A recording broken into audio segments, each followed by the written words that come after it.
In a desolate, dusty desert, the wind howled fiercely, sending sand and dust swirling everywhere through the air, leaving the sky nothing but a gloomy haze. Here, there was a young man named Mark. His hair was disheveled, and he wore a white shirt torn to shreds. Barefoot, he strode boldly across the barren desert. The wind kept howling, whipping Mark's hair into a tangled mess. He let his arms hang limply and thought to himself, I'm so thirsty. But in a dry place like this, where there were only a few old cattle skulls lying around, how could there possibly be any water? Mark could only laugh in suffering as despair crossed his mind. Am I going to die here like this? Suddenly, his golden eyes turned toward a certain place. A pond. As soon as he said it, he hurriedly rushed straight toward the pond. The quiet pond splashed loudly. Mark quickly cupped the muddy water in his hands and drank it down, gulp after gulp, as if he had been dying of thirst for years. He stood up and coughed dryly. I'm alive. But strangely enough, one of Mark's teeth fell out. He immediately raised his bloodied hands with a look of shock and fear. The blood-stained tooth dropped to the ground with a thud. When he looked back at his hands, he saw that part of the flesh on one hand was gone, blood dripping from it drop by drop. It looked like a bite mark. Trembling violently, he stammered, "My hand. Why?" Then Mark's eyes suddenly cleared, and he asked himself, "That's right. Who am I? Since when and why have I been wandering alone in the middle of this wasteland, slowly dying like this?" He tried to continue speaking, but suddenly groaned, Blood was still dripping from his mouth. Mark began to groan even louder. He clutched his blood-covered face with his hands and screamed, "Why are my flesh and bones melting like this?" He asked himself why. It hurts. At the same time, his body felt as though it were burning, causing Mark such agony that he nearly cried. Yet he coughed and still thought to himself why.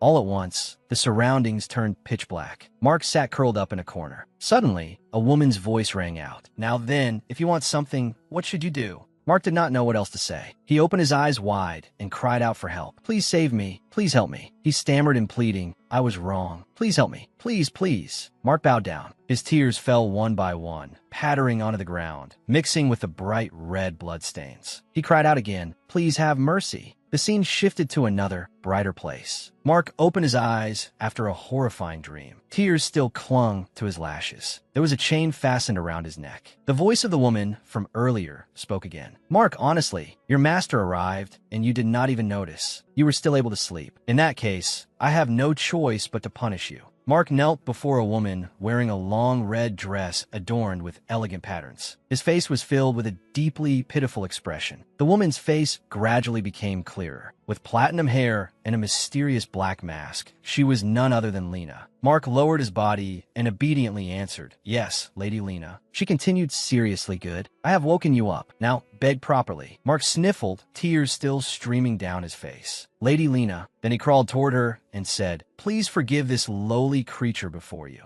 As he spoke, Mark bent his whole body as low as possible and used his lips to kiss Lena's red shoes. Still sniffling, he looked pitiful and said, "Please save me." At last, Lena smiled in satisfaction and ordered, "That's right. Come here quickly, my adorable pet." After that, Mark began to narrate his own life. "I was a lost beast, slowly dying. Lady Lena herself personally brought me back." The scene changed to a large, dark bedroom lit by sunlight peeking through the doors. Mark continued, "She gave me a name and a place to live. She bestowed food and warmth upon me. An image appeared of him lying on the bed, chained. Her strict control allowed a beast like me to comfortably depend on Lady Lena. A tame beast has no thoughts, nor anything to worry about. How peaceful such a life is." Mark continued reflecting. It was the image of Lena's beautiful hand gently caressing and comforting Mark with warmth. Even that warmth reached the very end of pain and cold. How warm it was, entrusting my body and heart to the chain in my lady's hand. Lena is my happiness. And so Mark decided firmly, those hands are my heaven and also my hell. He returned to reality. Mark's face was streaked with tears falling endlessly. He repeated, "Heaven and..." Mark was surprised as he faced her. He hesitated for a moment and said, "Lady Lena." The two faced each other. Mark thought fearfully, why isn't she stroking my head like she usually does? Why is she just standing there staring? His heart pounded violently. Hell! He burst into tears once more. Hick! Lena could only remain silent and stare at Mark. He wiped away the tears streaming down his face and stammered, Please. I am scared. I'm so scared, Lady Lena." At that moment, Lena suddenly spoke and asked Mark, "How old are you?" He thought for a while before answering. I've been Lady Lena's pet for 2 years. Lena rubbed her face and said, that's right, 2 years old. Suddenly, she took some kind of vial from her pocket and ordered Mark, first, get on the bed. Then take this. As Lena spoke, she handed Mark a strange green medicine. He immediately received it with both hands. She said indifferently, drink it. I'm not feeling well, so I'm going back. Those words brought a sorrowful look to Mark's face. Lena turned and headed out. Mark, saddened, said, are you just leaving like that, my lady? Countless questions arose in him. Why? Why is she not like usual? Why won't she praise me and say I'm a beautiful, adorable beast? Mark choked on his tears and said, Lady Lena, could it be? Could this be poison? Deep inside, he thought, why won't she embrace me? Have I become unnecessary to Lady Lena? Mark wondered, making her let out a sigh. Lena turned her head back and explained, no, it is an antidote for the medicine you drank. After saying that, she turned sharply and walked away with clacking footsteps, leaving Mark sitting alone in the room. She slammed the door shut. Feeling hurt, Mark tightly gripped the iron chain. Why?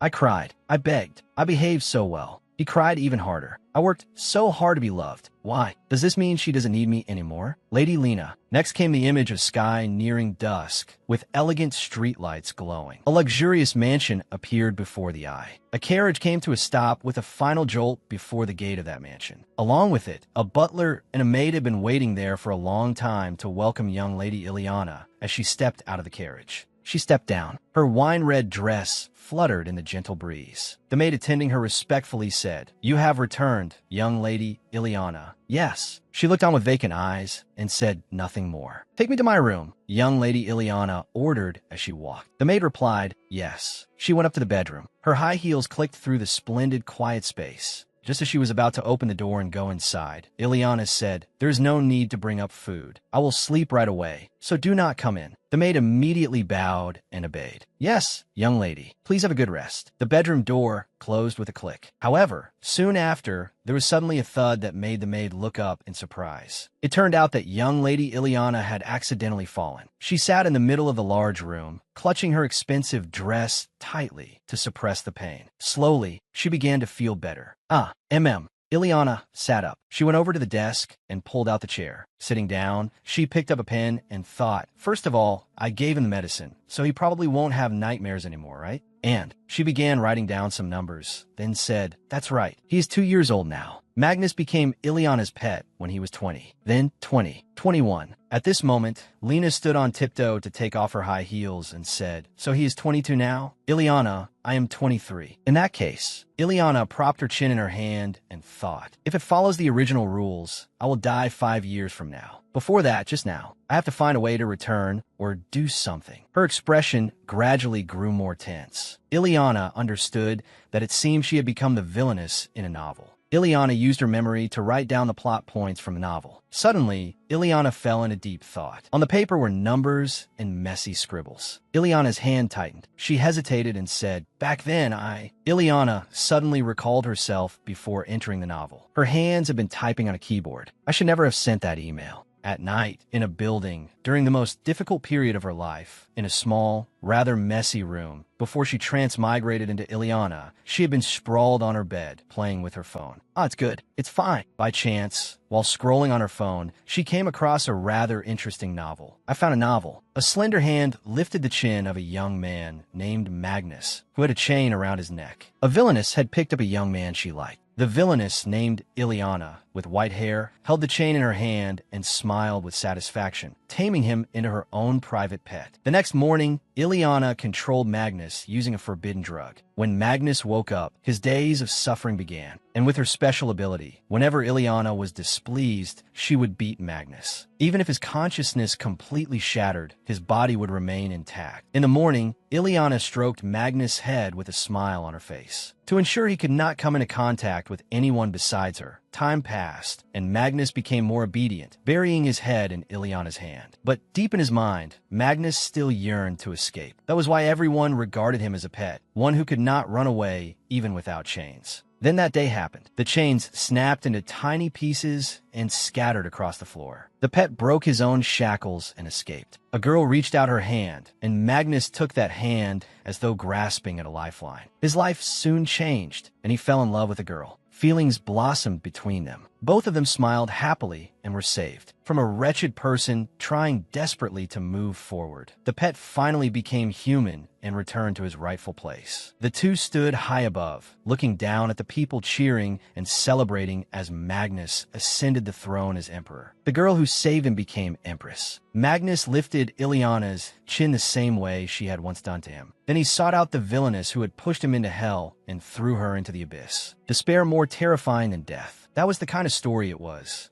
After reading to the final page, she rubbed her head against her pillow. She had only intended to distract herself for a little while, but she became absorbed in it. She sprang up from the bed and thought, why? She decided to open her computer and type. But, as expected, I'm always unlucky. This novel really is. On the screen appeared the words, "Hello, author. I have read your novel. You must have worked hard to complete the story. I truly enjoyed reading it. It made me feel happy and delighted." She thought she would stop there, but she continued typing. More words appeared, but dear author. In the small room, there was only the sound of typing and the light from the screen shining on her face. She rested her hand on her chin and thought, why do I feel that it seems similar? Did the villainess truly love the beast? And what about the beast? Why did he have to take revenge in that particular way? Love and hate. What exactly was the relationship between those two in the end? What happened to the villainess afterward? I am very curious about the thoughts of both of them. It was an open ending with so many unanswered questions. Her hands kept typing on the keyboard. I sent the author emails several times. She knew that she had entered the novel and become the villainess, Ileana. In a luxurious room, she sat on the bed, stroking her long hair and thinking endlessly. I really should never have sent that email. Her memories opened again. Her phone rang with a ding-dong. There was also a reply to her email. Overjoyed, she tossed the novel in her hand aside. Words appeared on the screen. The author's reply was not what she had expected. Hello, reader. What you said is absolutely right, but I'm not sure why either. In the dining room, a spoon crushed a tomato, making a squelching sound. Ileana ate her meal with a smile on her lips, yet she radiated killing intent. Why on earth do you not know? It's a novel you wrote, so how can you not know? Ileana recalled it. The phone screen showed the message. So, if it is not too much trouble, could you show me a different story? Is that all right? She had pressed a reply button and typed, of course. Thank you. I would be very happy to. Just like that, I went to sleep, and when I opened my eyes, she had become Ileana. Before her was Magnus, kneeling and crying miserably. In this way, I became the villainess in the novel, Ileana Glenn. Ileana lightly raised her spoon and pondered, but then she brought a finger to her face and glanced to the side. I did act all right, didn't I? I handled it well, too. Ileana set the spoon down on the table and said, clear it away. The maid immediately obeyed. Yes, young lady. Ileana looked out the window and thought, I slept for one night and woke up, but it is still like this. Then this is not a dream caused by me getting too immersed in acting. The maid held plates of untouched food. One delicious dish after another was carried away. Ileana thought, what should I do now? Come to think of it, this really was a strange novel. Ileana calmly watched the maid push the cart away. At that moment, the red-haired maid spoke up and asked, did you enjoy your meal, young lady, Ileana? Ileana answered, it was fine. It was not that the genre or storyline was the problem. The maid cheerfully said something that startled Ileana. Today, there's a tea party at Marquis Daisy's estate. What is strange is that everything happens according to the schedule of a third person, that is, the observer. The maid continued, speaking cheerfully. If you begin preparing now, it will be a little close to the appointed time. Who is Marquis Daisy? Among all the things I'm wondering about, it feels like none of them were properly described at all. Ileana crossed her arms and legs, raised her face, and said, all right. Normally, when someone enters a novel, aren't they supposed to be smug because they know everything in the world? Is that how it works? But there are many parts of the story that were never explained. Then Ileana placed a hand on her chin, tilted her head, and said, cancel it. The maid stood still, her face showing that she did not understand. Pardon. In addition, cancel all of my schedules for the next week, even though I am a fan who has read the entire novel. The maid looked at Ileana, then bowed and withdrew. Yes, young lady. Ileana remained seated, thinking, what is this? Well, I am sorry for acting however I want.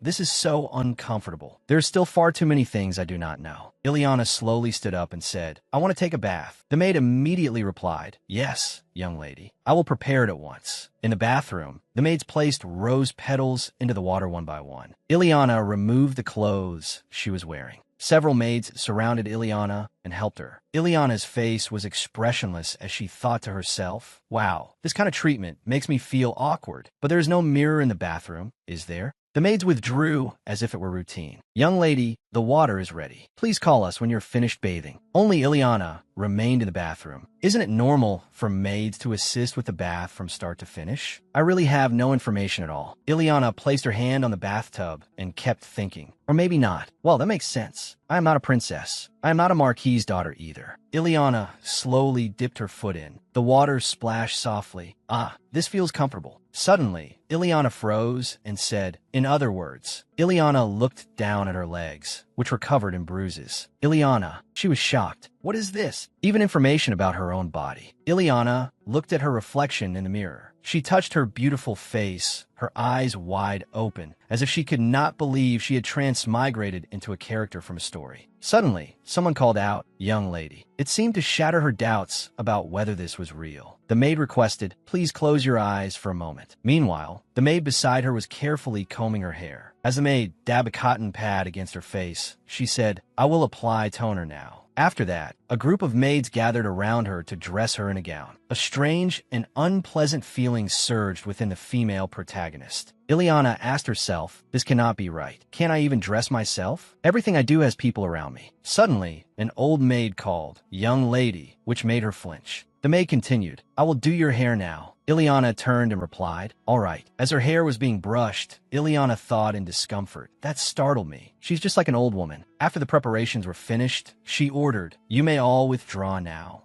Bring some more tea. All the maids replied, yes, young lady. She reached out and randomly picked up a book. She opened it, ran her fingers over the pages, and thought, they're clearly full of letters I don't recognize. Then she picked up a pen and wrote with a scratching sound, making her marvel at herself. But I can read and write fluently like this. Just then, there was a knock. A maid's voice came from outside. Young lady, your tea has arrived. She answered softly, all right. The cups clinked. Along with it came the steady sound of tea being poured. Steam rose thickly from the cup. The maid hummed as she poured tea for her. Ileana called to this maid. The maid answered, yes. Then Ileana suddenly leaned close to her. Ileana whispered into the maid's ear, I have an errand for you. While patting the maid on the shoulder, she said, find someone skilled with medicine, someone discreet and tight-lipped, and bring him here. But then she suddenly tightened her grip on the maid's shoulder and threatened, approach him in secret and bring him here. The maid answered fearfully, yes, young lady. After giving careful instructions, she returned to her seat. The first thing Ileana did as she pulled out the chair and was about to sit down was think, I have to start by dealing with Magnus' drug addiction. The matter exhausted her, and she let out a sigh. She thought deeply, the fact that I transmigrated into Ileana's body means I have to change the ending of the story. At the same time, she thought of the worst possible ending. If I don't, I'll be trapped in this body. And in the end, I'll have to bear all the sins Ileana committed. Suddenly, a cup fell with a crash. She rocked the chair and tapped on the table, calculating, if I return Magnus to the imperial capital safely, what comes after that? Of course, the best thing would be to live quietly at home. But she wondered, is this place called home really safe? If, by some unlucky chance, it's exposed that I'm not Ileana, whether it's exposed or not. She pulled up her sleeve, revealing the bruises, and answered her own question. There's no guarantee that I'll be safe either. Then she gave an unreadable smile. She asked herself, just how did she live? She clutched her head and thought about Ileana's circumstances. Domestic violence. Self-harm. What was the reason? A huge question formed in her mind. Why did Ileana become a villainess? She felt unbearably stifled. Her head dropped, and she muttered, this is so frustrating. But then she thought of something more important that she had to do. She touched her lips. Even so, the most important thing right now is a scene change. She arrived in front of a house that looked old-fashioned and modest. Birds chirped around it. Ileana pulled the door open and stepped inside. When Magnus saw her, he knelt down in great excitement and urged her, please come in. He lowered his head and greeted her. Lady Lena, she said, honestly, stand up.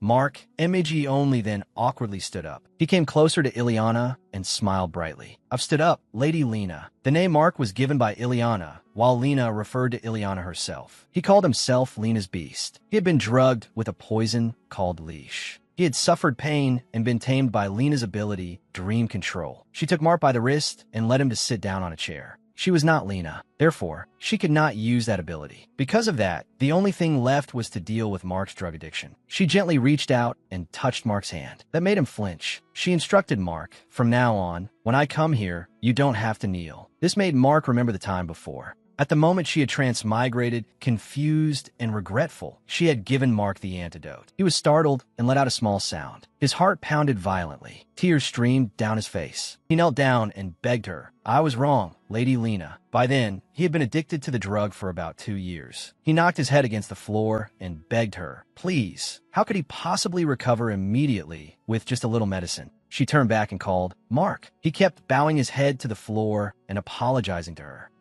I'll fix it. Please don't abandon me, Lady Lena. Everything is my fault. I'll change, so please don't throw me away." She gently bent down and stroked his head. "I won't throw you away." She stroked his head gently and explained so he would understand. "I'm only giving you a new order." Tears streamed down his face as he repeated under his breath, "An order." She reached out and lifted his chin. She confirmed for him, "That's right. I brought someone to examine your health. You must close your eyes and sit still on the bed." Mark happily closed his eyes and smiled as he answered, "Yes." She turned and called, "Bring that person in." There was the clatter of footsteps as someone entered. It was Cac. Mark kept his eyes closed. He wondered whether the person who had arrived was Cac. That person approached Mark and touched his shoulder. It really was Cac. He touched Mark's face and examined him. Ileana stood to the side, clenching her hands as she told herself, "It's all right. As long as Mark keeps his eyes closed, there won't be any obvious feature that reveals Magnus' identity." The symbol of the Imperial family, something only members of the Imperial bloodline possessed in the Empire, golden pupils. She told herself, the original Ileana was both a noble and an intelligent person. There's no way she didn't know what they meant. She knew, and still did that to Magnus. While Ileana was lost in thought, Cac spoke up, jolting her back to reality. "I'm finished." Ileana said to Cac, "Go outside first." Cac replied, "Yes." Mark continued to keep his eyes closed until Ileana ordered him to open them. He lifted his head and looked at Ileana. The corners of Mark's eyes were wet with tears. He whispered, "Lady Lena,"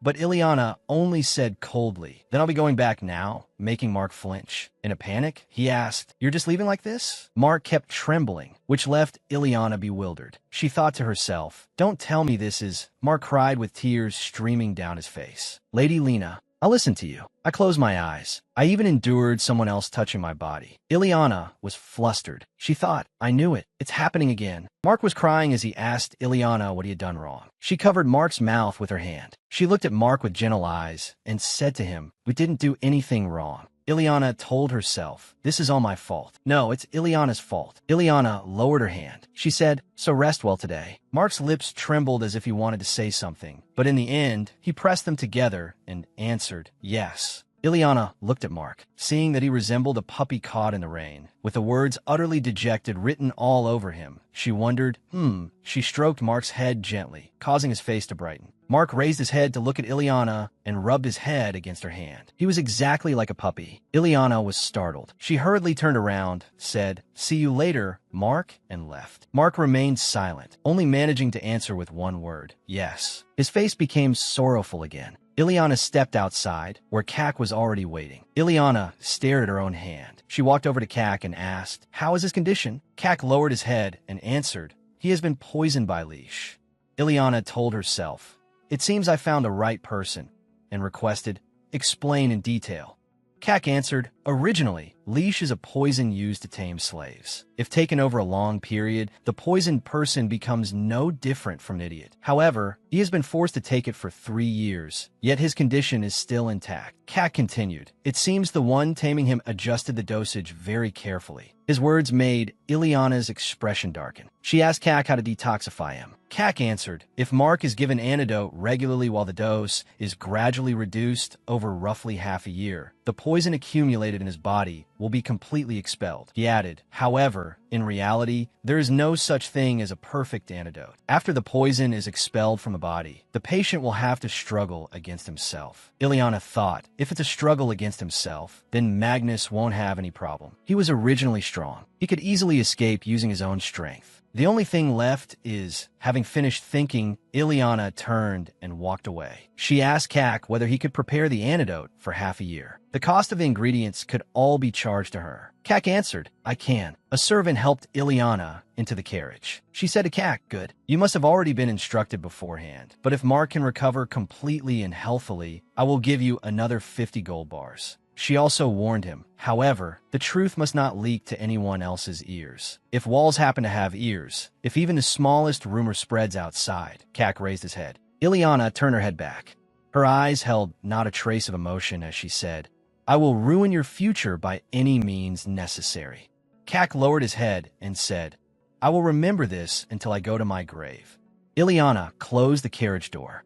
She added, "As for the advance payment, I will have a servant deliver it to you. I'm leaving now." The carriage began to move, leaving Kak standing there alone, watching it go. Inside the carriage, Ileana's hands were drenched in sweat. She let out a breath of relief. She thought that was so hard. Thanks to habits engraved deep in this body, my tone and way of speaking didn't sound awkward. She kept trembling. She worried, but what if I get used to speaking like that? It's not even how I normally talk. Ileana stared at the mask in her hand. She thought habits. She remembered what had happened earlier. Originally, she had only intended to stroke his head, but while she was dazed, her hand had naturally caressed Mark's cheek. She looked at her own hand and said nothing. Ileana told herself, "From now on, I have no intention of doing strange brainwashing things or forcing him to take drugs anymore." She looked out the window, still lost in thought. "After I stop brainwashing him and his addiction is cured, I have to use every method possible to send Mark back to the Imperial capital. Then, myself." Her thoughts were interrupted by the coachman. He asked, "Shall we return to the mansion?" Ileana did not answer the coachman's question. She muttered, "What should I do so I won't be suspected?" Receiving no answer, the coachman hesitantly asked again, "Young lady?" Ileana said, "No, go to the temple." Her back was filled with determination.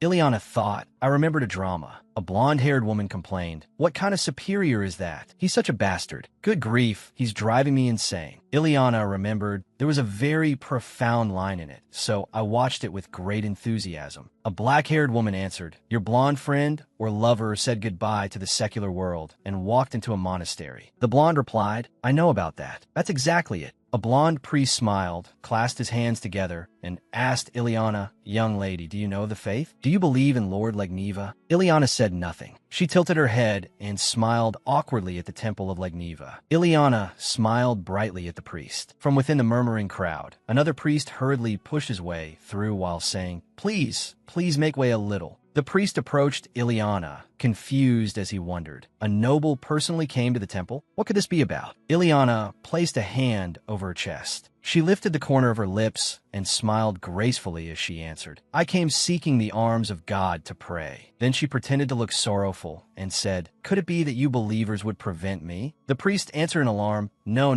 not at all." The priest continued, "I will guide you. Please come inside, young lady." Meanwhile, the people looked at Ileana and whispered among themselves, "Isn't that Ileana Glenn? She's a noble." "Glenn? You mean that kind young lady?" One citizen clicked their tongue and said, "A noble coming to the shrine? What could a noble possibly lack that she needs to pray for?" The whispers continued. "That's right. The shrine is a place ordinary people like us come to. But the Marquis's young lady has always had a beautiful heart, hasn't she? Maybe that's why she came here." Ileana thought inwardly. Thank goodness everyone's evaluation of her is fairly good. It's different from Ileana's personality. She continued thinking, although when Ileana was in front of Magnus, she didn't hide her greed and desire at all. She remembered the image of Ileana at a tea party, her gentle face smiling brightly as she chatted with other noble young ladies. But outwardly, she was considered a kind and well-behaved girl. In reality, she manipulated others with her words so that she would never expose herself directly. On one side, she was indifferent to other people's pain. On the other, she cunningly built up a beautiful image of herself. Thinking of Ileana's true personality, she concluded, a typical psychopath. Ileana pressed her lips tightly together and told herself inwardly, "As expected, I have to repent. I will become an honest believer." As Ileana furtively followed the priest, she thought, "I can't manage being a proper lady, but being a devotee is okay. This is something anyone can do." The priest opened the door and led Ileana into the sanctuary. Ileana continued telling herself, "Even if it's only a little, there are still many people here. Many people will see me, so I have to make the rumor spread." Ileana reached up and took off the hat on her head. She thought, "The only daughter of House Glenn has gone mad for the temple." Ileana smiled confidently. The priest turned his head and hesitantly asked Ileana,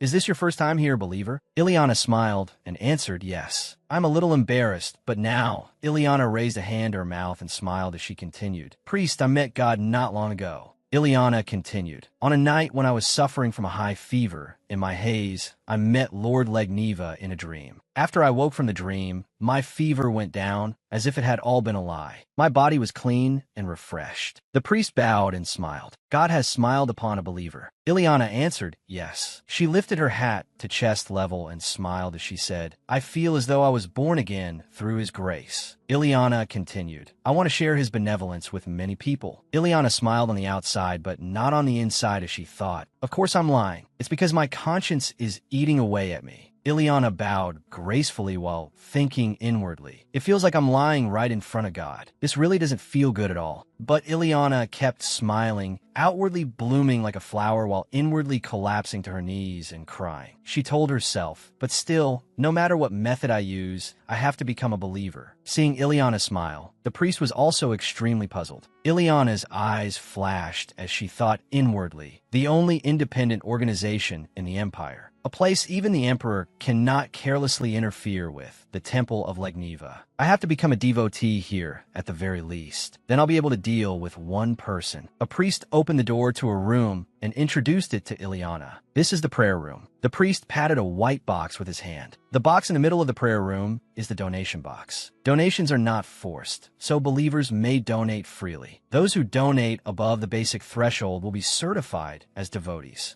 Ileana was surprised. As she thought, she put her hand into her pocket. A devotee certificate. This is something I definitely need. Then she said, for now, I only brought this. She raised a gold bar and continued, next time, I will bring more. The priest's eyes widened in shock, and he stammered with his mouth open, oh, Lord Legniva. Hearing Ileana speak made the priest's heart pound. From now on, I will come often to pray. Of course, considering the price of my life, even frequent generous donations might still be a little lacking. The priest abruptly knelt down with a thud. He raised his hands and began muttering a prayer, startling Ileana and making her let out a small sound. Ileana hesitantly called, priest.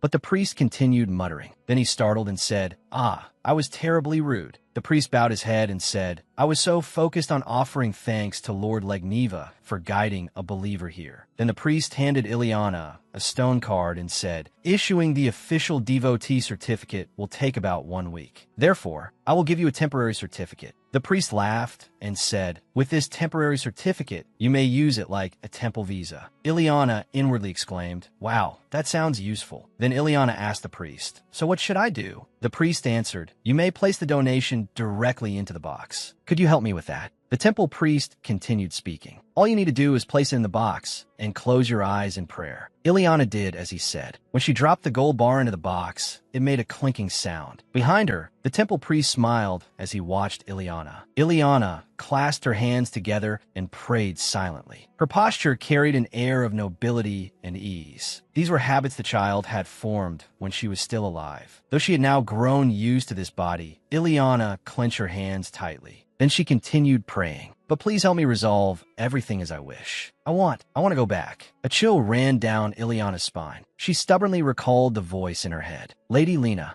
The maid beside her helped Ileana into the carriage, then asked in confusion, is something wrong, my lady? Ileana sighed and replied, it's nothing, while thinking to herself. A chill just came over me out of nowhere. The maid bowed and said to Ileana, I will escort you back to the mansion. Ileana immediately replied, all right. Then she glanced at the maid and asked, do you remember what I told you earlier? The hat-wearing maid smiled as she answered Ileana, yes. I will prepare everything without a single mistake. Where do you intend to receive those guests, my lady? Ileana replied, I'm planning to have them go to the cottage. Ileana sat in the rattling carriage. She raised her head and looked outside, thinking, in order to help Magnus escape. At the cottage, people dressed in black stood guard all around. Magnus braced both hands against the floor. Tears fell drop by drop onto the ground. What? Magnus lifted his face toward the bright moonlight shining down on him and asked himself, why did you leave me alone in this dark place, Lady Lena? Magnus sobbed in distress. I am scared. I'm afraid of being alone. Magnus called for Ileana. Lady Lena. Then he continued asking himself, did I do something wrong? A maid shook her finger and looked at the bookshelf in slight confusion. She said, how strange. They disappeared and then came back again. Just then, another maid walked past. Seeing her strange behavior, she immediately asked, what are you talking about? The other maid answered, the bookshelf in the young lady's study. It's so strange. A few books disappeared, but when I checked again on another day, there they were, sitting right back in their places. The maid continued in frustration. It's already been a week. The other maid immediately replied. All the special books were taken away. It seems the young lady brought them outside. The first maid cried out in shock.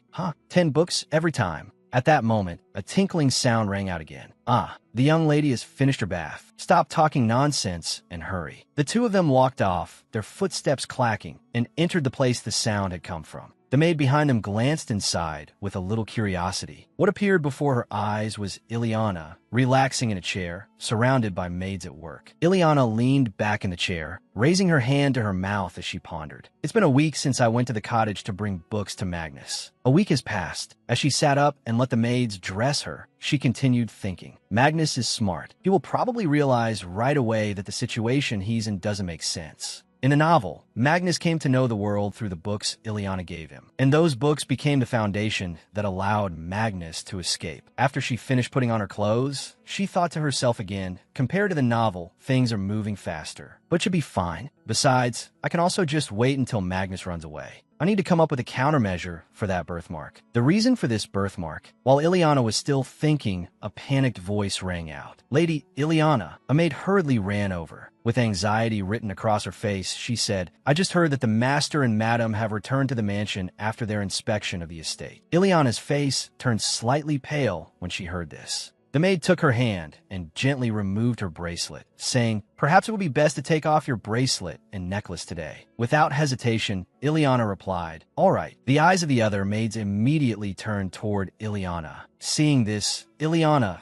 thought in confusion, am I seeing things? Why do I feel pity in the way they're looking at me? The novel never described how Ileana behaved with the Marquis and his wife. Ileana lowered her head, her face growing even more worried. She asked, Did those two say they wanted to see me? The maid immediately answered, No. They instructed that you join them for dinner tonight, my lady. Ileana replied, I understand. I'll go prepare to go out. Help me. The maid immediately obeyed. Yes, I will prepare the carriage. Ileana left the room and walked down the stairs step by step, thinking to herself, it's fine. First, I'll do what I can. I need to confirm Magnus' condition first. Then I'll go check how far the detoxification process has progressed. After that, I'll look for somewhere similar to a convent. If I haven't run into the Marquis and his wife for an entire week, then perhaps they don't usually come here in the first place. While she was thinking, her father's voice suddenly rang out from behind her. Ileana, where are you going? Ileana was startled. She quickly turned around, lowered her head, and said, I heard that you had returned. Father, I was planning to go to the temple. Hearing this, her father asked in return, You're going to the temple? You're doing something that doesn't suit you in the slightest. Ileana's father passed by Ileana coldly and said in a low voice, I'm sure you received the message about dinner. Remember not to be late. You know very well that I despise tardiness, don't you? Ileana could not stop her entire body from trembling. Still standing in place with her head lowered, she answered, I always keep that in mind. The magnificent white palace, together with a rattling carriage, came into view. The maid behind her bowed and said, My lady, the carriage has been prepared. Ileana raised her head and looked at the maid. She seemed completely different from before. In a cold voice, she said, Set out immediately. Once the driver saw that she had taken her seat, he immediately asked, Shall I take you to the abandoned house, my lady? Inside the carriage, Ileana nodded once. Then Ileana pulled the carriage curtain shut, her face somewhat gloomy as she looked toward the nearby window. She lowered her head and covered her face with both hands. A series of thoughts surfaced in her mind. Her hands and feet were cold, and her body trembled uncontrollably. She felt a stabbing pain near her sternum, and her stomach cramped. The more Ileana thought, the more her hand moved to her mouth. The feeling was far too clear. This was the sensation of being overwhelmed by excessive fear. Ileana clutched the hem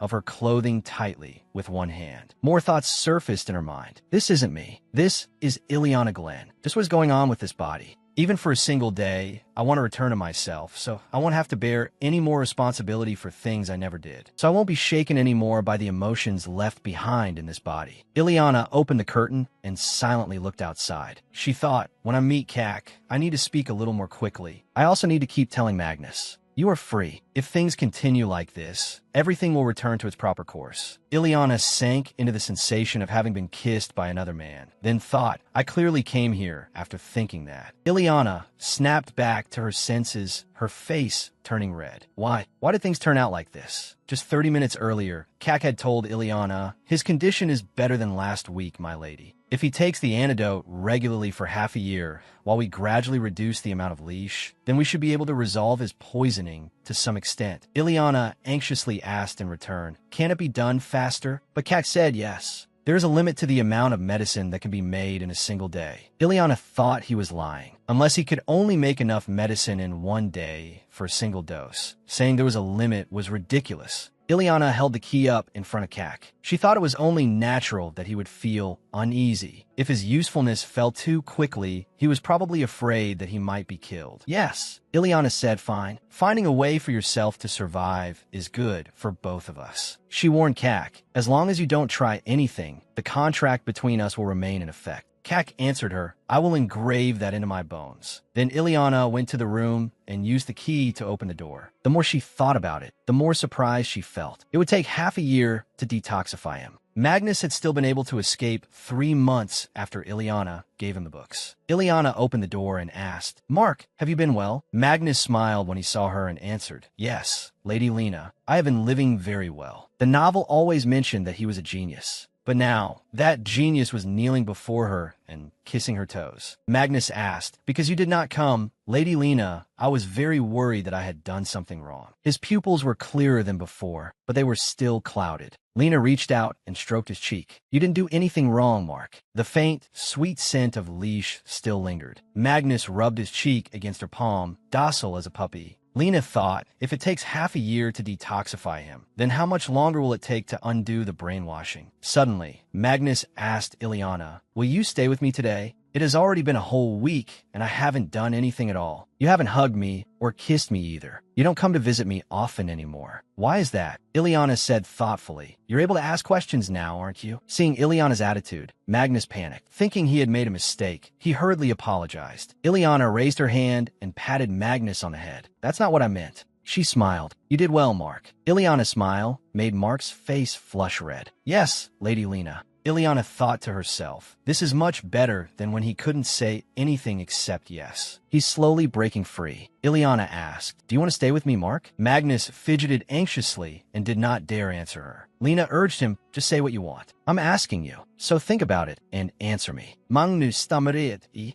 Lady Lena. Ileana looked at his expression and thought, is this still too much for him? Magnus clenched his hand. His heart pounded as he remembered Ileana's smile. He gripped the corner of his clothes tightly and said, I want to be with Lady Lena. Ileana was stunned when she heard those words. She thought, I didn't expect him to answer. Ileana had just opened her mouth to call his name, Mark, when Magnus' face suddenly darkened. An image of Ileana appeared, embracing him from behind and whispering into Magnus' ear. Be like a thoughtless beast. If I open my mouth in front of you, it means you are to kiss me. Kiss my feet and beg. Then I will love a troublesome pet like you. Seeing that Magnus did not react, Ileana called him again. But Magnus could not hear her.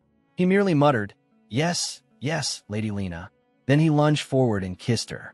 Ileana resisted. Wait, but because she was too weak, Ileana was forced into the kiss. By the time her body had been pressed against the wall, she had tightened her grip on Magnus' hand. Then she used all her strength to shove him back. She shouted, let go. Ileana was completely bewildered. What is this? What is this situation? Magnus slowly cried out, Lady Lena. Lady Lena, please don't abandon me. After that, Magnus bent down and kissed Ileana's feet, whispering, I will behave even more like a wild beast. He licked and nuzzled her feet. Ileana suddenly realized something. Could this be Ileana's brainwashing? Ileana's brainwashing over someone who had been brainwashed for 5 whole years could not possibly consist of only 1 or 2 things. Magnus knelt before Lena and looked at her with affectionate eyes. It made her heart pound. Then Magnus rubbed against Lena's leg and said, Lady Lena. But she flinched and pulled her leg back, rubbing it, while her heart continued racing. Magnus backed away at that moment and said to Lena, have I been stripped of my qualifications as a fierce beast? She looked at Magnus gently and called, Mark. Suddenly, Magnus rose up and faced Lena.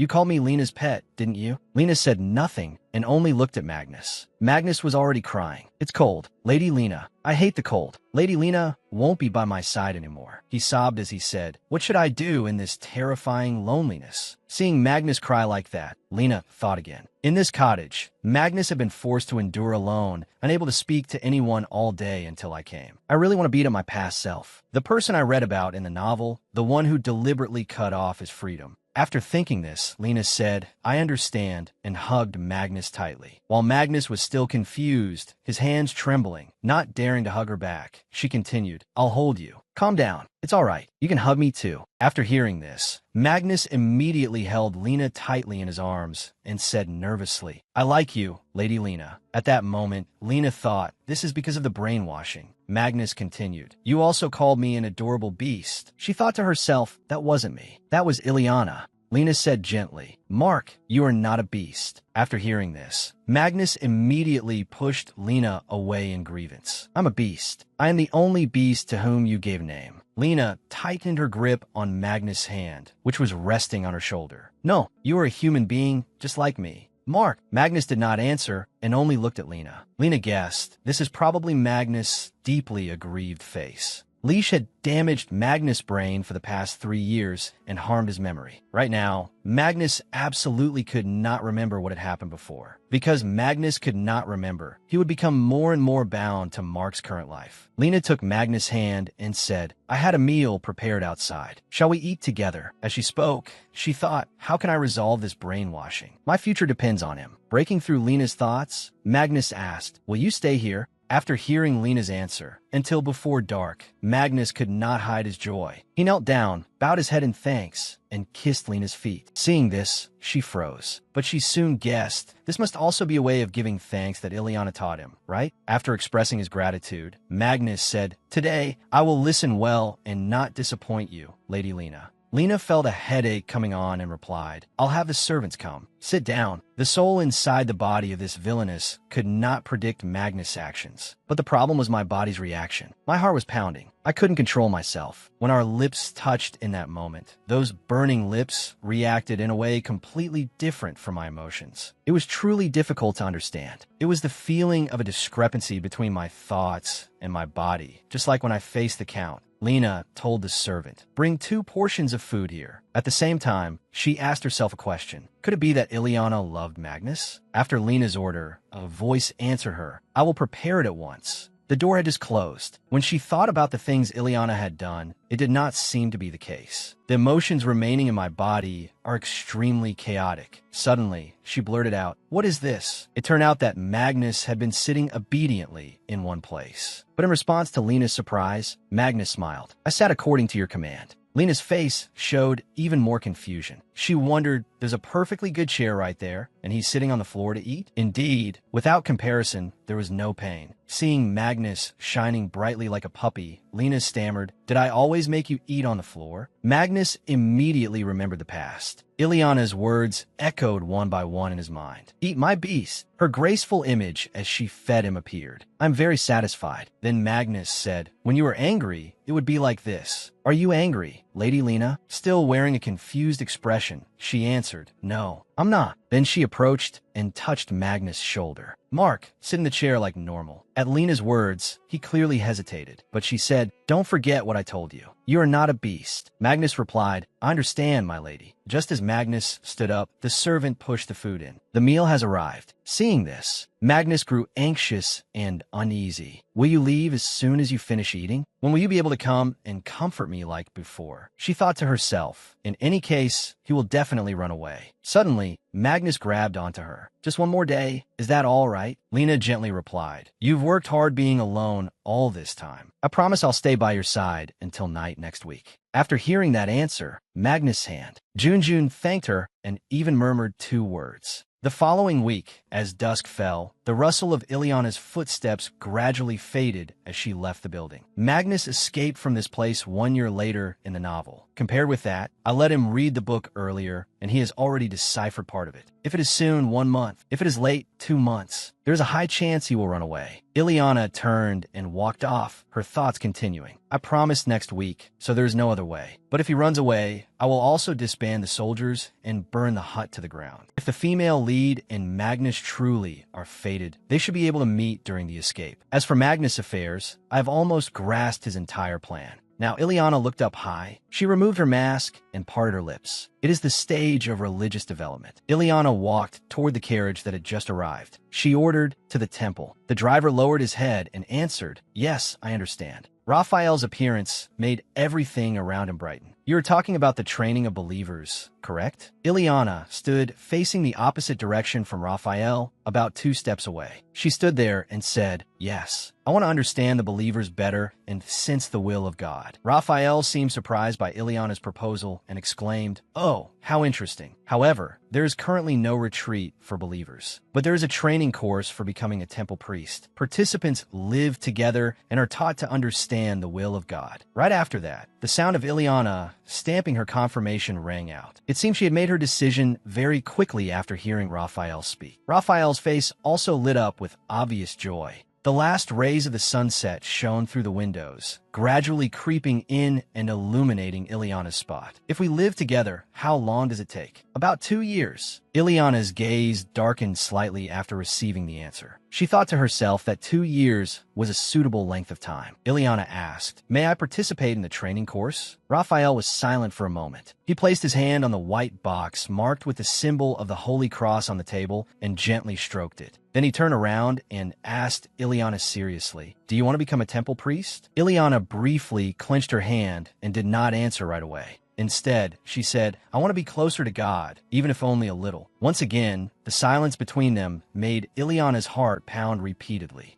Was that the wrong answer? Raphael suddenly smiled softly and said very happily, "I'm very glad that God has granted me such a good connection." Ileana's chest relaxed, and she smiled in relief. "Although it is a little late, I am very glad to receive your guidance." Raphael held out a rolled paper tied with a bow. "Here, this is the application form for the training. I would have liked to give you time to think, but the deadline is today. Submitting 1 sheet of paper is not difficult, but you will only have 2 weeks to prepare." While listening, Ileana opened the paper and read it. However, she did not seem to care much about what Raphael had just said. He asked, "Will that be all right?" Ileana only thought to herself, "Although I have time to prepare, Magnus." Ileana was only remembering the image of Magnus, calling her again and again, "Mistress Lena, Mistress Lena." But Ileana still hesitated a little and asked, "When is the next application period?" 2 years from now." Ileana clenched her hand tightly. "No, it will be fine. Although I can resolve the brainwashing issue, Kak will take good care of him anyway. Even without me by his side, Magnus should be fine." Once her heart had gradually settled, Ileana was able to make a clear final decision for herself. "I will come for the training 2 weeks from now." Night fell, and Ileana's mansion became livelier than ever. The servants continuously carried things in and out in a commotion. Along with that came the sound of footsteps. Ileana entered with a maid. Suddenly, Ileana stopped before a vase of roses that had shattered to pieces. Water had also soaked into the carpet on the floor. "Young lady, you have returned." Ileana paid it no mind and turned around to ask, "What happened?" The maid in the house immediately answered her question. "An urgent notice was sent here. We are arranging the necessary items." Then, "Father." Before she could finish speaking, the maid quickly answered Ileana, "His lordship has returned to the barracks." Ileana's exhale showed that her tension had eased. Ileana continued up the stairs and did not forget to instruct them. "All right, I understand. I have already eaten today, so there is no need to bring food to my room. We understand. Please rest comfortably, young lady." Even though she had already gone halfway up the staircase, Ileana still turned her head slightly. She glanced at the broken flower vase. "Information. I need more information. If I want to quickly resolve Magnus' brainwashing within 2 weeks, I need to know more about what happened between those 2 people." Ileana searched all over the room, from the bookshelf to the drawers, but it seemed she found nothing. Clatter, clatter. The sound of Ileana roughly yanking open a drawer rang out. Her face flushed red, her brows furrowed in irritation, and she shouted, "Why can't I find even a single page of a diary?" But refusing to give up, Ileana continued opening the cabinet doors on the desk while guessing. Usually, places like this have hidden drawers. Another scraping sound made her freeze while she was feeling around. From inside the compartment, Ileana took out a notebook slightly larger than her hand. She wondered, a notebook? When she opened it, there were brief diary entries with full dates and times. Imperial calendar, March 21st, year 920, 7 hours and 32 minutes. Imperial calendar, September 3rd, year 920, 29 hours and 40 minutes. Imperial calendar, February 4th, year 921, 7 hours and 11 minutes. Imperial calendar, November 6th, year 921. The beast is a golden dragon. The final diary line was somewhat unusual, making Ileana read it aloud. The golden dragon beast, Magnus. Ileana had to frown as she flipped through the pages one after another. She wondered, could this be Ileana's diary? Suddenly, Ileana stopped at another page. Unable to hide her shock, she placed a notebook on the table. What is this? It is year 930 right now. Ileana's complexion changed, darkening as she pressed her lips tightly together. But why does the diary contain things like this? November 13th, year 931. The beast escapes. Russell. Ileana's hand looked as though it wanted to crumple the diary. Ileana grimaced and questioned it. Why? If this is Ileana's diary, it should only be written up to year 930. Ileana continued reading. April 4th, year 931. Gave the beast the first book. The golden dragon has been chosen. Everything was very clear. July 24th, year 931. Today, during the inspection on the road, the antidote disappeared. It is time. September 6th, year 931. The beast charged in, ordered the soldiers to deal with him moderately, and let the beast go. November 13th, year 931. The beast has escaped. A certain woman took care of the beast. It seems she is a counselor. Ileana exclaimed in surprise. She let him go? Ileana thought to herself, how strange. Ileana continued flipping through the pages, then suddenly stopped in the middle of the diary. Ileana pondered the things that had happened. Did Ileana really predict that Magnus would run away? She realized that Ileana had always carried the antidote with her. She had constantly revealed the existence of the antidote to Magnus. On the day Magnus stole the medicine, she said that the antidote was missing again, as if she had been waiting for that moment. Ileana flipped through the diary, then lowered her expression for a while.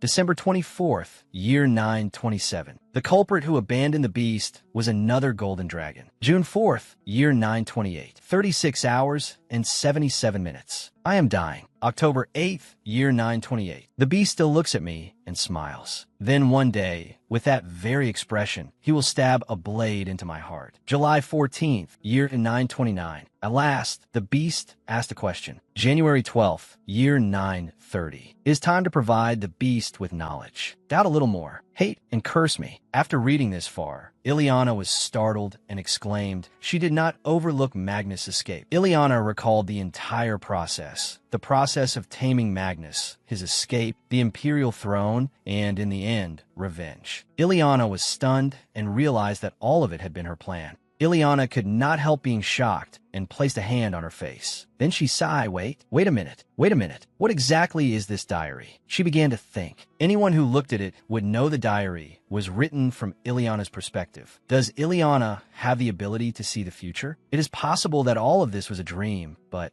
Ileana placed a hand on her head. Honestly speaking, compared with that, the existence of a new ability seemed more likely. She pondered and emphasized to herself that its existence was not merely for the purpose of conveying the diary. Ileana flipped further through the book and found the key point. Found it, the final page. August 18th, year 935. This is the only notebook that existed when Ileana was exiled. Only one page remains, so it can be used for final words. If it were you, what would you write? Even I do not know. Ileana clutched her head, helpless before what was written on the last page. Tears welled in her eyes. She touched her snow-white hair. The author. Only the author could do something like this. Ileana broke down. What do you mean? You do not know. Ileana clung to the edge of the desk, then sat down in dejection. Do you want me to find the answer to this question? If so, can I go home? She sadly asked herself. How am I supposed to find the answer? After that came a flood of questions she posed to herself. Were the numbers written beside the dates? Why did Ileana plan all of this? Was it so Magnus could obtain imperial authority? If not, was it because she loved Magnus? Ileana was troubled and thought over those questions. No matter the reason, I cannot understand it. The ending of the novel was not simply death. Ileana realized that Magnus had discovered the identity of Lady Lena. Everyone in the family was killed right before his eyes. Ileana was imprisoned and lived a life where she never saw anyone. At that point, Ileana's heart pounded. So it was because Ileana loved Magnus. Ileana held her head and thought back to the past, to the world she had lived in before when a man confessed to her. I think I have come to like you. Ileana reflected and posed a question. Is this love worth everyone accepting? But Ileana snapped back to her senses and suddenly realized that emotions were not merely empty things. She looked out the window and sighed. This is exhausting. Ileana closed her eyes and sighed. I will think about the rest tomorrow. Ileana turned and stood up. Even so, today I have at least resolved the temple priest issue. She returned to her bed. It has been so long since I could sleep comfortably, so I should just sleep. At this very moment, a young man suddenly rushed over and shouted, "Damn it, bring the medicine here." The others gathered around a young man lying on the ground, breathing heavily. It was Magnus. Hasty footsteps and shouts rang out. "Hurry!" One man handed the medicine to another. Did he not already take painkillers this morning? I do not know. He is addicted to medicine. It would not be strange for him to have a seizure at any time. Magnus painfully slammed his fist against the floor. After that, Magnus was forced to drink the medicine. Because of things like this, the doctor can sell medicine. Magnus' eyes filled with tears as he vaguely fell into a dazed state. But in his mind, there was only Ileana's image. Lady Lena, it hurts so much I could die. Why are you not by my side?" Magnus remembered the moment Ileana had once said, "Mark, you are not a beast." In his pain, Magnus wondered, if I am not your beast, then what can I be? Magnus realized it, and tears welled in his eyes. You said I was human, unlike the old you. Magnus remembered Ileana's figure. Lady Lena.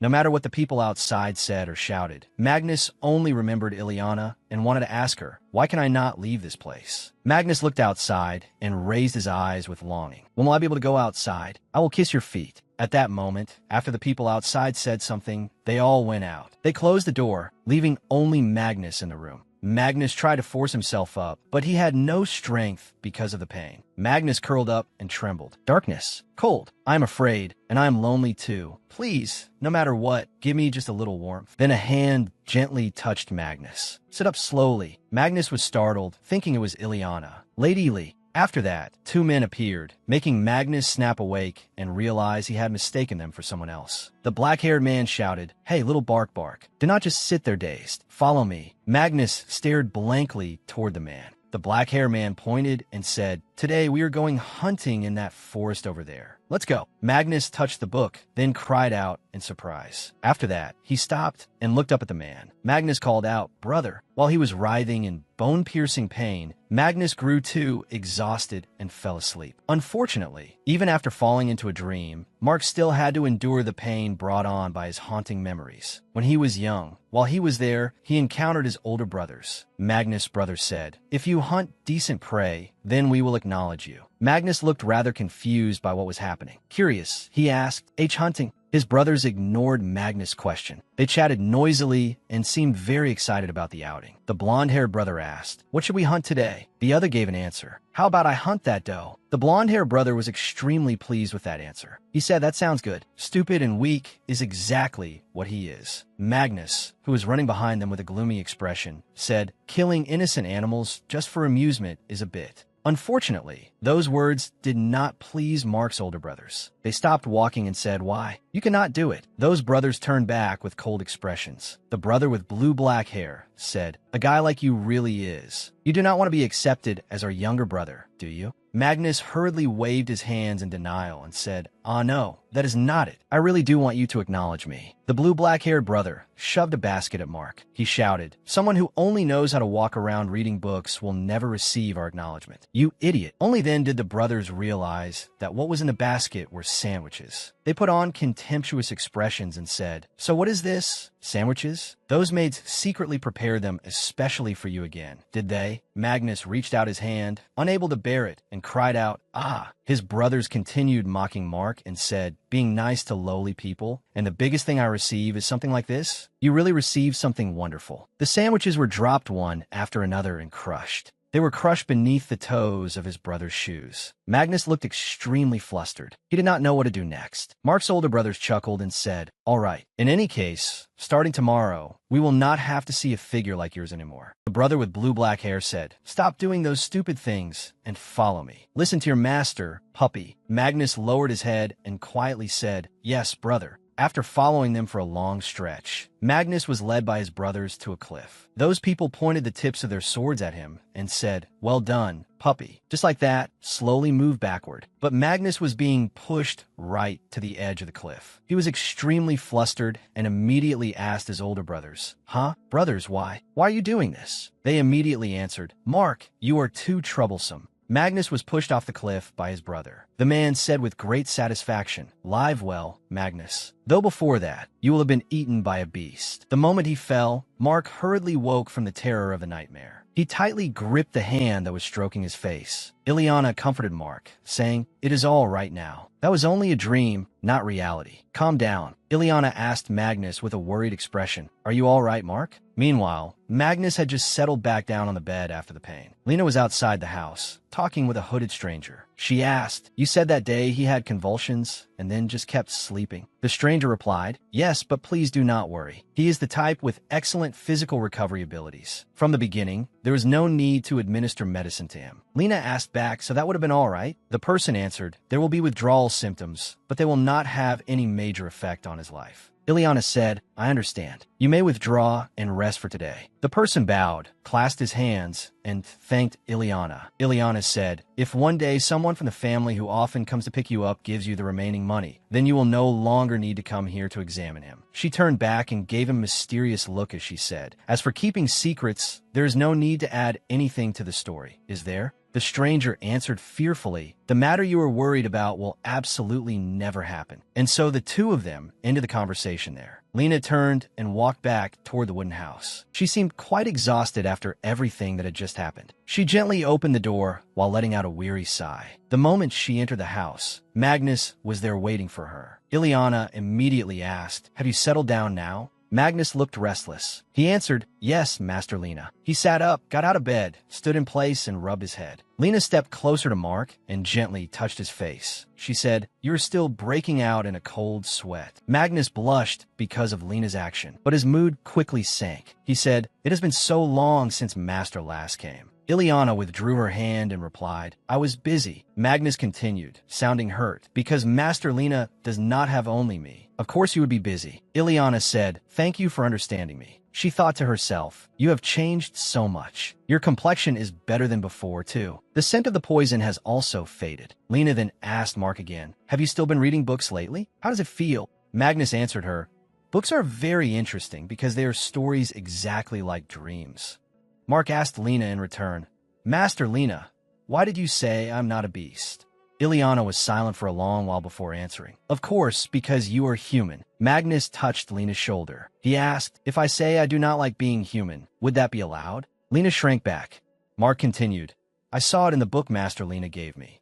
It was written that humans cannot always stay together with other humans." He leaned in close and whispered into Lena's ear, "But beasts and their masters are different. A beast can stay by its master's side until death. Master Lena is my only existence." Ileana, wearing a blue dress and a black mask, stood silently, listening to the person in front of her speak. It was Kak, but if you are in a hurry, there is a method. You can overlay the old brainwashing technique with a new command. The person in front of her explained to Ileana by placing his left hand over the back of his other hand. Ileana gradually sank deep into thought, showing her hesitation because she did not know what to do. "I thought this was no different from the things Ileana had done before. I used brainwashing to return home, and Ileana used brainwashing for the sake of her own ambition. But what if her brainwashing technique is stronger than I think? What if I must undo the brainwashing in order to go home?" When she returned to reality, Magnus, who was rubbing his head against Ileana from behind, spoke. "I will absolutely never betray you." Hearing those words, Ileana could only press her lips together and remain silent. In her heart, she asked herself, "How long do I have to keep looking after Magnus?" Ileana gently reached out, touched Magnus' hand, and asked, "Do you not want to become human?" "Yes." Hearing that, Ileana could not help wondering and asked the reason. Why? Magnus answered dejectedly. If I become human, I will have to leave you, Lena. Ileana looked up at Magnus' face. Why do you not want to leave me? Have you ever thought about that? Magnus' cheeks flushed slightly, and he smiled as he confessed, because I like you, Lena. Hearing that, Ileana's lips also curved upward. She turned and walked a few steps, then turned back against the light. Magnus approached. Why? Why do you like me? Tell me the reason. The reason is, of course. Magnus could not get the words out and froze in place. It seemed Magnus himself did not know what the reason was, so he could not answer Ileana.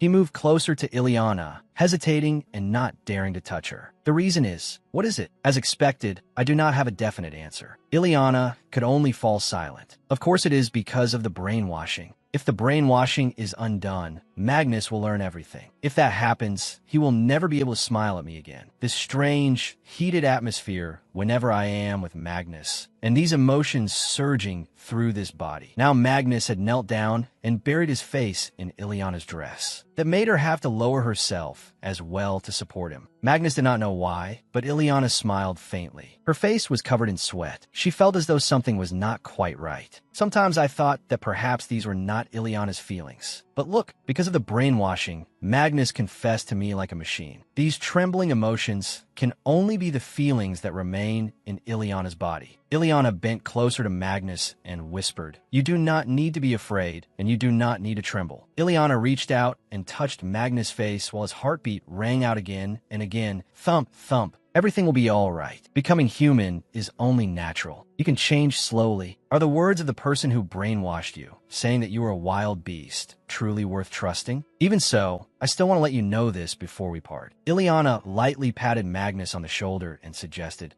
"Would you like some tea?" Then she turned and walked away to pour tea.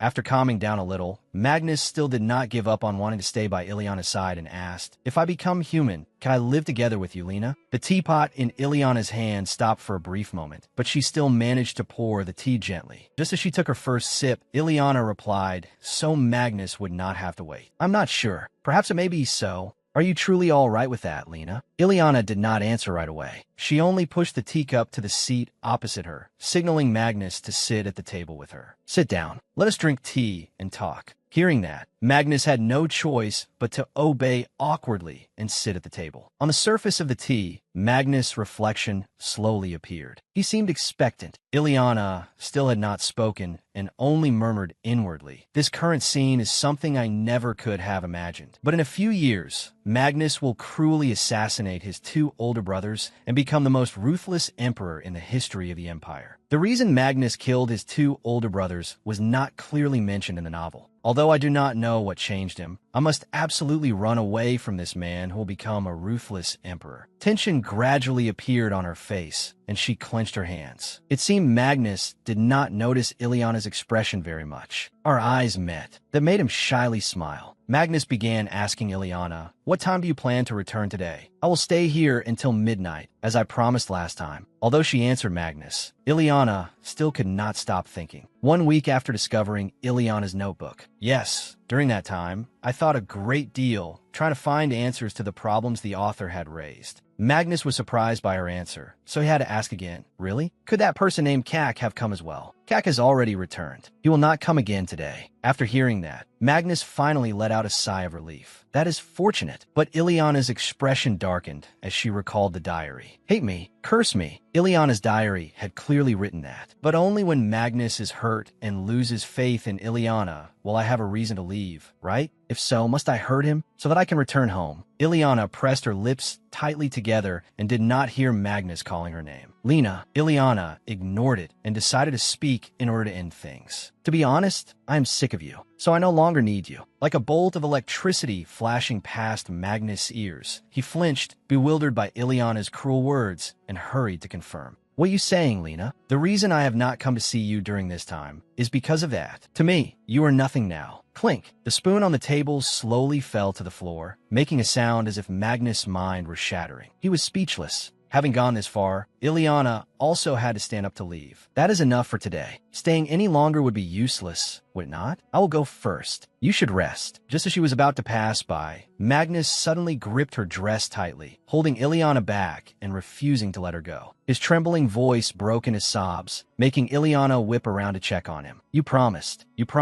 so please do not go. Magnus' tears fell one after another like that. His hand clung tightly to the hem of Ileana's dress. You promised you would stay here until midnight. Ileana, who had been about to leave, suddenly stopped and turned to look. Magnus still desperately clung to Ileana. Please do not go. Lena. Ileana was not angry. She only looked at him coldly. She bent down slightly and pried away the hand holding her dress. I said, I hate you. Let go of me. At that moment, Magnus, kneeling on the ground, also froze for several seconds. Magnus' empty hand stopped in midair. His brows drooped, and his tear-filled eyes looked at the cold girl before him. No, please do not. Ileana was not moved by the young man's weak appearance at all. I do not like it. Please. The young man trembled and sobbed. Hick.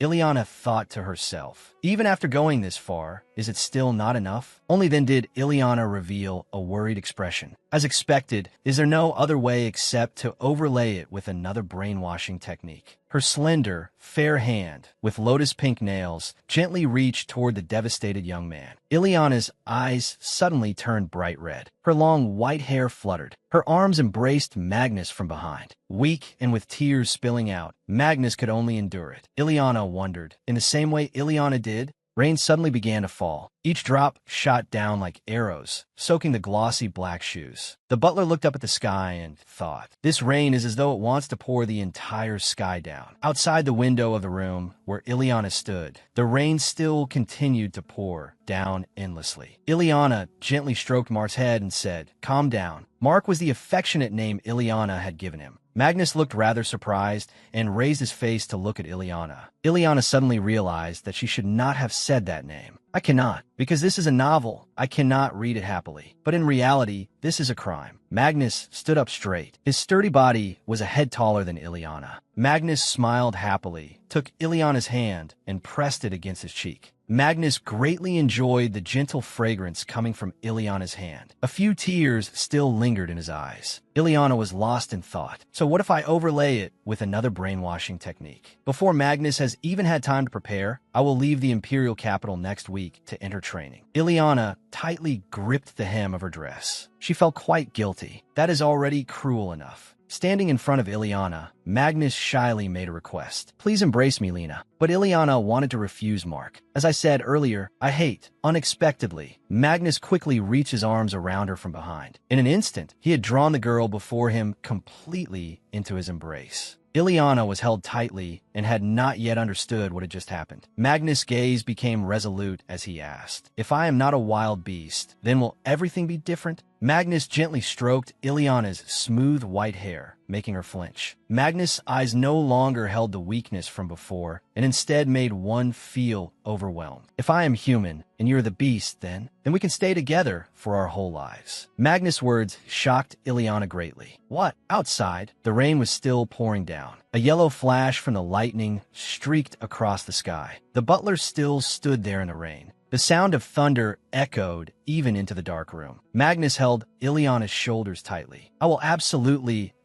never abandon you, Lena. Ileana stared at the man before her in astonishment and felt somewhat frightened. Magnus released Ileana. I'm sorry if I overstepped. Magnus brought his face close to Ileana's small face, making her eyes widen in shock. But ever since that day, Lena, you have changed. Magnus suddenly gripped Ileana's long white hair tightly. Lately, I keep thinking about it. Ileana avoided him and pushed away Magnus' restless hand. I changed? How could that be? Magnus refuted Ileana. Do you truly not know? I only just realized it. Magnus leaned close to Ileana's ear as he spoke, making her flinch and hurriedly cover her mouth with her hand. Your eyes have begun to show more emotions. Ileana's heart pounded uncontrollably. She tried to calm herself. Stay calm. Stay calm. Ileana pressed her lips together. She placed a hand on her chest, as though trying to stop her overly agitated heart. I cannot let him learn any more information. Ileana hurriedly turned in another direction, wanting to change the subject. The rain is so heavy. I really must go.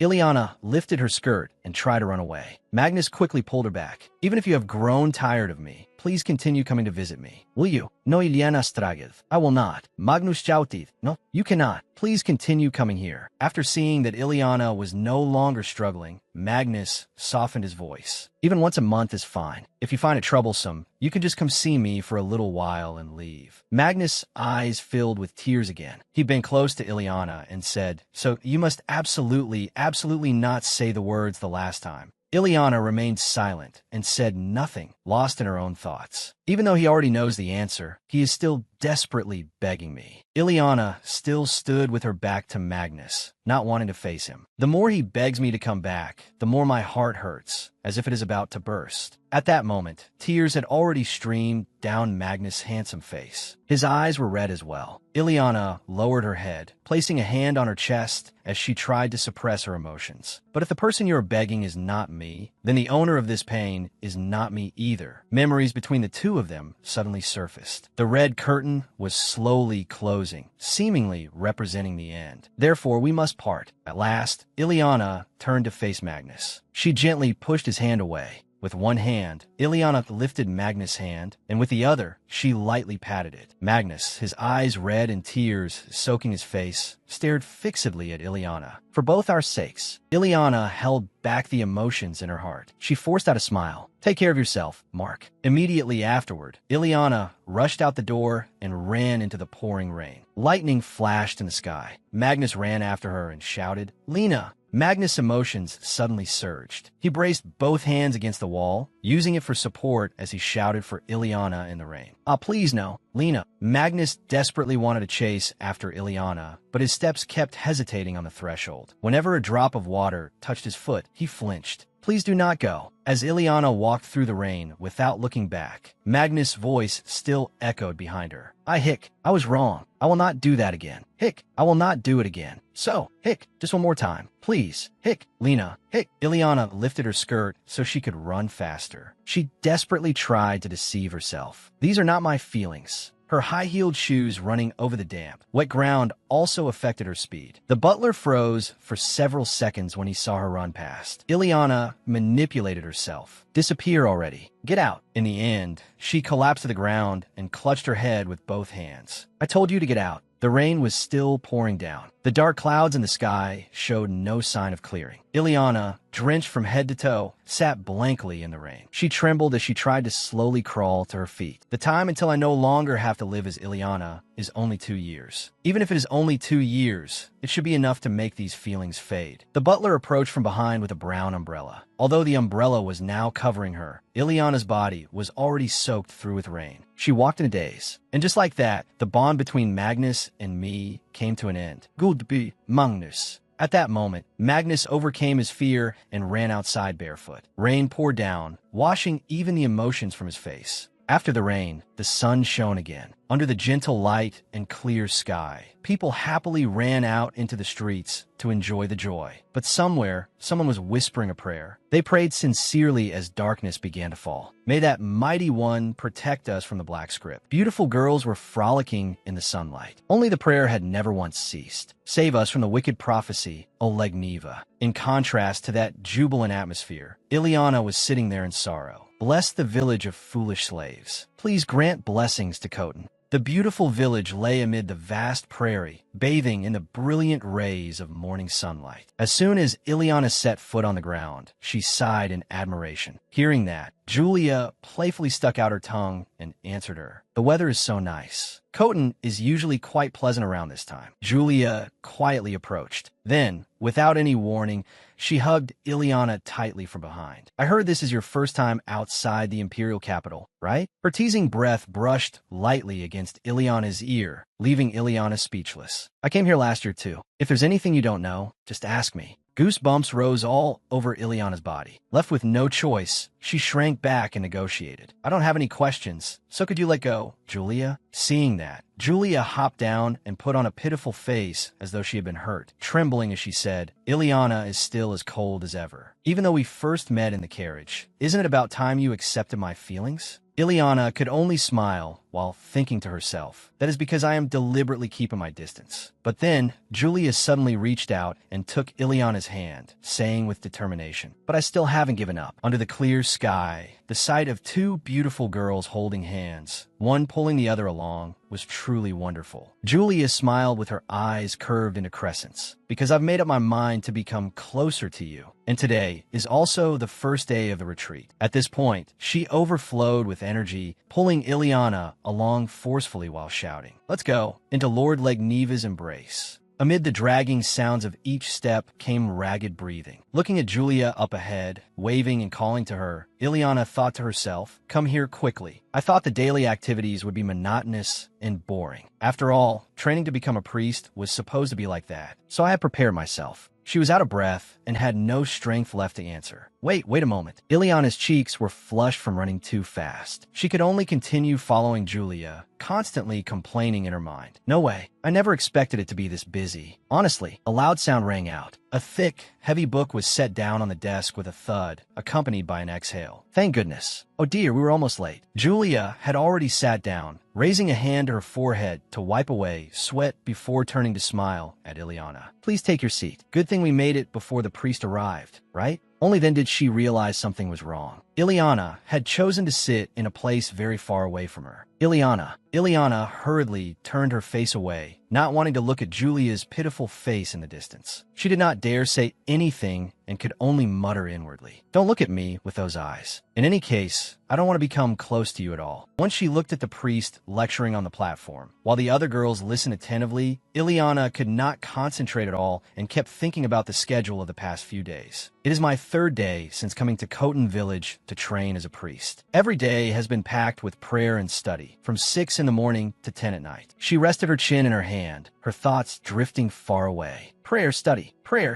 There's only exactly 10 minutes of rest in the schedule. If it weren't for Magnus, I would have fled back to the imperial capital long ago. Thinking to this point, the hand holding her pen suddenly trembled and she accidentally made a noise. The girl sitting behind her looked at her curiously, forcing Ileana to sit up straight seriously. Ahem.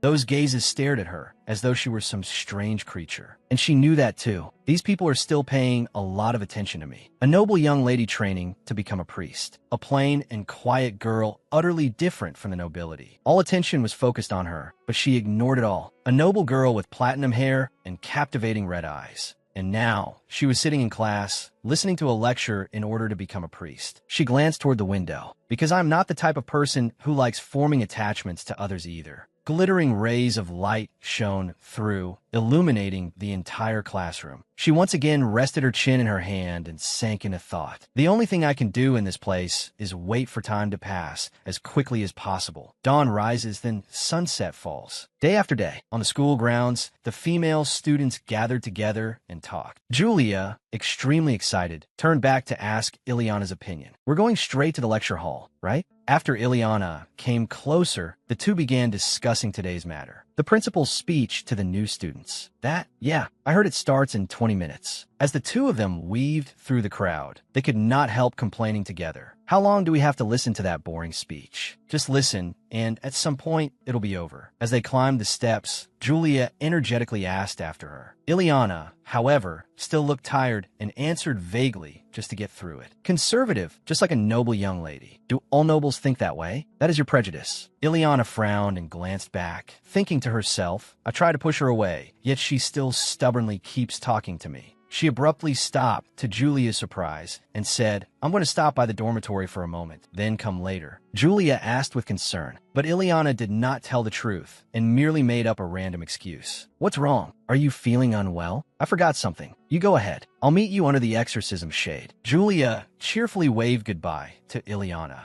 "I understand. Hurry up, Ileana." Ileana could only smile perfunctorily and wave back. But when she turned away, her expression became exhausted as she thought to herself, "That girl is a little irritating." She sadly wrapped her arms tightly around herself, her thoughts wandering. "She keeps making me remember someone, so it makes things even worse." Ileana unconsciously murmured, "Her hair color is the same as Magnus." After that day, I wonder whether he is alive or dead. The image of him crying miserably as he looked at her flashed through her mind. Under the evening sky, her figure became even lonelier. I receive reports regularly, once a week, about how he is still constantly sending books through the maids, about his medical examinations. A pigeon flew down to her feet, a small note tied to it, and about whether his poisoning has finally shown progress, about how he asks about me every day, and about how every night he still trembles from the cold so badly that he cannot sleep. She suddenly raised a hand and pressed it to her chest. Standing alone as she looked at the sunset, she asked herself, when will this feeling finally get better? Then Ileana lowered her head and let out a sigh. Just then, a voice from afar caught her attention. They are not heretics, are they? She raised her head and looked in that direction. The person continued explaining. I only asked everyone for help. Ileana quietly approached, tiptoeing behind a pillar to eavesdrop. Exactly what information did you receive, sir? When she saw the situation clearly, she was surprised because Priest Teo was standing among strangers with hoods pulled low over their heads. They were still talking. The priest called out, "Who are the people standing on both sides?" I investigated the black script, which originally only existed in mythology. Priest Teo's expression was extremely grave. The black script, the language of demons. Although it is described in many different ways, it symbolizes only one thing: the forbidden book of prophecy. The priest spoke in a low voice. That book truly exists. It is the legendary scripture that predicted the future of the empire. Hearing that, she was genuinely very surprised. The book of prophecy? There was never any book of prophecy in a novel, was there? At that exact moment, she panicked and accidentally stepped backward onto a stone, making a rustling sound. One of the hooded men seemed to have heard it. She hurriedly pressed her lips shut and stood frozen in place. The man glanced toward her, and right then, Priest Teo proposed. So, Captain, could you help me find it? We must quickly find and eliminate that book. Just as she was so tense that she could barely breathe, she heard him answer coldly, I understand. Watching him slowly raise his sword, Priest Teo looked blankly at him in confusion. The man drew out his gleaming sword and said in a sinister voice, so, information I was not supposed to know, and even the truth, ended up in your hands. He widened a smile like a demon come to collect a life. I understand very well now, Priest Teo. Hidden behind the pillar, Ileana turned back in terror. He swung his sword and killed Priest Teo swiftly and cleanly, that same smile still on his lips. Blood splattered everywhere, and the priest's body staggered, about to collapse. Just like that, he died without the slightest preparation. Those people stood there coldly. Having witnessed a murder with her own eyes, Ileana panicked in fear, her heart pounding rapidly. She raised both hands to cover her mouth, so she would not make a single sound. Before her was Priest Teo's bloody, horrifying corpse. There was not a trace of remorse or pity on the faces of the men in black cloaks. They ignored it. Not only did they not care that they had taken a person's life, they even intended to conceal the crime they had committed. The man said, fabricate it as a case, so we will not clash with the temple. Go. The person opposite him immediately replied, yes. Understood. Yes. This was probably the leader commanding the men in black. He was rather cunning when it came to evading responsibility for their crimes. And he was also extremely savage toward the corpse of the dead man.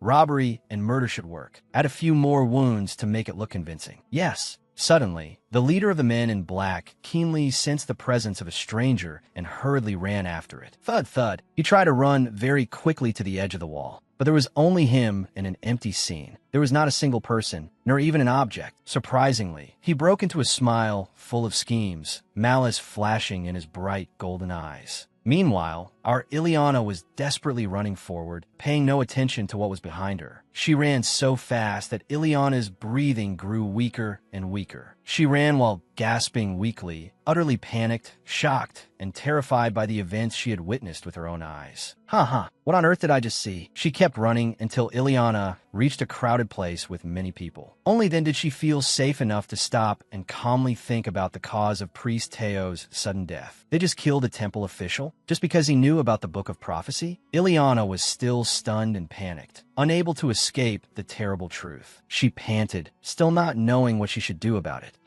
Who should I tell? Countless people, characters, and names Ileana wanted to inform appeared one after another in her mind. The other students? Or the temple officials? If not, should I report it to the principal? Suddenly, Ileana rejected all the thoughts she had just had. No. Ileana knew that the truth was completely different from what she was planning to do. It might even have the opposite effect. There are people who dared to murder a temple official right on temple land. Even if they were caught, they must be confident they can silence everyone. If I act unwisely, I might be the only one in danger. and Ileana hurriedly tried to calm herself amid those conflicting thoughts, the trouble, and her concern for her own safety. Calm down. If I make a mistake, I might be killed by someone else before I can meet Magnus again. Not long after, in another scene filled with silence and grandeur, inside the library, Ileana paid no attention at all to the book she was holding. She was extremely exhausted inside. Ileana was still deep in thought. She tapped her forehead, seemingly paying no attention to her surroundings. Ileana's red eyes narrowed in a frown as she thought to herself. Since then, I have searched for information about the Black Script and the Book of Prophecy, but I could not find anything like that at all. The Book of Prophecy in mythology reveals the future of the Empire. The book in the rumors will bring forth villains and monsters, and it is also the root of all evil. With the many rumors about the Book of Prophecy, Ileana knew that the theories about its appearance and location were all different. Ileana began to move, but curiosity about that mysterious book was already sprouting in her mind. The only thing they all have in common is that it is a book and that it contains prophetic writing. She thought as she walked, if you're a citizen of the Empire, then everyone knows this ancient story. As Ileana was returning the books, another question arose in her mind. But why was it never mentioned even once in the novel? But she immediately refuted that question. No, thinking back, this is not the first time a situation like this has appeared. Returning to the past, to the circumstances of Ileana's family. Her diary, April 4th, year 931 of the imperial calendar. I gave books to the beast. The first coins were used. In the end, what I received was a coffin. November 13th, year 931 of the imperial calendar. That beast escaped. Some woman was taking care of the beast. She looked like a doctor. Returning to the present, Ileana was carrying a stack of books while thinking to herself. They all have one thing in common. None of them appeared in the novel. Could they be related to each other? At that moment, two boys walked past Ileana and were chatting animatedly about Temple Official Teo. Did you hear about that? About Temple Official Teo? Ileana's face immediately turned pale, worry appearing on it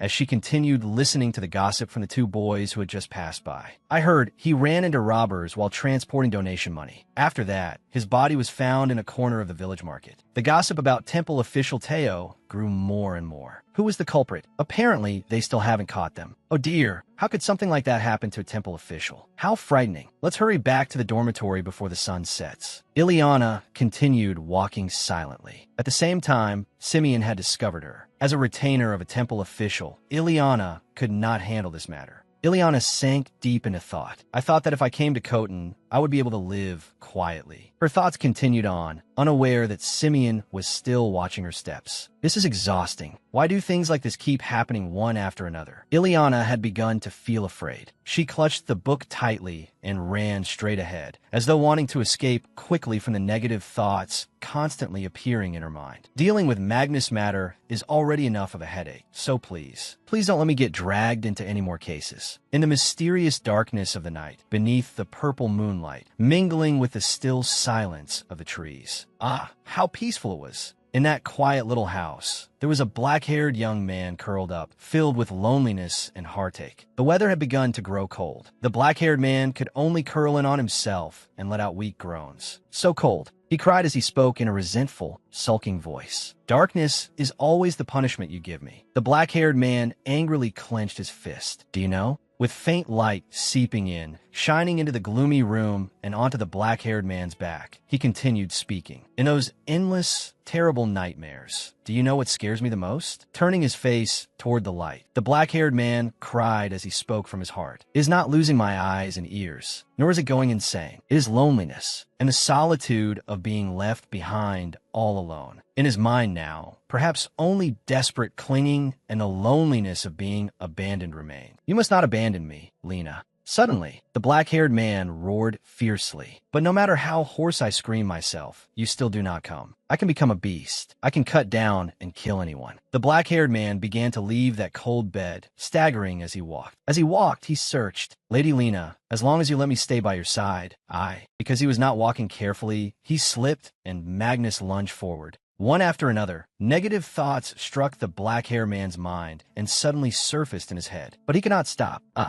Poor Magnus. This foolish and pitiful Magnus. Magnus, follow me. Live well, Magnus. Stop it. His tears fell in streams, as though he were in great pain. Stop it. Who is Magnus? he shouted. "Why do you keep calling me that?" Suddenly, the black-haired man remembered something. In his subconscious, the figure of that girl appeared. Had she called him that? "Mark, come here." Returning to reality, there was only one name in his head, Magnus Z. Cloud. Beneath the mysterious, romantic moonlight, the black-haired man was still utterly dazed and expressionless. Confusion and surprise were clearly written across that pale face. Then, suddenly, the black-haired man broke into a sly smile. Before the indifferent moonlight, he raised his elegant, alluring hands. "Ah, Mylena." Then he clenched both hands. "The beast you once abandoned has become human." Joyful, sincere excitement was clearly displayed on that handsome face. His hand rose to his chest, as if he had resolved never to give up. "And now I am coming to bring you back." 3 months later, the report finally reached Ileana. As she was enjoying the shade, avoiding the sun while reading, a black pigeon brought it to her. The report was a small piece of paper. Its contents consisted of only a few words. After escaping, he stayed at the home of a medical worker. That was all written inside. Ileana seemed rather satisfied with this report, so a faint smile appeared on her lips. Ileana thought to herself, then raised her hand to shield her face from the faint sunlight. The contract is over. Magnus has finally escaped from the hut. According to the original plot, after fleeing, Magnus stayed in the house of a medical worker. That person took very devoted care of Magnus and later became the Empress. That girl was the heroine of the novel. The developments here were faster than in the original plot. A margin of error of about a year should be fine, right? It seemed that this much did not affect her cheerful mood too greatly. While Ileana was still immersed in thought,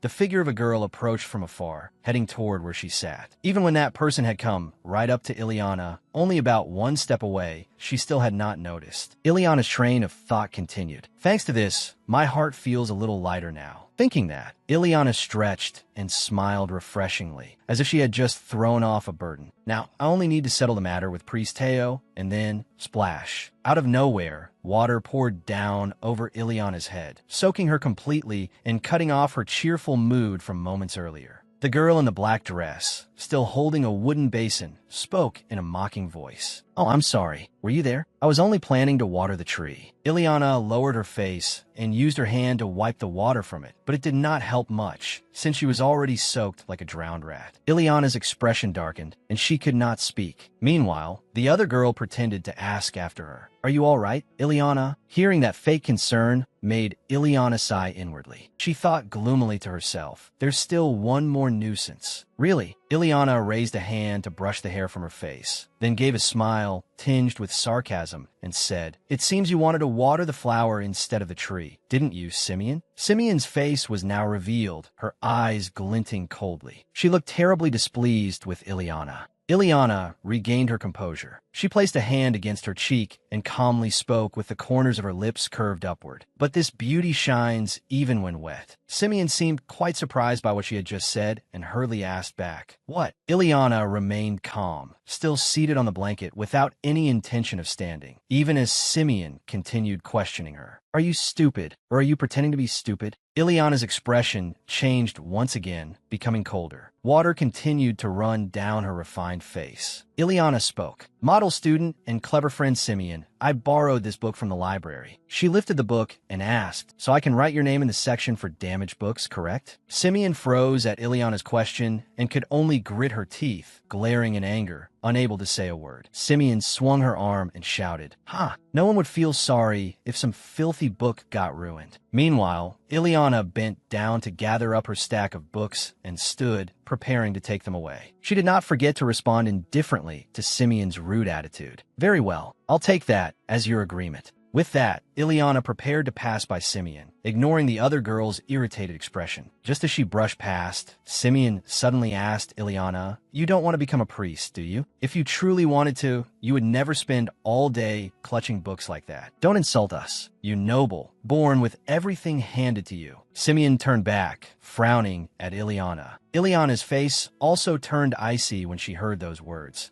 filled with blame and contempt. Simeon did not stop, and another question followed. "Why did you come here in the first place? You're definitely trying to use something, aren't you? Don't pretend to believe in the gods, and don't exploit faith for your own benefit." When she heard those words, Images from Ileana's past and the modern world flashed through her mind. Images of loneliness. She asked herself a question. The first time I received malice like this must have been when I was in school, right? Ileana once again forced a bitter smile and answered, Simeon, I understand how uncomfortable it must feel when someone with no willpower like me suddenly wedges herself among people full of passion. I won't deny what you said, and I don't intend to steal anyone's place, so rest assured. But a devout person like you should know this well, shouldn't you? Hearing this, Simeon could only lower her head, frown, and press her lips together at those words. Ileana turned around. The atmosphere suddenly grew somewhat heavy. Her expression remained unchanged as she continued. You cannot use faith as a reason to justify making others suffer. If you want to become a priest, then all the more reason you must not do that. Hearing those words, Simeon broke into a cold sweat and stood stunned, not knowing how to respond to Ileana's questioning. Ileana continued walking without the slightest concern. She thought to herself, I'm sick of this kind of thing, but I still can't get used to it. Compared to these petty matters, those people are the real problem. Images of people slaughtering one another appeared behind Ileana's back, somewhat brutal. After that day, no one suspicious approached me. A series of questions arose within Ileana. Will everything pass without any problem? If so, that would be fortunate. But why do I feel so uneasy? When the scene changed, 1 year and 8 months had already passed. On a tree branch appeared the figure of a young man no one had seen before. Below him, 2 young men were walking, their faces hidden. When the young man spoke, his identity gradually became clear. The ones being chased are 2 princes and a guard. One of the 2 is even the crown prince. The 2 princes, including the crown prince, were running in a very panicked and urgent manner. The young man revealed more. And the hunter is the person who went missing 1 year ago and has returned. Our 3rd prince, Magnus Manos. Magnus now appeared in a stylish suit, his hair neatly swept into a side part. His demeanor was impeccable, radiating calm as he walked. He truly was captivating to look at. The young man's face gradually showed more interest as he continued. Is this an ordinary struggle for imperial power? Another young man suddenly appeared beside him, with extremely long blonde hair tied low, and replied, It's not ordinary at all. Can we not stop it? The answer came from the opposite side, completely unconcerned. Why should I do that? They don't need anyone to step in and mediate. The young man shrugged, then stood up and continued speaking, while the blonde man could only silently glance over. On the contrary, it is worth celebrating if the strong survive and ultimately become emperor. Hearing that, the blonde man immediately objected. The strong become the one who stands at the top? Isn't that method a little too much like beasts? Despite the questioning, the black-haired man only smiled faintly and replied, Leave it. We don't have complete authority anyway. Let's go. The result will naturally be clear tomorrow. Hurried footsteps rang out against the ground. The 2 princes were running as if they were about to collapse. The guard protecting them drew his sword and warned them in a rather loud voice. Your Highness the Crown Prince, going any farther will be extremely dangerous. The 2 of them had reached a dead end. Below was a very deep ravine. If they took another step and fell, they would lose their lives. The guard stood in front of them in a battle-ready stance and said, It has come to this. Please stop, Your Highness. If you lay a hand on these people, this will not end as a simple case. Manos still slowly approached, complaining mockingly. How interesting. What intention do you have? Speaking as if I were some rebel. I truly don't understand why you're so worried, brothers. We're hunting, aren't we? The distance between them now was neither too close nor too far, but the shadow of the trees fell between them, looking like a boundary dividing darkness and light. Magnus' attitude changed. His face darkened, exuding resentment as he said, And this is also a place that holds very deep memories. The crown prince shouted back, You insolent bastard. What are you planning to do? Take revenge on us? A thing like you. Now, a black aura surrounded Magnus as he took step after step forward and answered his older brother. No, this is only an unfortunate accident. On the road while hunting, the crown prince encountered a wild beast and was chased back by it. The escort knight was torn apart and killed by it. The prince and the crown prince, my brothers, fell from the cliff and died while fleeing. What a regrettable accident. At some point, a jet black wolf nearly 3 times larger than Magnus, with 4 eyes, had appeared ominously. It bared its fangs and drooled, as if it had already recognized its prey. Hearing this, the crown prince angrily shouted, trying to preserve his dignity. Don't make me laugh. A thing like you dares? I am the next emperor. Manos also burst into laughter and raised a finger in a gesture for silence.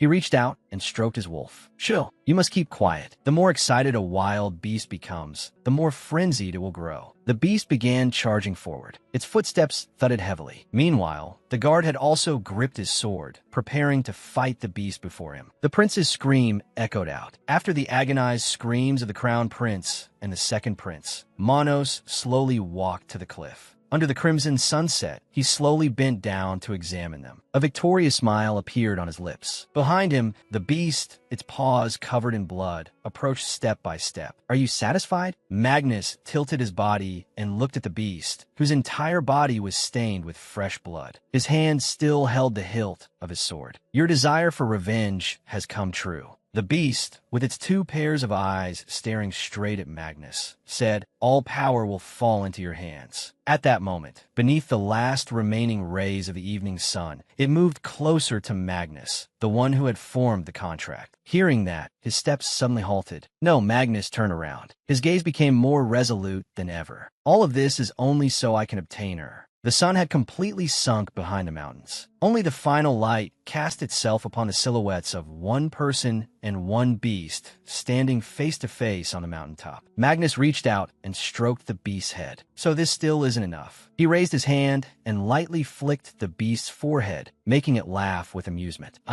Interesting. Darkness gradually fell. The beast also turned and left, blending into the night. Very well. It left only Magnus behind, his arms still held in the same position. I will stay by your side and watch just how far your despair and rage will reach. Only after the beast's figure could no longer be seen did Magnus let his hands fall limply. But then, as if suddenly thinking of something, he let out a sigh and clenched his hand, showing his determination to carry out something. In a library, among the stacks of books piled high on the table, Ileana was dozing off. Suddenly, she was startled when someone touched her, waking her up. Please wake up. While she was still dazed and rubbing her eyes to clear her head, that person had already turned and left. Ileana blankly asked Julia, who was sitting across from her, how long was I asleep? About 30 minutes. After receiving the answer, she seemed to lose all strength, wearily lowering her face to the table with a sigh. It's because you came to the library right after finishing the exam. While Julia was full of helplessness and said, I already told you to rest, Ileana did not want to say anything more. She only stared blankly and thought, it's almost time to go back,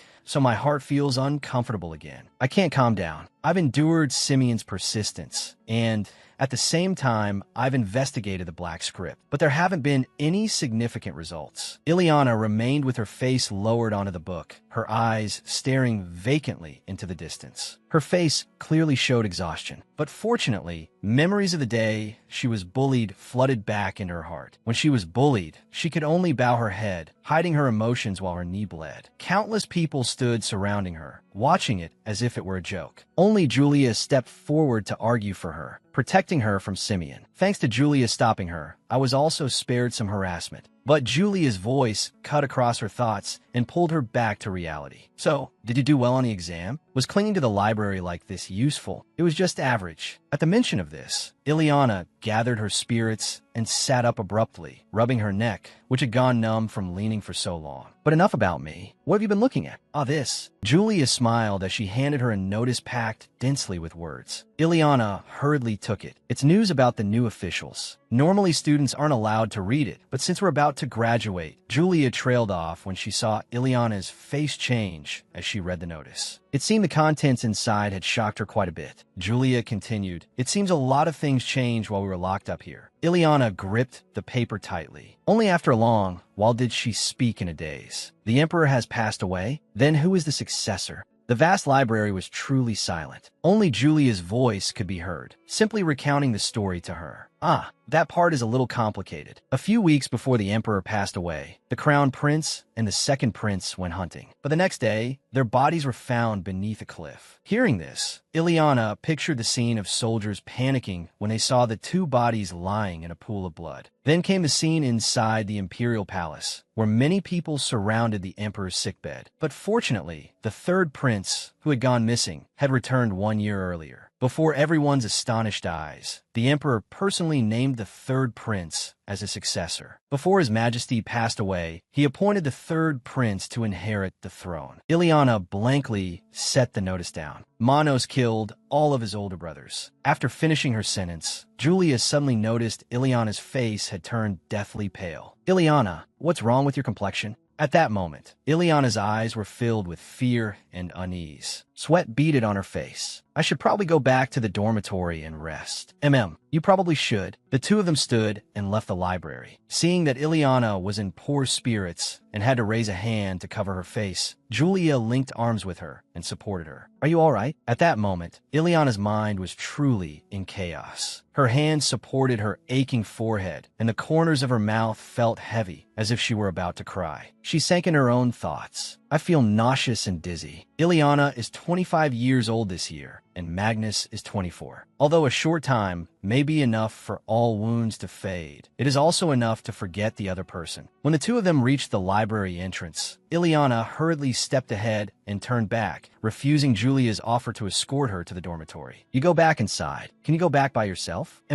She turned and left. Only then did Ileana's hand, which had been supporting her forehead, gradually slide down. Her face clearly showed exhaustion, but I still can't stop feeling uneasy. Just as Julia was about to return to the library, she seemed to remember something and hurriedly called after her. Ileana was stepping down the stairs at that moment, and the call startled her into stopping. All right, Ileana, your home is in the imperial capital, isn't it? The coronation ceremony will be held in the imperial capital soon. Intermingled with Julia's voice was the sound of the wind blowing Ileana's skirt. She stood frozen in place, as if lifeless. If the graduation ceremony ends early and you go there, you might be able to watch it. Ileana did not turn her head. She only silently thought. Only after some time did she smile very faintly.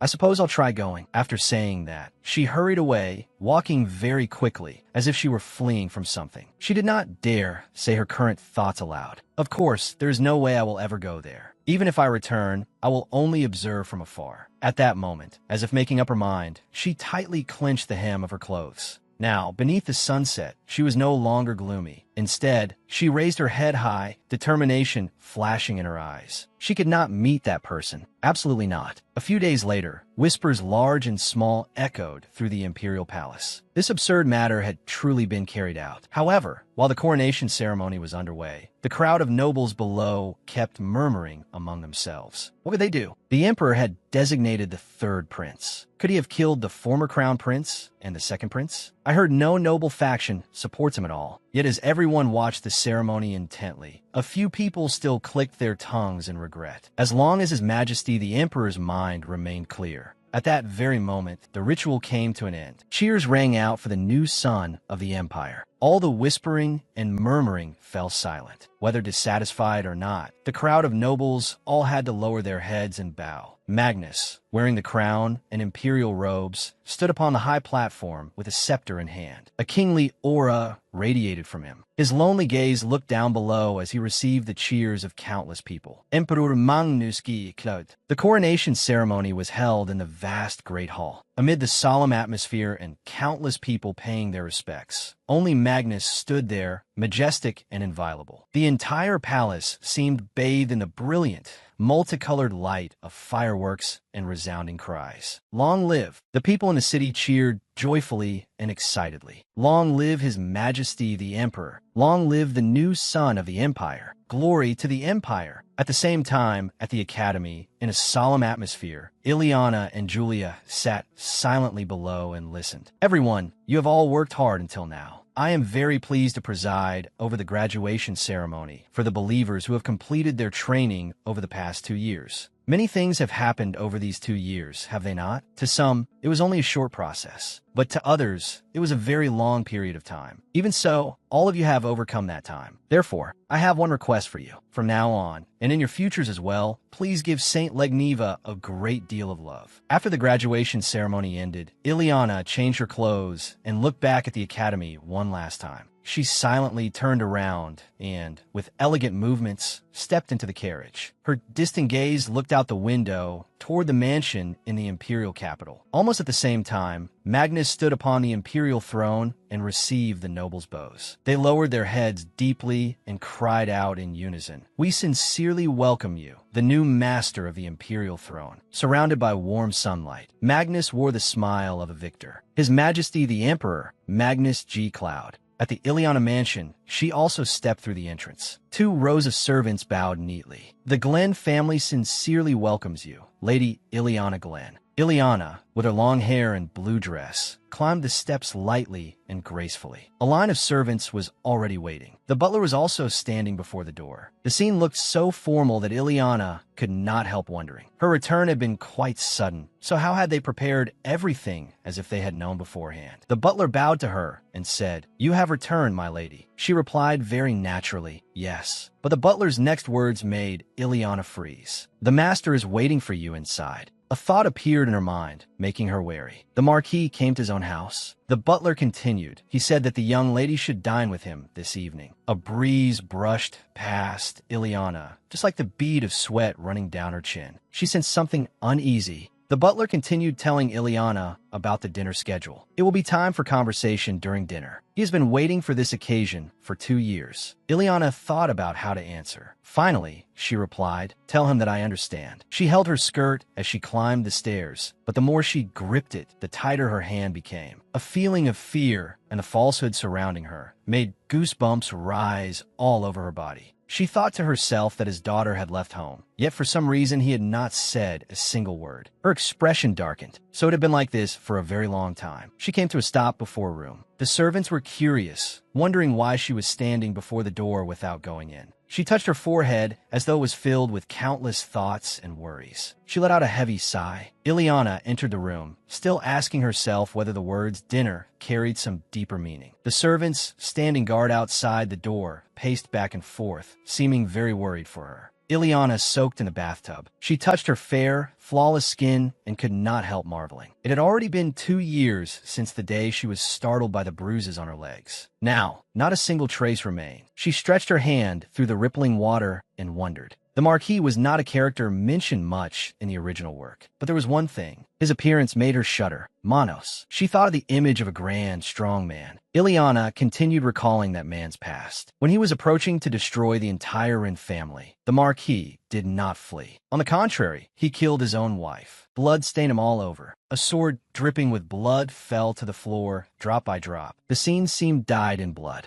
A man covered in wounds waited calmly for the Emperor to arrive. Thinking up to this point, she closed her eyes and clenched her hand tightly, as though calculating something. She stretched out her hand and thought. I only thought Magnus was the sole obstacle in my life. She gripped the edge of the bathtub and reached an important conclusion. That means now I have to investigate Magnus. She breathed heavily, and I also have to keep watch on the Marquis. She suddenly sank down, covered her mouth, and submerged herself beneath the water, as if she had thought of something truly terrible. Manos became Emperor faster than in the original work. If he still hasn't given up on Ileana, then he's probably starting to search for me, isn't he? So what I need to do is to stay far away from the outside world and society. After that, she rose back to the surface to breathe. As she was tidying her hair, a knock sounded from outside the door. My lady, dinner time is almost here. She stood up and stepped out of the bathtub. Water dripped from her body as she answered, I know. Afterward, the servants dressed Ileana and fastened her clothes for her. But she still could not stop thinking. She still felt uneasy. First of all, I have to get through this dinner safely. Ileana stepped out with a refined bearing and elegant attire, looking truly noble. A servant spoke up and invited her to her seat. This way, my lady. Just as she touched the glass, the Marquis's voice rang out. It has been a long time, Ileana. After hearing the Marquis's voice, she suddenly fell apart and could not move. She gripped her skirt tightly. Her breathing quickened, forcing her to reassure herself. Get a hold of yourself, Ileana. You must not be afraid.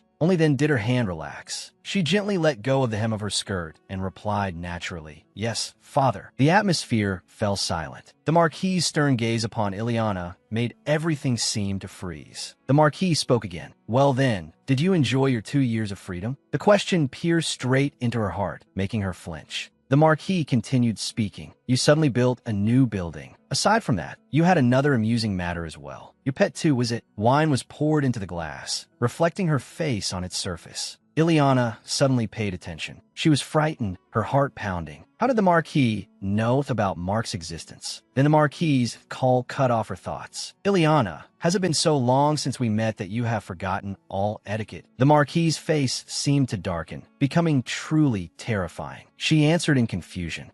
Father, I. The Marquis immediately cut her off and continued. Why do you think I left you as you were? It was mercy. I controlled you too tightly until now, so I merely wished to loosen the reins a little. But this is the result, is it? I will have to educate you again. As soon as those words ended, everything inside Ileana seemed to turn pitch black. She could only look down, not daring to look straight ahead, her face filled with fear. Ileana remembered the bruises on the original owner's legs. Her entire body stiffened, and her heart pounded violently. She felt so afraid that she could hardly breathe. She looked at the Marquis, who wore a serious expression and held a glass of red wine. Suddenly, a conjecture arose in her heart. Was Ileana subjected to domestic violence? That conjecture made her frown. Why? I only wanted to avoid that matter. The Marquis suddenly spoke, startling Ileana. Have you even forgotten how to answer? Then there is no need to reconsider it. He waved his hand, signaling to the butler standing beside him. As he stood up, he said, From now on, you are not permitted to go outside without my consent. Seeing the Marquis rise as if about to leave, Ileana hurriedly sprang up and called out in panic, Father, Father! Cold sweat ran down her as she thought to herself, this is bad. I can't let the Marquis leave like this. The Marquis stopped and looked straight at Ileana. She was trying hard to think of a way to escape this situation. What should I do? Please. Suddenly, an extremely bold thought occurred to her. Ileana said loudly, I don't remember. Her words made the Marquis frown. Beside him, the butler Milva still wore a professional smile. Ileana placed her hand on her chest and tried to look pitiful in order to win his sympathy. I don't remember anything, Father. She thought honestly, I once thought it was so childish. A politician was giving a speech. Yes, I don't remember clearly. She thought of politicians' words. A beautiful young girl knelt on the ground before a young man, her face horrified as she asked in confusion, Who am I? Ileana thought of the common plot twists and dramas. Ileana thought to herself, I once thought that if it were me, I would never say those words. Ileana gritted her teeth. But now, the only thing left in my head is this sentence. She waited for the Marquis's reaction.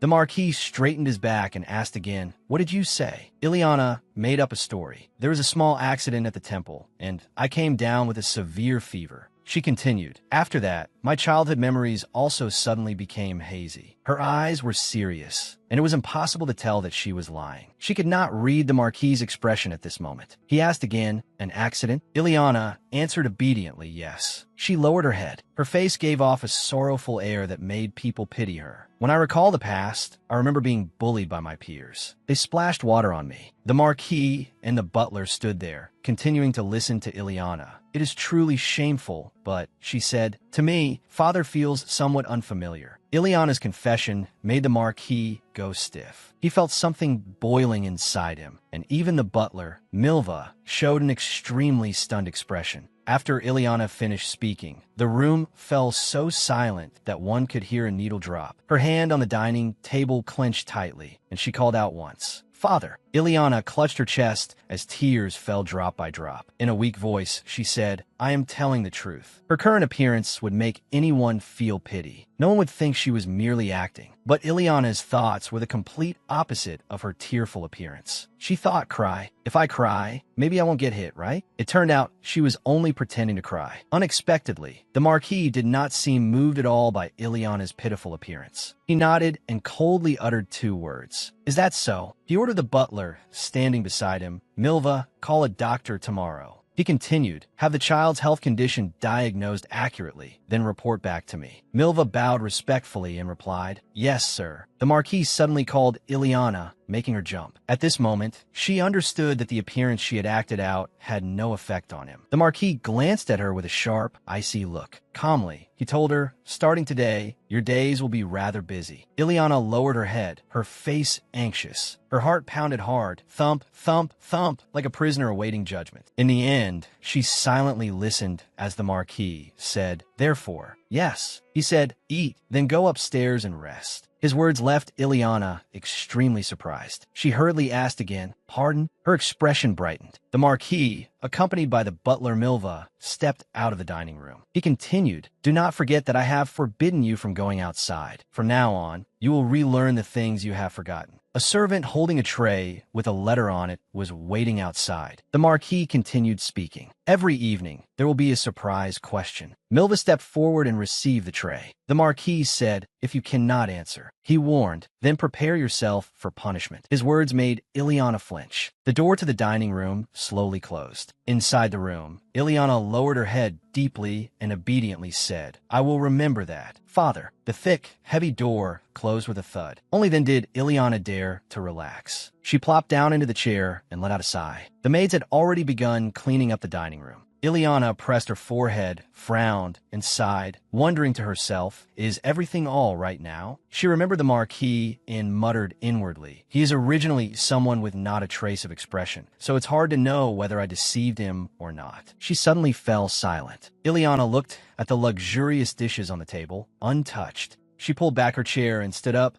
thinking to herself, "My stomach doesn't feel too good. Is it because I'm too tense?" Her actions drew the maid's attention. They hurriedly called out, "Ah, my lady." Ileana turned her head back. With a cold gaze, she ordered, "Clear the table." She stepped out of the dining room with her thoughts unfinished. Even so, I have faced the most terrible thing. As she walked down the broad corridor, she told herself, "No, I should be satisfied with what happened today." She raised her head and closed her eyes. Her face showed exhaustion as she murmured, "It's all right. Everything will be fine." Ileana encouraged herself. "Come on, you can do it." Her voice echoed through the incredibly luxurious mansion. At that moment, in the study, the Marquis sat pensively before a large desk, staring at the letter he had just received. He crossed his legs and said to Milva, "You must have seen the situation. I assume you know what you must bring back to me." Milva replied, "I will investigate information on the person who dared splash water on the young lady." The Marquis lowered his head and answered, "Good." Observe Ileana carefully. He picked up the letter that had just been delivered and a quill, then continued, "It seems the child's memory loss is real. The atmosphere around her is very different from before." Milva bowed, placing a hand on his chest, and respectfully replied, "I will report the details later, sir."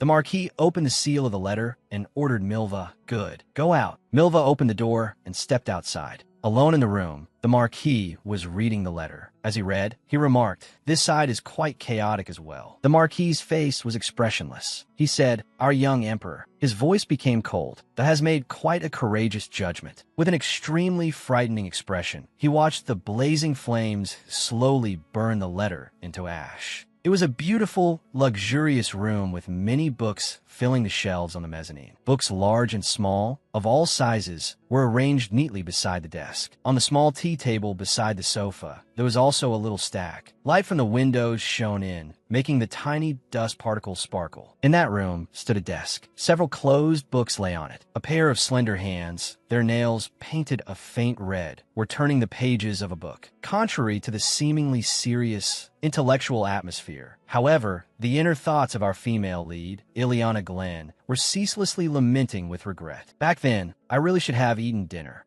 As soon as she thought that, images of delicious dishes, from fish to meat, beautifully arranged, kept appearing in her mind. Ileana sat at the desk, trembling. Whether from hunger or anger, she resentfully cursed that wretched Marquis. She closed the book with a loud thump. Ileana, resentful that she could not answer even a single question, felt utterly helpless and shouted with all her strength, "Can he really starve someone for an entire day?" Ileana's shout rang throughout the room. Although she had not eaten dinner, it seemed to have had little effect on her outburst. Her beautiful hands raised the thick book she was holding. It was a large brown book with an ordinary pattern. She used all the strength she had and threw the book hard onto the desk with a heavy bang. Ileana spoke with all her grievance and anger. "Does it make any sense to memorize things every single day? It's already been 3 weeks." After venting her anger on the book, Ileana slumped gloomily over the desk and lowered her head, admitting how harsh it all was. If she had not memorized it by tomorrow, she would have to take on 2 more books. No exceptions. Ileana lay helplessly across the desk. Dozens of questions were asked at meals. If she got even one wrong, then for the entire day, she would not be allowed to drink even a single sip of water. Ileana lay on the desk, turning to one side with her exhausted body. She closed her eyes to save even a little strength and tried to endure the hunger raging through her. She muttered, "Cold-blooded demon. I'm still your daughter, you know." Suddenly, a voice called from outside the room. "My lady, it is time for dinner." The call quickly reached Ileana's ears, faint and clear, as if it had come from heaven, rousing the girl worn down by studying and hunger. But after hearing that call, her joy lasted only a moment. Ileana quickly realized the haunting truth behind it. Her face filled with boredom, her red eyes helpless. It was not time to eat. It was time to be tortured by questions. Ileana wrapped her arms around her stomach and complained,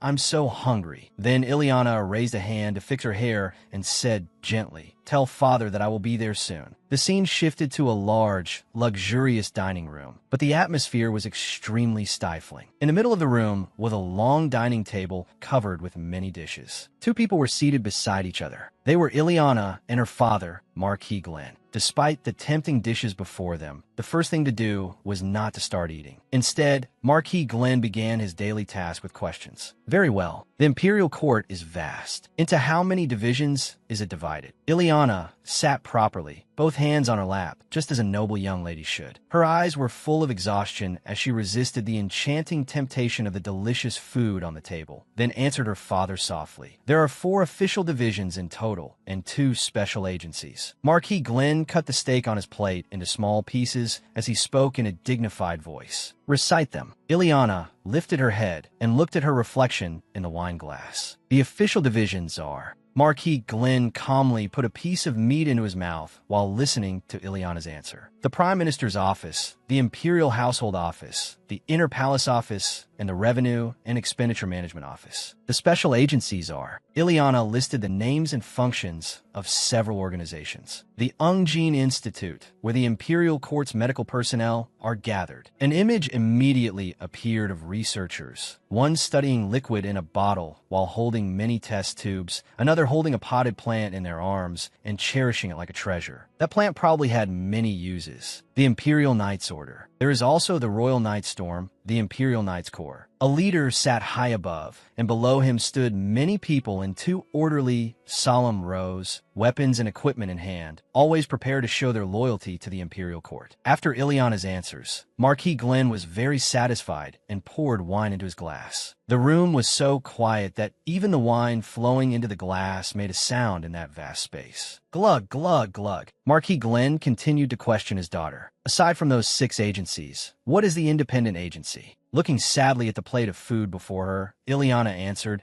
"The Noble Corruption Inspection Bureau, JIM ODI." Satisfied with Ileana's answers, the Marquis set down his wine glass and praised her. "In any case, you have been memorizing very diligently." Ileana shrugged, her eyes lowered and looking deeply fed up as she replied, "If I want to eat and live, I have to memorize it." After the questions were finished, Ileana deliberately shook the plate with food skewered on it twice. Marquis Glenn was very pleased with her answers today. He smiled faintly and made a light gesture, inviting her to eat. While devouring her food, yet without losing her noble bearing, Ileana thought, so that man knows how to smile too. As he had a servant pour more wine into his glass, Marquis Glenn asked Ileana, "Is starvation that effective?" It seemed Ileana had filled her stomach a little, and her hands began to slow. Ileana answered calmly, "It's the same as training a dog. I heard reward training is more effective than punishment training." Bringing the wine glass to his lips, Marquis Glenn replied, "That is true, but this is better than before." As Ileana chewed, her expression darkened, and she thought, "It is better than being beaten." Marquis Glenn suddenly gestured for the wine, pouring to stop, making the butler flinch a little. Marquis Glenn spoke to Ileana as he prepared to leave the dining table. "Today's education ends here. You have worked hard. There's a schedule tomorrow as well, so prepare yourself." After finishing his meal, the Marquis wiped his mouth with a napkin. While the butler tidied the wine used during the meal, Ileana continued eating and was surprised to hear that there was a schedule tomorrow. Ileana asked the schedule. Marquis Glenn crossed his arms and leaned leaned back in his chair, making a grating sound. Marquis Glenn answered Ileana coldly. If you memorize the imperial genealogy, you should know. Ileana was still focused on eating, while Marquis Glenn's words continued to echo. Not long ago, a new emperor ascended the throne. Ileana stiffened. Her eyes opened as wide as they could when she heard her father's next words. Immediately after the emperor's enthronement, a purge began. Ileana stopped enjoying her food, turned her head to look at her father, and Marquis Glenn continued. Most positions have been left vacant, and a commoner woman has taken the vacant position of Mendes. Marquis Glenn crossed his arms in thought, his face full of anxiety as he said, "This emperor's first moves are extremely unconventional. Because of that, the relationship between the emperor and the nobles has also changed in an unusual way." Yes, Ileana was also affected by Marquis Glenn's anxiety, so she felt a little uneasy inside. A voice in her heart thought, "Mendes is the head of the Aaron Institute." Marquis Glenn tapped the index finger of his right hand against his left arm and continued the conversation. "I do not know whether he intends to deal with the current circumstances or not, but 2 days ago, the emperor mentioned marriage." In Ileana's mind, the image of the male and female leads of this novel appeared again.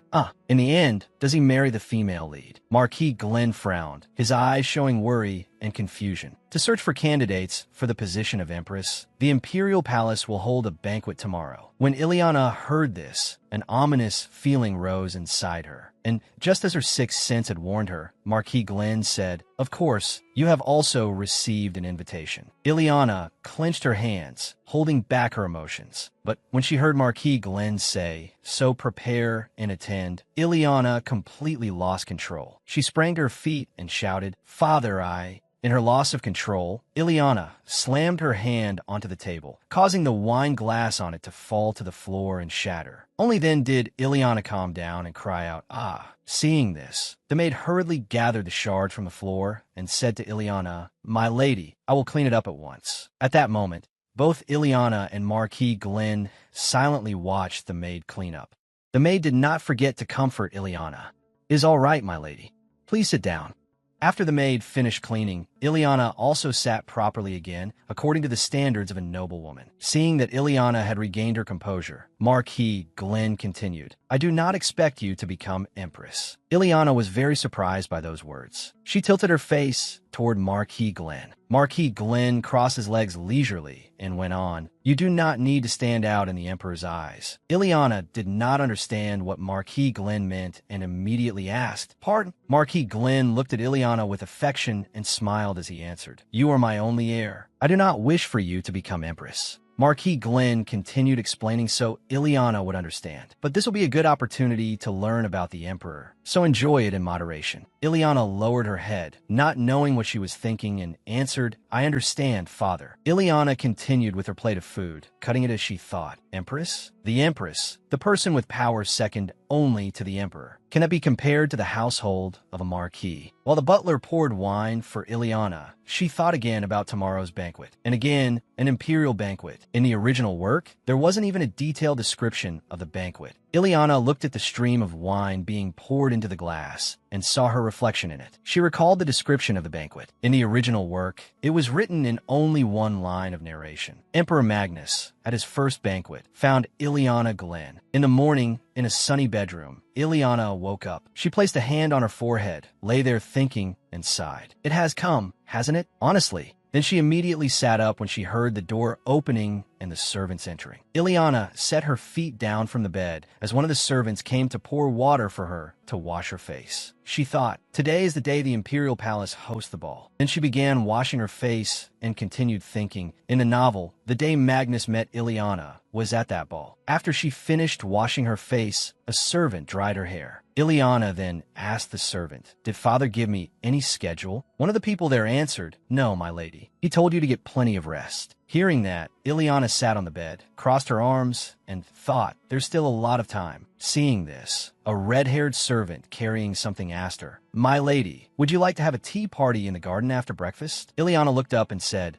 let's do that." In the garden, Ileana sat at the tea table and thought, it really has been a long time since I rested like this. As she blew on her teacup, she continued thinking, even though it is very peaceful, I feel as though this is the calm before the storm. From far across the bridge where Ileana was sitting, Marquis Glenn approached and said, "It is rare to see your face at this hour." Ileana heard his voice. "You heard that there's a ball tonight, didn't you?" She turned to look and saw her father walking with another person crossing the bridge toward her. She called out, "Father." Then she stood and answered, "Yes, I have prepared everything, so please do not worry, father." Hearing that, Marquis Glenn sat down and gave a stern, After finishing her words, Ileana hesitated and continued, "Father, I wish you a good morning." Marquis Glenn silently looked at Ileana, then looked aside and said, "Very well. Good morning." Seeing this, Ileana frowned, picked up her teacup, and thought, "What is this? Did I say something wrong?" Yes. After a while, her father spoke again. "Your residence during the banquet has been chosen. You remember the rules of the Imperial Ball, don't you?" Ileana immediately answered, "Yes." She sat there and began reciting the rules of the Imperial Ball. "You are not allowed to leave the banquet without the Emperor's permission. You must remain near the Emperor for 1 week." Then she continued, "I heard that each family decides its own place of residence." Hearing that, Marquis Glenn interlaced his fingers and said, "Our family has been granted Gonshu Palace." Ileana looked up in shock and thought, "The Emperor granted a palace to the Marquis family?" At the same time, her father's expression twisted into a frown and he sighed. Then her father continued, "Marquis Glenn is a founding meritorious family of the Empire. Naturally, the level of treatment differs from other families." Hearing that, Ileana turned aside and hesitantly said, "I see," and she sank into thought. "I had no idea at all. Wait, if that is so, then just because of me, Magnus disregarded the nobles. Did he even cruelly destroy the families who were founding meritorious servants of the Empire?" Thinking that, she clenched her hands and continued thinking, "That is not ordinary anger. No, it is not because of ordinary anger. He has completely lost his reason."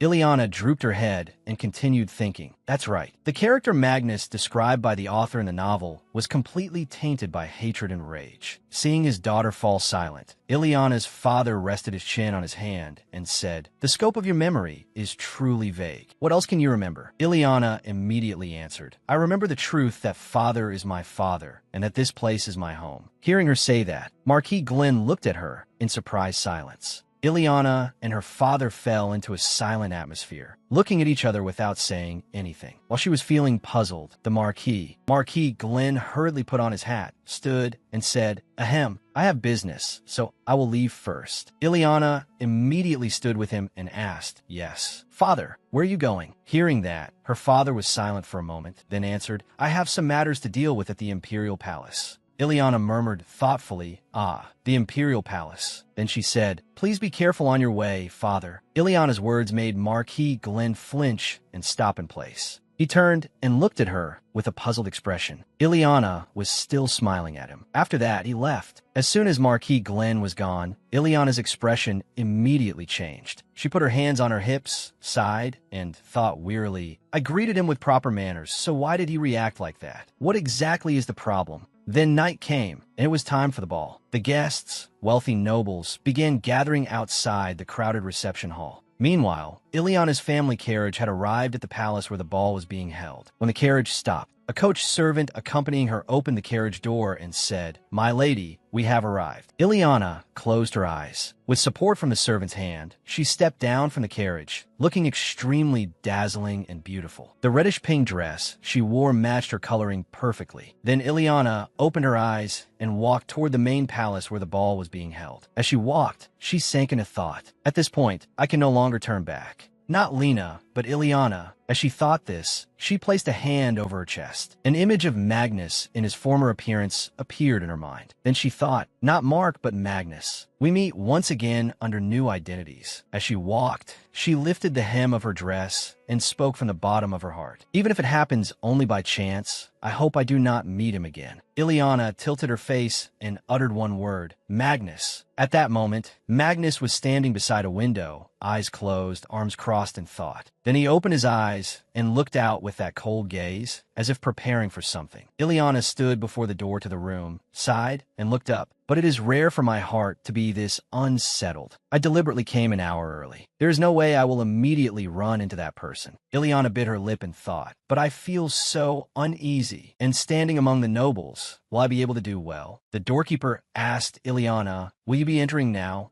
Ileana closed her eyes, clenched her hands, and told herself, straighten your back, relax your shoulders, raise your head. That way, I will be more confident and elegant than anyone. Ileana said, all right, do not forget, from this moment on, you are not yourself reading a novel alone in a cramped room anymore. The doorkeeper asked, may I have the honor of knowing your noble name? Ileana told herself, the person I must play is Ileana Glenn. In the noisy, bustling grand hall, the doorkeeper's voice rang out. The daughter of the Marquis of Glenn, Lady Ileana Glenn, enters the grand hall. The doors opened, and Ileana entered the banquet hall. Everyone in the hall began whispering, oh my goodness, is it the daughter of Marquis Glenn? The one who donated to the temple and even completed the priesthood course. Ah, I heard she went mad over religion. That's right, she only returned not long ago. Was she betrayed by the deity she believed in so devoutly? I suppose low-quality things suit her. I'm worried she might have brought the smell of poverty with her. That's right. Ileana walked up the stairs. Honestly, I can hear every insult. Ileana thought,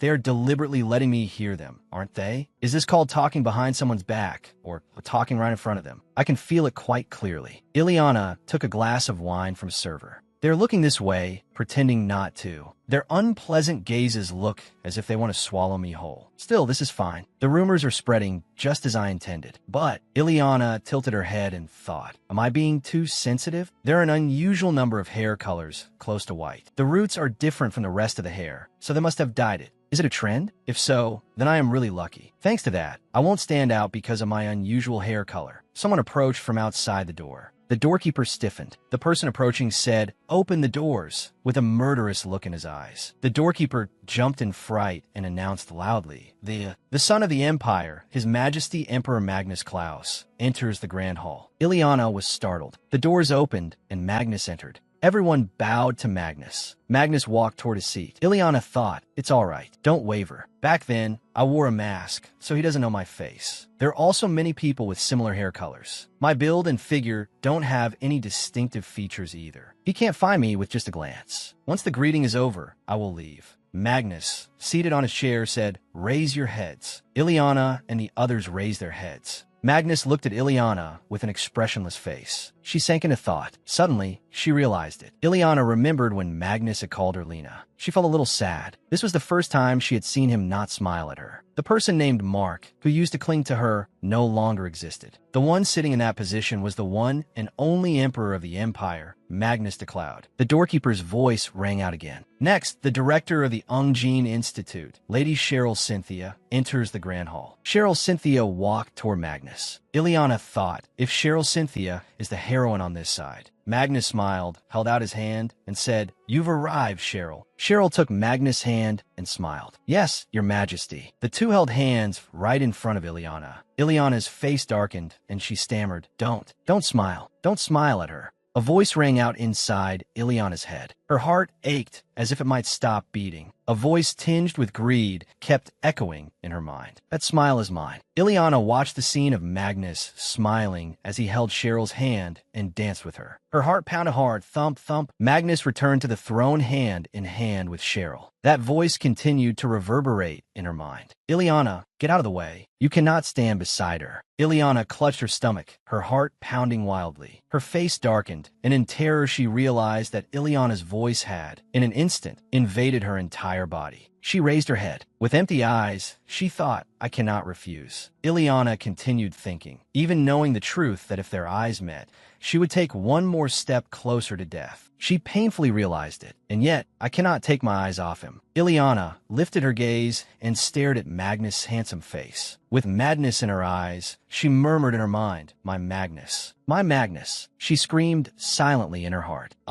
This emotion aching in her chest. Yes, that ugly common thing, jealousy. Magnus stood by the throne. Beside him was Cheryl, while Ileana could only stand below, among the laughing, talking crowd, looking toward him. Magnus suddenly opened his mouth. Well then, he turned and announced, let the ball begin. People began dancing together to the graceful music. Cheryl suddenly grabbed Magnus by the clothes. She asked, "Mark, is that the person?" Magnus turned away sharply. After hesitating for a moment, he answered, "Probably." Cheryl continued, "That's right. She's looking at you, as if she wants to pierce right through you." She grabbed Magnus by the shoulder and refused to let it go. "She's the girl you wanted to find, isn't she? Are you planning to pretend you don't know?" Yet Magnus still maintained a calm expression. He smiled faintly. "Do I look like I'm pretending not to know?" Cheryl pulled Magnus down and whispered in his ear, "Aren't you? You talked as if you would drag her away the moment you found her." Magnus kept the same smile even as Cheryl grew impatient. He answered, "That is right. I have always waited for this moment." Magnus turned around. I was that determined to find her. An unfathomable expression appeared on his face. He spoke in an icy voice. I did not expect her to appear on her own. This abrupt change in Magnus startled Cheryl. She quietly moved closer to Magnus and said to him, "I asked why you were pretending not to know. And that answer, I really have no idea what goes on in your head."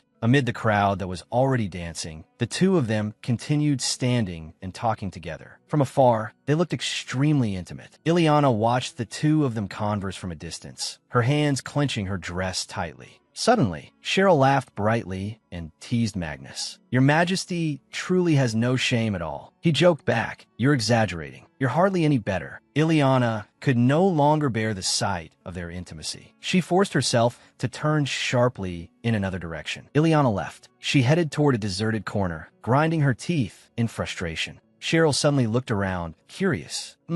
She asked Magnus. Then, among so many people, "How are you going to find her?" Cheryl asked again. "Are you sure?" She continued. "After the rumor spread that you liked silver hair, it became harder and harder to find a young lady who hadn't dyed her hair white." Speechless, she recalled the sight of countless noble ladies trying to catch Magnus' attention with white hair. She continued, "You said that because she was wearing a mask, you didn't even know her eye color, let alone her face." At that moment, Ileana was standing alone on the balcony, gazing at the night sky. But Cheryl still had not stopped talking. "It's not that you saw her appearance and mistakenly thought you'd found her, is it?" Hearing that, Magnus suddenly shook his head. He said, Cheryl, how could I possibly fail to recognize her?" His eyes shone with an indescribable madness. He continued, "The person I remember even in a blur." This expression on Magnus' face made Cheryl somewhat worried. She said, "All right, I'm sure you have some kind of plan." Cheryl suddenly moved toward the dance floor. She said to Magnus, "I don't know what picture you're painting, but what I needed to do ends here." She looked back at Magnus and shrugged. "I already came to this dreadfully boring party against my will. Surely playing around a little is fine, right, Your Majesty?" Magnus clicked his tongue. "You're going to drink again, aren't you?" Cheryl answered, "Of course." She bowed to Magnus according to proper etiquette and winked at him. "Ah, Your Majesty, you must not drink alcohol." "Understood." Magnus was somewhat at a loss as he answered her. "You'll drink while I'm forbidden from alcohol? What a cruel Mendez." Mendez referred to the head of the Ungjin Institute, where the imperial medical staff gathered. Cheryl smiled, turned around, and teased, "If you find it too unfair, please hurry up and get well, Your Majesty." Cheryl very quickly blended into the crowd of dancers. She spotted a servant carrying wine. Her eyes lit up. "I'll find wine. Thanks." The servant looked bewildered at the 2 bottles of wine that had vanished. Meanwhile, Cheryl was extremely pleased. Holding the bottles of fine wine, she walked along humming. But suddenly, someone appeared and said to Cheryl, "Could this be the new Mendez, Lady Cynthia?" Cheryl was suddenly surrounded by a group of people. She was startled, while the people kept talking without pause. "That's right. It's a pleasure to meet you." Someone even praised her. "Your beauty truly stands out." Cheryl stood in the middle of the nobles, visibly uncomfortable. The nobles' words were filled with sarcasm. "Ah, so that is why His Majesty took a liking to you. Or do you have some other secret? Perhaps you have a special trick for grasping someone's heart." The nobles' words grew more and more excessive. They kept talking. "I heard you were a village physician. You must have used all sorts of folk remedies, yes?" "Ah, I've heard about it. Using special methods to make the other person. How unpleasant. Could the Mendez possibly be using such wicked methods?" Those filthy words left Cheryl utterly exhausted. She irritably thought to herself, honestly, these nobles. Suddenly, Cheryl coughed once, drawing the attention of those people. She began, "The secret is rather hard to explain, but there is one very special secret if you wish to become Mendez." Her words made them curious. They watched attentively, waiting for her to continue. Then Cheryl gave a bright smile. acting as if she truly wanted to teach them. She spoke without the slightest shame. You simply need outstanding medical skill. Extremely, unbelievably, absurdly outstanding medical skill. She brushed back her hair and smirked. Her whole body radiated self-confidence as she kept talking. Easy, isn't it? Really, I'm something else. Her reaction left those people frozen, unsure what attitude they ought to show. Before they could react, Cheryl turned sharply and left. She called back to them. If I have answered your questions, then please excuse me. Her actions made those people so angry they ground their teeth. A lowly commoner dares. Cheryl paid them no mind. By then, she had run out to the balcony. She leaned against the doorframe and muttered a complaint. Goodness, how stifling. This atmosphere really makes me sick of it. She opened the door and stepped onto the balcony, complaining endlessly. It's so filthy, I want to avoid it immediately. If Mark hadn't asked me, I would never have come to a place like this. Cheryl sighed. I need to run out to the balcony and sip some wine. Suddenly, she opened her eyes wide. Her hair fluttered in the wind. Under the moonlight stood Ileana in a wine-red evening dress, leaning against the balcony and gazing at the night. Her long silver hair streamed in the wind. It was a scene as beautiful as a painting. Cheryl cried out in surprise. Cheryl's appearance caught Ileana's attention. She slowly turned her head. The two faced each other, and Cheryl hesitantly asked, "Who are you?" But Ileana had not expected to run into Cheryl in this situation. Cheryl quickly struck up a conversation. "So, someone was here first. May I stand beside you?" Ileana turned back and nodded slightly. Facing her, she answered softly, "Please do as you like." Ileana, her face full of troubled thoughts, held a glass of wine and lightly wet her lips. Cheryl politely responded, "Thank you. If I couldn't stay here, it would be so embarrassing." Cheryl stepped beside Ileana and asked gently, "Would you like more to drink?" Ileana startled and exclaimed, "Huh." Cheryl rummaged through her coat and pulled out 3 bottles of wine. She invited Ileana. "1 glass is nothing at all. That's why I prepared these in advance. This should be enough for 2 people, right?" Cheryl kindly poured wine for Ileana and offered it to her. A strange ritual took place. In Ileana's eyes, it only looked as if Cheryl recited a spell. In the blink of an eye, every glass had been filled. Cheryl swiftly drank them all down. Ileana said worriedly, "Hey, you, gulp, gulp, gulp." Cheryl sighed in comfort. "Oh, the taste of wine is wonderful." Ileana, standing beside her, was utterly confused. Cheryl said enthusiastically, "My lady, would you like something to eat with it? If you'd like, I'll bring it for you." Ileana glanced at the wine glass, her heart heavy. She picked it up and drained it. "No, I'm fine." Cheryl's heart stirred and pounded in rapid succession. "Oh, she can drink, can't she? May I ask which family you belong to, my lady?" Ileana, looking thoroughly drunk, answered, "The Glenn family." "I am Ileana," Cheryl exclaimed in surprise. "Oh my, you mean Marquis Glenn?" Ileana answered, "Yes." Cheryl's expression seemed to brighten with realization. "I see. So he had a daughter." Ileana was curious. She had not thought the original owner's father was that famous. "Do you know my father?" Cheryl tilted her head and searched through her memories. A tall, large man dressed in luxurious clothing appeared before her. "Well, I don't know him very well. I only met him once at the party where the new Mendez was introduced to the ministers. As expected, most of the nobles ignored me, but that nobleman was a little different from them. He was the only one who did not look down on me just because I was a commoner. He treated me normally, the same way he treated the previous new Mendez." Ileana placed a hand on her chin and thought. Cheryl bit her lip and lost herself in thought as she added, "Now that I mention it, he really was quite a unique person. It wasn't exactly respect. Rather, perhaps because he wasn't interested in my existence at all, he treated me normally." Cheryl took a sip of wine and thought of Ileana. Guessing, she murmured, "His daughter is probably the same then." Cheryl turned to Ileana and asked what she had been wondering, since Ileana had appeared so rarely. "I don't think I've seen you much at balls." Ileana answered softly, "Yes. For the past 2 years, I was at the Temple's Education Institute." Cheryl was overwhelmed by the place Ileana mentioned. The Temple's Education Institute, my lady." Ileana answered with a heart full of thoughts. "Yes. I had intended to live a life filled only with prayer and repentance." Cheryl exclaimed, "Oh, for a noble, that is not an easy choice to make. After all, it means leaving behind all interests and authority." "My lady, you truly are simple and unpretentious." Cheryl shouted, "If only the other nobles were like you, how wonderful that would be." Nobles in high positions are all sensitive, afraid that their power will be stolen. Otherwise, they try to curry favor with me and seize my weaknesses." Cheryl showed her displeasure toward the other nobles, because they think I was able to rise to the position of Mendez entirely because I am favored by His Majesty. They think I asked him to give me an official post. They think I only have my looks and can't accomplish anything useful. Ileana enjoyed the wind before her, brushed her hair, and said, "Well, it is only natural to want to win His Majesty's favor." Cheryl objected, "That is true, but you seem different from those people, my lady." Cheryl, moved, took Ileana's hand. "Lady Glenn, it seems we get along very well, doesn't it? At parties from time to time, could we continue being close like this? I'm sure it would be fun." Ileana shook off Cheryl's hand. She drew her own hand back and declared, "I refuse. It seems you're misunderstanding because I behaved a little plainly. But even if I have returned to luxurious balls, nothing has changed. The fact that I am a noble and you are a commoner has not changed at all." Cheryl stroked her chin.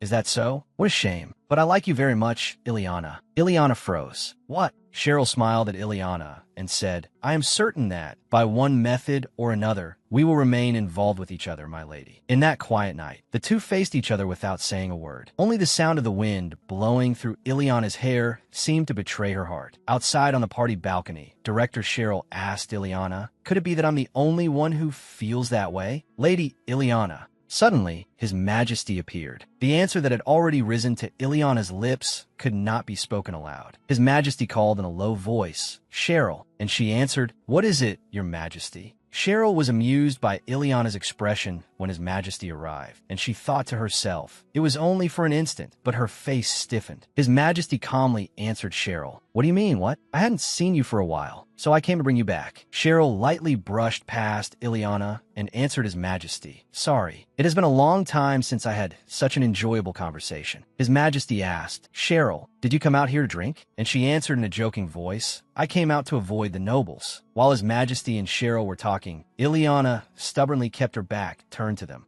Suddenly, Cheryl turned back and introduced her to His Majesty. "This is Lady Glenn." After Cheryl's abrupt introduction, the atmosphere immediately became strange. His Majesty glanced at Ileana. While Ileana flinched at that glance, Cheryl's face spread into a wicked smile. Ileana tried to calm her emotions so she could introduce herself. She curtsied according to noble etiquette and said, "I am Ileana Glenn, Your Majesty." His Majesty remembered and answered, "Ah, so you are Marquis Glenn's beloved daughter." Lady Glenn remained bowed as she answered, "Yes, I am only now able to greet you." Cheryl, standing beside His Majesty, saw that his gaze seemed capable of devouring everything. Devouring it all. Afterward, His Majesty turned and left, saying, "If you have enjoyed yourself enough, let us go, Cheryl." Cheryl was stunned by His Majesty's actions and stammered, "You just going like this?" In that instant, she nearly slipped and called His Majesty by name. His Majesty glared at her and asked, "Why? Is there some reason not to?"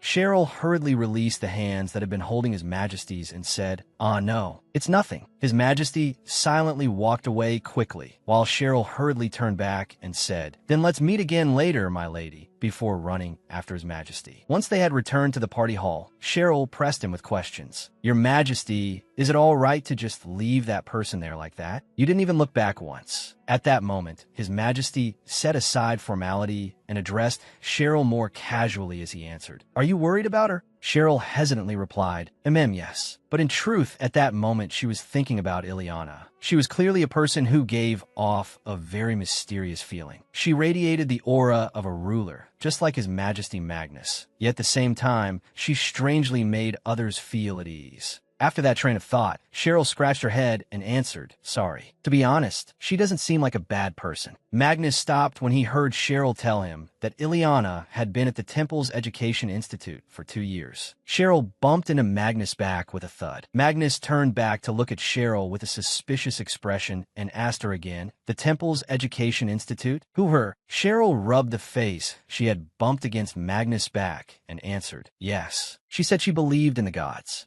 Magnus clicked his tongue once and rubbed his face. He said that God was about to vanish into thin air. So pitiful, it almost made him want to cry. Behind him, Cheryl cautiously reminded Magnus, "Even so, don't get any ideas about smashing the temple. You should be aware of your position." Magnus gave a snore of laughter and answered as though joking, "Sometimes you say outrageous things too, don't you? How adorable." As Magnus walked, he kept teasing Cheryl, saying, "Be aware of my position." "Cheryl, you're saying things like that too?" His Majesty held back his laughter and said, "I thought you said you cared about nothing but medicine." Those words immediately made Cheryl uncomfortable, and she scolded him. "Are you finished, Your Majesty?" Though His Majesty was laughing and joking with Magnus on the outside, Cheryl still had thoughts and questions in her mind that had no answers. Anyone looking at him, laughing and playing around like this, would think he was like a carefree child. What had made him become so cruel? Magnus, after laughing and joking with Cheryl for a while, Magnus said, "From now on, she will believe in only one God, because the only God a pet believes in can be its master."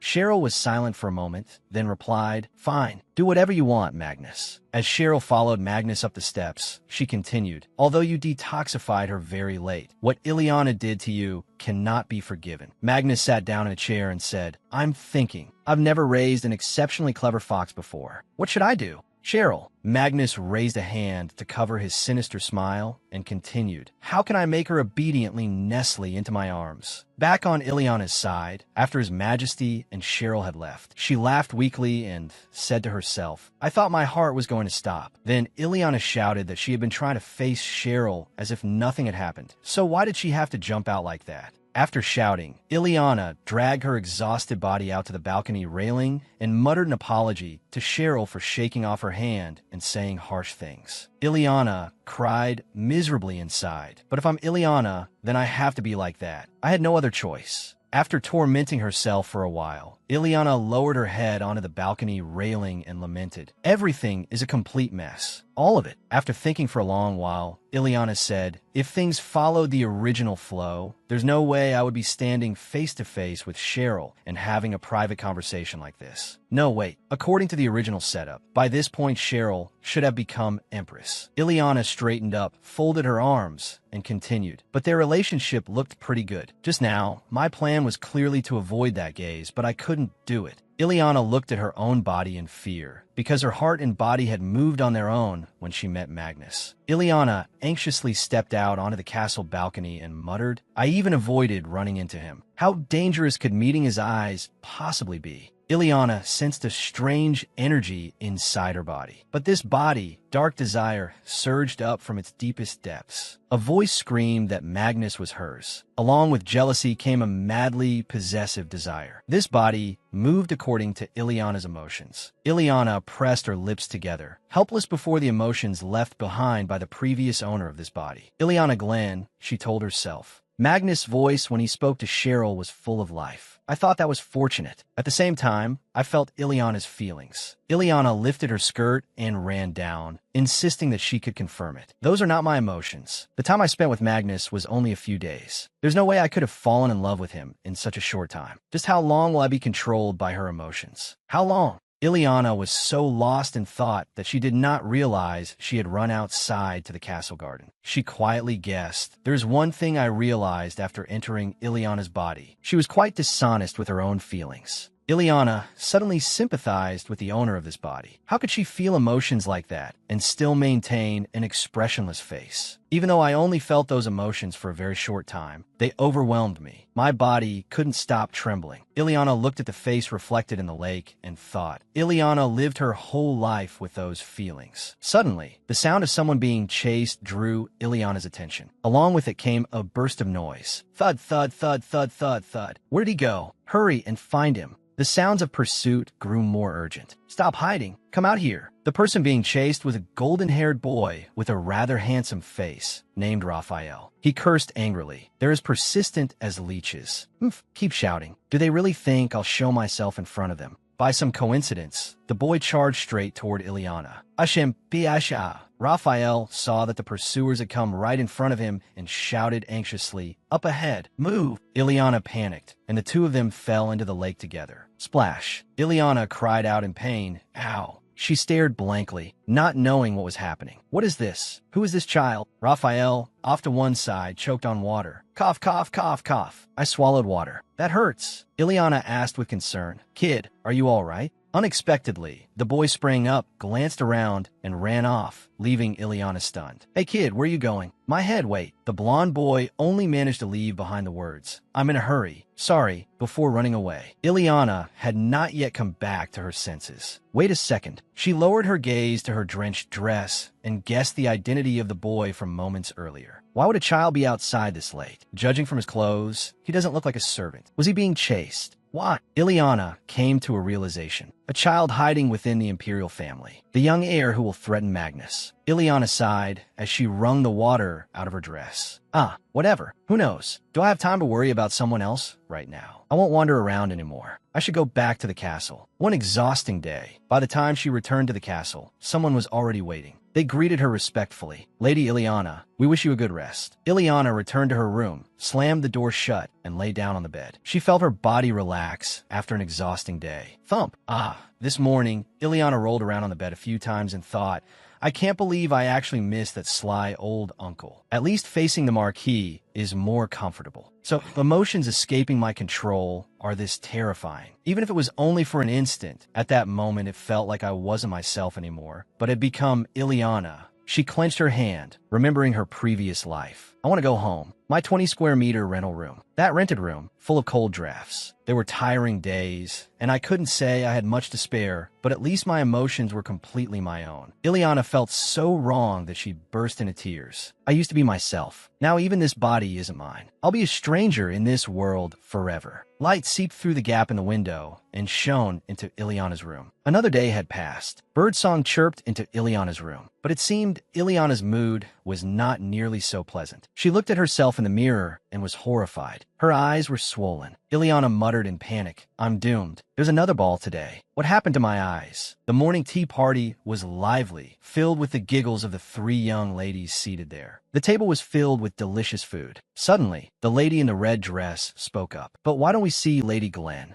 The lady in the pink dress was surprised. Is she not attending the morning tea party? The lady in the red dress covered her mouth with her hand and laughed mockingly. Since she hasn't appeared by now, that must be it. I heard her health isn't good. The lady beside her said in surprise. Good heavens, why would that be? I heard she devoted herself to 2 full years of religious training. It seems the gods don't care about her. Mocking laughter rang out again. On the contrary, she even lived among those lowly things. I'm worried she may have caught some contagious disease. Oh my, you really are something. On a long sofa, Ileana lay in the sun wearing a white dress. With a white cloth over her eyes, she muttered to herself, I can sense it. Ileana removed the cloth. I can sense that the others are going to kick me around. Ileana sighed with her swollen dark pink eyes. But if I go outside with eyes like this, the ridiculous rumors will definitely spread even more. A knock sounded at the door. The butler's voice came from outside. Lady Glenn, I have a message to deliver to you. Ileana said, come in. Along with that came the sound of footsteps entering. The young ladies have requested to visit you while you are ill. They hope you can let them know a time that would be convenient for you. Ileana gave a snort. Visit me while I'm ill. But inside, Ileana crossed her arms. Don't come. Ileana stood up and said no. Tell them that my illness is not serious, so there is no need for them to do that. The butler spoke up hesitantly. However, among those making the request is the daughter of a duke. Although it is not an official request for an audience, from the standpoint of the Marquis's household, refusing such goodwill, Ileana lowered her face, took a water pitcher, and poured water into a glass. What'd I just say? Did you not hear me say there is no need? Or, Ileana set down the pitcher. With a cold expression and sharp eyes, she looked at the butler. Could it be that you were trying to lecture me? The butler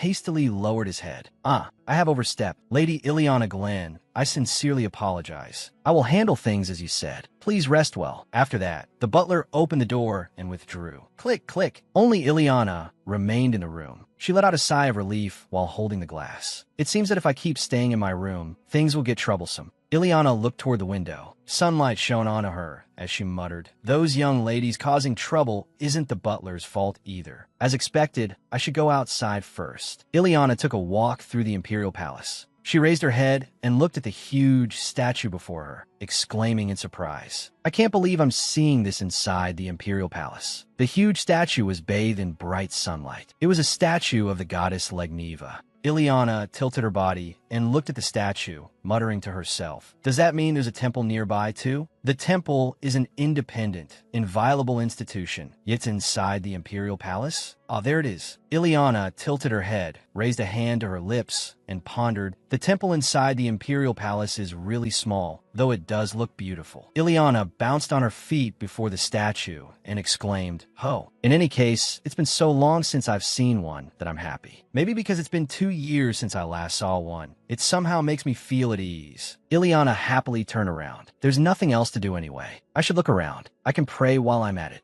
Ileana walked while enjoying the warm sunlight. Well, I say I'm going to pray, but really it'll be a few curses directed at the author god. Ileana sat inside the temple, her hands clasped together. When I was training to become a priest, I did this often too. The air in the temple was warm and cool. Only the spot where Ileana sat was gloomy and dark, with a murderous glare being directed up at the statue placed inside the temple. She muttered to herself as if cursing. Every time I curse the author, I feel so much better. Ileana closed her eyes, coughed lightly, and left the temple in an extremely refreshed mood. All right. Today I need the gods. Ileana was strolling along leisurely when a voice sounded from behind her, making her flinch. Please stop. Who are you? She turned around to look at the person approaching her. She was taken aback. A man wearing a yellow outer robe, with long hair braided to one side and a large build, approached with a cold expression. This is not a place one may enter and leave without permission. Ileana was startled and thought, a priest. Ileana answered politely. I found it very wondrous to encounter the goddess in a temple within the imperial palace, so I was a little curious. The man nodded and sighed. Curious, you say? But the man remained stern. With one hand clasped behind his back, he said politely, however, this is not a place for someone who is not a believer to come merely out of curiosity. Please return. Ileana admired the firmness of the man before her. She lowered her head, rummaged through the pocket of her dress, and whispered, I did not come simply out of curiosity. I also intended to pray with a joyful heart. Ileana took a golden believer's card from her pocket and handed it to the man. Can this believer's card prove it? The man took the card from Ileana's hand, held it for a moment, then looked at her. Ileana had her hands clasped together and was looking at him with expectant eyes. Ah, could you be Lady Glenn?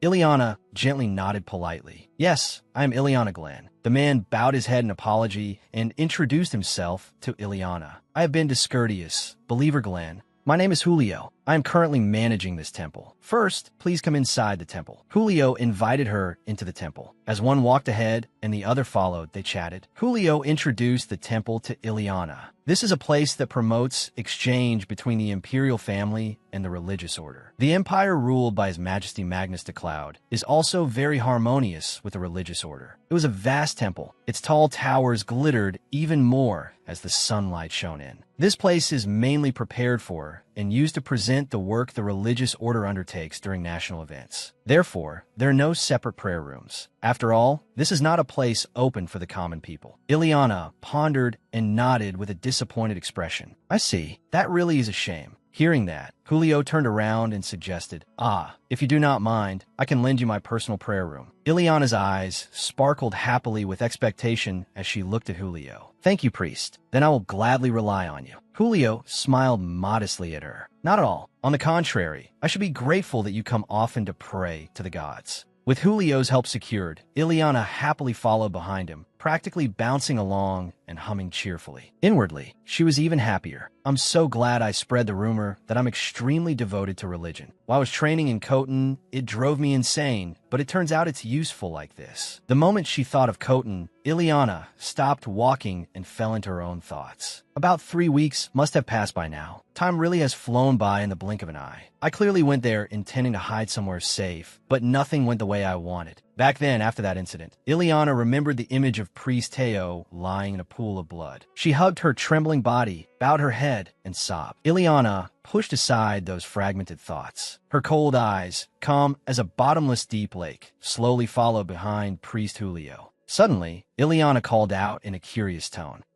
Priest Julio, are you a high-ranking priest? Julio answered her as he walked, his expression proud, but his words humble. Although I still have many shortcomings. Yes, that is correct. Ileana said awkwardly. Then may I ask you one question? Yes. Julio stopped. Of course. I will answer to the best of my knowledge. Ileana clasped her hands together tightly and tentatively asked the priest, do you happen to know about the black script? Julio Estefanith. His eyes slanted to one side as though he wanted to look at her, but his body remained motionless, cold and frightening. Priest Julio stopped and said nothing. Priest Julio asked Ileana, why do you ask about such irreverent superstition, believer? Ileana hesitantly answered, it is nothing in particular. It is just that, while I was training in Khotan, I happened to come across people who believed in that superstition. Ileana continued, I very much wanted to reproach them for their foolishness, but I knew nothing about it, so I could hardly refute them. Ileana lowered her eyes and said, "Unlike faith, evil is something created by humans, so in order to deny it, one needs a basis." "Is that not right?" Ileana added. "I want to know about such things so that I can refute evil." Inside, Ileana anxiously danced around. Hey, Tajda, look at this. Smooth as flowing water and drifting clouds. If you bluff long enough, you really do get better at it. Ileana thought further, but I need to investigate the variables that weren't mentioned in the original story. Ileana recalled Ileana's diary and the history of her family. Ileana thought again, and in the end, the Black Prophecy. Ileana imagined a book with black pages and red letters. She looked at it anxiously. Ileana continued her inner monologue. "No matter how much I dig through documents, I can't learn the details of the prophecy." Ileana said to Priest Julio, "Priest Julio, please." Ileana thought this was not information any ordinary believer would possess. But if he was a high-ranking priest, he would know even more than that. Priest Julio turned around. His shoes scraped against the stone floor with a swish. Priest Julio said, "So that is what you meant." Priest Julio said to Ileana, "I understand the faith of the believer Glenn, as well as your doubts about the source of that faith." Priest Julio smiled brightly and said, "I would be very happy to answer this young lady's question. I will answer you sincerely, to the best of my ability." Priest Julio explained to Ileana, "Black script, black book, all of them refer to the forbidden prophecy. It first appeared in the founding myth of the empire." Priest Julio recounted, "According to the founding myth, the first emperor was Cloud. He carried out his conquest with the aid of 4 other kings." Priest Julio continued, "The emperor held a ball to commemorate the founding of the nation. At that ball, the 4 kings presented sacred relics to the emperor." Priest Julio went on. "The first king presented a golden necklace. The second king presented a scabbard made of leather and anointed with sesame oil. The third king presented a sword coated in olive oil. And the final king presented a silver key set with sapphire, ruby, and pearl." Ileana thought to herself, "I already know this. I read the founding myth in Khotan Village." Ileana pouted and thought,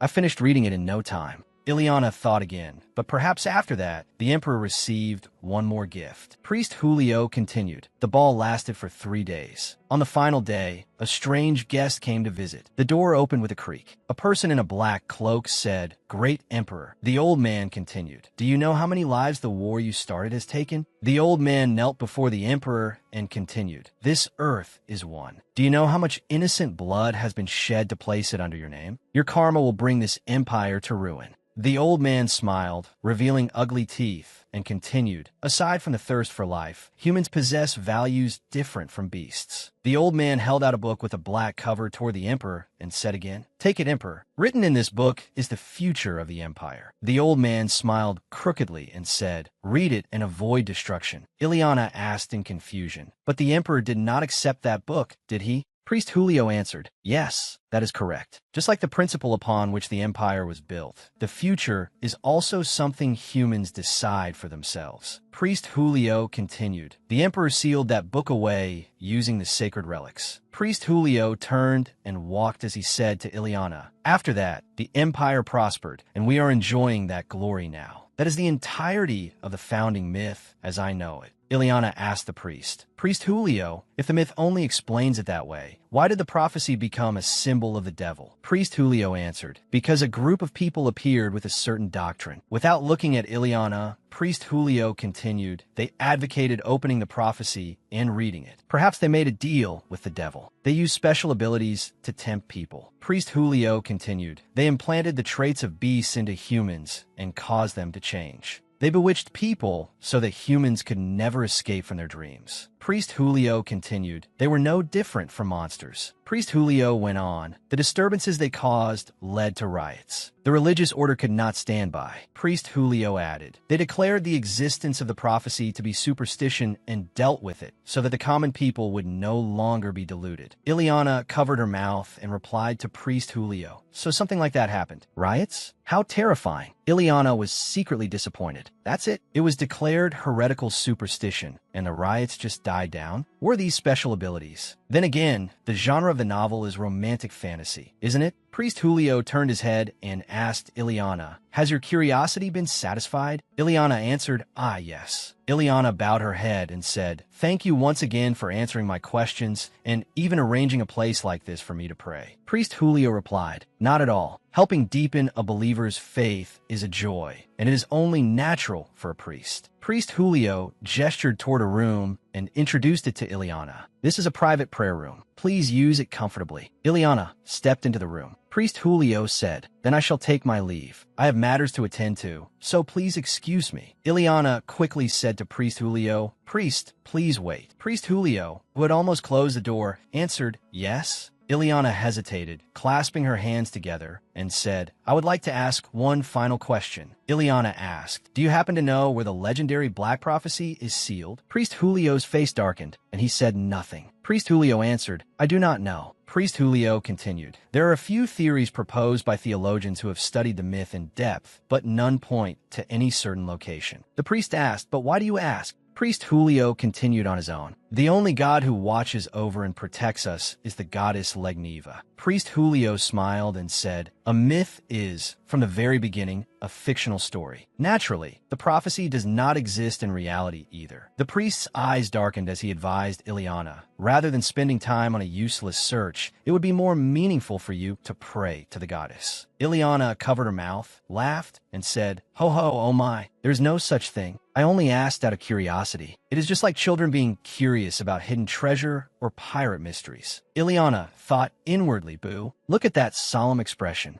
How frightening." Priest Julio smiled brightly and said, "Ho ho, I knew you would say that." Sweat poured down Ileana's face. She cried inwardly, "Eek, how scary." Priest Julio closed the door with a creak and said, "Then I wish you a peaceful time." The door shut with a click. Ileana stood still, looking toward the door. Ileana lowered her head and thought, the founding myth, the prophecy, and on top of that, people who use special abilities. Ileana turned around and continued thinking, "I did obtain new information, but I don't know whether it's the information I need." Ileana thought again, "On the contrary, it has only become more complicated. The connection between the pieces of information is not very clear." Ileana crossed her arms and wondered, was the incident I witnessed in Khotan village only something I happened to get caught up in by chance? Ileana thought, what connection could Ileana have to the prophecy? The people attending the ball murmured noisily. They kept exclaiming, "Oh my, is that?" They had realized that Ileana was present this time as well. They whispered among themselves, "Isn't that Lady Glenn?" and continued making guesses. She is still attending the ball, so perhaps there is no problem after all. Aside from the first day, she was absent from all the parties. Several young ladies giggled together, not caring at all that Ileana was present today. It is the last day of the Imperial Ball, so of course she has to attend. That is true. The Glenn family has no heir other than their daughter. Someone added, "It is not just that they have no heir. Aside from her maternal family, they have no relatives either." Someone sneered, "Ah yes, there are rumors that she has health problems, aren't there? Not just the daughter, but the entire family." Ileana stood alone, listening to all those unpleasant rumors with an expressionless face. She merely snorted. Her thoughts had not changed at all.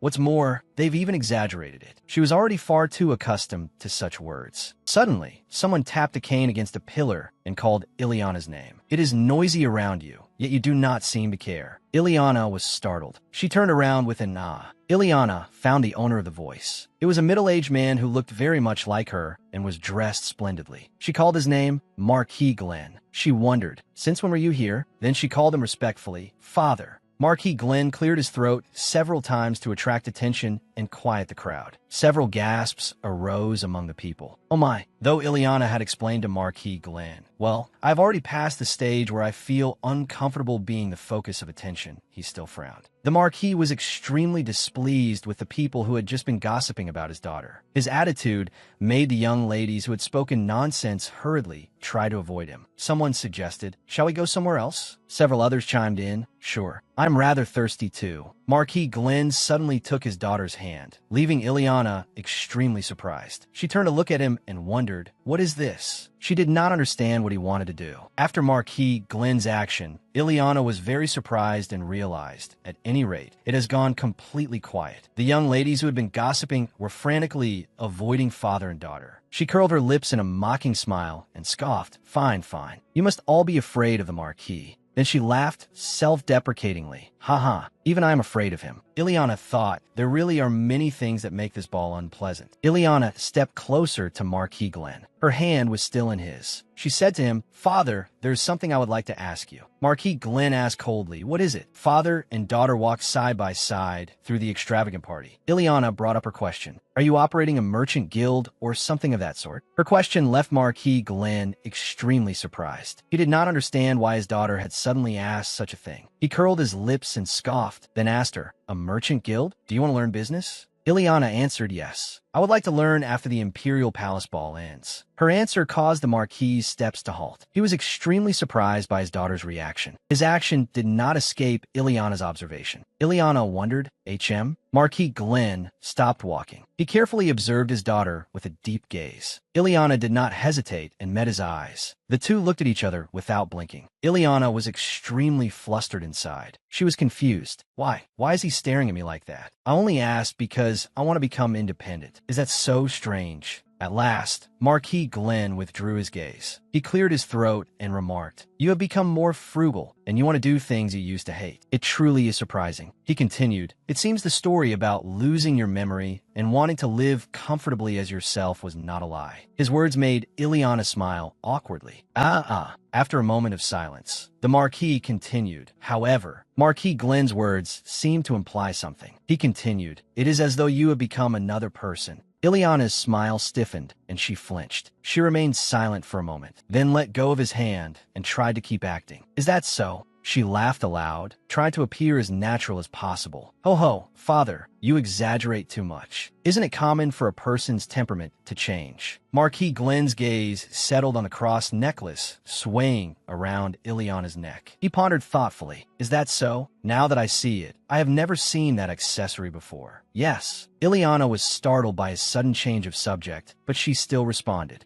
This. I received it as a gift." Marquis Glenn asked back, "A gift?" Ileana recalled that time. Someone had handed her this pendant and asked, "Will you accept this?" Outside the temple, Priest Julio and Ileana stood facing each other. She asked, "What is this?" The priest answered, "This is a pendant bearing the symbol of the goddess." With a curious expression, Ileana examined the pendant. Julio continued, "Though it is very small, no matter where you are, you will be able to feel the goddess's protection." Ileana asked curiously, "Priest Julio, why are you giving this to me?" Julio smiled and answered, "Because it seems this female believer needs it more than I do." The memory ended. Ileana returned to the present. She continued walking through the ball with Marquis Glenn and answered him. "I met a priest in the Imperial Palace, and he gave me this." Ileana touched the pendant at her neck. Marquis Glenn wore an unreadable expression and remained silent in thought. He had only just managed to call Ileana's name when a loud cry suddenly rang out. "The son of the Empire!" The guard shouted clearly, announcing the arrival of the Imperial family. His Majesty the Emperor and Lady Cheryl Cynthia entered together. Standing in the crowd, Marquis Glenn stopped speaking. He said, "It seems we will have to discuss the Merchant Guild later." Ileana obediently answered, "Yes." Magnus, now His Majesty the Emperor, walked in splendid attire beside Lady Cheryl. Cynthia was waving and greeting everyone. Magnus looked at Cheryl with an extremely gentle gaze. The two of them looked very well matched. They gradually headed toward the center of the party. Ileana stood to the side, lifted her skirt, and bowed to the Emperor. A sudden pang in her heart startled her. She swallowed and sighed, "Ugh." The pain in her heart was still the same.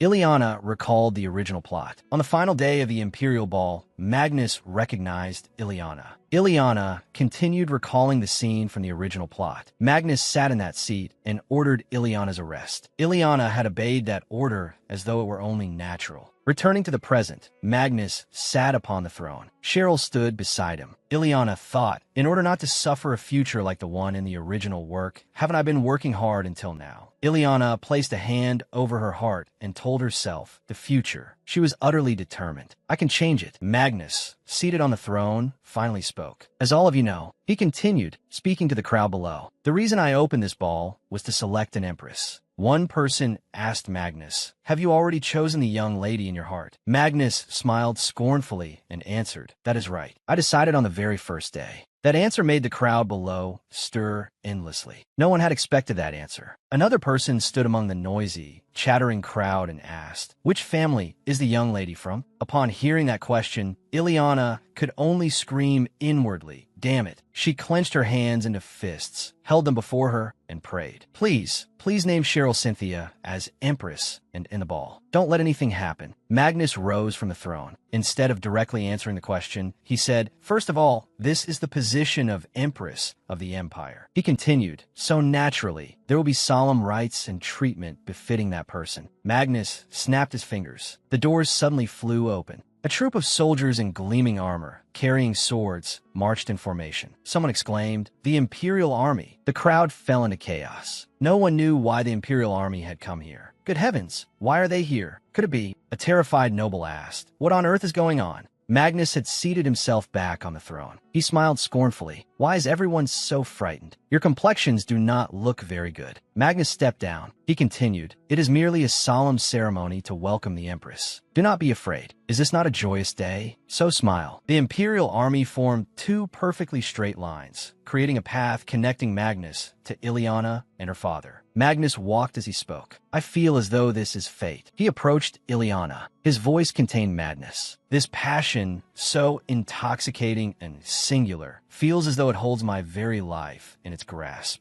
Magnus came right up to Ileana and lowered his head to look at her, like the affection a pet feels for the master who raised it. Magnus called Ileana by the name she least wanted to hear. Lena. That name struck her like a bolt of lightning. Ileana froze, not knowing how to react. Magnus bent down and whispered in Ileana's ear, I have become the person you wanted. So surely you know whose turn it is now, don't you? Magnus observed Ileana's current expression. Perhaps he found something amusing in her reaction, because he let out a low chuckle. Ileana was utterly terrified. Despair was clear on her face. A chill ran through her entire body as Magnus stroked her hair and called her Ileana. Magnus smilet. His eyes were completely mad as he said, It is you. Before the stunned crowd and Marquis Glenn, he declared, You will become my empress. Magnus said affectionately, You are my empress, Lena. Magnus held out his hand, looked down at Ileana, and smiled. Ileana opened her eyes wide in shock. Her hands intertwined, her right hand pressing against her left. Ileana shook her head and said to Magnus, Your Majesty, I do not understand what you mean. I am Ileana of the Glenn family. Magnus clenched his hand and said to Ileana, Do not tell me you have forgotten, Lena. Magnus took Ileana's hand and said, I have never forgotten for even a single moment. From your hands, that atmosphere, that voice. Magnus pulled Ileana back. He wrapped one hand around her waist and continued, even the warmth of your body. Everything is engraved in my mind. Ignoring the murmuring crowd, Magnus whispered in Ileana's ear, You had better stop struggling pointlessly and simply accept it. Ileana shook off his hand. Magnus shook his head and said, I have already made it clear to your majesty. I am Ileana Glenn. The person whose warmth you claim is engraved in your memory. You have even called her by the wrong name, and I have never once fallen in love with your majesty. Magnus raised his hand, his eyes widening. No, you love me. Do you know why? Because I'm the one who decided that. Ileana looked at Magnus anxiously as he lowered his hand. He said, You love me. It must be that way. Magnus lunged toward Ileana, and she stared at him in disbelief, her eyes wide. Ileana bristled with anger. At that very moment, Ileana's father rushed between Magnus and her. Shielding Ileana, he said, Your Imperial Majesty, that is enough. Marquis Glenn continued, Please do not touch and threaten her so recklessly. My beloved daughter is the sole heir of my family. I truly have no intention of placing her in the position of Empress. The crowd buzzed and whispered, What? He's refusing the position of Empress just to make his daughter the heir? He's mad. He must be truly mad to say that in front of his Imperial Majesty. Magnus crossed his arms and asked, There are plenty of people capable of becoming an heir, are there not? Ileana's father replied, The heir to the Marquis Glenn family can only be a direct descendant. Magnus answered, Is that so? But that is merely your private affair. Magnus smiled mockingly. When deciding who becomes empress, must I also take into account every private matter of the Marquis's household? Ileana's father stood firm and replied, This concerns my child. I cannot accept it. Furious, Magnus pointed at Ileana's father and said, How utterly ridiculous. Since when does the emperor's marriage require your acceptance? Know your place. Magnus glared angrily at Ileana's father and said, Marquis, the one standing before you is your sovereign. Magnus continued, if you insist on deciding matters like that. As Magnus spoke, he seized Ileana's hand. Then perhaps I should grant you the right to speak next. When that time comes, you had better prepare yourself. Do not displease the Emperor. Then he said to Ileana, now then, there's no time to stand around staring blankly. Magnus held Ileana tightly and said, from this moment on, you must prepare to become Empress.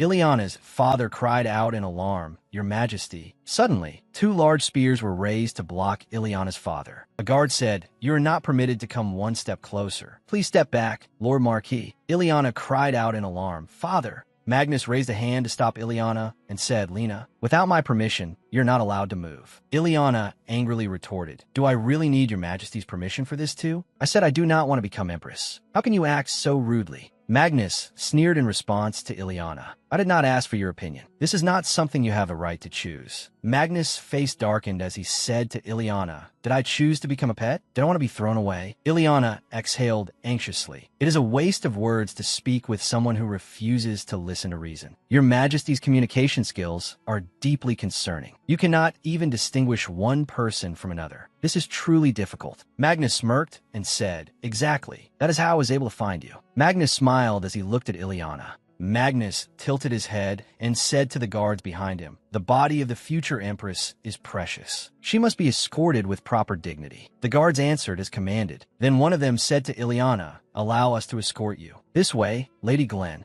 Ileana sighed wearily and thought to herself, and so I was suddenly dragged away as if I were being abducted. I've also been left here for nearly 5 hours. What is he planning to do? Ileana muttered to herself. Has the banquet ended by now? That chaotic atmosphere. I wonder if they handled it properly. There's a bed, but I cannot rest comfortably because of this dress. Ileana bit her lip and complained, my legs have gone numb. I feel awful too. I want to change so badly. Ileana looked around the room and continued talking to herself. This place is pitch black. I cannot even look for anything. Ileana kicked off her shoes and continued speaking to herself. Never mind a chandelier, there's not even a single candle. Ileana sighed, flopped onto the bed, and kept muttering. Am I supposed to sit stiffly like this and meditate? Not letting someone sleep is also a form of torture, but it is not supposed to be done like this. Ileana chuckled and continued. No matter what that man is plotting, he really is petty, incredibly narrow-minded. The space around her remained silent. Ileana smiled and sighed. Fine. How long am I supposed to wait in anxiety? I will tidy myself up roughly and sleep. Ileana jumped down from the bed. Ileana stretched out both trembling hands and forced herself to say, even opening this bodice lace is really. I was going to deal with it roughly so I could sleep comfortably, but I do not think that will work. Ileana strained herself and said shakily, Ileana, your body is stiffer than I thought. A flexible body and all that. That was nothing but an illusion. Just a little more. A cracking sound rang out. Ileana froze solid. The next morning, Ileana thought to herself, a cramp. She collapsed on the bed with a thud. At the same time, Magnus opened the door. Magnus slowly entered the room and asked Ileana, What are you doing? Ileana froze with her arms stuck and thought, should I pretend to faint? Then she said to Magnus, I was just trying to take off the bodice by myself, but I got a cramp. When Magnus heard that, he burst out laughing.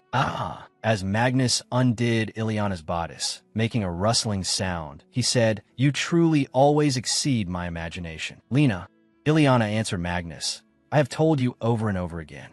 Your Majesty is confusing me with someone named Lena. If that person named Lena knew about this, she would be very disappointed. Magnus looked up and said to Ileana, Disappointed? The one who should be disappointed is me. Then he leaned against Ileana, making her stiffen, and said, With just one glance, I recognized you. I have engraved every single thing about you in my memory. Magnus turned Ileana around and said to her, No one but you made me this way. Is that not so? You tamed me, and then you cruelly threw me away. Magnus looked up at Ileana and smiled faintly. Ileana pressed her lips together and thought, No, that is not it. I only removed your chains and gave you back your freedom. Magnus took Ileana's hand and said, Ileana, I will tame you. Smiling, he took Ileana's hand, rubbed it against his face, and continued, The way you once did to me. A pet without its master cannot do anything at all. As he tightened his grip on Ileana's hand, he said, And your master is me. Magnus braced a hand down as if preparing to stand. Ileana said, Your Majesty. Magnus replied, You have no right to choose. Ileana stiffened and pressed her lips together as she heard Magnus say, "You are now in the bottomless abyss you created." Magnus leaned close to Ileana, making her widen her eyes in alarm. He said darkly, "You are imprisoning yourself." Lena. Magnus wrapped his arm around Ileana's waist. Facing her anxious expression, he smiled and said, "Do you remember what you did first when you tamed me?" Then Magnus touched Ileana's small face lightly with his hand, causing her pupils to widen in shock. Magnus leaned close to Ileana's ear and whispered, "You imprisoned me in pitch-black darkness so that I could do nothing. You simply left me there like that." He looked at her and said in a cold tone, "Now, it is your turn to feel that helplessness." Ileana looked straight up at Magnus and clenched her rosy lips. Then she suddenly slapped his hand away and shouted, "Are you even in your right mind as you say this?" Magnus seemed delighted by Ileana's action. Excited, he grabbed her shoulders and stared directly into the frightened face of the heroine. As expected, Lena, you noticed right away, did you not? I went mad a long time ago. A fragment of memory appeared. He remembered the moment he was abandoned by his brothers and the time Ileana tamed him. Then he said, "Was it from a moment I was abandoned by my brothers? Or from the moment you tamed me? Or perhaps from the moment you abandoned me?" Magnus tightened his grip on Ileana's shoulders. What use is knowing that? Ileana's heart began to pound. Her hand clenched her dress as she tried to steady herself in the face of Magnus' words. "I must not waver. If I react even slightly the wrong way, it will be no different from admitting that Magnus' thoughts are correct." Suddenly, Magnus released Ileana's shoulders. A rustling sound rang out. She immediately turned her head away and grasped her other arm so she would not have to face Magnus. He sighed and said, "It does not matter if you refuse to surrender. Do whatever makes you comfortable, for as long as you can continue resisting." Ileana flinched at what Magnus had just said. She glanced at him secretly. Suddenly, he planted a light kiss on her small face. The sound startled her as she hurriedly blurted, "Huh? What was that?" Ignoring Ileana's surprise, Magnus turned sharply toward the door. He opened it and stepped out. Before leaving the room, Magnus stopped, turned his head slightly, and said, "Then I hope you have a good night's sleep, Lena." A clicking sound rang out. The door gently closed, leaving Ileana standing in the room in shock. She thought, he is leaving? She reached out her hand. Wait. Magnus left the room. Click. The sound of the door closing snapped Ileana back to her senses. She anxiously turned around and around. What is this? I cannot see anything. Even the moonlight through the window is gone. Completely. Ileana accidentally bumped into something behind her. Clack. Realizing it was something, she cried out. Ileana turned around and fumbled for it. It is the bed. After finding her way onto the bed, she began to think. To create perfect darkness so suddenly like this. Has he already formed a contract? After becoming emperor, one of the powers Magnus obtained was the dark spirit. The scene shifted to Magnus standing outside the door. He turned and walked away, asking, "You handled it as I instructed, did you not?" Knock, knock, knock. A flickering black shadow appeared behind him and answered, "That is right. I have bestowed perfect darkness upon her, exactly as you wished, my friend." Magnus turned and walked away, followed by the dark spirit. Ileana sat in the room, changing clothes while thinking in a daze. The timing of the contract has been pushed earlier than in the original, has it not? Is this also because of me? She thought about the original plot when Magnus established an empress, or when Magnus said she was his empress. And an empress? This development is far too different. The contents of the original plot are no longer useful. Ileana said to herself, if that is the case, then from now on, I really will have to judge everything on my own.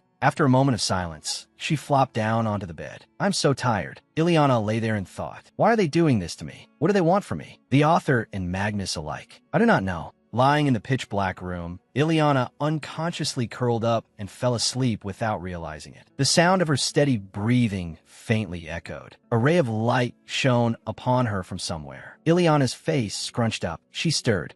Too bright. What is this? She looked up and was astonished by the rays of light fluttering above her head. Ileana thought to herself, threads of light. They slowly flew toward Ileana's hand, making her heart thump. Surprised as a thread of light approached, the heroine's eyes widened as she looked at it. Well, what is this? Why so suddenly? They drew close to Ileana's palm. Rustle. She wondered, can I hold it? Ileana immediately grasped it and held it tightly to her chest. A brilliant burst of light appeared, and she squeezed her eyes shut. Not asleep, her hair fluttered. Ileana opened her eyes and looked around. Where did this wind come from? Suddenly, something appeared before her eyes. Ileana's expression changed, and her eyes widened as she looked at it and murmured, That is outside, Cheryl shouted in alarm. You locked someone in a room for 3 whole days? Walking behind Magnus, she asked anxiously, what about meals? You still brought her food on time, right? Seeing Magnus remain sullenly silent without answering, she grew impatient. Hey, she shouted behind him. Hello, Your Majesty? I said you cannot do that, Magnus. She asked him in confusion. What are you doing to her? You have not even properly investigated your own past. Did you not want revenge? So why this talk of an empress? When Cheryl asked that, Magnus laughed softly. Revenge? The two of them walked down the magnificent corridor of the Imperial Palace. Seeing him like that, Cheryl continued, Magnus, right now, you look like someone pining after a lover who ran away. Magnus replied, I do not know. A political marriage for revenge or lingering affection for love. Which one is it? Hearing him say that, Cheryl could only sigh helplessly. She grew angry.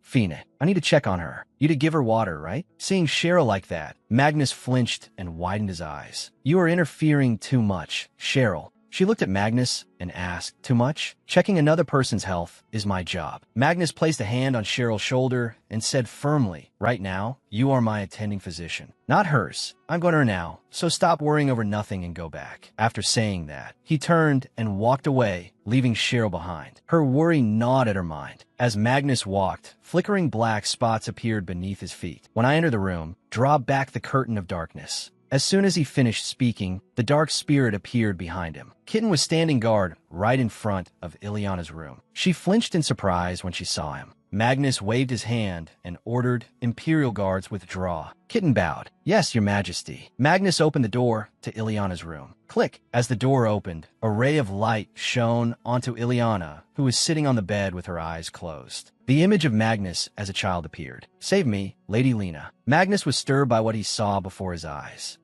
As expected, you. Ileana opened her eyes and looked at him. She lightly smoothed her hair and looked at Magnus as he slowly approached.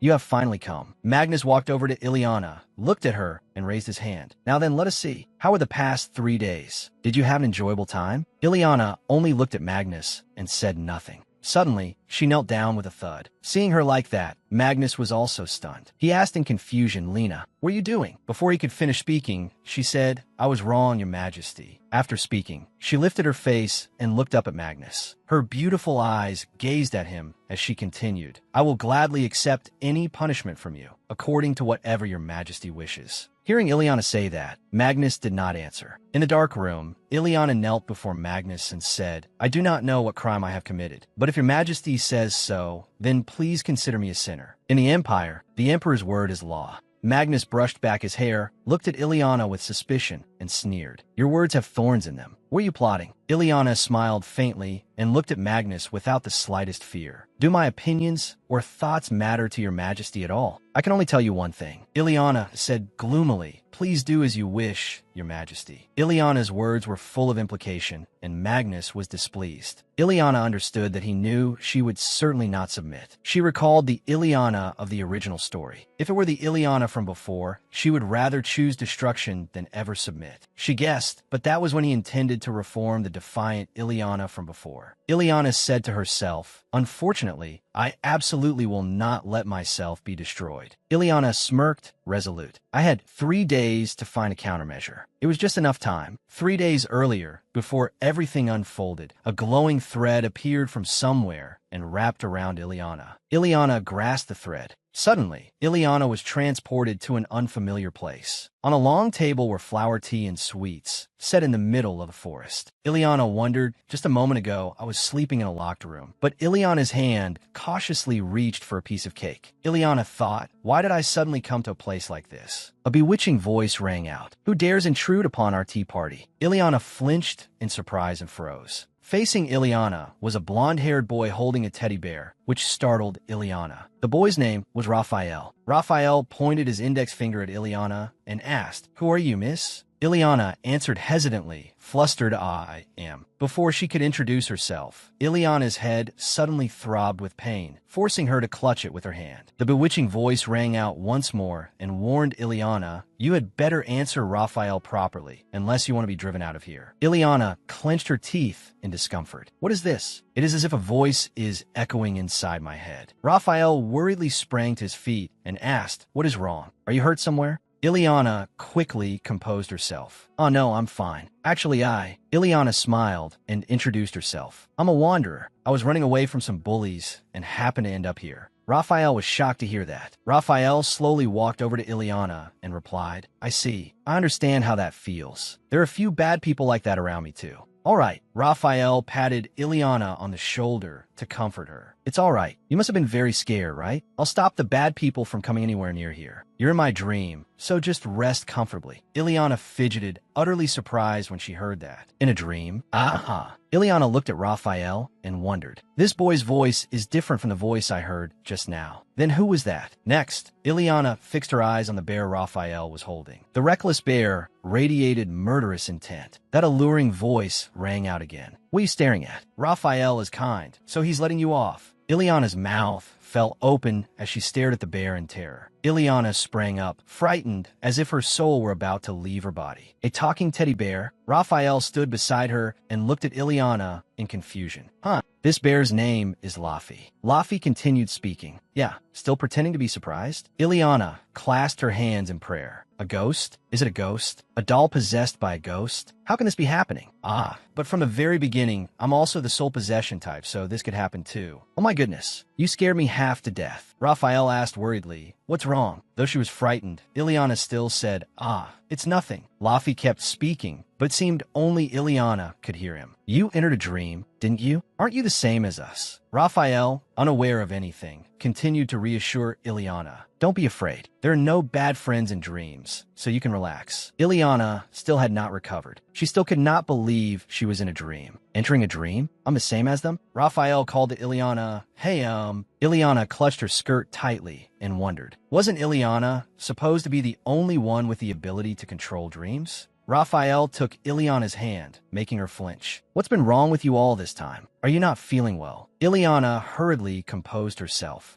I'm Fine. This is my first time entering someone else's dream. It just felt so amazing that I reacted like that. What did you say? Raphael puffed out his cheeks and replied, I said you can come here anytime from now on. Ileana thought it over. I ended up here by chance. I don't know how to come back next time. Even so, Ileana looked at Raphael happily and said, oh, really? Wouldn't it trouble everyone? Raphael said it was fine. You said you're being bullied. I've been bullied before too, so I know. Raphael's face grew a little sad as he said, it's incredibly exhausting. I always wish someone would come and help me. Raphael held out his hand and said to Ileana, you suddenly appeared today, so I was just a little surprised. It's no trouble. Think of my dream as a place of refuge. Hearing that, Ileana took his hand. Thank you. You're so kind. Ileana was still thinking, because she had not found the answer. Could controlling dreams mean directly entering that dream? Suddenly, Raphael turned his head to look at her and said loudly, there's a trick to escaping those bad people. Ileana bent down and asked with a smile, wow, really? What trick is it? Raphael looked at Ileana resolutely and declared, it's to make the other person completely fed up. Raphael recounted how, when he was going to school, there was a bad person who teased him about his voice every day. Raphael went along with what that person wanted, took a musical instrument, chased after him, and sang. So every time I saw him, I would sing at the top of my lungs. Raphael smiled proudly. In the end, he got so sick of it that he had to find ways to avoid me. What do you think? Raphael said with a smile. You should try doing that too. Ileana looked at the innocent Raphael. A breeze gently stirred Ileana's white hair. Ileana thought to herself, the boy's answer sounds quite simple. Ileana suddenly curled the corner of her mouth into a faint but very clear smile. Ileana remembered the time when, for 3 days, she had been locked in darkness, unable to do anything at all. Just like that, Ileana came to rely more and more on Raphael's dream. Every time she fell asleep, she could take refuge in the boy's dream, so that period of time was not too terrible for her. Ileana continued thinking. On the contrary, thanks to that, I had time to think everything through carefully. Ileana thought of Magnus. What Magnus wanted was to complete his revenge to ruin Ileana. Once he held a broken Ileana in his hands, he would throw her away. Just as I did to Magnus in the past. She sat in the audience and asked, so what is the conclusion? She covered her face. An ending like the principle, or freedom. Now, I am the one writing the ending of this novel. a stage imagined by her. Magnus was embracing Ileana, creating a stage named Magnus' Revenge. She stood up and walked past the rows of seats. The moment Magnus threw Ileana away, the play would end. She stepped onto the stage. I became an actor on that stage, and the role is Ileana, who submits to Magnus until this play ends, in a form he never wanted. Returning to the present, Ileana made a decision. I will make you grow sick of me. Ileana remained kneeling and said nothing.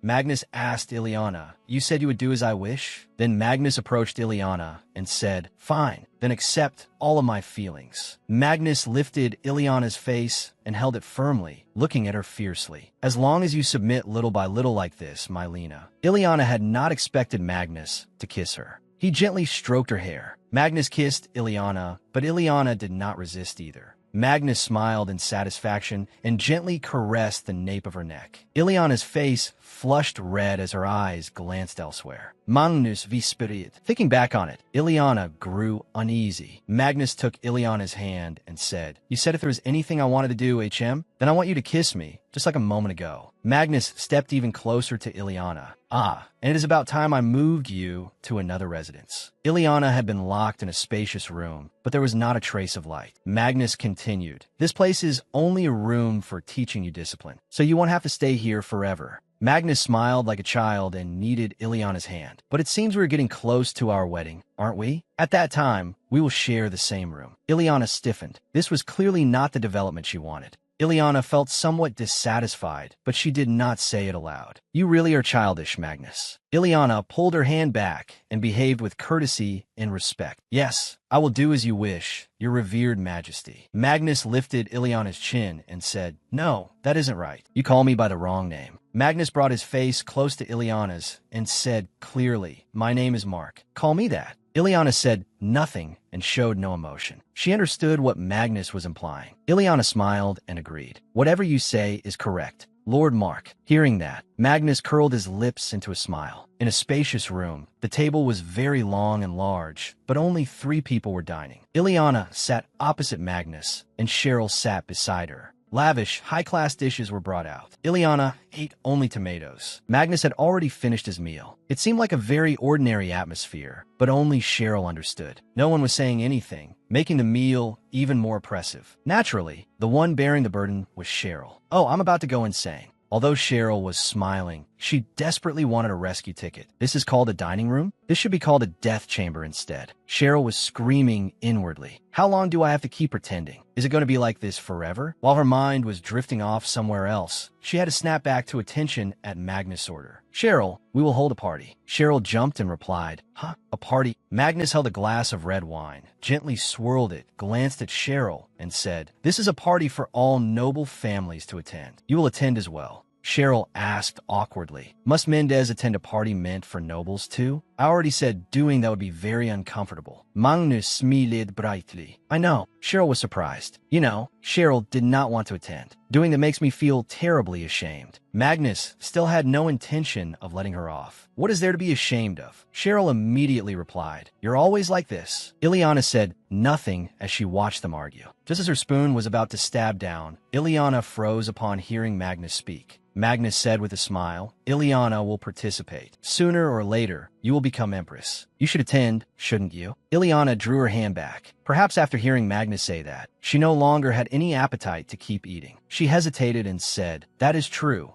Ileana stabbed her spoon into a tomato. "I will do whatever you say, because I have no choice at all. Do I, Lord Mark?" Cheryl was gloomy because she had been forced to attend, while Magnus smiled brightly. "I knew for certain you would participate." Ileana avoided Magnus' gaze. Then Ileana said expressionlessly, "I have finished eating. May I go up to my room?" The plate of meat remained exactly as it had been from beginning to end. Only the salad had been finished by Ileana. Cheryl looked at Ileana with a worried expression. "You still haven't finished eating, my lady. Why are you eating so little?" Ileana replied indifferently, "I'm nothing more than a doll now. Whether I eat or not makes no difference." Cheryl worried about Ileana's health. Magnus could only agree to Ileana's request. Very well. Return to your room and rest. Ileana left her seat. Thank you. She walked away with soft, plodding steps. Magnus was about to drink his wine when Ileana called out, Magnus, may I ask you a question? Magnus replied, Ask. Ileana glanced over. Ileana's question made the atmosphere, which had been improving, turn worse. Have you ever intended to kill someone? Magnus did not answer Ileana's question. Instead, he asked her in return, Do you think I will kill you? Ileana turned her head back and sneered. I do not know, but I cannot be certain what will happen later. Hearing that, Magnus said nothing and only watched her leave. Ileana opened the door and gave a polite smile. Then I will go. In a fully furnished, luxurious, splendid room where everything seemed expensive, Ileana could be considered imprisoned in a better place. For 1 week, I was confined in Magnus' room. Ileana said in boredom. I escaped that dark space. But aside from being forced to stay in here, I am not allowed to do anything at all. She was adorned with dazzling jewelry and expensive clothes, but Ileana felt no joy. She was not allowed to walk in the courtyard, nor did she have the right to read any books. If I accidentally speak with the guards, a small memory of Ileana's surged back from before the entrance with Magnus. Ignoring the guard standing nearby, he pressed Ileana against one spot. Lena, I have a very nasty trait. If you speak with anyone other than me, don't blame me. You must sit on the bed from morning until night and wait for me to come. The fragment of memory gradually closed. Ileana covered her face and sat on the bed, swinging her legs. I'm not allowed to do anything at all. Does he think I'll be happy when he comes to visit? 1, 2, 3. Ileana propped her hands behind her and lifted her face. She said in boredom, Is this what they call taming? I need to calm down. Ileana lay wearily flat on the bed. Ileana placed a hand on her forehead and kept thinking. But fortunately, I have somewhere I can escape from this space. Ileana saw a thread like the last time, but its color was different from before. Ileana sprang up and lightly touched the thread with one hand. Ileana grasped it tightly. Naturally, Ileana was transported into a dream, but the scenery seemed very strange. Ileana was startled. There were no living creatures around Ileana. There were only ancient trees that had withered dry. Ileana coughed violently. What is this rotten smell? My head hurts so much. Why am I dizzy? Ileana covered her nose with her hand. Thinking back, that thread was a very different color from before. Then it means this is not inside that child's dream. Ileana accidentally bumped into something. She glanced down, and Ileana's pupils dilated. Ileana froze. All around Ileana were the skeletons of people who had died gruesome deaths. Ileana bit her lip, her face full of panic and revulsion. Ileana's legs could not hold her steady, and she curled up. She covered her face with her hands and screamed, what is this? A man sitting on a boulder stared at Ileana, wearing a blue cloak with hair as red as blood. He asked Ileana, What is wrong? There was not a single white cloud in the sky. Deathly cries rang out from the crows circling around. The calm man sitting on the boulder was named Pedo. Pedo asked, Who dares to make noise in someone else's dream? After that, Pedo glanced at Ileana and urged her to answer quickly. A deathly scene. Sunset glowed from the horizon behind Pedo's back. Ileana leaned against a nearby tree. Ileana struggled to speak. That. Pedo sighed. Are you fearless, or are you simply ignorant? Pedo stepped down from the boulder and dusted off his clothes. It's fine. You can know now, in that death-filled landscape, where death itself seemed to be drifting somewhere nearby, Pedo slowly approached Ileana. Both who I am and why you should be afraid from now on. Behind Pedo, a light flashed from the horizon, carrying Ileana's anxiety with it. Ileana Glenn said anxiously and hastily, Wait, I'm sorry for entering on my own, but Pedo cut off Ileana Glenn's words. You people are always like this. You all think you alone can control dreams. How arrogant. Pedo lunged in front of Ileana. Ileana stumbled backward in shock, stretching out both hands as if to push Pedo away. Pedo's hand seemed about to seize Ileana. Behind that hand, Pedo's eyes shone with golden light. Those eyes were far more dangerous. Pedo threatened Ileana, entering and leaving another person's dream without permission, bullying and controlling others. Have you ever tried having your life hang by a thread while your body rots under the midday sun?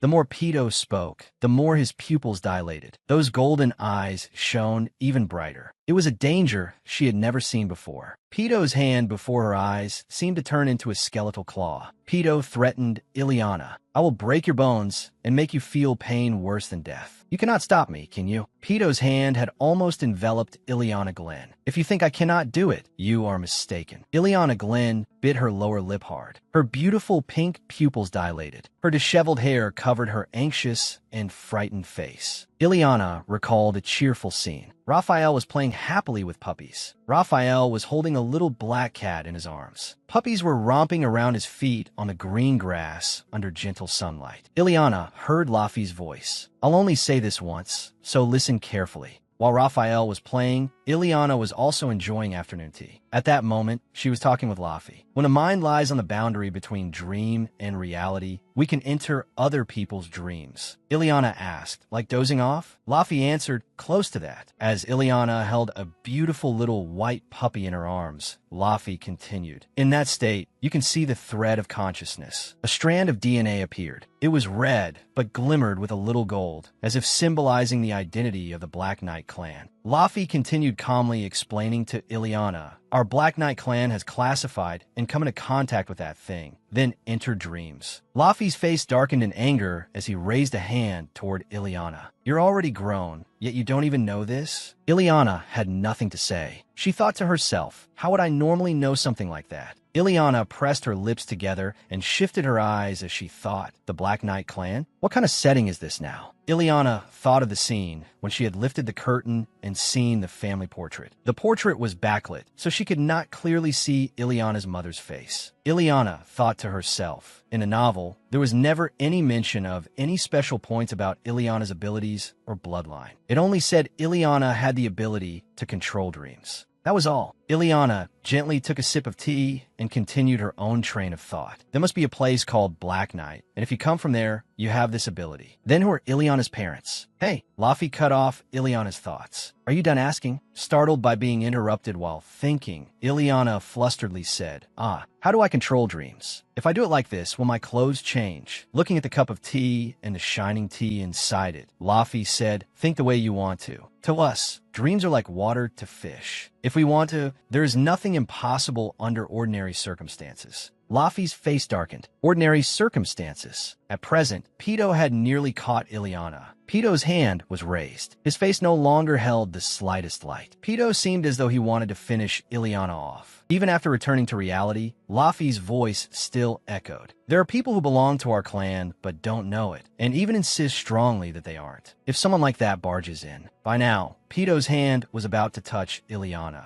But Laffy's voice continued. Then they truly can die. Ileana closed her eyes. When she opened her eyes, Ileana slapped Pito's hand away and shouted, so listen to me. I came here without knowing anything. I don't know how to control anything or whatever. This is all a misunderstanding. Ileana shouted even louder. A misunderstanding. Pito covered his ears with his hands. Don't yell. My ears hurt. What misunderstanding? You even dared to attack me. Ileana waved her hands, trying to make peace. I was only half asleep, that's all. Ileana was crying inside. It was just legitimate self-defense. Ileana continued explaining. I didn't know who you were at all. I had no reason to sabotage or control anything. We only just met for the first time. I don't even know how. Ileana grew angry. On the contrary, you were the one threatening me. Could you explain to me what this situation is? Pito put his hands on his hips, speechless. Pito scratched his head. You expect me to believe that? That you didn't mean to sabotage anything? That you didn't mean to control anything? If you want to say you came in by mistake, then you only need to leave. Ileana was flustered. Pito sat on a rock. Behind him was a blazing red sunset sky. His expression darkened, his bullet-like gaze fixed on Ileana. You don't know how? Ileana said, usually, when the owner of the dream wakes up, I return to where I was. Pito was speechless. That isn't leaving. That's more like being forced outside because the house collapsed. Ileana answered, yes. Ileana shyly asked Pito, I really want to leave too. What should I do? Suddenly, Pito seemed amused. It felt as if flowers were blooming around him. What was this? He was so speechless, he could not even get angry. Ileana cut in, I'm sorry. When are you planning to wake up? Pito, still perfectly calm, sat with his legs crossed and replied, not sure. I was planning to sleep for about 4 more days. Ileana was horrified. What? For days? Pedo answered. Because I'm catching up on a month's worth of sleep. Ileana anxiously circled the rock Pedo was sitting on. Catching up on sleep like that isn't good for you.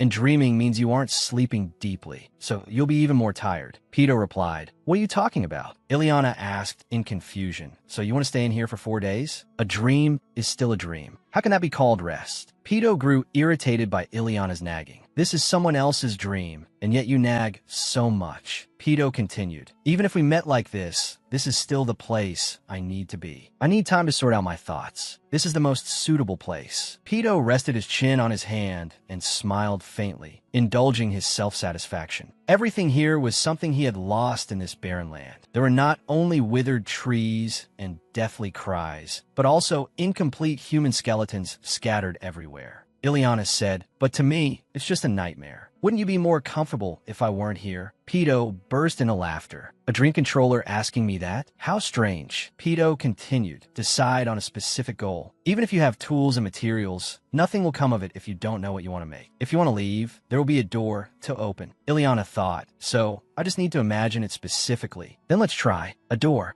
Ileana placed a hand on her forehead and thought, I need to go to Magnus' room, where I was staying. If I open it, I'll enter the room. Ileana began imagining it, made of fine wood, decorated with gilded trim, a round brass handle, a door. Suddenly, a door appeared before her eyes. Ileana was delighted. Oh, Pedo praised her. Well done. Hurry up and go. Ileana went to the door. Goodbye, Pedo. Yes, thank you for. Before she could finish speaking, Pedo said, I hope this is farewell forever. Remember, the only reason you're going back is because of my whim. There won't be a second time. Next time, Pedo's eyes gleamed gold, threatening Ileana. And Ileana returned home. She was lying on the bed, still extremely shaken. I'm back, right? Just then, Ileana heard someone calling her. Ileana. Magnus ran into the room and called Ileana's name. He seemed worried. Have you awakened? Ileana was surprised. That expression on Magnus' face was somewhat strange. Magnus braced his hand on the bed, his hand trembling. Ileana lay still on the bed. Magnus sat beside her and said to her, You've been unconscious for 5 days. Magnus gently caressed Ileana's shocked face. She startled and thought, 5 days? But I was only in a dream for a little while. Ileana asked again, what? Magnus turned and answered, Cheryl said it was probably because your body was too weakened. The cause was malnutrition combined with fatigue over a long period of time. He asked Ileana, You knew your body was in that state, didn't you? Ileana felt guilty. Thinking back on the difficult time she had spent training in etiquette, she answered awkwardly,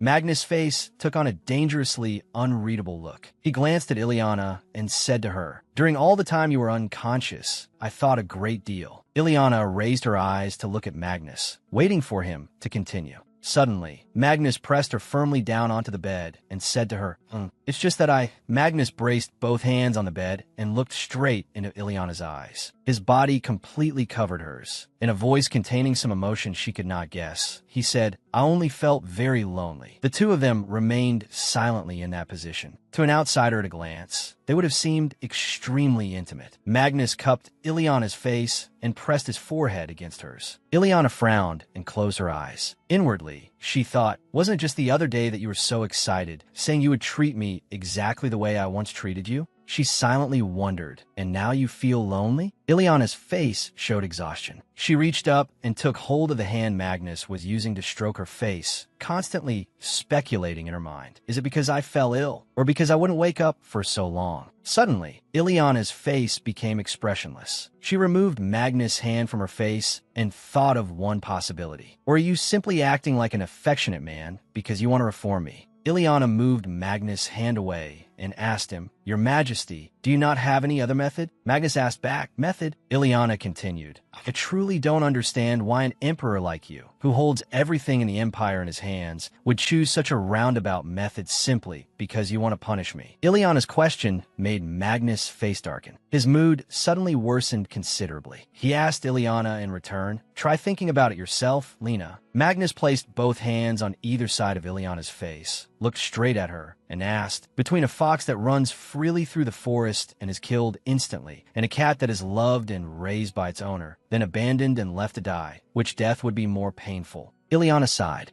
Suddenly, she reached her hand up. Her action left Magnus completely confused. He flinched and broke into a sweat as Ileana wrapped her arms around his neck and pulled his face close. Ileana placed a kiss on Magnus' lips. Magnus' eyes widened. He was completely shocked. He could not believe Ileana's sudden action at all. Magnus' face reddened slightly. He pushed her away in alarm and called her name, Ileana, but before he could say anything more, Ileana held him down and kissed him again. The smacking sounds made him freeze stiff. Magnus' hand suddenly clenched tight. He abruptly pushed Ileana down onto the bed. His unexpected action caught Ileana off guard. Startled, she cried out, "Ah!" Magnus suddenly sucked on Ileana's ear. The action made her face flush bright red, and she gasped for breath. Her heart unexpectedly began pounding fast. In panic, she called, "Your Maj." Ileana's leg was trapped between Magnus' legs. She tried to move and find a way to escape. Magnus raised his head, his hair disheveled. His face was flushed, showing an unmistakable joy. He whispered, "Lena, Ileana." He said, "You," but Ileana interrupted him. She called, "Your Majesty." She touched his cheek, smiled seductively, and continued, "Please allow me to go to the library and take walks outside." Ileana's words made Magnus' face darken in disbelief. He recalled his own words, Ileana's resigned appearance, and their conversation that day. Magnus' hand clenched tight. He slowly sat up while Ileana continued to keep an expressionless face. Magnus sat upright. As Ileana also rose, she asked him, "Was that still not enough? Then may I kneel before you?" She tried to move away. Magnus pressed Ileana's hand down firmly, stopping her. He said to her, "Stop. You don't need to do that." Magnus gripped Ileana's arm tightly and pulled her closer. She looked straight into his eyes and asked back, "Then what should I do?" Magnus pulled her even closer. His head was almost resting on her shoulder. Ileana tried to push him away. She looked somewhat uncomfortable as she glanced at the spot on her arm that Magnus was holding so tightly it hurt. Inwardly, she thought, "He demands that I submit to him, yet when I actually behave obediently, he panics. You're the one who made me into the bad person here." Magnus lightly released Ileana's arm. He slowly moved away from Ileana and said, "There's no need. That's enough." Hearing that, Ileana answered, "Yes, thank you." But before she could finish, Magnus placed a hand on her shoulder. He called, "Lena." Magnus' eyes were filled with madness. He bent close to Ileana's ear and whispered, "You are not allowed to fall ill without my permission. If this continues, how can I possibly bear to take revenge on you?"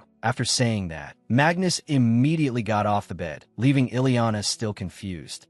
He continued, "I will order the knights to protect you." Magnus left the room and closed the door. He said to Ileana inside, "In the meantime, hurry and change your clothes, then wait for me." The door clicked shut. Now Ileana was alone in the large room. Ileana still did not move. She furrowed her brow slightly, her face showing a worried and sorrowful confusion. Elsewhere, Kitten hurriedly burst into the break room. She asked the people inside, "Where's the captain?" Inside the break room, there was a girl with long brown hair, lying down and reading a book, and a sturdy young man. Kitten's appearance startled the long-haired girl. She said, "You scared me. Did he fall asleep while standing guard or something?" She continued, "After he came back in the evening, he slept the whole time. He still hasn't woken up." Kitten asked back, "He's still asleep?" Kitten drooped. "We're done for." The young man asked, "What's wrong? Did something happen?" Kitten answered, "The emperor has issued another order." Both the young man and the long-haired girl could not believe it. Startled, they repeated, "His Majesty ordered him to escort the only daughter of Marquis Glenn while she goes to the library?" But Kitten still looked completely drained. The young man crossed his arms over his chest and smirked. "Hey, what exactly is going on?" Meanwhile, the long-haired girl was shouting, "Oh my goodness! Does His Majesty not know what level the Winway Knights are? Why is he giving such a trivial task to the most elite warriors?" Kitten sighed. The long-haired girl continued complaining. When the captain was on night guard duty, there was no other choice. He had to obey His Majesty's order. But right now, he's off duty. The young man said, "Then shouldn't His Majesty wait? Our Windway is different from the Imperial Knights. The captain's orders take top priority." The long-haired girl agreed. "That's right. That's the special privilege the Emperor granted him, isn't it?" Kitten avoided their eyes and hesitated. "Well, that is true. But the problem is, I heard that a dark spirit is always standing by the Emperor's side." Her words shocked the other two. They shouted, "What?" The long-haired girl asked back with an expression of disbelief. "Aren't those spirits supposed to appear only in legends?" "Good heavens." Kitten answered, "They are real. It's just that they haven't appeared in nearly a century." The young man looked as if he had been struck by lightning. He said in alarm, A century? That means 100 years. The young man turned to ask the long-haired girl, what are the conditions for summoning a dark spirit? The girl immediately replied, why? Do you want to try? The young man said, no. Hearing their conversation, Kitten sighed. That isn't something an ordinary person can do. Kitten continued explaining, only a small number of chosen people can borrow power from spirits. It is said that spirits are divided into 6 types, based on a natural power that originates from their root. She continued, first, there are the spirits that take the 4 natural elements as their root. Fire spirits, water spirits, earth spirits, and wind spirits. And then there are the 2 primordial spirits that appeared with the beginning of the world, the light spirit and the dark spirit. Kitten said, you can think of primordial spirits as being like gods. Some people also say the light spirit is the god like Neva. She continued explaining, but unlike the light spirit, which is only mentioned in legendary stories, the dark spirit is very rarely summoned. However, they crave the deep darkness at the bottom of the human heart more than anyone, extreme fear and despair, and darkness born from human anger and desire. After finishing her explanation, Kitten concluded with one sentence. The Emperor has experienced all of those things. Her words made the other 2 shudder. The long-haired girl cried out, good heavens, just what did he go through in the past? The young man, however, seemed very interested. He said, a dark spirit, huh? I'd love to test my strength against it once. At that moment, the door suddenly rattled. Pedo opened the door and stepped inside. The 3 of them startled and cried, Captain! The young man exclaimed, oh, you're back to your red hair. Black hair suited you well too, though. Pedo paid no attention to the comment. He asked Kitten, Kitten, where's the Emperor now? Kitten answered, he is in the bedroom. Pedo placed his hand on the door and said, I must go meet His Majesty. His words shocked the 3 of them. What? Kitten called in panic. Captain, Captain.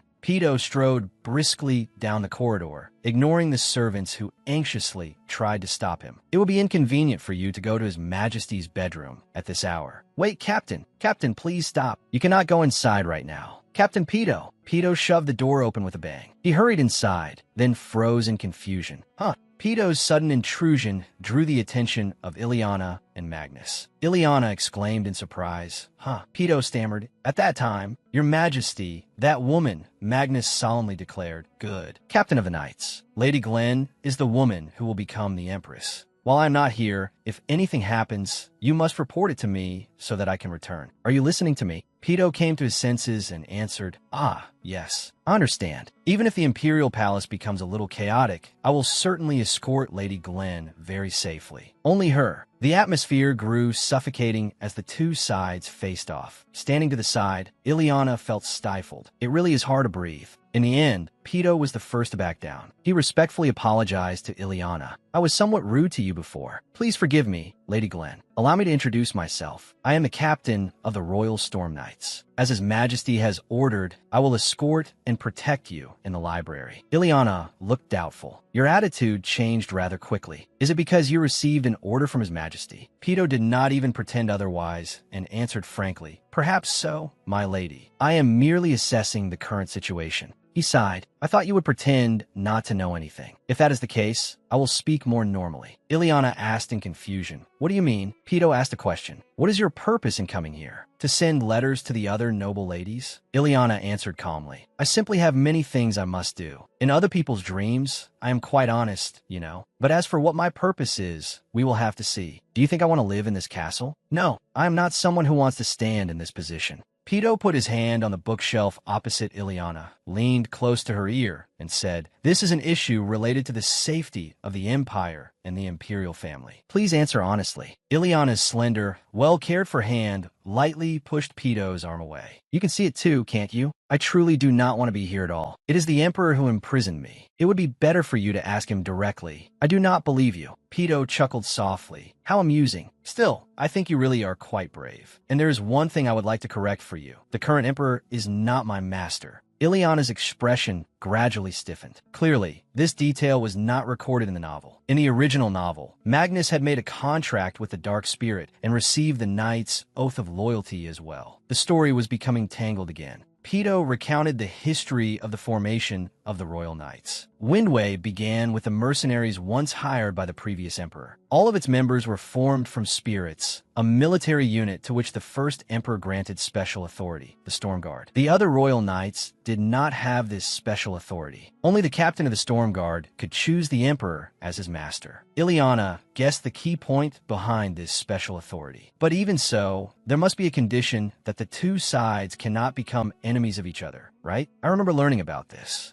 Because the previous captain of the Storm Guard did not choose the emperor as his master. He remained silent and indifferent toward the affairs of the imperial family. Pito agreed with Ileana's words. That is right, but in practice, it meant cutting all ties with the imperial family. Now, I am the captain's successor, and I have the authority to command the knights and act as I wish. Through Pito's account, the truth seemed to be gradually revealed. But everything changed. After the late emperor died of a sudden illness, the third prince, who had gone missing, suddenly reappeared. Before that, the crown prince and the second prince had accidents at the same time. Didn't everything happen at the same time? Ileana grew curious about how the story would continue. Then Pito expressed his own suspicions. I'm not concerned with how the crown prince was killed. What concerns me now is the emperor's next move. From the beginning, I did not have much power for a long period of time. That is why I wanted to focus on the army of the Storm Guard, so that we could become stronger. The only things I could do were frighten those nobles and escort a foolish young lady, I suppose. To stand in this position, I had to endure countless eyes watching me from all around. By now, that has become completely normal to me. Pito picked up the staff and affirmed his resolve. Where does the emperor's arrogance come from? What has he been hiding? I will find it out no matter what. Suddenly, Pito's attention shifted to Ileana. But perhaps you're the culprit, aren't you? His Majesty has been completely manipulated by you, and it seems he has become a puppet. Do you have anything to say in explanation? Ileana was helpless before Pito's overactive imagination. It seems your imagination is far too rich. I do not have any wonderful ability like that. Pito shouted, You are lying. The Storm Guard is responsible for dealing with all monsters. Aside from the choice of making the Emperor our master, this is also the duty entrusted to us. As a knight of the Empire, I have witnessed it all, the strange magic you used. If one watches you from within the darkness, it becomes clearest of all. Ileana's expression darkened. Feeling guilty, she turned her face away. What darkness? Why would you think I know anything about that? Pito looked confused, as if a huge question mark had appeared over his head. Pito, not believing her, slapped the table a few times. No, but that is where you came from. Ileana was helpless. I was born in this empire, and I truly know nothing. Pito did not want to believe this truth. What is this? Have I met a second person like you?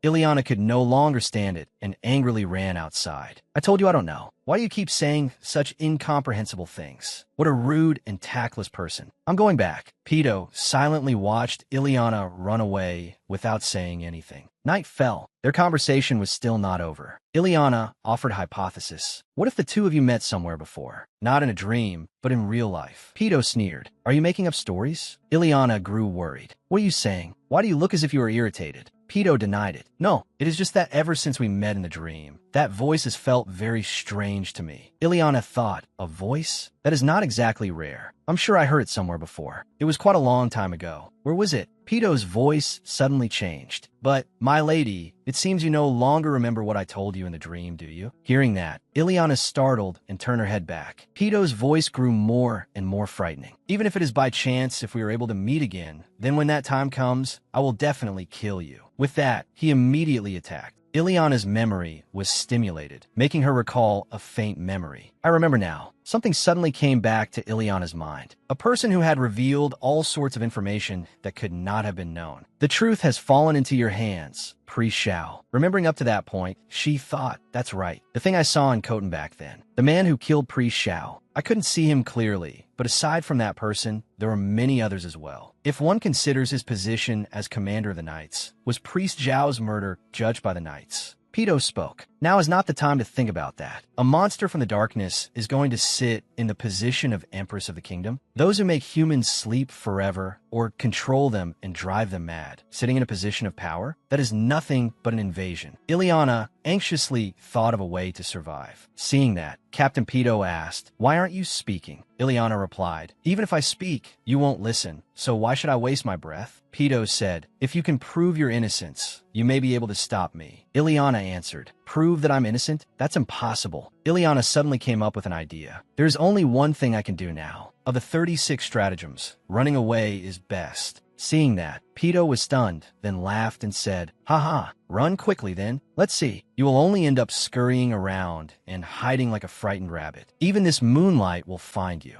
Ileana was now hiding somewhere. She worried, "Damn it, I tried to run away, but I don't know the way. This garden is like a maze. I can see the tall building in the distance, but I can't get past these walls. At this rate, I'll be caught. But should I hide carefully?" At that moment, Pedo approached and said, "When I heard there would be a selection for Empress, I tried investigating you a little. The flower of high society, the daughter of a marquis, and a promising heir. That is only a mask. There are very dreadful rumors that no one can know what lies inside you, and that you suddenly made contributions to the temple. And then you devoted yourself and became a priestess. Since then, you have done nothing and have lived quietly. If that were all, I would not have been curious." Ileana anxiously thought, "His voice is too close." Then Pedo continued, "It has been 2 years since you devoted yourself and became a priestess. The time when the missing third prince returned was also 2 years ago. The third prince was so different before his disappearance and after his return that he drew great suspicion. After that, the third prince became emperor and chose you, someone with nothing special about you, as empress. Even up to this point, it is already suspicious. And that entity is a monster of the darkness that entered my dream. Can all of this truly be called coincidence? It cannot. Let me ask you this. The culprit who kidnapped the third prince altered him to suit her tastes and then released him. Is that Ileana Glenn?"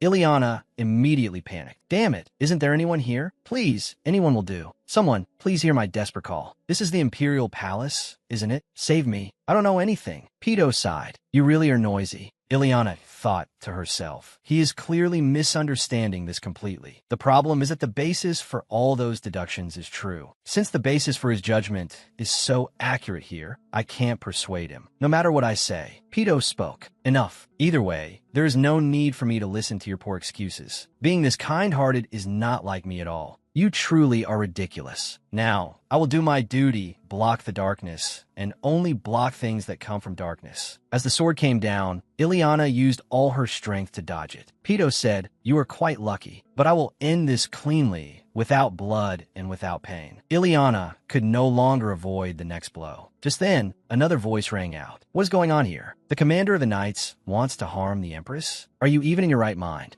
Pedo laughed and said, "I clearly set traps all around. It seems you made a contract with a high-ranking spirit, didn't you?" Magnus replied, "Are you interrogating me now? That is not funny at all." After that, Magnus knocked Pedo's sword away. Pedo hurriedly stepped back. "That woman hiding behind your majesty is something of the darkness. In other words, she is a target under the Storm Guard's jurisdiction. This is for the survival of the kingdom. I'm doing my duty. Please step aside." Magnus glared at him. "Lady Ileana is an exception. Put away your sword at once and kneel down to apologize." Pedo answered, "Can you feel at ease letting a thing of darkness go free? In that case, I have no choice but to use my authority. As Pedo, commander of the Storm Guard, by the authority bestowed by the late emperor, I will invoke the Gate of Oath." Then Pedo closed his eyes, raised his sword before him, and said, "If she passes through this gate, she will immediately receive the unconditional loyalty of the Storm Guard. No matter how dangerous the orders they receive, the knights will remain loyal to her." Then Pedo opened his eyes, glaring with a terrifying expression, and said, "If she can pass through." After that, Pedo smiled, holding his sword in one hand while folding the other behind his back, and continued, "But before she passes through the Gate of Oath, whether it is the Emperor or the woman beside the Emperor, I can kill them all the same." Ileana, who was covering her mouth, heard this and thought in fear, "Huh? What on earth is he doing? Has he gone insane? He even dares to threaten His Majesty the Emperor?" Ileana, frightened, clasped both hands together and thought, "He is originally the commander of the knights, someone the entire imperial family has shown special favor to.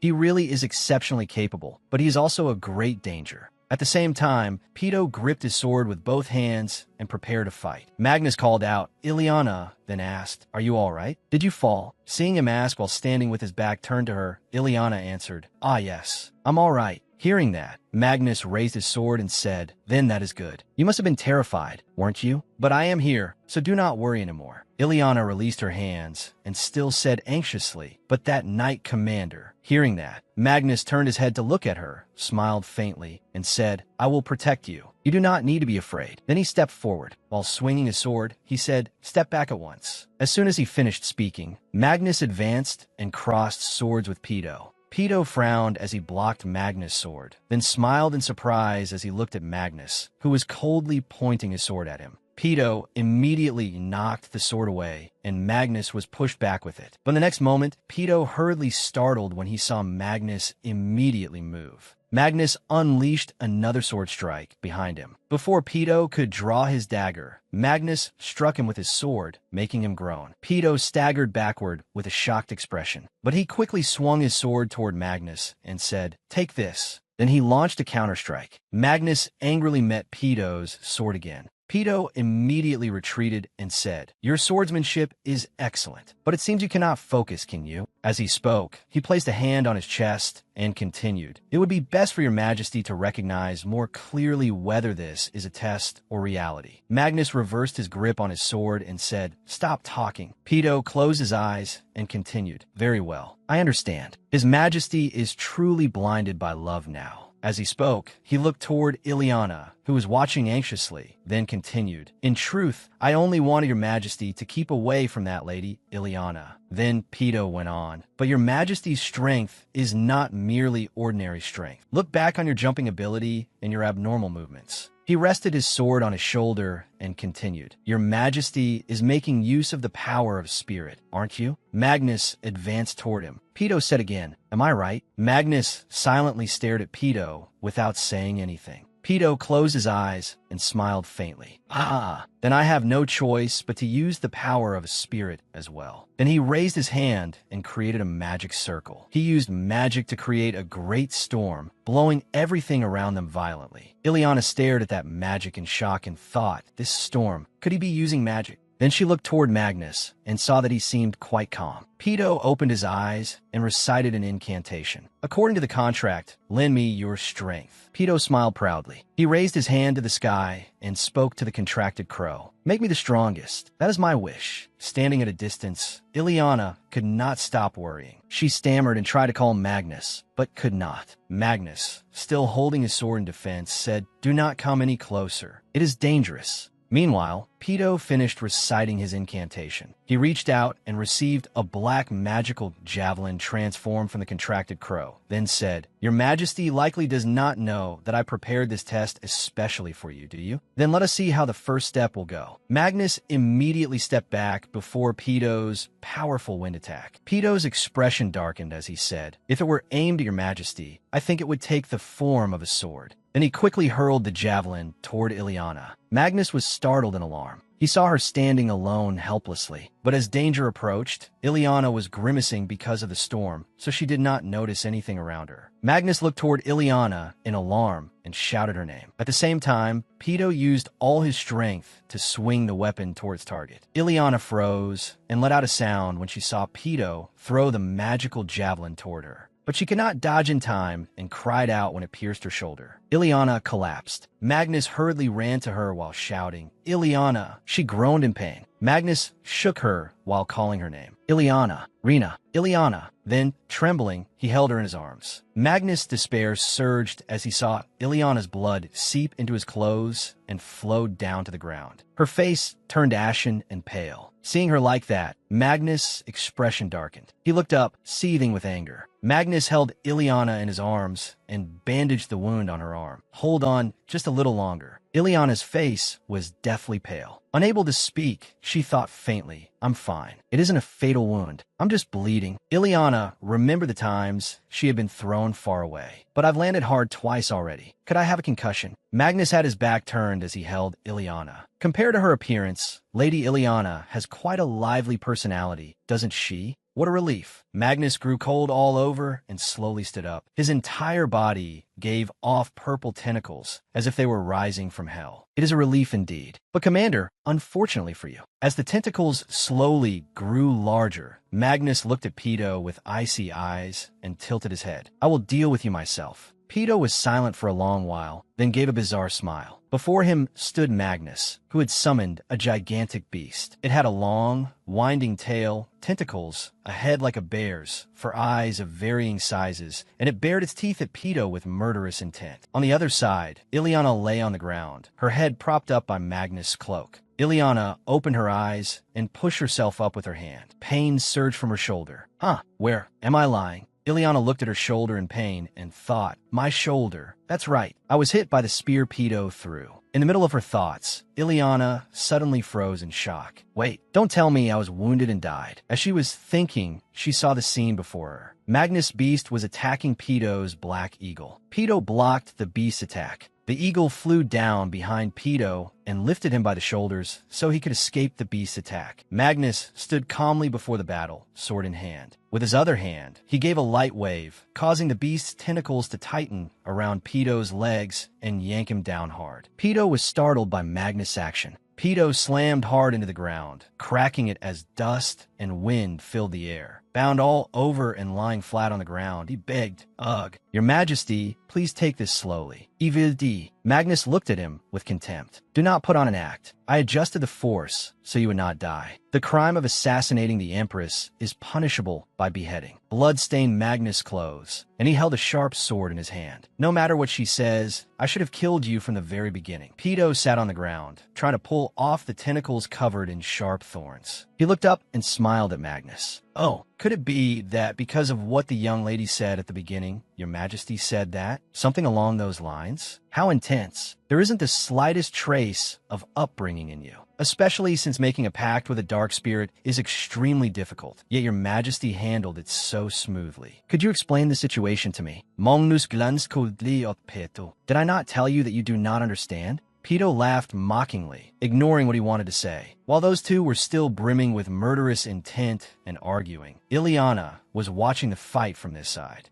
Wait, Magnus said he would cut off his head. Is he planning to kill the commander? As long as he had the loyalty of the Windway Knights, the Emperor's position would rise to a new height. They were clearly a force that would strongly support Magnus. No, he could not kill the commander of the Windway Knights here. Just as Magnus raised his sword, Magnus. Startled, Magnus stopped his hand as he was raising the sword. He turned around as if he could not believe Lena. The wound on her shoulder throbbed again. She lifted her hand to her shoulder and pressed firmly against the wound. With a pitiful face, she looked at Magnus. It hurts so much. How long do I have to endure this pain? Ileana held out her blood-covered hand and ordered, right now, I want to return to my room. Magnus obediently approached Ileana. He knelt on one knee, raising one hand to the level of her knee and placing the other over his chest. His words were gentle, completely different from his terrifying expression just now. I have neglected you too much. I will do as you wish. Then he reached out and took Ileana's blood-covered hand. Magnus kissed her hand. He lifted his eyes, which were filled with both affection and possessiveness. My Lena. Ileana blushed and tried to stay calm. Suddenly, Magnus lifted her in a princess carry. Ileana panicked. Magnus doted on and comforted the small girl in his arms. Moving may injure you further. I will carry you back. Be good. Embarrassed, Ileana leaned her head against Magnus' chest. Yes, and Pedo was abandoned, sitting alone on the cold floor. He leisurely sat there and brushed the dust off himself. In Ileana's room, Magnus was bandaging her wound. Exhausted, Ileana was helped by him to lie down on the bed. I will prepare pain medicine for you.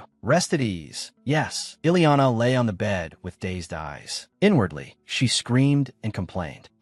This is the first time this has ever happened to me. It hurts so much. I was scared to death. I was stabbed by a spear. Good heavens, Your Majesty. Yes. Ileana wondered. Why did Your Majesty not call Cheryl here and have her treat me directly? Magnus sat on the bed, lowering his head, his eyes glancing toward her. I also have experience treating external injuries. If you feel uneasy, Cheryl will come treat you first thing tomorrow morning. It is late now. Calling Cheryl would cause too much commotion. Ileana was happy, but because she was injured, her complexion was still pale. Your Majesty, thank you. Magnus was surprised by what she said. Then he bent down, pressed over her, kissed her forehead, and whispered in her ear, "I have been lacking in many ways. From now on, I will never allow you to be injured like this again. I promise." The day she heard Magnus' promise, she froze. That night felt as if the flow of her thoughts had come to a stop. In the days after I woke up, there were arguments, and I thought about many things. I also almost died for the first time. I felt relieved that this heart was still beating as it always had, allowing me to feel and wonder. The warmth of his body and the words so full of affection for me. Ileana stretched out her arms and hugged Magnus. By the window, moonlight shone upon the man and woman sleeping in each other's arms. It was no longer clear whose heartbeat it was. In the enveloping darkness, small specks of light began appearing around them, tiny like the glow of fireflies. Ileana was speaking to herself. Do you know that people often do not believe in the truth? They only believe in what they want to believe. Because only by doing that can people continue to exist. Only by doing that can they persist and endure. The dream gradually became clearer. The phantom of Ileana was looking at an image of herself from her previous life. In a familiar room, someone was sleeping on the bed. A few empty bottles were placed near the foot of the bed. It seemed that Ileana from her previous life was working. She rested her hand on the desk and looked at the computer screen. Beside her were many documents. The light from the monitor shone on that small girl, casting a shadow tinged with loneliness. The small specks of light stretched onward, letting Ileana continue dreaming. There was a man whose face could not be seen clearly. He tightly held the small girl's hand and pulled her into his arms, murmuring, "Thank you. I will find a job soon and support you." Tightening his embrace, the young man expressed, "I love you." The girl in the dream leaned against the young man's shoulder, but her gaze carried a trace of sadness as she looked somewhere far away. That dream continued. Leaving behind the image of the girl in the modern world, it returned to the image of Ileana in the present. Ileana was wearing a mask that hid her face, creating a mysterious feeling. Someone was leaning on her shoulder. Then the image of Magnus appeared, bowing with his left hand placed over his chest. His gaze toward Ileana was very sincere, and he had a smile on his lips. Then the scene appeared of Ileana being wounded and held in Magnus' arms, while he smiled gently to reassure her. It seemed Ileana had been surprised by His Majesty's actions. Ileana opened her eyes wide in panic and looked toward him. Then it shifted to the image of Magnus placing a kiss on Ileana's bloodstained hand, his gaze filled with sincere worry. But Ileana's thoughts were different from that atmosphere. Those feelings and even every single gesture that was so exceedingly careful. I know there are only tactics meant to accomplish that goal. At that moment, the image of Ileana lying unconscious in Magnus' arms appeared. On the frame, the two of them were colored with a little red, like blood splattered across a painting, creating the feeling of a future that would not be good. But it seemed Ileana had been moved, because a small sound rang out in her heart. Even so, this feeling of attachment that I can sense. Do not let emotion govern reason. Ileana pressed her lips tightly together and clenched the hand she had placed on her chest, stopping the feelings that had almost made her lose her reason. Ileana silently told herself, "These feelings are not meant for me. I believe that. Only by doing that can I persist and endure." Light shone on Ileana's face, and she gradually opened her eyes. In a large room filled with light, on the soft bed, Ileana placed a hand on her forehead, soothing the emotions and thoughts from the dream, while also slowly getting used to her surroundings after waking from such a long dream. Seeing that Ileana was awake, Magnus stepped over and asked, "Are you awake?" Ileana sat up, her hand still rubbing her forehead. It took her a little time before she replied, "Yes." "What time is it?" Magnus came to the bedside and answered Ileana, "It is noon. It is already that late?" Ileana asked. Magnus was focused on pouring water for Ileana as he answered, "It is almost time for lunch, so it is only natural for you to wake up at this hour. You have a slight fever. After you eat later, you must take fever-reducing medicine." The faint sound of water being poured into a glass rang out. Ileana's thoughts echoed in her head. 3 days have passed since that day. Throughout those 3 days, Magnus has not left my side for even half a step. He has always taken care of me more meticulously than anyone else. A flashback appeared. Ileana lay on the bed, with many maids busily moving around her. Dr. Cheryl was caring for Ileana, while Magnus sat in a chair beside the bed, arms crossed, staring intently at Ileana. His eyes were filled with all sorts of restless, worried emotions. He kept anxiously looking left and right, to the point that Dr. Cheryl finally snapped and shouted, "You are so damn annoying. Why do you not become the doctor yourself?" The flashback ended. Ileana was focused on drinking water, but her eyes kept glancing toward Magnus. Looking at Magnus' back as he draped a coat over his arm, preparing to leave the room, Ileana could not hold back and finally blurted out, "Are you planning to stay glued to my side today as well?" Magnus' eyes showed a hint of loss as he answered, "Starting this afternoon, I plan to leave this place." So,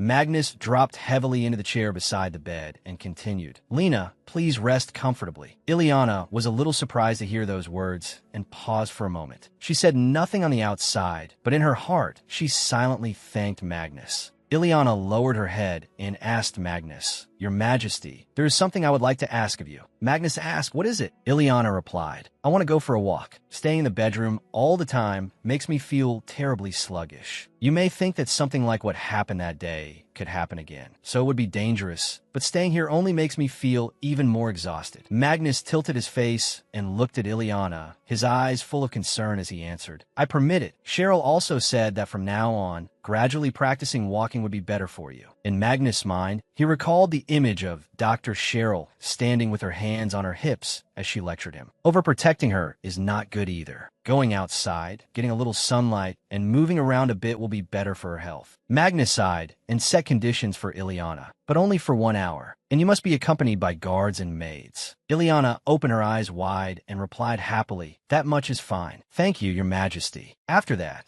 the scene of a beautiful garden filled with flowers, leaves, and warm sunlight appeared. Ileana was taking a walk with guards and servants escorting her. A bed of brilliant orange flowers caught her attention. Ileana reached out, plucked a stem, and smelled it. Ileana thought to herself, "It seems the situation is a little dangerous right now." So that the person beside her would not notice her thoughts, Ileana turned and asked the maid accompanying her, "Are there any flowers with an even sweeter scent than this?" The maid answered, "I will escort you to the garden over there." As her footsteps moved, Ileana's thoughts continued. No wonder the plot point capable of threatening the nation lies with Ileana. Right now, Magnus is protecting me, but it is not because he loves me. On the contrary, the reason I would be assassinated would only become an even stronger excuse for revenge. It might even be for the sake of national security. In another part of the garden, many hydrangeas had been planted. A servant's hand reached out to introduce them to Ileana. The fragrance of these flowers is very pleasant, and they have a calming effect. If you sprinkle these petals in a face-washing water, they can also work like moisturizing water. Ileana bent down to look, then turned and asked the maid, "May I pick some?" The maid replied, "Yes." The guard beside her immediately said, "My lady, I will pick them for you." With a focused, serious expression, the guard parted the flowers to find a stem to cut. Since he was usually accustomed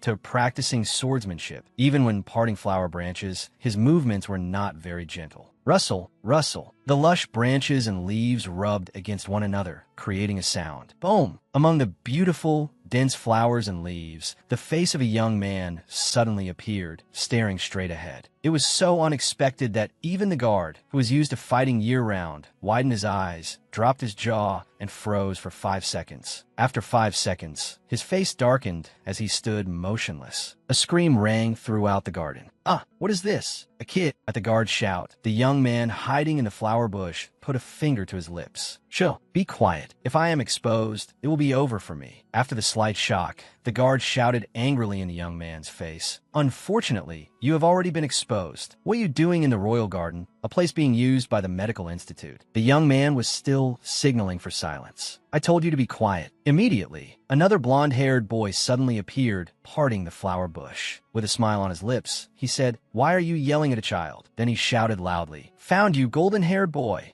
A large bolt of lightning struck with a resounding boom. All the servants and guards, along with Ileana, crowded together and looked into the flower bush with astonished eyes. Everyone asked, "Ah, what is this?" The guard said with an unfriendly face and a dangerous smirk, "So we have also discovered the target who was playing around. You little brats." Ileana opened her eyes wide in surprise, her face full of confusion. Because the blonde-haired boy had been caught by the adults, he was still flustered and had not yet managed to make up a suitable excuse. The scene shifted to a round table filled with sweets in the middle of the flower garden. 3 people were sitting there. After the blonde-haired boy had devoured almost the entire plate of sweets, the black-haired young man began to introduce himself. My name is Cassio. We were playing hide and seek. Then he looked at his friend and introduced him. This older brother is named R.A. Before he could finish, the blonde-haired boy sprang up and hurriedly covered Cassio's mouth. Then he turned to Ileana and said, "My name is a secret. Even if you are curious, I will not tell you." Ileana held her teacup and smiled with narrowed eyes as she happily answered, "All right." In her thoughts, she seemed to know very well who this strange boy was. Meeting a child she had once seen in a dream in real life felt so strange. So that was why the boy said to treat it as a secret. But why are these kids playing in the royal garden? While Ileana was thinking, Cassio, who had been teased by the blonde-haired boy, trembled all over from being dirty. After clearing the plate of sweets on the table, the blonde-haired boy waved his hand and said to Ileana with a face that made one want to punch him, "Anyway, we are very busy. We have finished eating the sweets, so we are leaving." Hearing that, Cassio made a suggestion. "Why do you not invite her to play with us?" Hearing that, Ileana asked in surprise, "Hachem? Me?" As if he had been enlightened, the blonde-haired boy grinned and said, "Oh, you will do. You look like you have nothing to do. Want to come play with us?" Ileana was swayed by the invitation to play together. She propped up her chin and thought, "That sounds fun. Anyway, it is better than taking a walk." Suddenly, a black shadow approached from behind. With a rustle, the Scarface guard whispered by Ileana's ear, "My lady, that would be dangerous." Ileana immediately answered, "What is dangerous about it?" The guard brought up what had just happened. "Just now, all you intended to do was pick a bouquet of flowers. Yet my heart nearly leaped out of my chest." Ileana made an excuse. "I understand that. But anyway, they are just children." Then Ileana agreed with the children. "All right, let us do that." The blonde-haired boy smiled until his eyes curved and said, "Then let us build a sandcastle. The rose garden over there is pretty good." As soon as he finished speaking, the guard's face became more horrified than it could possibly be. Nervous and worried, he loudly nagged, "How can you play such unhygienic games as playing with dirt and sand?" "You cannot, my lady." Ileana broke into a sweat at his reaction. "Do not make such a fuss." In her heart, she screamed, "The selection of guards is pretty intense too." In the rose-filled garden, someone let out a long breath. Ileana wiped the sweat from her forehead with her hand and asked everyone, "So, how is it?"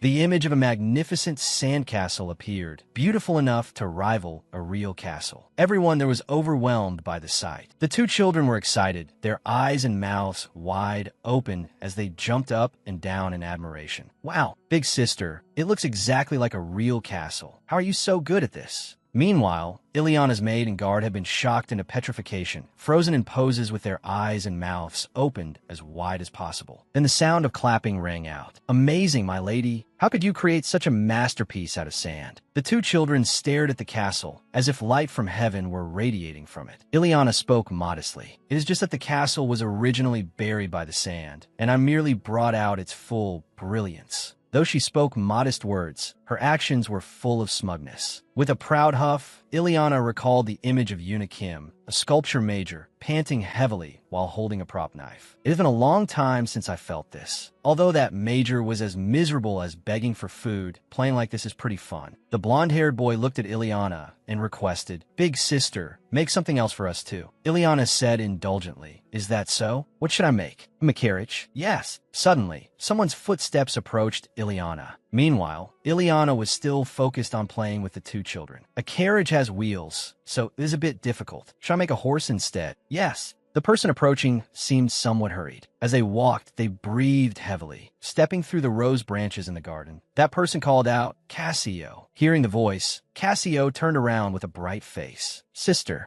Cassio hurriedly ran to his sister. His sister frowned. "Good heavens, honestly, why did you go off to play without saying a word?" Cassio answered, "But this place is close to the medical institute." While pinching Cassio's cheeks, she said, "How many times have I taught you that the imperial palace and our home are very different?" Cassio made an excuse, but brother Raphael was playing with me too. Ileana was utterly shocked because the girl who had just appeared was Dr. Cheryl. Then the voice rang out again. "Do you think brother Raphael seems like an adult?" Ileana was wondering, did he just call her sister? Dr. Cheryl placed her hands on her hips and asked, while Cassio retorted, "You are pretty impressive too, sister." Cassio lowered his head shyly. Just a little. Ileana was extremely puzzled. According to the original setting, Cheryl did not have a younger brother. Before her eyes, Cheryl dropped to her knees on the ground. Cassio stood with his hands clasped behind his back, smiling brightly as he watched her sigh. In her heart, Ileana thought, Cassio is Cheryl's younger brother? Ileana looked at the scene before her and smiled, while inwardly she screamed again. Another detail I did not know about has appeared. Ileana looked at Cheryl as she patted Cassio's head, then once again fell into her own thoughts. Perhaps because he was not an important character, he was not mentioned in the novel. In this genre of novel, it would be stranger if children were mentioned. Perhaps they were never brought up, but the characters were still living their own lives. The guard heard the sound of footsteps and turned his head to look back. A pair of polished leather shoes stepped on a bright red flower. A voice rang out, causing Cheryl to turn her head. "What are you all doing here?"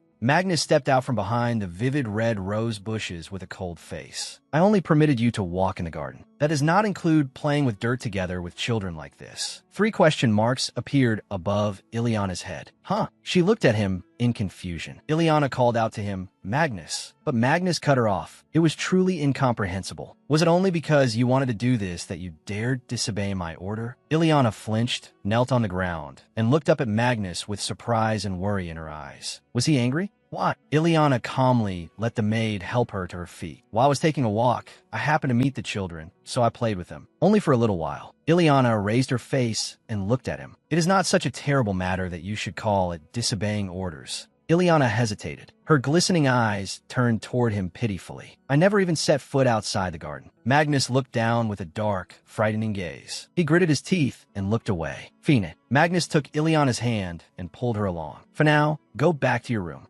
Ileana looked back. Raphael had his arms tightly around her waist, unwilling to let Ileana leave with Magnus. She was still confused, not understanding what was happening, when Raphael suddenly spoke in an extremely furious voice, his eyes fierce. "So it was him, that bad man who bullied you." Only then did Ileana panic at Raphael's words. She shook off the hand holding hers and turned back to grab Raphael tightly, telling him to be quiet. Magnus' hand, flung away by Ileana, stiffened. Ileana hurriedly explained, "Why, your majesty? I think the boy is only misunderstanding. You suddenly took my hand like that, so it must have caused him to misunderstand." Ileana smiled gently at Magnus. With her other hand holding Raphael tightly, she said, "He is only a child. Please be magnanimous and forgive him." After saying that, she turned back and told Raphael, "Hurry and apologize to his majesty." Raphael shouted aggressively, "Why should I apologize? He dragged you away like that, so of course he's a bad man. And besides..."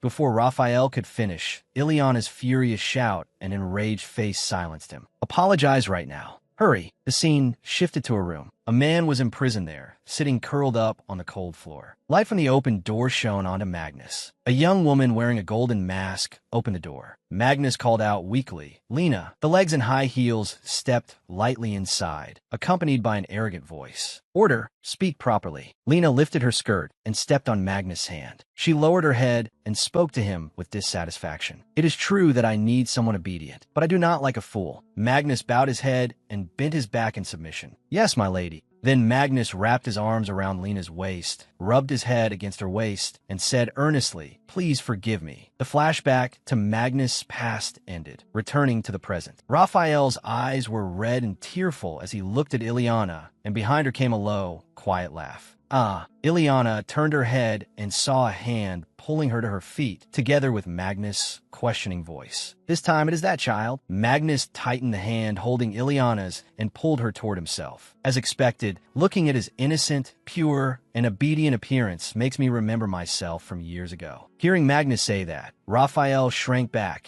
but the guard behind him held him in place, making him even more afraid. Ileana was also frightened and asked him, "What do you mean by that?" Magnus looked coldly. His bewitching eyes made Ileana avoid his gaze. Magnus whispered into Ileana's ear, "You are quite skilled. You have already found a new monster." Magnus turned Ileana around so that her back faced his firm chest. Then his hands slowly moved toward her slender neck. A mocking voice sounded above her head. However, can a monster really want to tame another monster? That is impossible. His hands slowly tightened, like a chain, as he spoke threatening words. "Right now, there is an unremovable chain around her neck, and that chain is in my hands." Magnus did not strangle Ileana, but instead wrapped one arm across her neck. Even breathing requires my permission. Perhaps only when you are suffocating will you realize that, won't you? Magnus held Ileana around the neck, and with his other hand, held hers. He gently pulled her closer to him. His words, like both an order and a temptation, entered her ears. Now that your body has recovered, it is time. Lena, come with me. Magnus held Ileana by the shoulders and led her away, leaving Raphael behind in a daze. Behind him, the maid and Cassio embraced each other for comfort. Inside the palace, a scream rang out, followed by the sound of Magnus and Ileana arguing. Ileana fell onto the tiled floor. Her cold, furious eyes looked at Magnus, who was kneeling on one knee, head lowered as he looked at her. You should know your place. Staying beside me in this imperial palace must feel as stifling as a prison to you, must it not? Ileana cut Magnus off. Wait,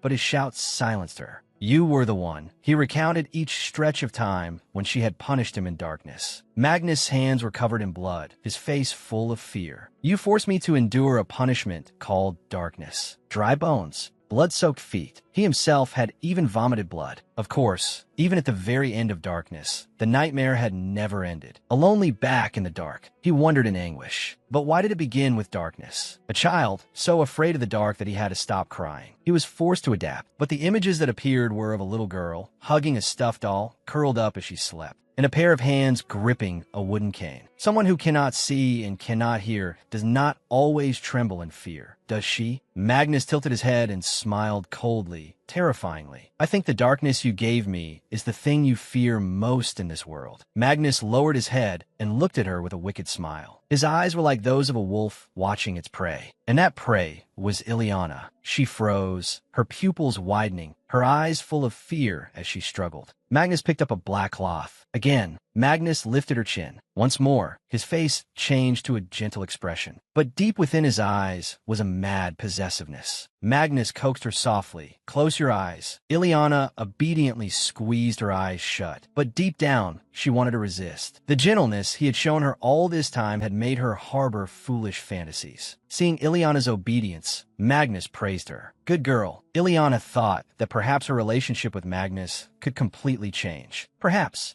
Magnus blindfolded Ileana and raised his hand to caress her face. She curled in on herself. He said, Lena, from this moment on, you're not allowed to make any sound. Magnus wrapped an arm around her and touched her back, squeezing hard. His threatening voice carried a perverse madness. Whether it is removing your vocal cords, cutting off your arms, or making your legs unable to walk, do whatever you wish. Magnus released his hand. Gentleness radiated from his face as he smiled at Ileana with narrowed eyes. But when he opened his eyes, they were the cruel, perverse eyes of a monster. But I prefer a beautiful monster, so I hope you'll restrain yourself. Do you understand what I said? Ileana remained silent, showing that she understood. Satisfied, he smiled gently at her. Very clever. You are permitted to answer now. Ileana replied in a small, respectful voice. Yes, Lord Mark. Ileana sat alone on the bed, dazedly recalling those words. Then let us meet again later. Remember my warning, Lena. And she knew Magnus would certainly do it. Because Magnus had that role. Everyone had to be faithful to their role. If they strayed from it, that was what became bad. How pathetic. Suddenly, pain came over her body from nowhere. What is this? Why is my body trembling like this? I am scared. The scene shifted to Magnus, who was thinking about Ileana.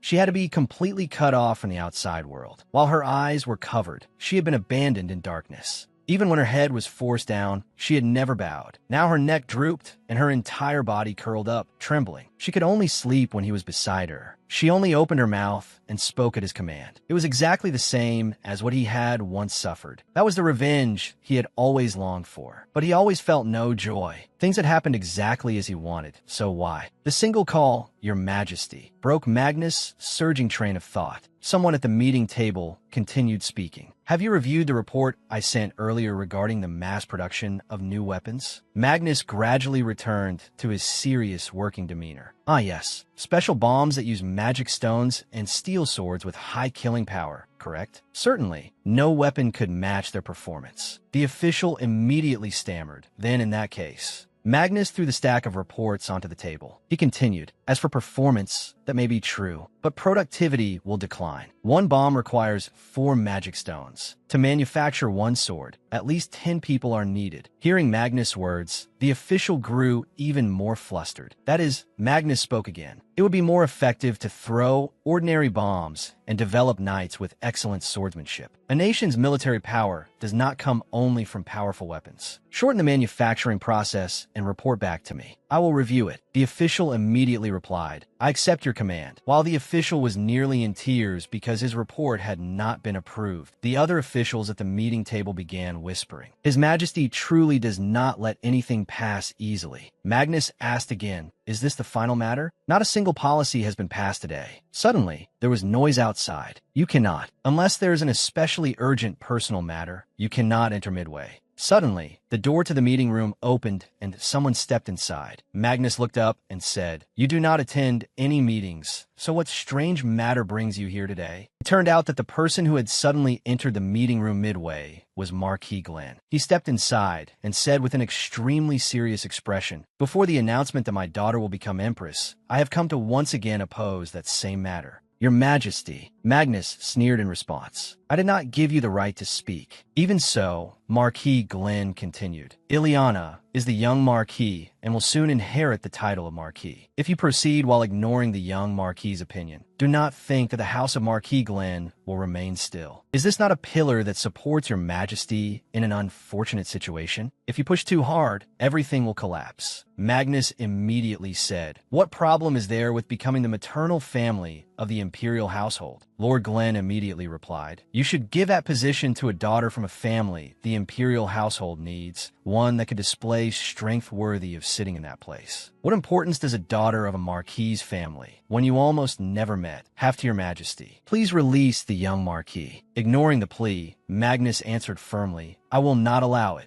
At that moment, Marquis Glenn could not suppress his anger and called out loudly, Your Majesty. Magnus seemed not to care at all and still spoke calmly. Mind your manners. I heard very clearly the statement threatening this imperial throne. Are you saying that, in order to pass the Marquis to your daughter, you would rather be beheaded? It is certainly a suspicious statement, but since I cannot do that, I will overlook it. Marquis, leave. At those words, Marquis Glenn froze. He looked at Magnus as he stood and left, then said, right now, the child does not have her full memories. After hearing those words, Magnus stopped in his tracks. With a flustered expression, he thought, I knew there was something strange. Lord Glenn continued, Ileana Glenn now has no memories from before she returned from the Ungjin Institute. I cannot ignore my daughter losing her memories and then being made to abandon her position as heir to the Marquis. Marquis Glenn's words made Magnus sink into thought as he walked toward Ileana. She had tamed him like a monster and called him human. She had become troubled during that time. That sense of awkwardness. She had forgotten all the memories of when she tamed him. That was why she treated him like a human.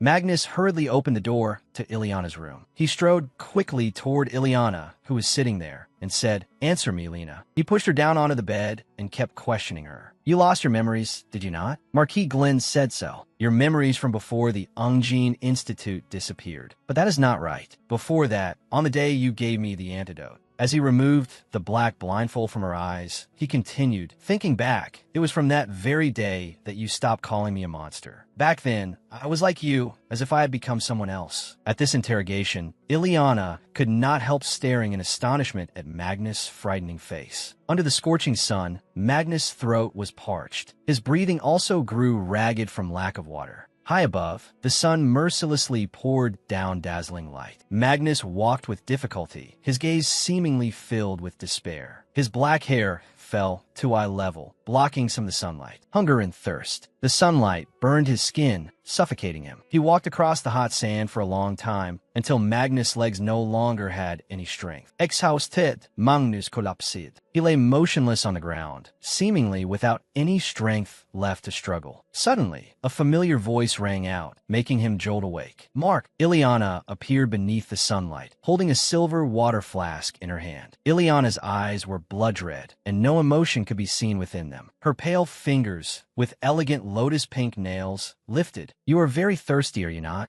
Magnus was overjoyed to see Ileana, and tears welled up. Lady Lena, did you come for me? Yes. My throat is so dry it hurts. Lady Lena, Ileana said coldly. Open your mouth. Magnus obeyed and opened his mouth wide without hesitation. Ileana smiled faintly, her hands gently lifting the flask. Magnus knelt on the ground, receiving the cool, refreshing drops of water Ileana bestowed upon him as they flowed from the silver flask. But immediately afterward, a sharp pain struck him. Magnus screamed. Fresh blood poured from his mouth, staining the shirt he wore red. The silver flask fell to the ground. A black venomous snake opened the lid and crawled out. Ileana smiled cruelly and lifted Marcus's chin. Poor Mark, you drank water laced with poison. Ileana handed Marcus a small glass vial. Inside was a strange green liquid. This is the antidote. It will erase your suffering. Marcus trembled. Just as he was about to take the glass vial, Ileana pulled her hand back. Ileana bit her lower lip, her eyes revealing a triumphant look. Ileana ignored Magnus as he was tormented by the poison and continued to toy with him. I told you, if you want something, what are you supposed to do? Magnus suppressed the pain and gritted his teeth as he begged. I was wrong. Please save me. I beg you. After saying that, Magnus resigned himself, knelt down, and kissed the tip of Ileana's shoe. Magnus bent his back and lowered his head, begging for Ileana's mercy. Please show a little compassion to a foolish beast like me. Ileana's next words startled Marcus awake. Mark, you're not a beast. You are a human, just like me. It turned out that the scene just now had only been a dream. Marcus woke with a start and could not help feeling afraid. He was lying on a gray bed, wearing pitch-black clothing. His eyes were unfocused, and his breathing grew rapid. He still had not fully escaped the shock from moments ago.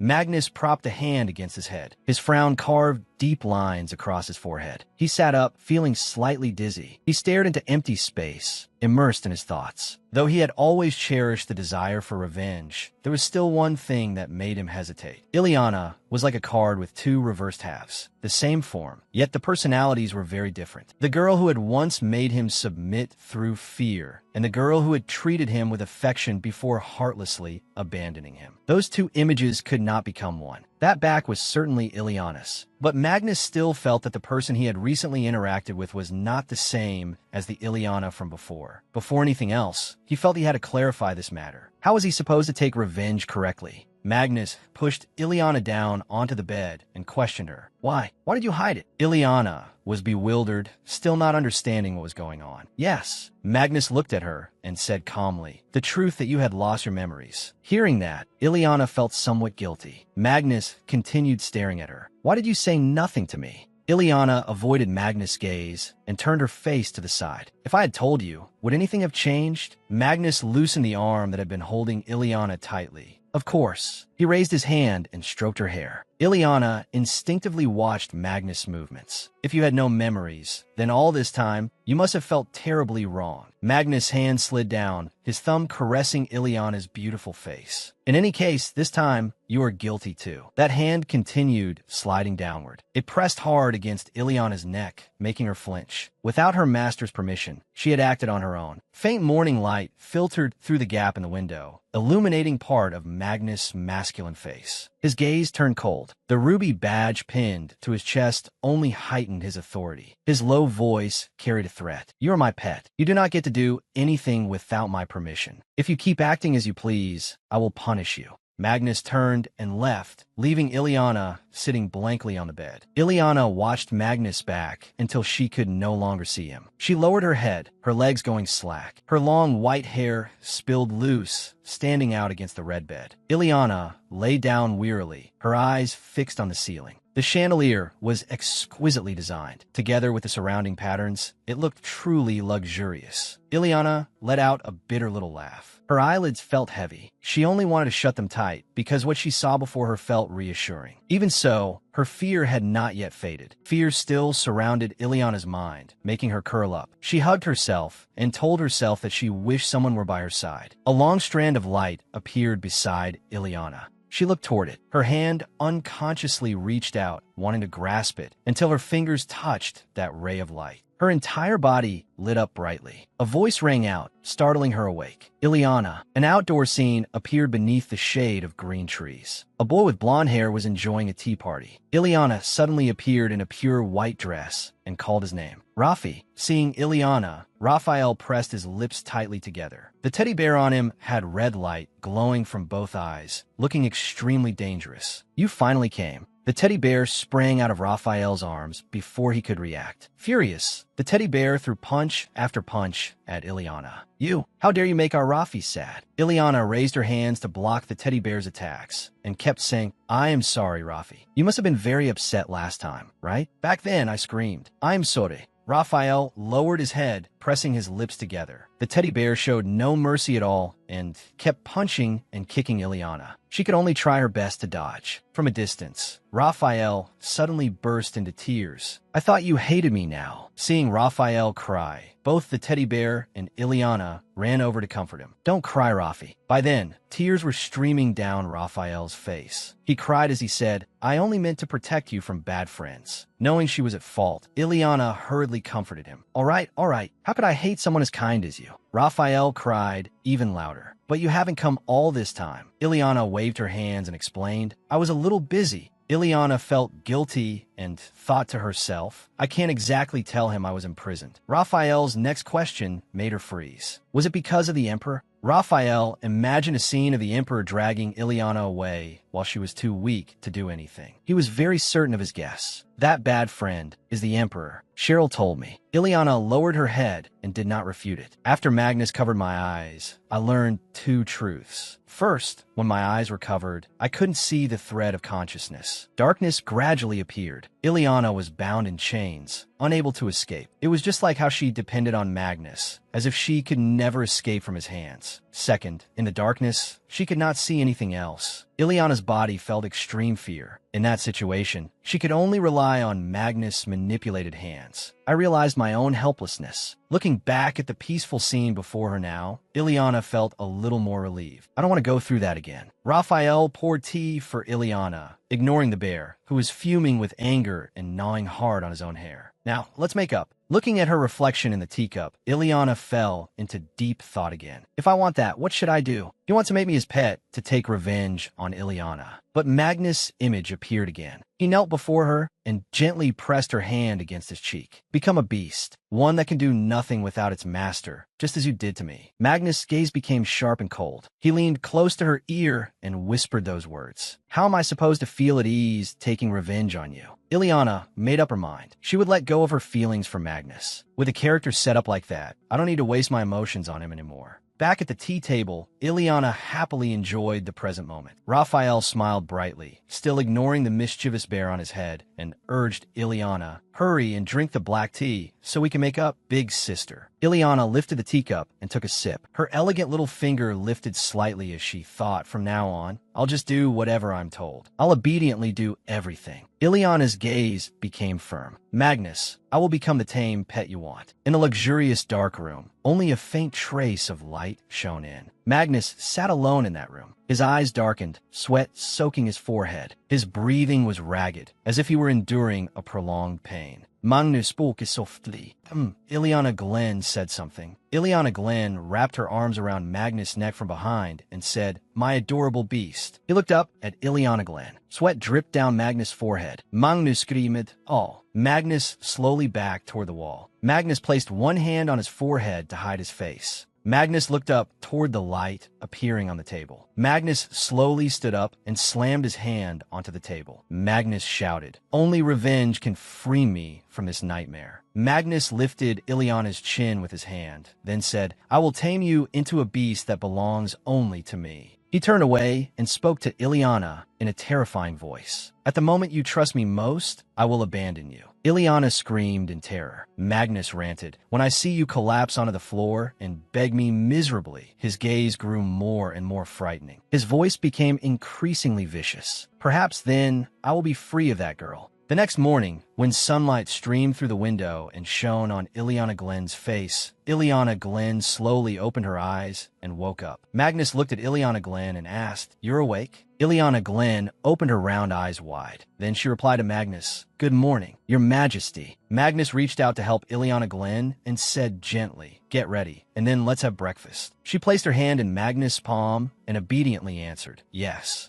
Magnus and Ileana Glenn looked at each other tenderly. Magnus and Ileana Glenn left the room together. The Marquis pulled out a chair and hurriedly said to Ileana, "Not that seat, Lena." Ileana looked at him in confusion. Magnus pointed at a chair. Then he spoke warmly to Ileana. "Sit beside me." She could not hold back her curiosity and asked, "Isn't that Cheryl's seat?" Magnus replied, "I did not call Cheryl here today." Then Magnus put both hands around Ileana, pulled her over, and seated her in the chair before continuing to explain. "Because I want only Lena and me to dine together." Ileana obediently replied, "I understand, Your Majesty." The servants in the mansion set especially fine dishes on the table. Magnus asked Ileana, "Shall we dine like this from now on? What do you think?" Magnus smiled faintly and continued, "Without Cheryl, just me and Lena. I want to hear your thoughts." Ileana Glenn answered shyly, "What importance could my thoughts possibly have?" In Ileana Glenn's mind, she only wanted to scream, "Just do whatever you people want anyway." Ileana Glenn continued calculating in her head. "Although I really want to explode like that, I decided to stop resisting now. I'll just think of myself as a tame beast. What other way is there?" Ileana Glenn smiled at Magnus and said, "If that is what Your Majesty wants, then I think it is good too." Magnus smiled back. "Then we will have a warm meal together." Ileana Glenn thought to herself again, "Why does he say such insincere things?" Magnus picked up a piece of food and placed it on Ileana Glenn's plate. She looked at Magnus in confusion.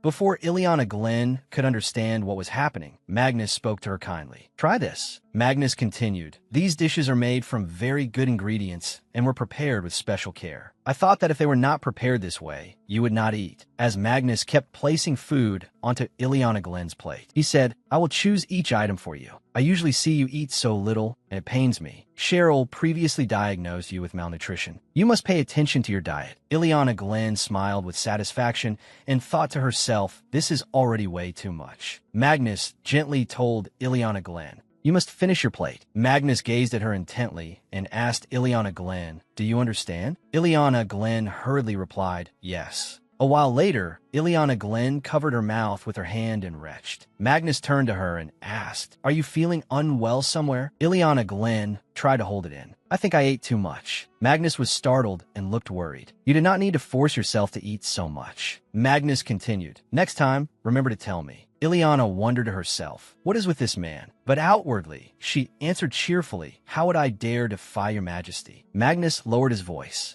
"If you want something, ask my permission." Magnus lightly touched Ileana Glenn's forehead and said coldly, "Because I will be merciful to a beast that obeys me." Magnus stood up and said, "Now I must work." Magnus stroked Ileana Glenn's head and instructed her, "Lena, go get your prescription." "Yes." Ileana Glenn went to the head of Ungjin Institute, Cheryl Cynthia, to get medicine. Cheryl gave her very careful instructions. "This is digestive medicine." Cheryl continued, "Take it with water." Ileana Glenn quickly answered, "Yes." After Ileana Glenn took the medicine, Cheryl wondered aloud. Since Ileana Glenn was someone who normally ate very little, why had she overeaten so badly? Ileana Glenn answered awkwardly, "His Majesty kept giving me food." Cheryl asked angrily, "He bullied you that much?" Ileana Glenn replied, "Something like that." Cheryl helplessly looked at Ileana Glenn, struggling with nausea that seemed about to burst out. Cheryl hesitantly said, "In any case, I do have some degree of influence." Ileana Glenn quickly asked, "What?" Cheryl said bashfully, "If, for example, something too serious happens, I will object to His Majesty." Ileana Glenn felt happy at Cheryl's words,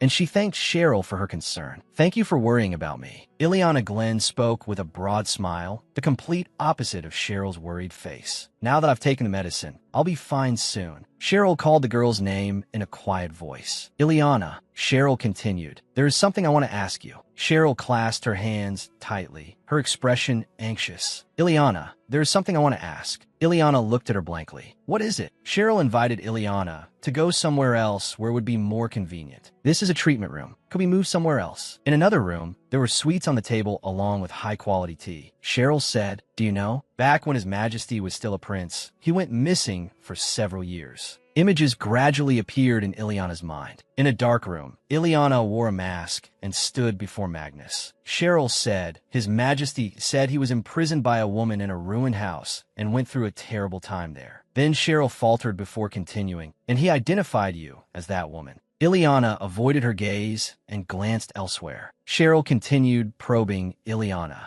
I want to know the truth. Are you truly the woman who imprisoned His Majesty? Ileana's face darkened. Ileana thought for a moment and then answered, I don't know. Cheryl was surprised. Ileana said calmly. Even if you ask me, I cannot give you a clear answer, because I lost my memories of that period. Her words shocked Cheryl, but Cheryl could not believe it. Are you telling the truth? Cheryl asked further. So you mean you have amnesia? What exactly happened? Ileana took a sip of tea. 2 years ago, I had a severe fever. Cheryl sadly leaned back in her chair. So that is what happened. Then we probably cannot know the truth right now. I wanted to know whether you might have been wrongfully accused in this matter. Ileana flinched, feeling indignant, perhaps unable to hold back any longer. Ileana slammed the table and sprang to her feet, shouting, I was wrongfully accused. Cheryl, sitting opposite her, stared wide-eyed at Ileana. She said everything she felt she should never have had to bear. My memories are unclear, like passing flashes, and His Majesty relied only on his own memory to place the blame on me. It was not something I did. Ileana felt resentful and thought, there isn't any evidence anyway. I already said it was not something I did. Cheryl became flustered. Miss Ileana, you are right. I also think such an arbitrary punishment is wrong. This is something that needs an official investigation before guilt can be clearly determined. Yes, Cheryl decided to help Ileana. I will look for an opportunity to explain it to His Majesty. Ileana stammered, yes. Only then did Ileana come back to her senses and realize, what if evidence comes out? Ileana realized she had made a mistake. She trembled with anxiety. But after Magnus left, the ruined house burned down too, destroying all the evidence completely, so there's almost no proof of innocence either. Cheryl said in confusion, please sit back down. Cheryl folded her arms, still curious about the matter. Speaking of which, what exactly was the relationship between His Majesty and the woman who kidnapped him? Cheryl recalled the time Magnus and Ileana spent together. His Majesty identified Ileana as the criminal who kidnapped him. Even so, he still said he considered her his empress. When she was injured, His Majesty cared for her very attentively as well. Looking at the way His Majesty treats Ileana, I feel His Majesty also has feelings for her. Ileana stared blankly. Ileana's face darkened, and she smirked. He only acts that way. It is all part of his revenge. When that revenge ends, His Majesty will make Cheryl the empress. Cheryl flinched. Me? Are you serious? Ileana said to herself, you're the female lead. The Empress Magnus was originally supposed to choose as you. Ileana held her head and sighed. You look close to His Majesty, don't you? Cheryl helplessly explained, wait a moment. Cheryl fidgeted and looked away. The idea that I am the Emperor's lover is a filthy rumor. Please do not believe it. Cheryl firmly resisted. His Majesty and I are doctor and patient. That is all. I'm a doctor who manages his health. Please do not misunderstand anymore. Now that I have said that, you should let it go. Ileana imagined Magnus and Cheryl happily together while she was set free. What are you saying? You two have to end up together for the story to reach a beautiful ending. Bye-bye, everyone. I'm cutting the chains that bind me to this world. I'm going to find my happiness. Ileana began searching for a way. I don't know if it's because they have shown too little concern for each other, but the plot is developing differently from the novel. Should I push the two of them together? It has to be a beautiful ending, right? Bye-bye, everyone. I've broken free of the chains binding me to this world. I'm going to find my happiness. With that, Ileana began looking for a way. I don't know if it's because they haven't shown much concern for each other, but the plot is developing differently from the novel. Should I push the two of them together? After thinking that, Ileana called Cheryl. Ileana laced her fingers together, tilted her head, looked at Cheryl, and asked, Cheryl, how did you first meet His Majesty? Cheryl asked, me and His Majesty? Cheryl smiled politely. That makes sense. You must be curious, right? A meeting between royalty and a commoner doctor. Ileana stared sharply at Cheryl. Unable to escape, Cheryl had no choice but to answer. If you're asking how I first met His Majesty, fragile memories gradually flooded back at the house. Cheryl was sitting leisurely, reading a book. Cheryl picked up her cup and was about to take a sip when she heard a sound at the door. Cheryl opened the door and asked, who is it? Cheryl looked down in panic at Magnus, who was covered in wounds and lying there exhausted. Cheryl could not believe her eyes. Good heavens, who could have expected it? Cheryl grabbed Magnus by the collar, preparing to deliver a decisive blow. Where did this drunkard come from? Wake up this instant, Cheryl said cheerfully, I thought he was a hopeless drunk. I figured he was a patient who had come looking for a skilled doctor. Ileana gave a surprised, awkward laugh. Cheryl proudly put her hands on her hips. So I saved him. You could call me His Majesty's life-saving benefactor. Cheryl explained, that is why His Majesty treats me specially. Ileana understood. Ileana said to herself, I read the story, so I already knew this part. Clearly, their first meeting was not romantic at all, but Cheryl saved Magnus. A romantic scene appeared in Ileana's mind. The two of them stayed together and gradually became infatuated with each other. In the end, an eerie voice spoke. Ileana flinched. Magnus is mine. I save his life first. Ileana's head hurt, and she let out a groan. Cheryl still did not understand anything. Ileana covered her face, making Cheryl worry. Ileana, are you all right? Ileana breathed heavily, sweat pouring from her body without stopping. I suddenly feel unwell. Ileana hurriedly ran away. Please excuse me first. As soon as Ileana opened the door, she came face to face with her personal guard. The guard asked worriedly, Lady Glenn, are you returning to your room? Ileana covered her face and thought, it's Ileana Glenn's feelings again. That little wretch. How dare she take advantage of my absence while I was gathered with the Lord and hug my pet without permission? Ileana gritted her teeth and held her head. These are only lingering emotions left in this body. They are my feelings. With the sound of footsteps, Magnus came into Lena's room.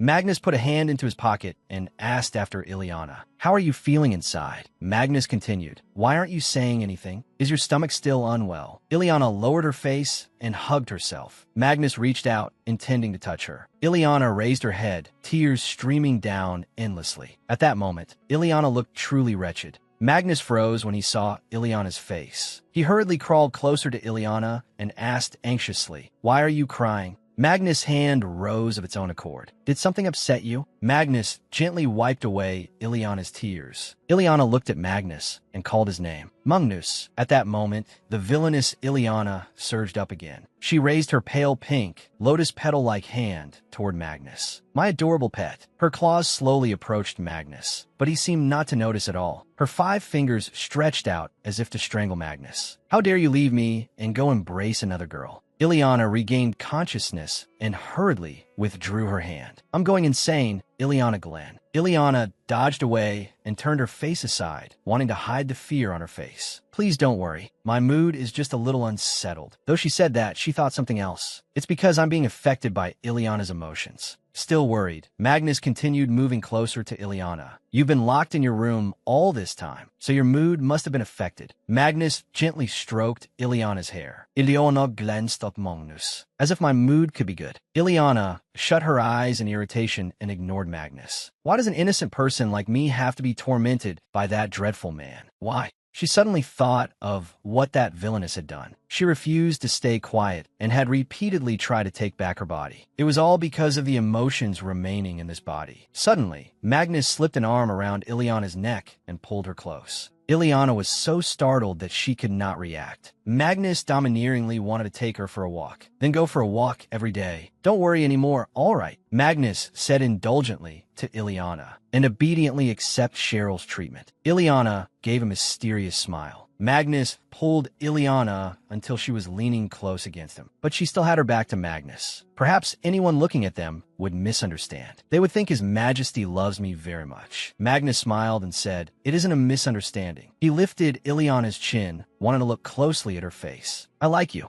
Ileana pushed Magnus' hand away and asked why. Her sorrowful eyes looked at Magnus. Why do you like me? The scene of the villainess beside Magnus appeared in her mind. The two of them were lying on the same bed. The villainess was even caressing Magnus' handsome face. He was being controlled by Ileana. And you two are being controlled by the days that once existed. Magnus' cheeks flushed red, and he stammered, If you ask why I like you, Lena, it's because... Back then, Magnus could not answer that question. Why is that? His amber eyes looked at Ileana in confusion. Returning to the present, Magnus answered forcefully, Does liking someone need a reason? Magnus gazed at Ileana passionately. His hand rested on his chest, as if to guarantee his words. What do things like that matter? Ileana was rather surprised by that answer. She stared wide-eyed at him. He's different from the Magnus of that time. The man now is calculating and lies. Memories from when she was still in her own world returned to her. Her terrible ex-boyfriend had once used words like that to lie. You know you're the only one I have. The naive Ileana had once believed those sweet words, just like the ex-boyfriend who once deceived me. But thinking back, that ex-boyfriend still had one thing over Magnus. At least that man's lies were consistent from beginning to end. Ileana turned her face away and answered in disappointment. Didn't you say you would take revenge on me? It's such a mess. Magnus' pupils suddenly contracted. Because you abandoned me. Magnus seemed somewhat angry as he braced a hand down and pressed close to Ileana. I love you so much that I want revenge on you. Ileana sneered. Is that so? Ileana suddenly reached out with both arms and embraced Magnus. Because he could not react in time, Magnus lost his balance and fell into Ileana's arms. Blushing, Magnus stammered Ileana. Ileana's fingers toyed with Magnus' collar. If your majesty thinks that way, how could I possibly refuse this heart of yours? Ileana looked at Magnus arrogantly. I love your majesty too. Ileana's small hands touched Magnus' cheeks, leaving him dazed. I have fallen into your net of love. I cannot live without you. Every word Ileana spoke was like honey poured into his ears. It seized Magnus' heart, leaving him unable to escape. I will become what you wish. If Magnus longed for her love that much, Ileana would go along with it and pretend to be a lovesick fool. I'll do what you want. Let's play lovers for each other. The red curtain slowly fell. At the center of the stage stood the male lead, holding the female lead, who had stopped breathing. The light in his hands shone on a single point, making the scene all the more tragic. And then Ileana would no longer be Ileana. She would return to her real world. She would consider everything that had happened nothing more than a play she had been invited to take part in until the curtain fell. At that moment, Ileana was obediently lying beneath Magnus. But he seemed to have something on his mind and did not dare look straight at Ileana.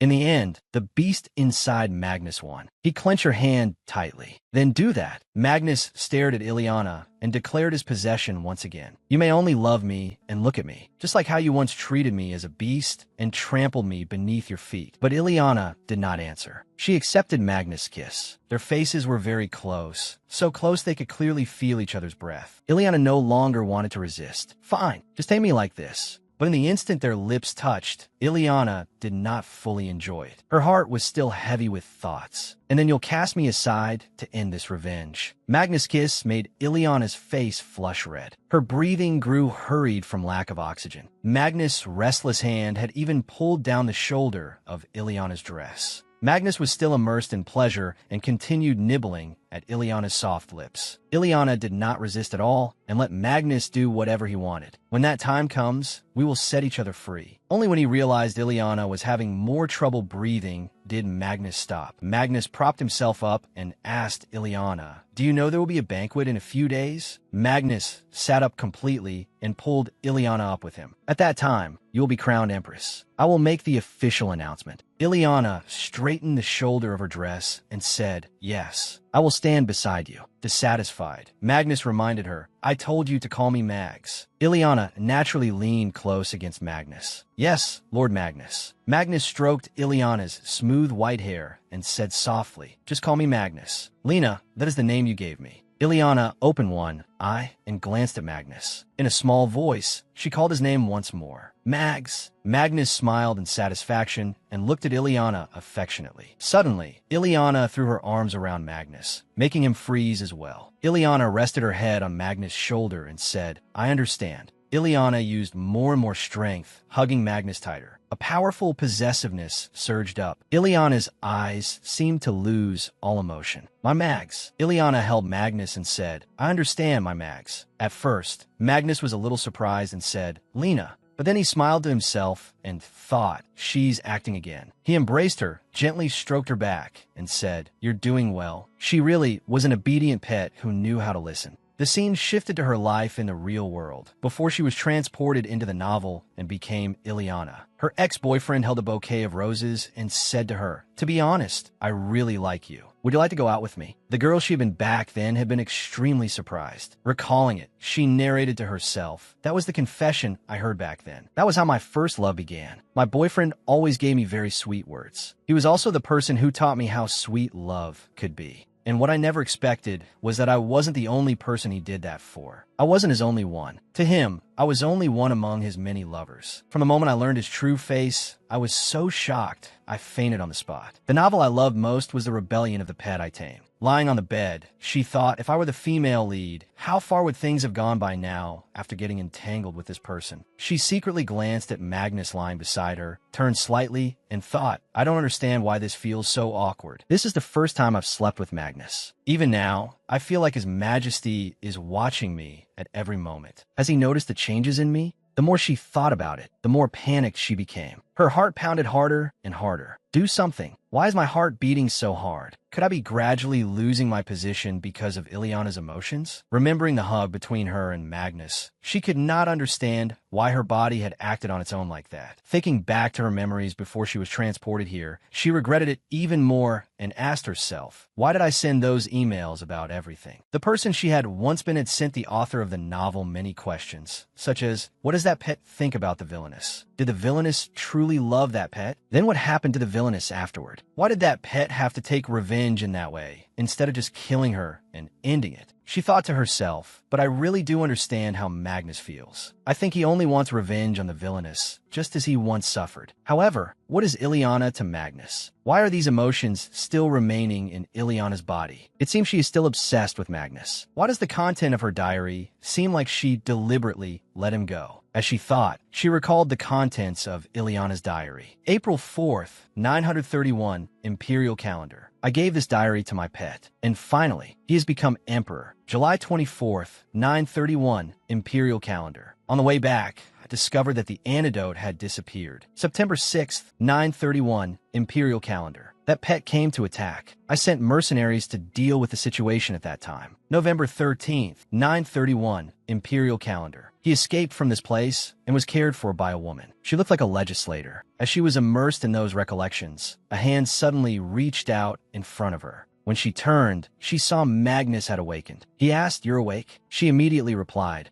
You still haven't slept." Magnus answered, "I will sleep only if you sleep. Let's go to sleep." She forced a smile. Yes. In her heart, she thought exactly. That is precisely the problem keeping me from sleeping. In that case, we shouldn't sleep at all. I'm so tired. It was already late at night. The view from inside to outside was truly enough to move one's heart. In the room, the two of them lay quietly on the bed. While Ileana was sleeping soundly, Magnus suddenly opened his eyes. He quietly got out of bed and went outside. The next morning, a maid said to Ileana, "His Majesty said that you may go to the library if you wish. There is no need to ask his permission." She answered, "I understand," and thought to herself, it must be because I did what he wanted, so now he's relaxed a little. This morning, I don't see anyone following me either. Thanks to that, I can finally go outside for the first time in ages. All right, then I'll keep going like this. From now on, I'll become an actress playing the role of Magnus' lover. Suddenly, she saw Magnus in front of her, not far away. He was talking with Cheryl. The purpose of this banquet is to announce it to everyone. It will end within a single day. The small girl said gloomily, "I'm already looking forward to that banquet. Even if it only lasts one day, that's fine too." Cheryl sighed inwardly. "I think I need to go to the terrace for a bit." Magnus asked again, "Should I send invitations to all the other nobles?" Hearing that, Cheryl panicked. "All the nobles?" A voice rang out. "But what I want is to cancel the banquet that day, Your Majesty." Hearing this, Magnus smiled and said, "I'm sorry, but I cannot agree to Mendez's request." Seeing the two of them smiling and talking made Ileana unable to hide the sorrow glimmering in her bright eyes. She herself understood clearly. They looked so comfortable and happy together. That is what true love is. The two of them looked so well matched. Suddenly, Ileana's true inner self surged up. "Get lost. Stay away from my mags." Her face darkened, and she pressed a hand to her chest. "This unpleasant feeling of mine is slowly fading. I must be confusing it with her emotions." A call of Lady Glenn caught her attention. Peto stepped over and asked, "How is it that I'm meeting you here?" Then he gave an adorable smile and said, "I was rather rude last time. May I talk with you for a little while? I can keep my distance from you too." Ileana did not seem very willing, but she still said quietly to the maid, "Go somewhere else for a moment." Following her order, the maid answered, "Yes, my lady," and left. After that, she said to Peto, "I assume you still remember that I saved your life. If you do something stupid like that again, your head may very well fall off." Peto shrugged and answered, "His Majesty has already approved this matter. I won't attack you again in the future."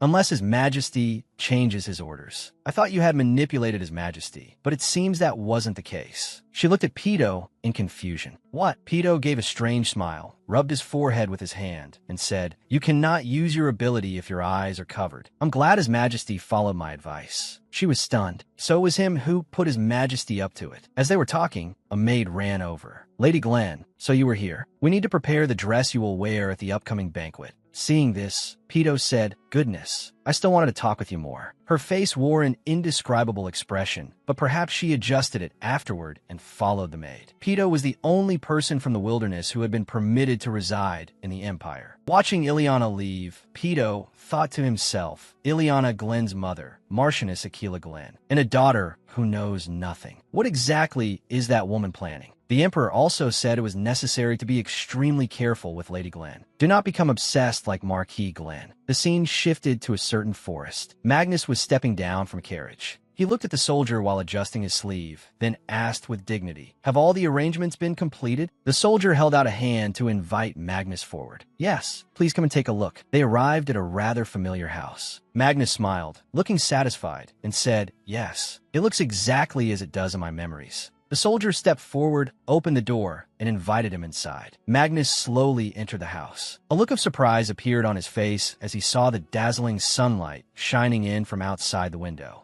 In an ice-cold voice, he demanded, "I want no windows." The soldier standing beside him was startled. "Pardon." Magnus waved a hand and said, "Hurry and close off every place where light enters." He explained in a cruel tone, "The person I will imprison here, I want her to be frightened by the darkness until she dies." The soldier hurriedly accepted the order. "I will carry out your command." Once that was done, the close guard reported, "Your Majesty, you still have to attend the banquet tonight. You should not remain here too long." With a triumphant expression, Magnus said, "Very well. Let's return at once." The scene shifted to the splendid beauty of the imperial banquet. Many people were present, making it crowded and noisy. But in one corner of the banquet, the Marquis's worried expression caught the attention of two nobles in the distance. "It seems the Marchioness is not attending tonight's banquet," the other replied. "Then what is His Majesty choosing Lady Glenn for?" Suddenly, an announcement rang out, sweeping away everyone's conversations. "Everyone attention! His Majesty the Emperor and Lady Glenn have arrived." The dazzling entrance of the two of them drew every eye. Magnus held Ileana's hand and led her up to the imperial seat. Ileana glanced down at everyone, anxiety filling her thoughts. "It's been so long since I came to such a crowded place." By chance, Ileana's gaze fell on someone who looked familiar. It was Marquis Glenn. Moved, she thought, "I didn't think he would be invited here." Then Magnus' authoritative voice rang out, asking everyone to raise their heads. His voice was clear and commanding. "Today is a banquet at which I will announce many matters to everyone. The situation within the Empire has also stabilized, so I will not speak of that issue. However, there are reports that large numbers of magical beasts have appeared recently, so pay close attention to every part of your territories."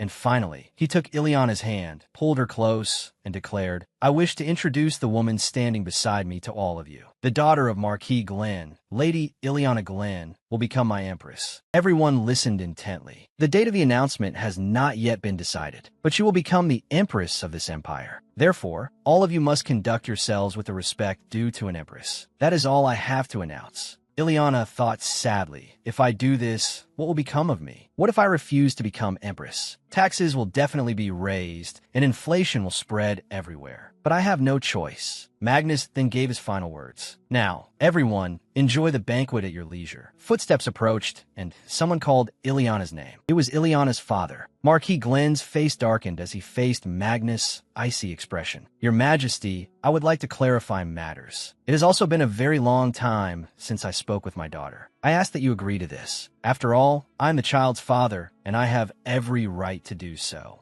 Ileana hurriedly asked, "May I go and speak with my father, Your Majesty?" After receiving Magnus' permission, father and daughter went out onto the balcony to talk. The Marquis asked with concern, "If you do not want to become empress, then tell me." Ileana asked, "Pardon?" Marquis Glenn's face and voice were filled with worry. "It is clear that the Emperor is forcing you. He forcibly took you away while refusing to let me meet you." Ileana replied, "But if I become empress, father, you will gain power and fame as well. Things will no longer be as they were before." The wind fluttered around them them as Marquis Glenn said gently, "If you do not wish to become Empress, then all of that means nothing to me. You are the only heir of the Glenn family." Marquis Glenn glanced at Ileana. "That is enough for me." Ileana clenched her hands in thought, then lightly brushed her hair and replied, "No matter what, this is His Majesty's order. If we do not obey, what will happen to us?" Then she thought again. "If I make even the slightest mistake, the ending of the original story may repeat itself." Marquis Glenn hurriedly waved away those thoughts and said, "It is all right. Do not worry. Even if I die, the most important thing is that I want to know whether you wish to become Empress or not." Suddenly, a figure appeared and interrupted the conversation between father and daughter. What a bitter scene this is. If it were me, I could never bear to see my own daughter suffer like this. Marquis Glenn answered in displeasure. "It is rude to intrude on another person's conversation, Duke Kristen." Duke Kristen gave a faint smile and said, "I am merely a passerby who wished to offer some help." With a radiant expression, he waved in greeting. "Lady Ileana, it has been a long time." Marquis Glenn thought in surprise. He knows Ileana? Ileana, meanwhile, bowed to the Duke. Duke Kristen wondered aloud, "Ichem, has it been so long since we met that time? The atmosphere between us seems to have changed quite a lot." Ileana was startled by those words, but quickly asked, "Me?" Duke Kristen replied, "Yes." Then, in an eerie tone, he continued, "In the past, even when you smiled, I always felt as though you were trying to keep some distance between us. Your relationship with your family was the same. But now, you look like a completely different person. Could it be?"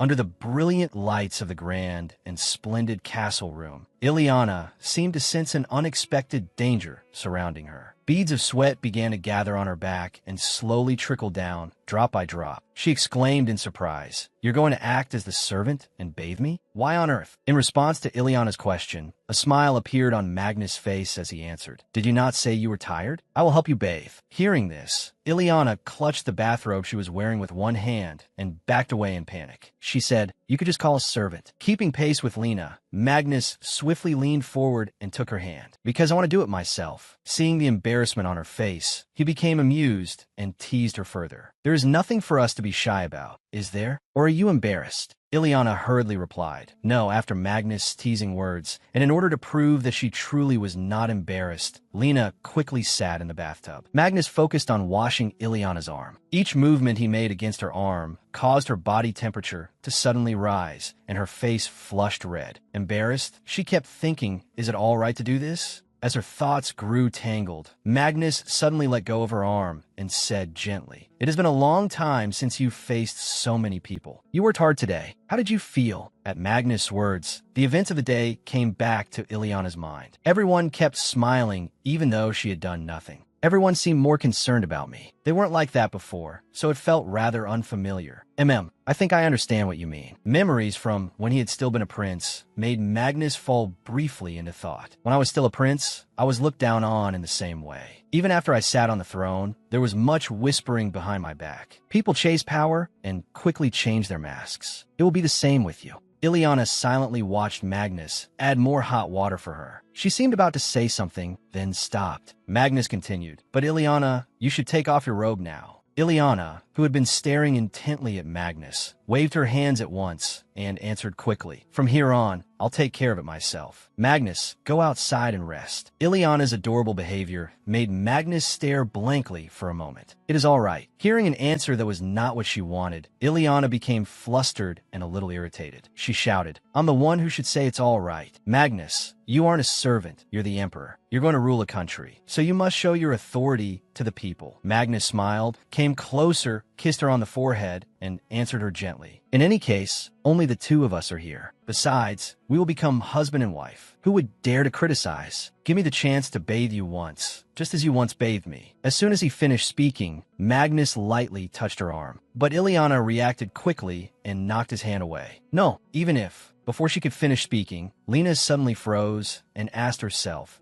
What did he say? I once bathed Magnus?" She immediately turned her head, intending to ask something, only to see Magnus crouched close beside her. He gazed at her with deep affection and said, "Because the me of the past was not allowed to touch you." Seeing this, Ileana took Magnus' hand and said, "I understand." After that, she took off her robe, handed it to Magnus to put away, and thought, "I don't know anymore. Is this Ileana's body, or is it mine? But why am I feeling embarrassed?" After placing the robe on the stand, Magnus turned back and saw Ileana's bareback. His heart stirred, a little moved and unsettled. But seeing that her hair covered her entire back, he hurried over and said softly, "It would be better to tie it up while bathing." Lena, who had been dazed by embarrassment and her thoughts, heard Magnus' voice right beside her and jumped. She snapped lightly, "I have to wash my hair anyway." Then she turned her face away, shy and silent. Ileana's adorable expression made Magnus let out a soft laugh. He answered indulgently, "Yes, as Lena wishes." In front of the mirror, Magnus gently rubbed Lena's still wet hair. After a long day, she was utterly exhausted. But when she looked up and saw Magnus' attentive gaze and loose hair, the image of the Magnus from the past suddenly seemed to appear before her. Noticing Lena's gaze on him, Magnus asked, "How does it feel to have me serve you in the bath?"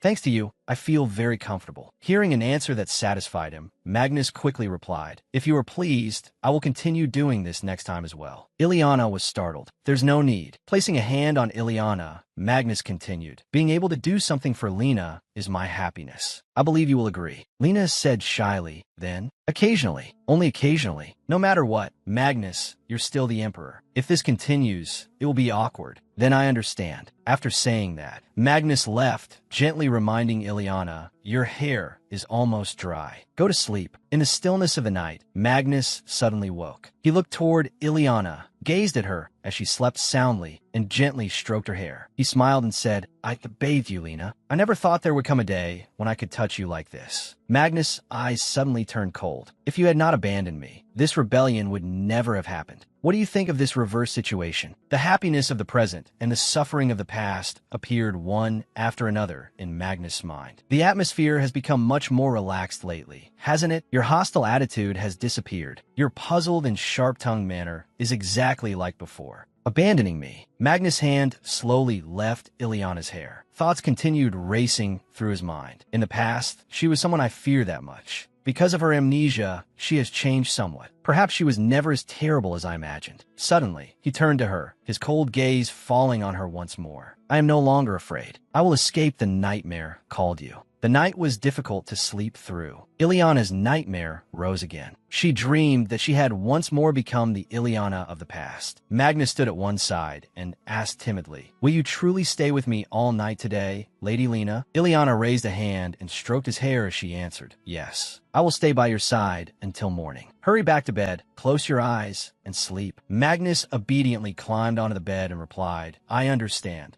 Ileana blew out the candle, took off her mask, and lay down beside Magnus. Magnus nestled against Ileana's chest like a little bird. She naturally embraced him and smiled in satisfaction. Unexpectedly, the little bird named Magnus suddenly raised his head and whispered against her hand. As expected, "You are Ileana." Ileana's dream was far too terrifying. Ileana startled awake.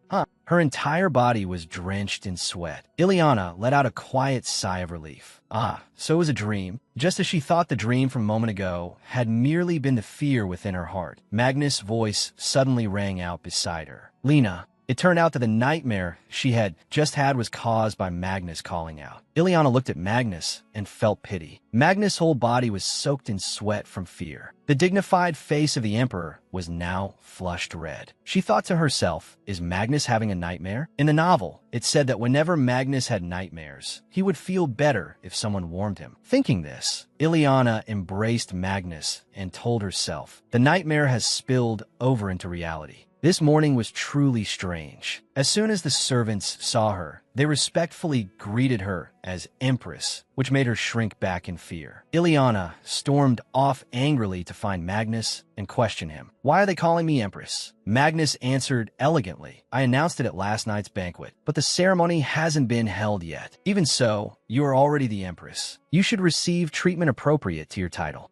Ileana listened in fear. "There's no problem? Is there really no problem?" Magnus said firmly, "Of course." Ileana worried. He really is devoted to his revenge. If things go on like this, it will become difficult for me. That's right. It seems Magnus still remembers the nightmare in which Ileana appeared. If Magnus abandons me and succeeds in his revenge, will I be able to escape this nightmare? But what if that isn't the case? Ileana covered her face anxiously. "I am scared. Someone lacking like me, sitting in the position of mother of the nation. Someone like me, whose memories still haven't fully fully returned. Magnus encouraged her. If it is you, Ileana, you can certainly do it. I'm also very frustrated by my own foolishness. Even while living in the Empire, I do not know the important matters here. Magnus was extremely patient with Ileana. Previously, I heard the commander of the Storm Guard speak about Black Knight. Even though it is something that threatens the Empire, I know nothing about it. It is an area with restricted access, so not much information has been revealed to the outside. Naturally, you would know nothing. Even so, to explain it simply, Black Knight is a dark region beyond the border. You only need to understand that it is a place where all 24 hours of the day are night, because it is a place with no light whatsoever, even now. The only thing that has been analyzed is that monsters and black mages live there. That is why the people are forbidden to approach Black Knight. The Royal Storm Knights have been dispatched on an expedition. If you need any further explanation, ask the knight assigned to protect you to answer. Ileana elegantly took a sip of tea. I was planning to use not knowing anything as an excuse to meet Marquis Glenn again, but unfortunately, I can only meet someone else. Gomain.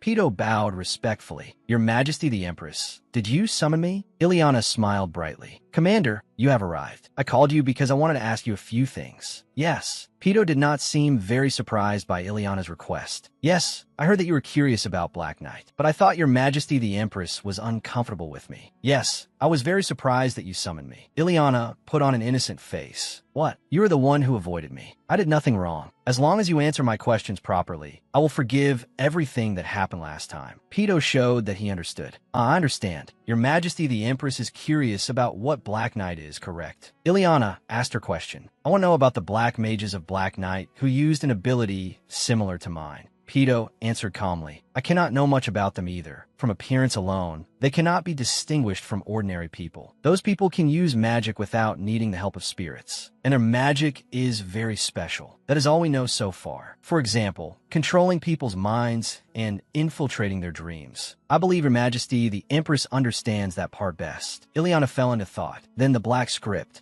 As soon as those words left her mouth, Pito's expression immediately darkened. Ileana deliberately ignored him, paying no attention to his expression, and asked her next question. Is that related to the black mages of Black Knight? She recalled the plot of the novel, variables that had not been mentioned in the original story, the diary, and Ileana's family circumstances. And in the scripture, the thing called the black script. This variable might just be what helps me return to my original world. Pito offered advice.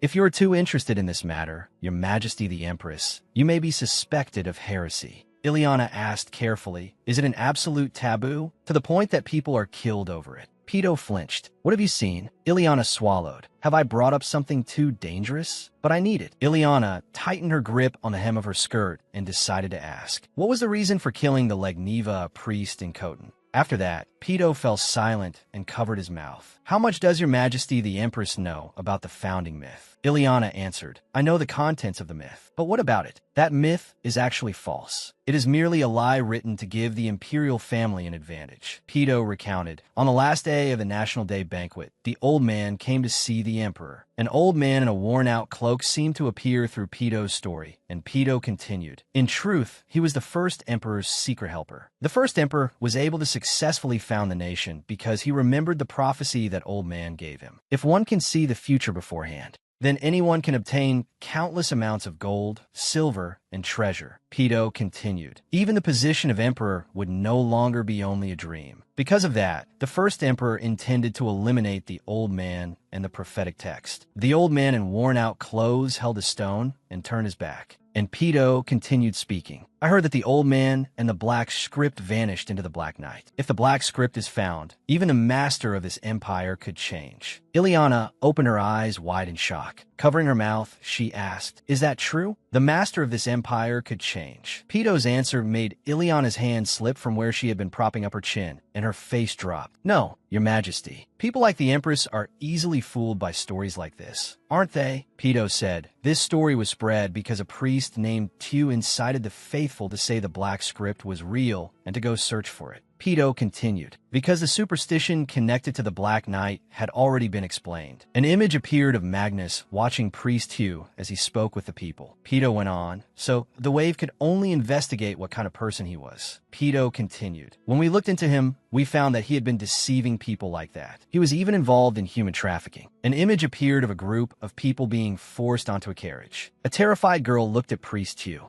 The girl's eyes were filled with bitter hatred. Priest Chu merely glanced at her. Pedo said, he said things like, as long as you had the black script, you could become emperor. Priest Chu's face darkened. Pedo continued, and he uttered disrespectful words. Pedo said, he is nothing more than a criminal. He will surely be judged. Hearing that, Ileana slammed her hand on the table and asked, no, but then why did you make it sound as if bandits had done it? Pedo bowed his head and answered, the divine may be benevolent, but people can be like that, your majesty. The temple often does this to preserve its noble image, Pedo said, and to hide the absurdities committed by its officials. Pedo continued, because they always obstruct us and invoke the agreement of inviolability between the temple and the empire. After dealing with them, we have no choice but to conceal it by saying it was the work of thieves. Ileana was astonished. She thought, so everything was a misunderstanding? The black script is just a fabricated story. Ileana continued thinking, but I read Ileana's diary. The black script recorded the future, written by its own author. Then there's a high chance the old man gave that black script to the first emperor. The image of a person in an old, worn cloak appeared in Ileana's mind. She continued thinking, and the one who fled to the Black Knight was the author. If I go to the Black Knight, I might be able to meet the author. Ileana said to Pedo, thank you for telling me. It was very helpful. Pedo answered, are you pleased, your majesty? If you're curious about the Black Knight, you could also ask your family. Pedo continued, your birth mother came from the Black Knight, after all. Ileana asked in alarm, my mother? Pedo gave a mocking smile and asked, Ileana, it seems the Empress is not very close to her family, is she? Ileana's expression darkened as she answered, humph, while thinking there was no such setting in the novel. Ileana asked Pedo, but doesn't the Empire hate people who come from the Black Knight? Pedo answered, Marchioness Aquila Run, your mother, is an exceptional case. Pedo said, she laundered her identity in a neighboring country and enrolled in our nation's academy. Pedo continued, you cannot distinguish someone's origins by appearance alone, so she lived as an ordinary foreign student. But when a fire broke out at the academy, Pedo continued, she used magic and her identity was exposed. At that time, she saved the other students. Ileana's mother's hand was wearing a ring on the ring finger. Pedo continued. Immediately afterward, she received a proposal from Archirun. Pedo said again, and she became the only person allowed to reside in this empire. A loud sound interrupted Ileana. Magnus opened the door and cut into the conversation. Pedo opened his eyes wide in surprise. Magnus stiffened and said, what on earth? Ileana opened her eyes wide and called, Mark. Magnus clenched his fist, black energy surrounding him, and said furiously, Commander of the Wave Knights. Magnus frowned angrily and continued, I told you not to approach Lady Glenn. Pedo hurriedly stretched a hand toward Ileana and explained to Magnus, wait, the Empress came to me first. I couldn't possibly refuse. Ileana hurriedly added, that's right, I asked to meet him first. Magnus' face darkened as he glared at Pedo. Magnus sighed and said to Ileana, Ileana, stand up. Come on.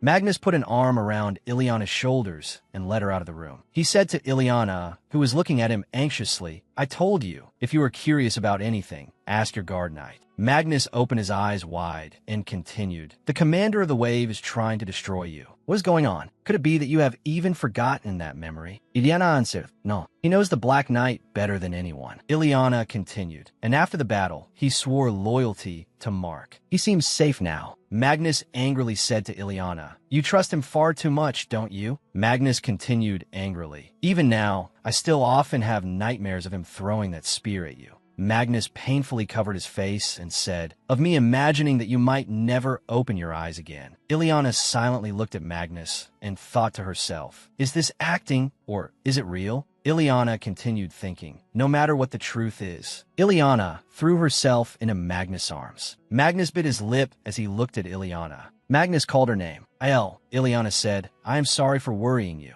Ileana raised her face, making Magnus blush. Ileana said, I heard that I carry the blood of the Black Knight, so I became curious. Ileana said, I was once misunderstood as a threat to the Empire. Magnus answered, are you talking about what the commander of the wave did? Magnus placed a hand on Ileana's shoulder and said, attacking someone simply because of their origin and bloodline. Magnus continued, that was his sin. You did nothing wrong. Magnus looked straight into Ileana's eyes. Tears flowed down Ileana's cheeks. Magnus called in alarm, Ileana. Embarrassed, she said, "Huh? Why are tears suddenly?" Ileana blushed and wiped her tears, thinking to herself, "What is this? Why am I suddenly so moved?" Magnus said something that confused Ileana. "The punishment has been delayed, so I feel very guilty toward you." Magnus said, "I have only just begun to gain power, and the commander of the wave still has value." Magnus said ominously, "I will use him a little longer, then find an opportunity to get rid of him." Ileana raised a hand to stop him and said, "Wait a moment." Ileana continued, "He has done his utmost as a knight. What I mean is, I truly was a threat to the Empire. I do not want someone to die because of me." Magnus answered, "Is that so?"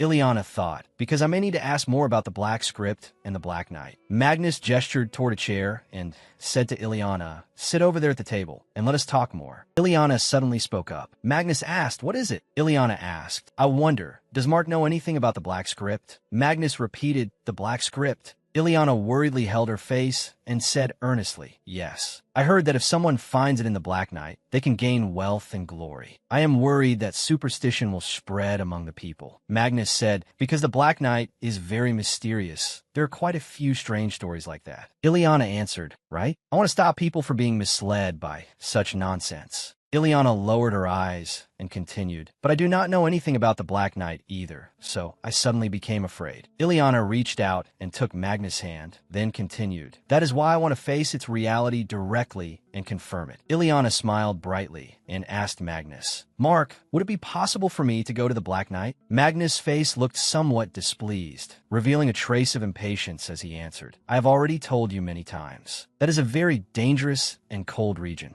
As soon as he finished speaking, Magnus coldly withdrew his hand. "Let us not talk about this anymore." After that, he stood up directly and said in a low voice, "I also have work to do, so please excuse me first." Ileana sat in her chair, unable to help staring at him with wide eyes as he stood.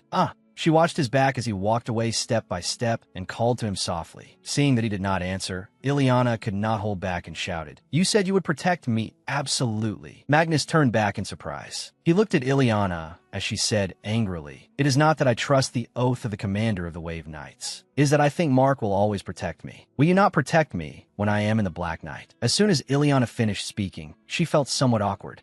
Did I just say something ridiculous? At that moment, Magnus approached her. With a deep, wicked expression, he answered, "I am very happy that you depend on me that much." Then, in an instant, Magnus changed back to a smiling face. He raised his hand in front of him and said, "Even so, no." Magnus turned away again. His mood at that moment was extremely good. Behind him, Ileana hurriedly approached him and pleaded, "Just a little. Even looking from far away would be fine. I do not know why I'm so obsessed with it." Ileana pointed at herself and answered quickly, "This is an important matter related to my origins." She thought, "I want to return to my own world." She immediately bowed down. Her voice remained pleading. "Please, if I can go to the Black Knight, I can do anything." Magnus' gloomy face darkened. "Truly anything?" "Of course." Magnus touched her hair with his hand. Then his hand moved directly to her shoulder. His face grew even darker as he said in a low voice, "I will think about it more." The scene changed to 1 week later. "It is a letter from Marquis Run, Your Majesty." The servant respectfully bowed his head. Seeing this, Ileana smiled. "Thank you." A series of thoughts appeared in her mind. "It has already been a week since I spoke with Magnus about the Black Knight. During that time, I sent a letter to Marquis Run, asking to meet the Marchioness to ask about the Black Knight, but..." Ileana's eyes glanced at the words written on the letter. "Aquila is currently traveling. I will contact you when she returns to the estate." She slammed both hands down on the table. Her face could not help filling with anger. Why would she suddenly go traveling? As she was getting angry, she quickly grew gloomy and thought to herself, "There may be someone else I can ask besides the Marchioness." She sank into the dream she had before. At that moment, Ileana was sitting in the middle of a garden, propping her chin on both hands and staring blankly at the bear on the table. From far away, a man suddenly approached and asked, "You want to know something about the Black Knight? I explained it to you before too." As if remembering something, Raphael shouted, "Wait, the Black Knight is a cursed place where demons live." She calmly answered, "Yes, that is what they say." Ileana smiled brightly and continued, "Even so, who knows? There might be good people living there too." "Right." Raphael's face immediately turned pale. A temple official said that? What kind of person would say such a thing? A heretic? Someone belonging to evil spirits? Oh my, are you a demon? Get out of Raphael's dream right now.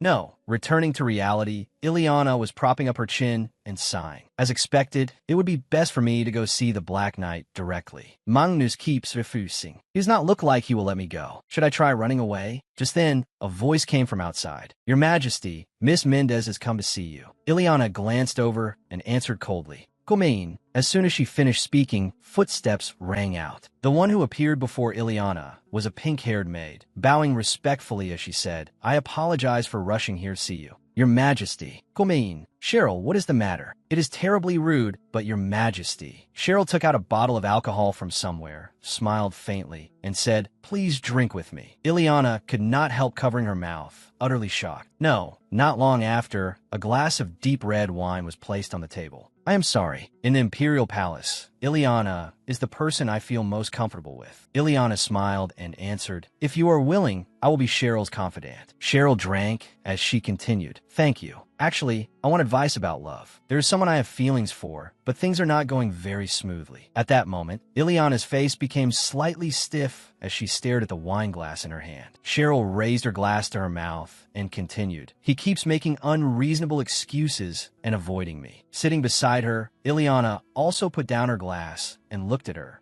I knew him before I came to the Imperial Palace. I thought he was from a good family, too. Even so, the two of us had always been very comfortable with each other since long ago. But after I came to the Imperial Palace, his attitude became very different. Cheryl's face at that moment showed sadness. She looked at the wine glass in her hand and continued, Now, I have become a Mendez. My status is better than before. As soon as she finished speaking, she brought the wine to her mouth and gulped it down. Seeing this, Ileana, beside her, added, His Majesty will surely return to you. No, because everything has already been decided that way. You can rest assured, because that is not his true heart toward me. At that moment, Ileana suddenly, Cheryl took on the pose of a wolf, spreading both hands and raising them to her mouth as she angrily growled at her. I told you, I do not like Magnus. Ileana was so frightened that her face turned pale and her whole body nearly froze. Beside her, Cheryl coughed once. I ended up saying the Empress's name. Anyway, the person I like is Duke Christopher. Cheryl's face flushed beyond her control as she said in a low voice, I did not intend to say this much. How embarrassing. Ileana was also a little surprised and thought to herself, Cheryl likes someone else, not Magnus? That is completely different from the original story. So, the development has changed from the novel? What a relief. At that moment, Pito hurried over in great haste.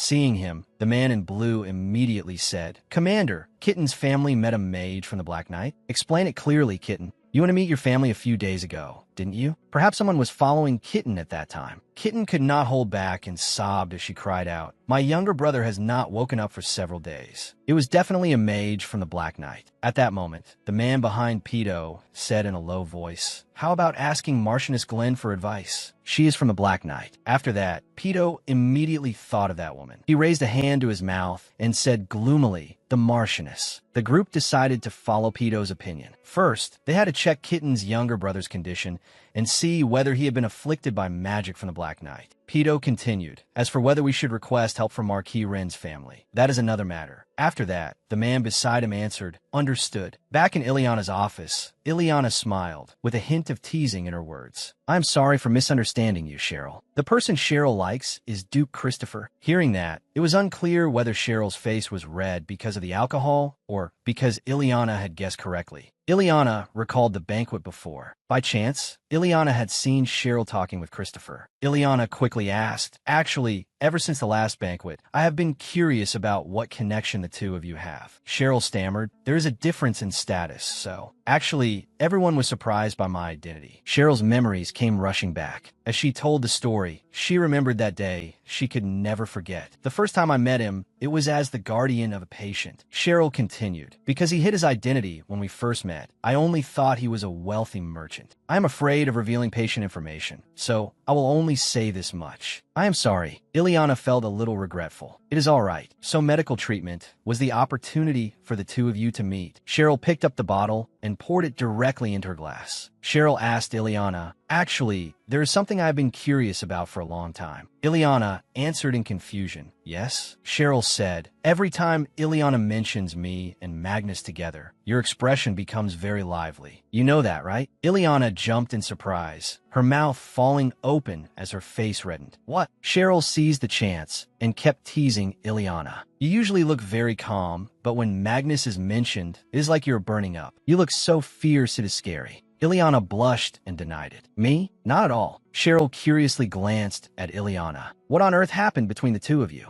Ileana avoided her gaze. Flustered, she drank a gulp of wine. Ileana said, I lost my memory, so... Cheryl felt sorry for Ileana and Magnus' love story. Cheryl said, the two of you are somewhat, truly star-crossed. The conversation between the two girls began to turn toward love. Cheryl leaned back on her hands, looked at Ileana, and said, let us talk about the past. The emperor I cared for back then. Ileana wiped the wine stain with her hand as a small fragment of memory appeared. A bowl of soup shattered. All the food on the tray fell to the floor one after another. Before gaining her current position, Cheryl and her younger brother lived in an ordinary house. Cheryl had picked Magnus up and brought him home. Cheryl and Cassio took turns caring for Magnus. Hearing the commotion, Cheryl rushed in and said, hey, what are you doing? When Cassio hugged his arm and cried tearfully, Cheryl asked in concern, are you all right? She then turned around angrily and criticized Magnus. He prepared it right in front of you. So what are you doing? Magnus was not to be outdone and retorted, what reason do I have to trust that and eat it? Hearing the words, what reason do I have to trust? Cheryl grew furious. What could a tiny child like Cassio possibly put in the food? Standing beside them, Cassio felt hurt and wronged. Cheryl stormed over to Mark with great force. It had already been several days. Mark backed away. For days on end, Mark had nothing to eat. His hands and feet trembled as he told her to put it over there. Seeing that, Cheryl said nothing more. Cheryl sighed as she spoke with Ileana. At first, His Majesty would be wary of anyone and afraid. He even refused to eat. Cheryl's words surprised Ileana. Even after they became closer, he still hated it extremely much when someone touched his body. Ileana thought, was he originally like that in the novel too?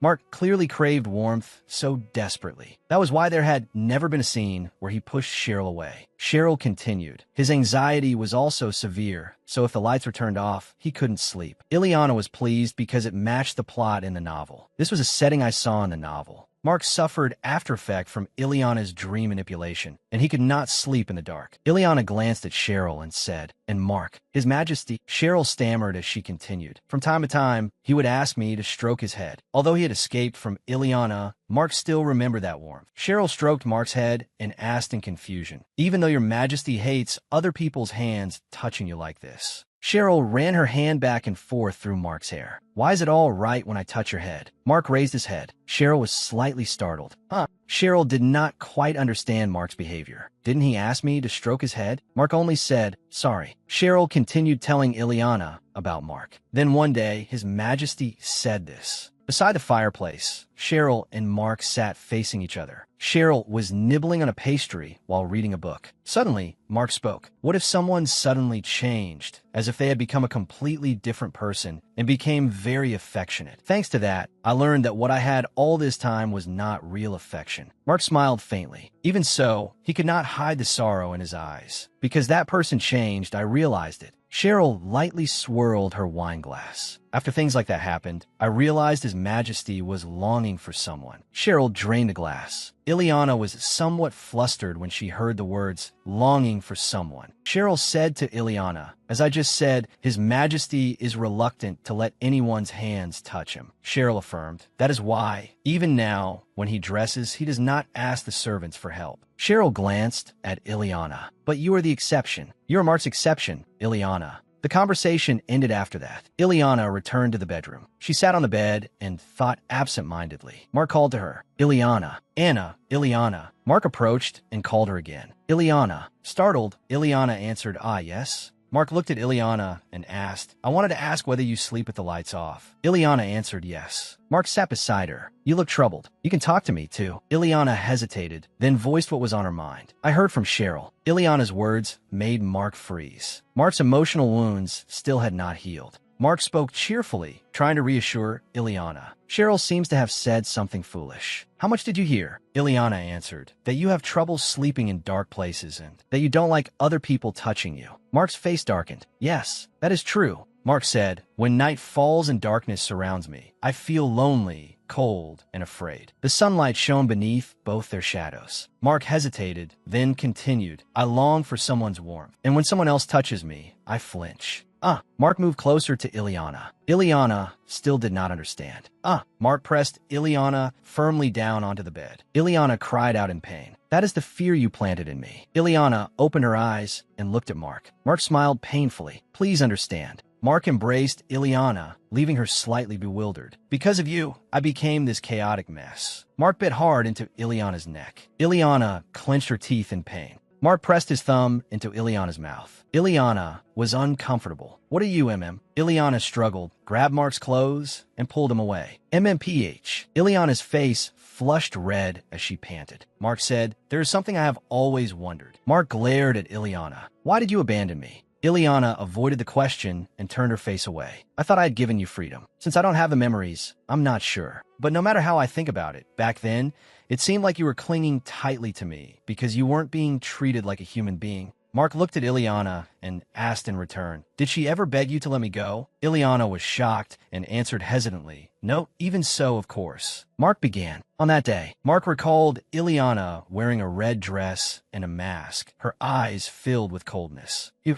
had barely visited me for a long time. On that stormy night, with rain pouring and thunder crashing, you rudely walked away from me step by step. Mark had watched from behind. You said you would stay with me that night. I had waited for that day for so long. Mark had not dared to step out the door, so all he could do was clutch his head and cry. But you abandoned me. I was left all alone, and while I was thinking about what I had done wrong, Mark made the choice to leave that place. To Mark, the people outside were far more terrifying than Ileana. In the end, I had to step out into that frightening world, into a place full of people who intended to destroy me. Mark glared at Ileana. To find you. Ileana grew restless and wondered. I understand that feeling very well. Because I knew the future, because I knew Mark would become emperor, I didn't care. So it was actually that painful. But Mark is definitely all right. Mark turned away. Forget it. I didn't say all that because I expected you to understand. Mark smiled and took Ileana by the shoulders. One day you will know. Mark embraced Ileana and spoke meaningfully. When that time comes, my heart. On a clear morning, Ileana went for a walk in the greenhouse with her guards. Many roses were growing there. Ileana did not even glance at them. Her mind was endlessly occupied. I must have been too hasty. I only thought that I had to keep my distance from Mark for Mark's sake. Scary. Ileana imagined it. If I had spent more time observing Mark, could we have become good friends like Cheryl?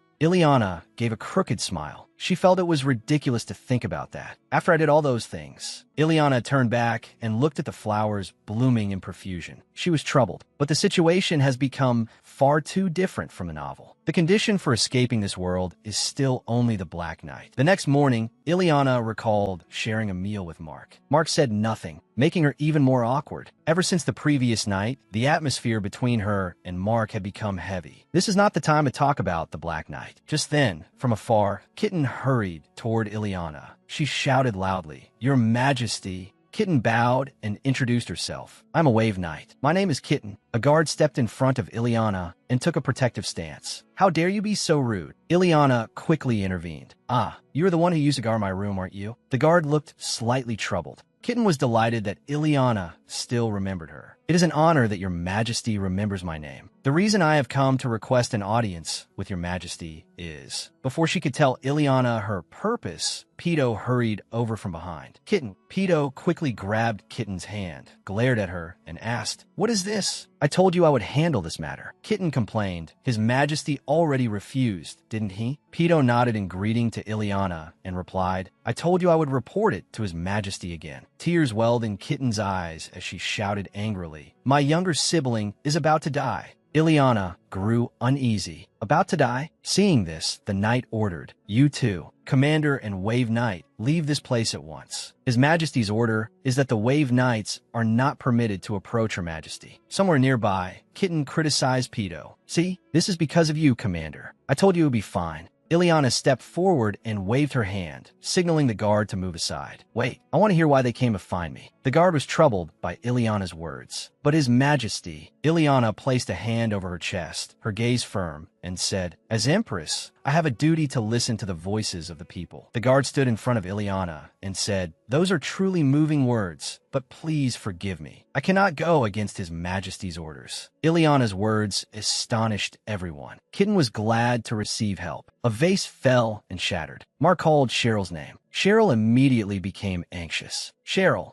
Mark looked at Cheryl in anger. Why did you tell Ileana Run about me? Cheryl explained, dissatisfied. I only told her how much you had suffered all this time. Cheryl continued. If the cause was Lady Run, then she should know too. Mark was not very receptive. I never said I would ask you to take revenge for me. Mark warned Cheryl. If you keep interfering, even if it is you, I will not forgive you. Cheryl snapped. Interfering? Cheryl brushed back her hair, trying to stay calm. She stepped closer. You always talk about revenge. Revenge? Since we are on the subject, let me ask you. Cheryl confronted Mark. Do you truly intend to take revenge or not? Mark said, what do you mean? Cheryl said, you said Lady Rin imprisoned you and treated you like a beast. If you intended to punish that crime, then after investigating it, you should have handed her over to the court. Cheryl raised her head and looked directly at Mark's face. But what are you doing? You declared in front of everyone that you would marry Lady Ron, then officially introduced her, saying you would make her empress. Is this the behavior of someone intending to take revenge? Mark understood what Cheryl meant. So you find it strange that I have not destroyed Lady Ron and that family? Cheryl answered, first of all, that is not why I brought this up. But to sum it up, yes. Mark explained, as you know, my position as emperor is not yet secure. If, in that situation, I were to condemn the Run family, a founding family, for the crime of trampling on the emperor, what do you think would happen? Cheryl had not expected Mark to have thought that far ahead. Mark patted Cheryl's shoulder. I'm merely waiting for the right time. So please turn a blind eye to this venting of anger. You are the one who worries about my position. Are you not, Cheryl? The guard on duty announced. Lady Rin has come to see your majesty. Cheryl stammered. Mark, in my opinion, what you feel for Lady Run is not only resentment. Think carefully about it. Cheryl immediately left. Mark watched her go. So the lady has arrived. I will leave first. Mark covered his face and let out a long sigh. Mark quickly adjusted his emotions. Let the Empress in. Ileana held up her skirt, her face serious, and approached. Mark greeted her with a bright smile. Myrina. Mark happily spread his arms. Why have you come here? Ileana said blankly. I have something to ask of you.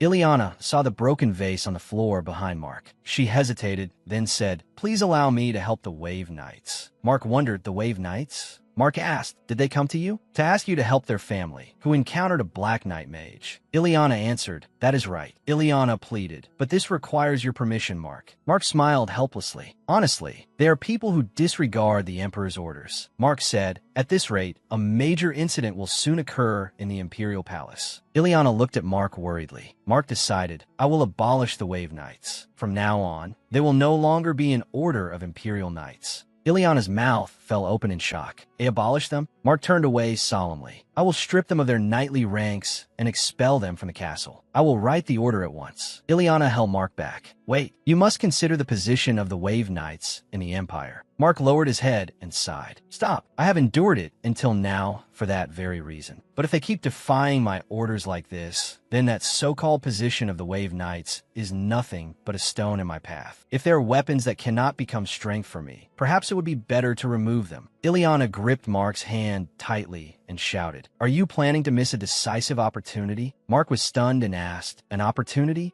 Ileana's gaze was firm. An opportunity to gain the Wave Knights' support. From the beginning, the Wave Knights were an institution created to oppose the Black Knight. Mark's presence blazed with intensity. Behind him stood rows of soldiers raising their swords high. That is why it is their duty to harbor hostility towards someone like me, who has origins in the Black Knight. Loyalty to the Emperor is a choice, and I am the very cause of the conflict between your Majesty and the Wave Knights until now. A glint of ambition flashed in her cold eyes. But now, the Wave Knights are bowing their heads to ask me for help. If I help the Wave Knights and make them indebted to me, then all the conflicts until now will be resolved smoothly. I will become part of the Imperial family, and perhaps we may even be able to gain the loyalty of the Imperial Knights. No matter how you look at it, it will clearly benefit the expansion of your power. Amid the struggles for power stood a crown and swords, symbolizing war and peace. Her voice was firm and certain. Ileana raised a hand to her chest and looked at Mark with hope. As Empress, I want to be of some help to you, Mark.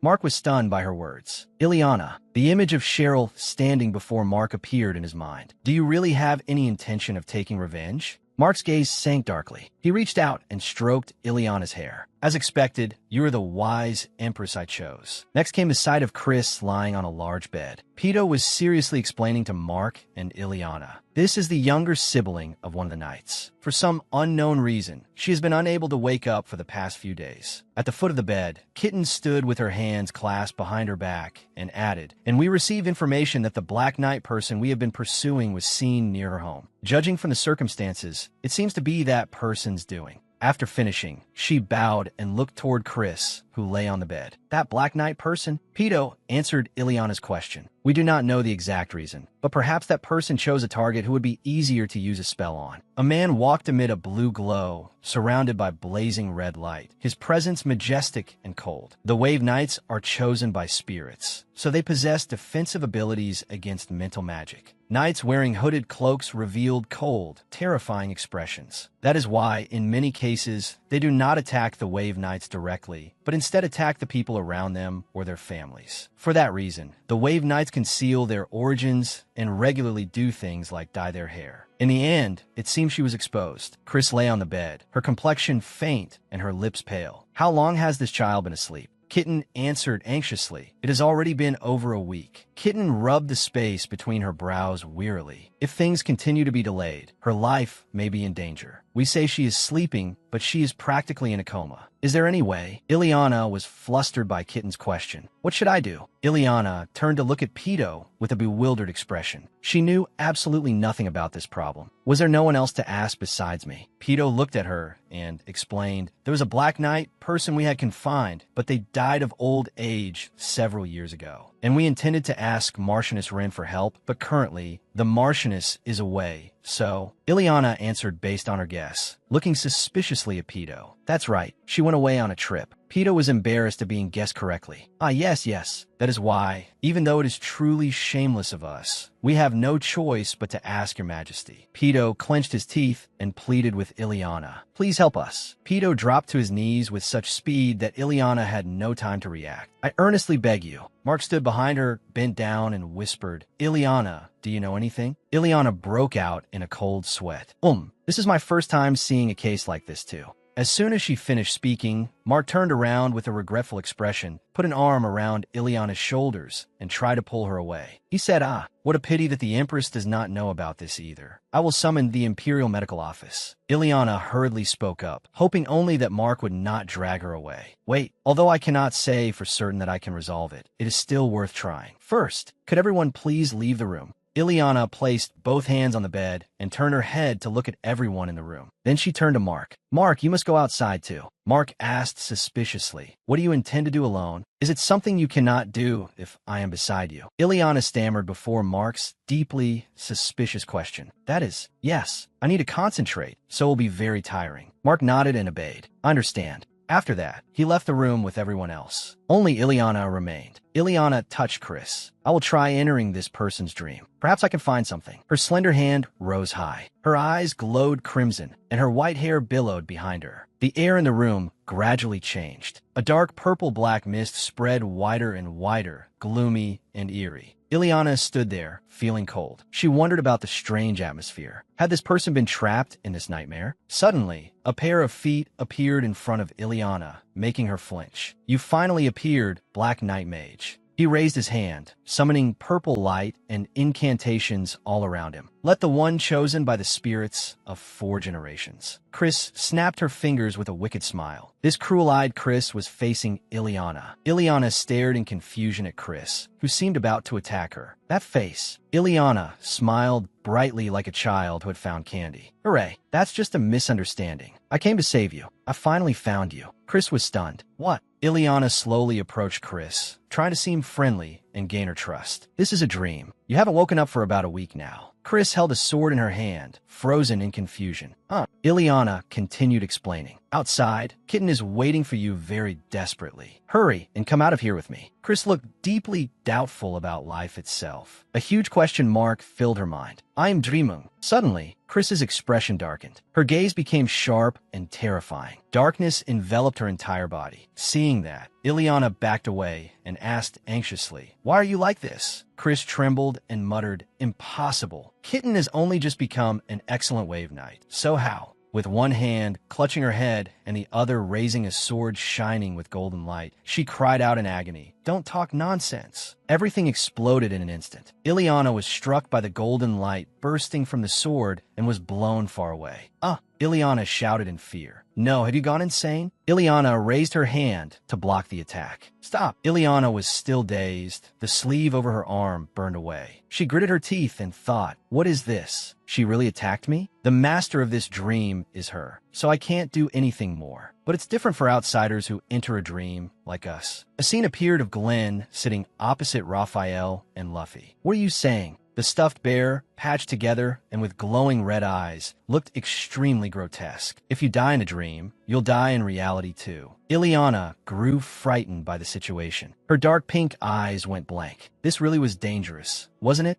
The sound of an incantation rang out. "O spirit of earth, block that person's escape." Ileana lay sprawled on the ground in despair. When Chris shouted, golden light in her hand, she called out once again, "O spirit of fire, burn that wicked one." The golden light shot from her hand and flew straight toward Ileana. Ileana sat frozen, unable to move, and called a name in her mind. In reality, Mark put down the teacup he had been holding. He was sitting opposite Pedo. "As for your disobedience this time, engrave it in your bones that I am overlooking it only because of the Empress's mercy." Pedo bowed respectfully. "Yes, we will never forget this grace." "Do you know what kind of Black Knight magic the Empress uses?" Pedo answered vaguely. "I only know that Her Majesty can enter other people's dreams. That is all. Her Majesty once entered my dream before, so I assumed as much." Mark was startled and pressed Pedo. "How did that happen?" "When..." Pedo recounted what had happened. "It was before, when I went to your Majesty's bedchamber, immediately after I met Her Majesty in a dream." Mark recalled with suspicion the time Pedo had entered the room and met him with Ileana. If it was then, the image of Glenn sleeping among pure white flowers surfaced in his mind. He thought of when she had slept deeply for several days, as if dead. Mark slammed the table and stood up. "Ileana." Ileana looked up toward the blazing red light. It was terrifying. She let out a sigh of relief. "That was close." A red-haired man appeared on a leopard's back and calmly said, "That was dangerous. If persuasion with words worked, she would have woken up right away, wouldn't she?" Chris said in surprise, "What? You called an ally?" Chris shouted angrily, "You coward." The red-haired man clicked his tongue. Then he reached out, helped Ileana up, and said, "Come on, get up." Ileana stammered, "Thank you."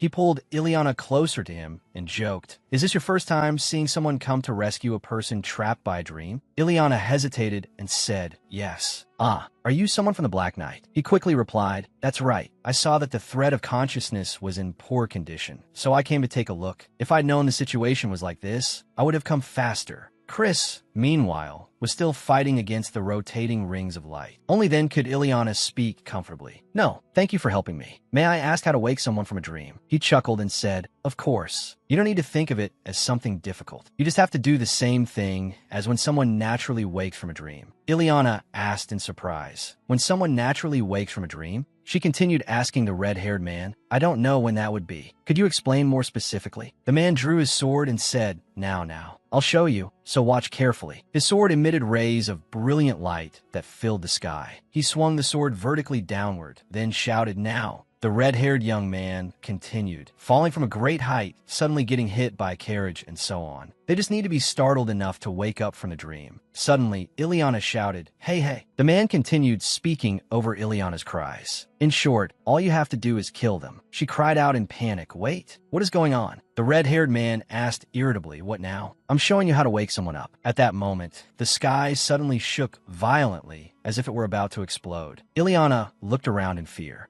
In complete contrast, the man said very calmly, "The dream is breaking apart. Looks like she woke up safely." Ileana looked at him in astonishment and asked who he was. "Who are you?" The man smiled faintly and said, "I forgot I still haven't introduced myself." He waved goodbye to Ileana. "I'll introduce myself the next time we meet. Then, see you later, daughter of Aquila." Ileana sank into her own thoughts about the red-haired man. "The first Black Knight person I've met other than Billy. And he called me Aquila's daughter. Does that mean he knew Ileana's mother? What do I have to do to meet him again?" Ileana gradually opened her eyes and woke up, then said tiredly, "He carried me back to bed." Ileana sat up, surprised to see a man sleeping beside her bed. She asked softly, Mark? Mark opened his eyes and woke up. When he saw Ileana sitting in front of him, he threw himself forward and hugged her tightly, shouting, Ileana! Tears streamed down his face, and his voice was choked. You're awake? Ileana was very surprised by his actions. It seemed he really had been worried. She said softly, Mark, was I asleep for that long? Mark asked anxiously. Yes. How is your body? Ileana answered gently. I'm fine.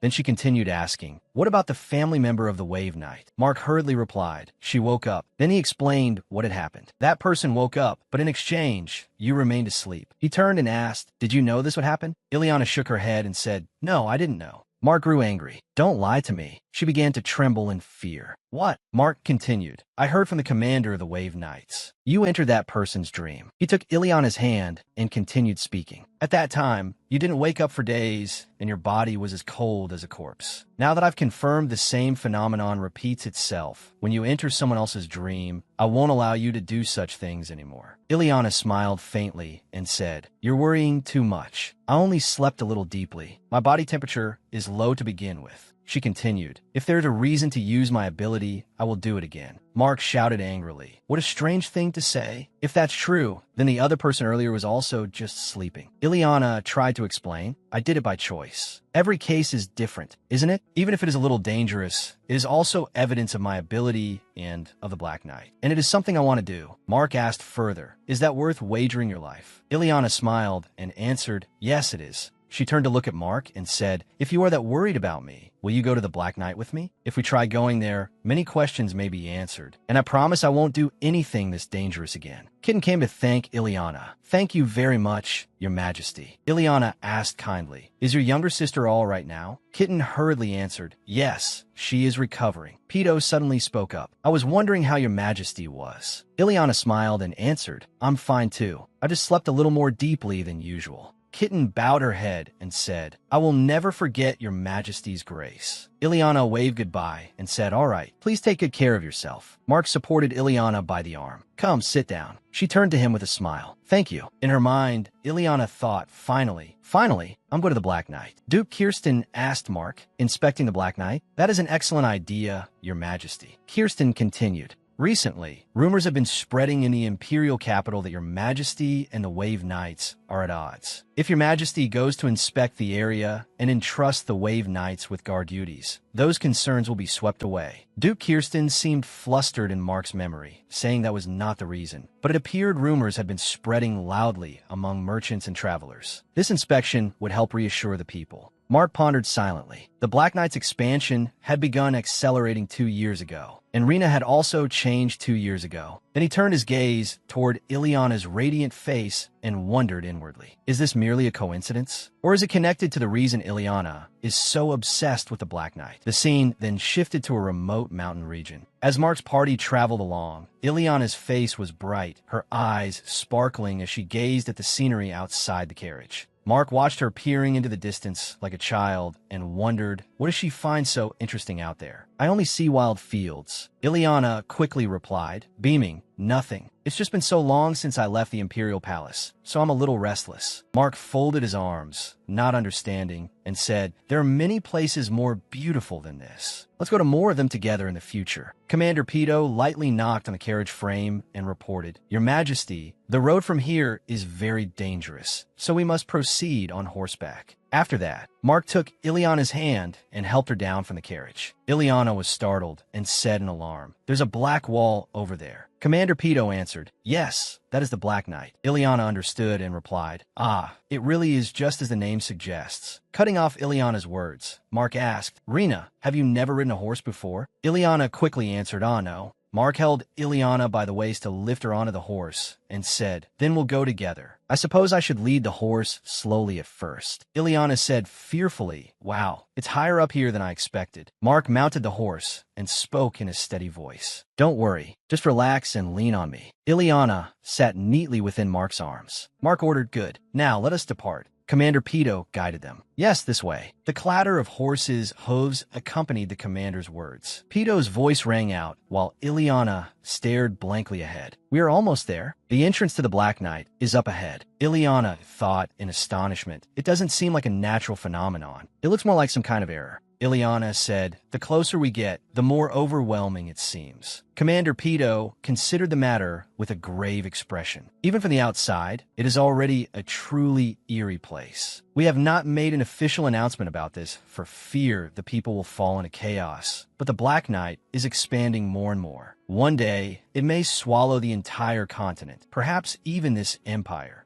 And the expansion of the Black Knight also means the number of monsters will increase. We urgently need to train knights to confront the monsters. Mark answered, yes, I will consider it. Ileana asked Mark, Mark, I want to get down from the horse and take a closer look. Mark warned her, you must be careful. Ileana stepped down to the ground and answered, I know. Facing the eerie black wall, Ileana asked Pedo curiously, so you don't know what is inside? Pedo warned her, yes. We have confirmed that monsters emerge from it, but the only thing that can enter it is darkness. Pedo recounted, it was the same when other knights entered or when we sent prisoners in as a test. Because it is impossible to distinguish friend from foe inside, this is currently an unscoutable zone. The Wave Knights are also doing their utmost to protect the boundary of the Black Knight from monsters. Ileana understood. I see. Commander Pedo thought silently. If she is someone of the Black Knight, perhaps she might be able to see something. Ileana stood dazed before that enormous wall and said to herself, I'm finally here. Will I be able to meet him here?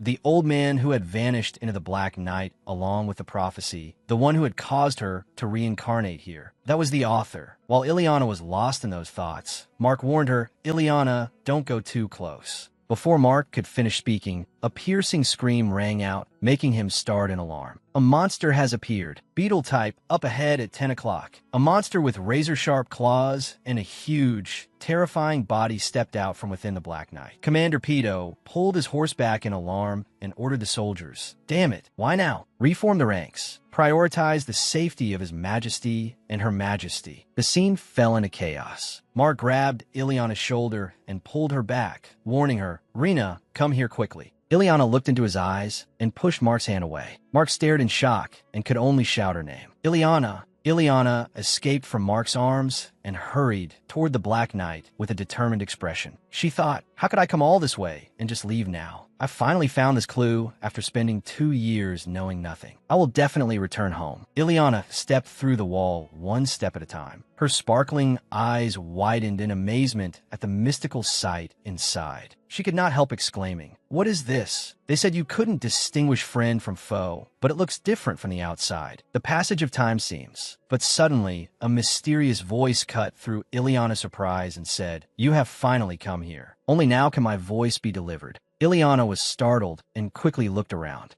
The mysterious voice spoke again. How have you been all this time? Ileana immediately asked this voice. Could it be the author? Are you the author? The author replied, if that is what you want to call me. Ileana smiled faintly and thought. As expected, coming to the Black Knight was the right choice. The author asked, how is it? Is the new story I wrote to your liking? Ileana shouted back angrily. What are you talking about? What did I ever want this? I never wanted anything like this. The author hurriedly answered with certainty, no, you wanted a story like this more desperately than anyone else. The author insisted firmly, no, you wish for this more earnestly than anyone. Ileana screamed in panic. That was just a misunderstanding. The email I sent was only. The author interrupted Ileana. Now, it is your turn to help me. Then he requested, go to the center of the Black Knight to Sidus. With a dazed expression, Ileana only frowned and asked, what? The final words vanished, leaving Ileana in confusion. Then I will wait for you. Ileana stammered in bewilderment. Help you? I still don't go. Hey, wait. Unable to understand, Ileana shouted urgently. Hey, author, did you leave? Answer me. Receiving no reply, Ileana collapsed into a sitting position, covered her face with her hand in anger, and exclaimed, seriously? You just said that and left? Do you have any idea how hard it was for me to get here? Just what is he? So irritating. Her hands slowly drew together, revealing Ileana's deep gaze. She thought, I thought everything would end. Suddenly, a black shadow behind Ileana called her name. Rena. Ileana looked back in alarm. It was Mark. With an angry face, Mark clenched his teeth, grabbed Ileana's arm with one hand, and wrapped the other around her, pulling her to him. He said, did you think you could run away if you came to the Black Knight?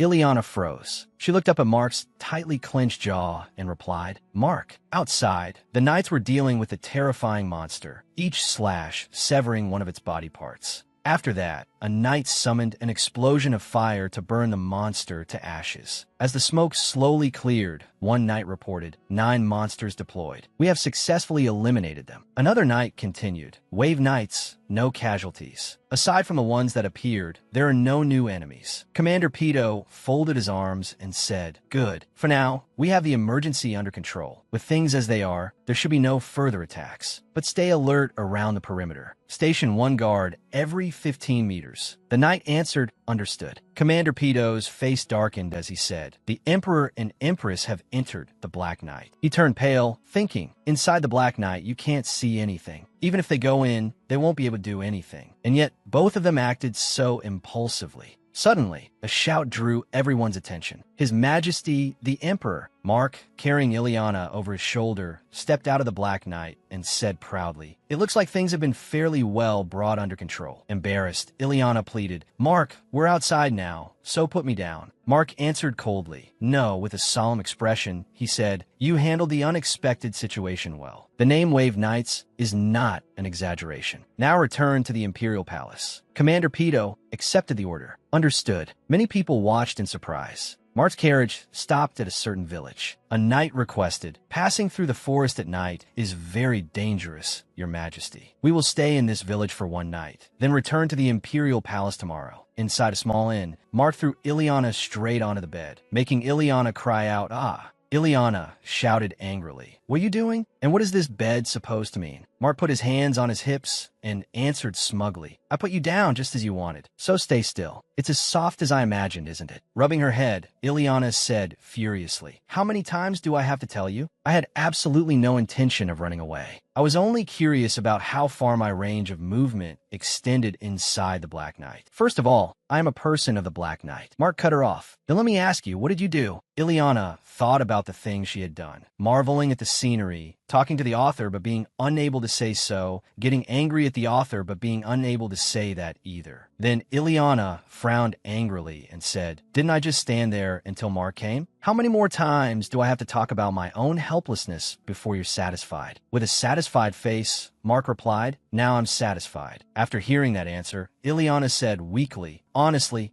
before Mark's puzzled gaze, Ileana hurried away, saying, Move aside. I'm going to take a bath. The bathroom was tidy, with steam rising through the warm room. Ileana relaxed in the bathtub. With a blank expression, she recalled the author's words, Come to the center of the Black Knight. Go to Sidus. Ileana's face darkened. She sank her face into the warm water and thought, Sidus? How am I supposed to get there? As expected, meeting him won't be easy. The author has never made anything easy. Ileana leaned forward against the bathtub, only her glossy platinum hair visible. Relaxing, she thought, well, I didn't think going into the Black Knight would solve everything. But honestly, I did have some expectations. I'm so disappointed, and I'm annoyed because of Mark too. Still, at least I heard the author's voice. The author also said he needed my help, so I can use that as a bargaining chip. He said he would do as I wanted. I'll tell him to send me home. Ileana murmured absent-mindedly. Actually, the author is the one who asked me for help, even though he sent me here. If I help enthusiastically, it should work out, right? Suddenly, Mark called Ileana's name, pulling her out of her thoughts in surprise. From outside, Mark asked, It's all right if I don't send anyone in to attend to you, isn't it?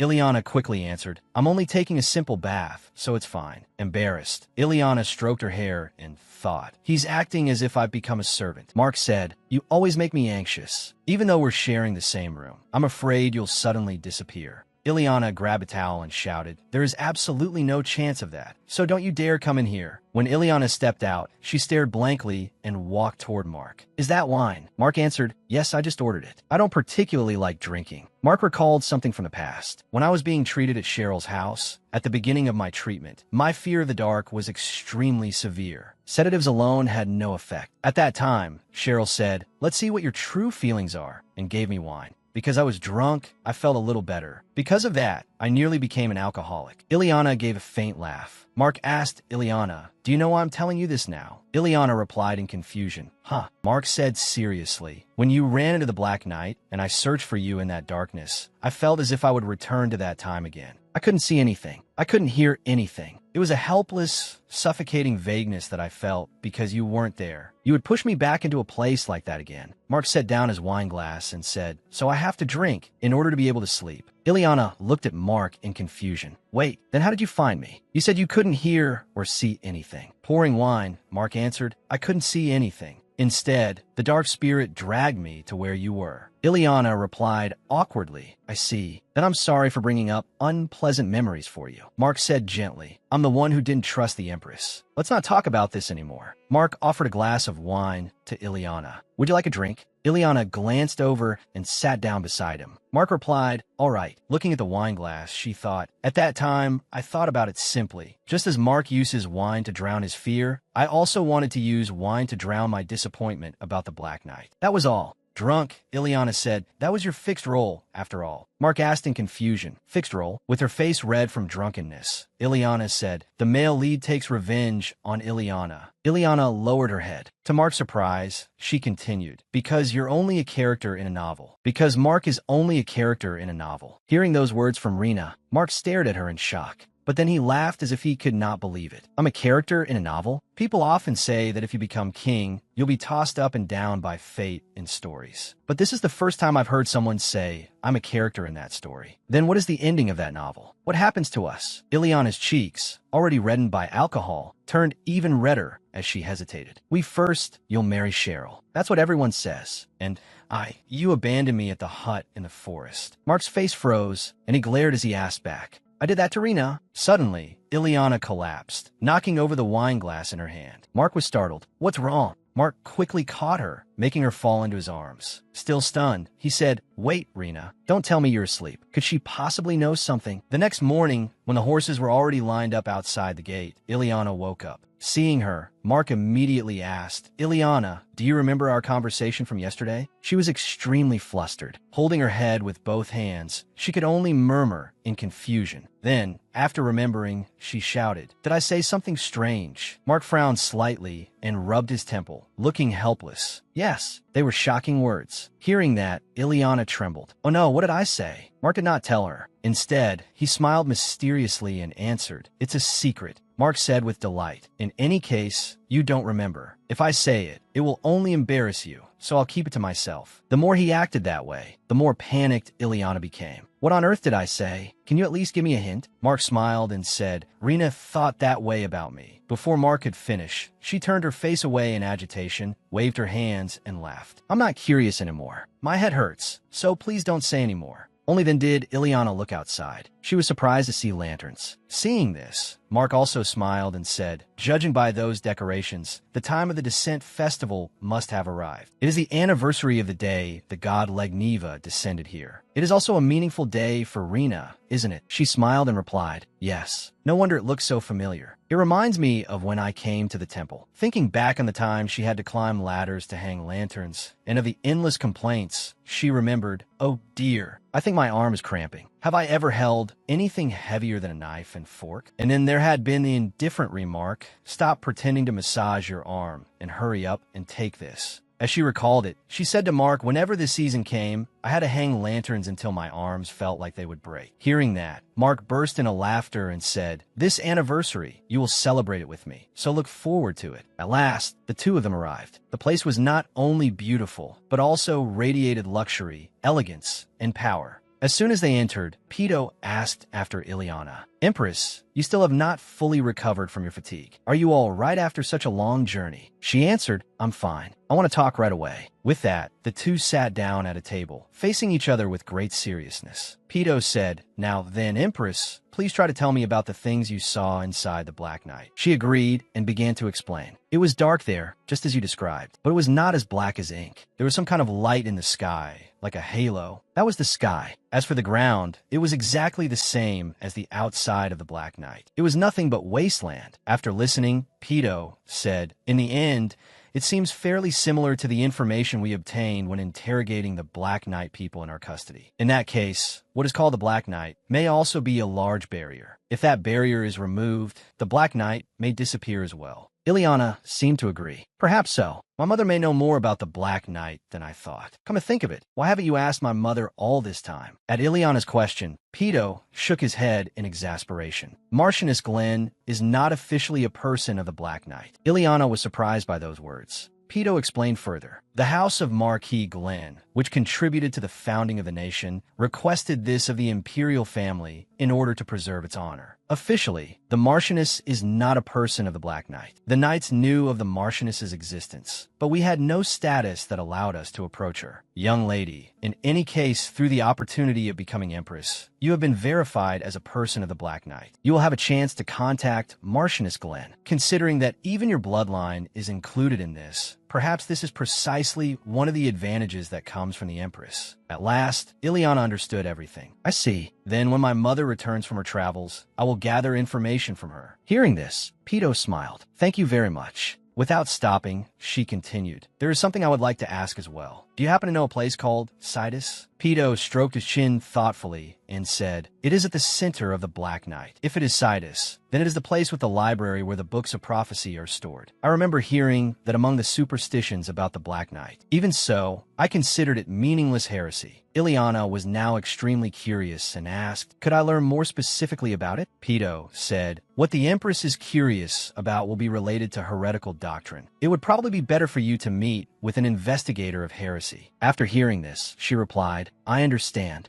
After that, she held up a portrait of a man and said, Then, lastly, there is someone I want to find. Holding the picture in his hands, Pito asked, Who is this person? Ileana smiled and answered, Actually, he is like the benefactor who found Kitten's younger sibling. Ileana also added, I saw him in a dream, and he taught me how to wake someone. In any case, I suspect he is a person of the Black Knight. Who knows? Perhaps I could ask this person about Sidus. Pito wondered aloud. Then did the Empress draw this picture yourself? You are very talented. Ileana could not help feeling proud. Because she had once been an art student, so drawing a person's portrait again was not too difficult. She answered, I've been praised like that often. Rolling up the portrait, Pito said, In any case, I understand. I will share this portrait with the knights. People of the Black Knight truly come in many kinds. They're not only those who use magic, but also those who help others, even to the point of aiding my fiancé. At Pito's words, Ileana was so surprised that she stopped just as she was about to drink her tea. Pito continued, I would like to reflect on my narrow-mindedness. Until now, the Black Knight and the Empire have had no relationship, so perhaps I could justify it that way. But I lost my entire family. Because of the Black Knight, when I was 15, my father, mother, and older sister fell asleep and could never wake again. Perhaps they might have been helped, just like this time. Of course, I understand that from the Empire's position, it was impossible at the time. But in any case, now my fellow members of the Knights are my family. Fortunately, my family did not have to suffer the same fate I did. If not for them, I would have made a contract with a dark spirit instead of a wind spirit. Ileana seemed rather vague about dark spirits, so she repeated it. Pito said, Yes, the spirit contracted to His Majesty. Yes, the spirit that made a contract with the Emperor. It is so powerful that it cannot be compared with the other four spirits. Is that dangerous? If one cannot overcome that darkness, one may be swallowed by the spirit. For the emperor of an empire to possess such a spirit is certainly a latent danger. That is something the emperor must resolve. Surely there is no truth to the story that His Majesty was kidnapped when he was still a prince? Is there? Ileana was surprised by the final remark and laughed while waving her hand. I lost my memories. No matter what happened, I wouldn't know. So please don't ask me. Even though Ileana said that, Pito continued. But in truth, it has nothing to do with the Empress's memories. Suppose you cannot remember everything. If it is concluded that the Empress was the culprit, what would happen?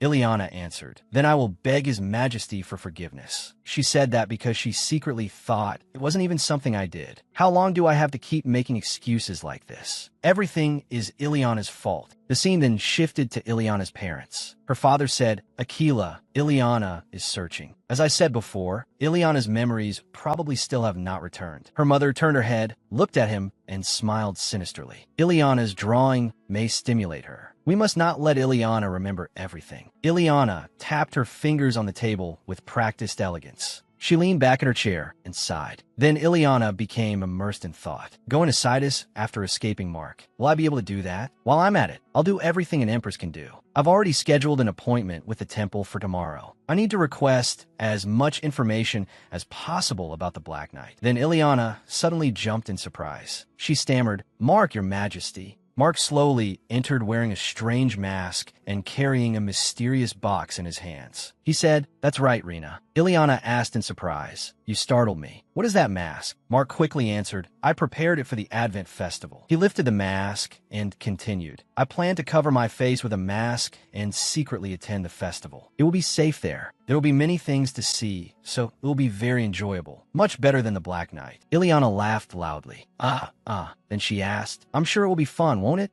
As Mark opened the mysterious box, he said, "Now then, I also prepared a mask for Rena." Inside the box was a sparkling mask. Ileana wondered, "This mask?" Mark slowly took the mask out of the box and put it on her. Then he said, "As expected, this is the Rena in my memories." Ileana shouted, "That's something I don't remember." She continued, "I lost my memories. No matter how you talk about what happened back then, Mark put the box down and said, "I know." Pointing at the mask, he said, "It is just that this is the appearance of Rena wearing a mask that I remember. I only wanted to recall that time." Ileana hurriedly interrupted him. "It isn't as if it's a good memory." She continued, "Don't you have another mask?" "I don't like this mask." Mark shook his head and said, "Unfortunately, I did not prepare any other mask for you." He lowered his voice. "If I order the servants, they can obtain a new one." But Mark took Ileana's hand and continued, "However, your mask is a pair with mine, so could you use it just this once?" He turned to look at Ileana and said sternly, "You promised that you would not do anything dangerous again, so in return..." While Ileana was still hesitating, Mark quickly handed the mask to her. After they arrived at the festival, Ileana thought to herself, "A mask is clearly meant to hide one's identity. But right now, this mask makes me feel as though I'm being treated as an object of revenge." Suddenly, Mark shouted loudly, "Rena!" He ran over, took Ileana into his arms, and cautioned her, "You have to look ahead when you walk. There are many people here, so you could fall." Mark continued, "The streetlights are beautiful, but you're not even looking at them." Ileana raised a hand to support her mask and said, "I do not like this mask. It is rather uncomfortable." He whispered softly into Ileana's ear, "Even so, you cannot let your face be exposed here. I have placed knights in plain clothes on guard around this area, but the crowd is very dense, so protecting you is difficult." Mark held her hand tightly and said gently, "So stay close beside me." He pulled Ileana along and continued, "If we go to the square, you can dance there to the music and the musicians' performance." Mark turned to her with a smile and said, "Let us go try it." At the square, glittering lights illuminated the entire sky. The musicians were immersed in their melodious, warm sounds. Couples held hands and danced beneath the romantic sky. As she gazed at that scene, Ileana thought to herself, "Everyone looks so peaceful and happy, unlike me." Suddenly, a hand appeared before her, as if inviting her to dance in that paradise of music. Mark spoke in a familiar voice. "Rena, would you like to dance one song with me?"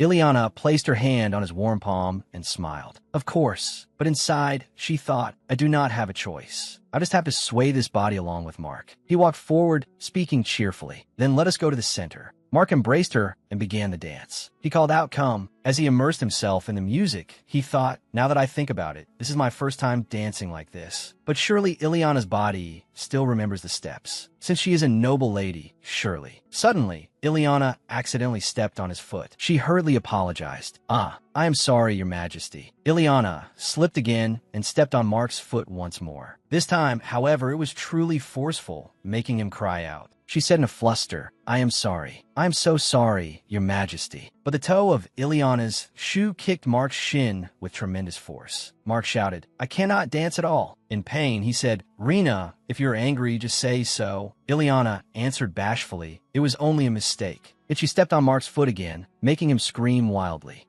Again, Ileana said fearfully, stammering, "I am sorry, Your Majesty. I truly did not mean to." Mark let out a weary sigh. "Ugh." He collapsed onto Ileana's shoulder and groaned. "Ugh." Ileana asked anxiously, "Does it hurt that much? Did you break your leg?" Mark laughed strangely. "Ugh.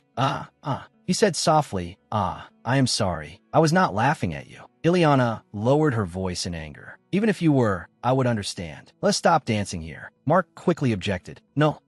Relax and look at me, Rena. You work hard at everything, so you tend to move with too much force. Do not pay attention to the people around us." He wrapped his arms around Ileana's waist and smiled. "This is a place to enjoy yourself." Mark swayed his body and said gently, "Just listen to the music and lean on me. Come." He and Ileana blended into the melodies of the music. Suddenly, Mark grasped her slender waist and lifted her up. After the dance ended, he said cheerfully, "You did well." Ileana smiled. "I only leaned on you." Mark did everything else. Hearing that, Mark nodded proudly. That is true. I did very well. So this was why Rena had not danced all this time. Tone deaf to dancing, lacking strength and stamina, with aggressive movements. It really was a pity. Ileana sat down on a chair and held her legs. Seeing that, Mark continued, the you of the past was always a great and noble person. When I discover different sides of you like this, it feels as if I am getting closer to Rena, so I like it. Ileana felt moved by Mark's sincere words. She asked gently, Mark, you said that I in the past seemed like a different person, right? Mark was surprised, then spoke hesitantly. That is how it feels, yes. Actually, but the words that reached her lips were swallowed back down. Ileana decided not to say it. No, it is nothing. Mark found it strange and replied, why did you stop when you were about to say something? You're making me curious. Instead of snapping at Ileana to tell the truth, Mark was extremely kind and gentle with her. If it is something you say, I am always ready to listen. Just speak freely. Faced with Mark's indulgent gentleness, Ileana thought back to the past. Seeing him like this reminds me of the Mark from before. But that Mark from those days is gone now. What remains now is only Emperor Mark. Mark's position now gave Ileana no sense of security. There was only fear and caution. He might drag me into the darkness at any moment, placing my life in the palm of his hand to toy with it. Flustered, Ileana pulled her hand back. She immediately answered Mark evasively. Now that I think about it, it really was something pointless, so I do not want to say it anymore. Mark found it strange. Meanwhile, Ileana, wanting to hide the truth from Mark, thought to herself, I cannot let him find out. Not about my identity at all. Ileana turned her face away and continued to hide the truth, not saying anything. I simply will not say it. It is not anything worth bothering over. Please do not mind it. But in truth, Ileana's mind was extremely guarded toward Mark, even though Mark was leading her along. Later, while Ileana and Mark were preparing to have clothes made, Your Majesty, the test garments have been completed. You have worked hard. The tailor and the secretary had finished their work and were returning. Yes, then I shall take my leave. Mark immediately turned to Ileana and said, last night was very enjoyable. Yes. Mark was still cheerfully reminiscing about yesterday. Although the festival crowd was chaotic, it really had a completely different atmosphere from a noble banquet. Mark happily suggested to Ileana, let us go out like that from time to time. Ileana also gladly agreed. Yes. Suddenly, Mark wondered again about what Ileana had been about to say yesterday. Meanwhile, Ileana was still fumbling to change the subject. Even so, I am still curious. What were you about to say last night? Pardon? Yesterday. I was so curious I could not sleep. Ileana tried to deny Mark's point. Now I do not even remember what it was anymore. That means it was not meaningful, does it not? But in Ileana's thoughts, it was the opposite of her words. It was meaningful. I had become too happy in that atmosphere and almost revealed my identity. Ileana's efforts to persuade and avoid Mark continued. Perhaps it was just that I wanted to thank you for dancing with me. Even now, I still feel embarrassed. That must be why I could not say it. But it seemed Mark had also begun to be swayed by Ileana. What is there to thank me for? That is only natural. Mark tenderly kissed Ileana's small hand. You are my other half. Before Mark's love for her, Ileana's guilt only grew stronger. If he finds out that I did not lose my memory, but was reincarnated here from another world, the heavy truth she could not tell weighed down on Ileana. How would he react? Many situations appeared in Ileana's mind in which Mark learned the truth. He surely would not believe what I said. On the contrary, he would reject it unpleasantly and think I was not in my right mind, to the point of lying. And even if he did believe me, I cannot imagine how I would act toward him anymore. It is not as if I've only deceived him for 1 or 2 years. I have done well up to now. Even if I feel suffocated inside, I absolutely cannot let him learn my true identity. Suddenly, Mark shouted Ileana's name, waking her from her deep thoughts. Ileana, I am sorry, Your Majesty. I had a schedule from early this morning, so perhaps I am a little sleepy. I told you your stamina is not that good. Rest until lunch. Ileana immediately replied, no, my appointment at the temple is coming up soon. I must hurry. Mark suddenly remembered. You said you would continue investigating the Black Knight and the heretics, did you not? Yes. Mark and Ileana walked while talking. I would like to go to the temple with you, but unfortunately, I have state affairs to handle. It is all right. The temple is a familiar place to me. That is true.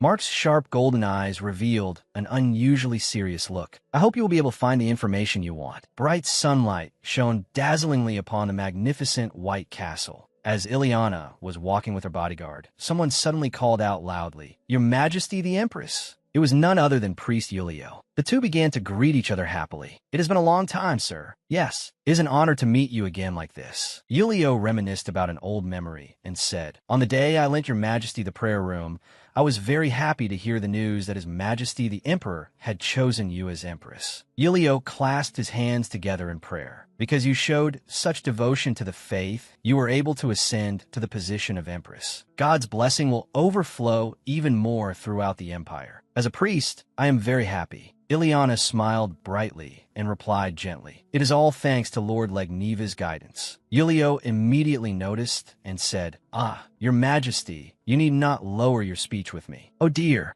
Yahello immediately returned to the main matter and asked Ileana, but you came to investigate the stories being spread by those heretics about the Black Knight, did you not? Yes. Your majesty wishes to ask more about the prophecy you asked about before, correct? Ileana immediately agreed. That is right. In order to guide the people onto the proper path, I must first know the matter accurately myself. Yahello answered, because I thought the same, I wanted to explain it to you personally in the archive room. However, I must prepare for the upcoming Descent Festival. You must be very busy indeed. Yes. Yahello then gave Ileana a suggestion. Yes, so I was planning to introduce another priest to you. He has only recently been appointed here, but he is more devout than anyone. Yahello also revealed a secret to Ileana. More than anything, I heard that your majesty and this priest are acquainted. Ileana was quite surprised. Acquainted? From somewhere, Simeon suddenly appeared. Greetings, your majesty the empress. Yahello not only introduced him to Ileana with great cheer, but also leisurely left so that the two could talk. This is Priest Simeon. Then, please have a conversation. Ileana's bewilderment and weakness were clearly evident. Yahello turned to remind Simeon, I will be going now, so please assist Her Majesty. I understand. Meanwhile, he did not notice Ileana's abnormal state at all. Wait, this is not right. This meeting made Ileana remember the past when she had been bullied. She silently protested fiercely in her heart. This is a big problem. We are not acquainted. This is an ill-fated relationship between the perpetrator and the victim. Simeon called out, pulling Ileana back to reality. Your Majesty? Simeon bowed slightly and asked Ileana, please tell me what materials you need. I will go look for them at once. Ileana also answered immediately. I understand. But Ileana was still sweating as she thought, no. What should I do? Things are different now than before. Surely she would not bully the Empress, would she? Perhaps because there was a reliable element in the bodyguard following behind her. Ileana became much less frightened. Then Ileana got to the main business and began asking Simeon, do you know anything about the center of the Black Knight, which is called Sidus? I heard it is the place with the library that preserves the prophecy. Simeon answered, that is the place where the heretics supposedly established an expeditionary force to lure innocent subjects. Ileana was extremely surprised. An expeditionary force? Ileana immediately grew excited and asked Simeon, tell me in detail. Then Sidus is a place that truly exists. Simeon answered, no, it is merely a lie told by the heretics to lure people in. Ileana added to Simeon's answer, but have not many people been lured away and disappeared? They vanished at that non-existent place, did they not? That place could be Sidus. If people believe it, there must be grounds for it. As for related documents, while Ileana was speaking enthusiastically, Simeon cut into the conversation. Your Majesty is truly very interested in heretics. Ileana froze. What? Simeon suddenly changed his attitude, looking at her with contempt. You really are still just as you were before. Meanwhile, elsewhere, Your Majesty, the commander of the Wave Knights, has arrived. It turned out Mark had summoned Pedo. You called for me? You have come. Perhaps Mark already knew, but he still asked Pedo. I heard the Empress asked you to find a certain person. Yes, I brought the portrait the Empress gave me. As Pedo handed over the portrait, he added an explanation. When Her Majesty came forward and said she knew about Black Knight magic, she said this was the person from the Black Knight who helped the family of Kitten, a Wave Knight, in a dream. Yes, Mark picked up the portrait. I see. After looking at the picture, Mark gave Pedo an order. I see. If you find this person, report to me. We cannot immediately introduce someone of unknown identity to the Empress. Yes, you are entirely right. Mark smiled faintly and spoke, sounding as though he was plotting something. I will convey the news to the Empress myself, so be cautious when mentioning it. But Pedo found it strange. Cautious. And then he understood. Pedo deduced that the Emperor had no intention of letting that person from the Black Knight meet the Empress. Simeon said to Ileana Glenn, "What I mean is, you still seem the same as before." Cassio said angrily, "How dare you be rude to Her Majesty the Empress?" Ileana Glenn turned to Cassio and said, "It is all right. Stand down." Ileana Glenn told Simeon, "It seems there is some misunderstanding. I am not investigating heretics simply for amusement." Simeon answered with his own intentions. "If it is not for amusement, then do you have some other purpose?" Ileana asked in surprise. "Some other purpose?" Ileana Glenn explained, "I only want to understand the tricks of the heretics so that no one falls into their trap." Simeon angrily interrupted. "People are not stupid," he loudly warned her. "The religious order has also noticed that the Empress has other intentions and is approaching the temple." Ileana Glenn asked worriedly, What? Simeon asked smugly. "During your 2 years of training at the temple, there were already many rumors about why a noble like the Empress attended the commoners' training when there is a process reserved for nobles. Why did you participate in the training for commoners?" Everyone wondered about that. When Ileana Glenn heard that, she was surprised. She thought, "So nobles have their own kind?" And Ileana Glenn said, Simeon spoke with a self-satisfied look. "Of course. I thought your majesty knew. Now I have guessed the reason. It must be because you wanted to learn about the uneducated common class and the commoner priests who confront them. And now, surely the Empress wants to know how much we have discovered about you people." Ileana Glenn asked in surprise, "You people?" In other words, right now, Ileana Glenn thought with anger. Are they assuming that I am the leader of the heretics? She clenched her fists and suppressed her anger. Ileana Glenn recalled her past meetings with Simeon and said to him, "Simeon, I have had many feelings about you since I was still undergoing divine light training." Simeon was momentarily surprised by those words. Ileana Glenn continued, "At that time, I tried to understand you. There was a difference between your position and mine. Because my training was still lacking, I quietly let it pass." Ileana Glenn went on, filled with extreme anger. "But I cannot let this slander pass." She continued with a gaze full of indignation. "How dare you regard me, the Empress, as a heretic? Then will my spouse." The image of the king appeared, majestic. Ileana Glenn asked him, "Do you and your religious order think it is acceptable to call the master of this empire a heretic?" She continued, making Simeon flinch. "You truly have not changed at all. You're thoughtless. Thanks to you, a part of the religious order is now in a difficult position." Ileana Glenn said triumphantly, "The emperor is ruling over the religious order in a friendly manner. If he learns this truth, what do you think he will think?" Ileana Glenn gripped Simeon by the collar and continued with words that made him tremble in terror. "Surely you have heard the rumors about the emperor by now. How he rose from the position of third imperial prince to the imperial throne. The emperor only leaves the religious order alone because he considers it necessary. To dare harbor ingratitude toward the master who holds the chain around your neck, would that not be rebellion?" Ileana Glenn turned sharply and said to Cassio, "Let us go. I must quickly inform His Majesty of this truth." Cassio obeyed. Understood. Seeing that Simeon was stunned and cried out, "Ah!"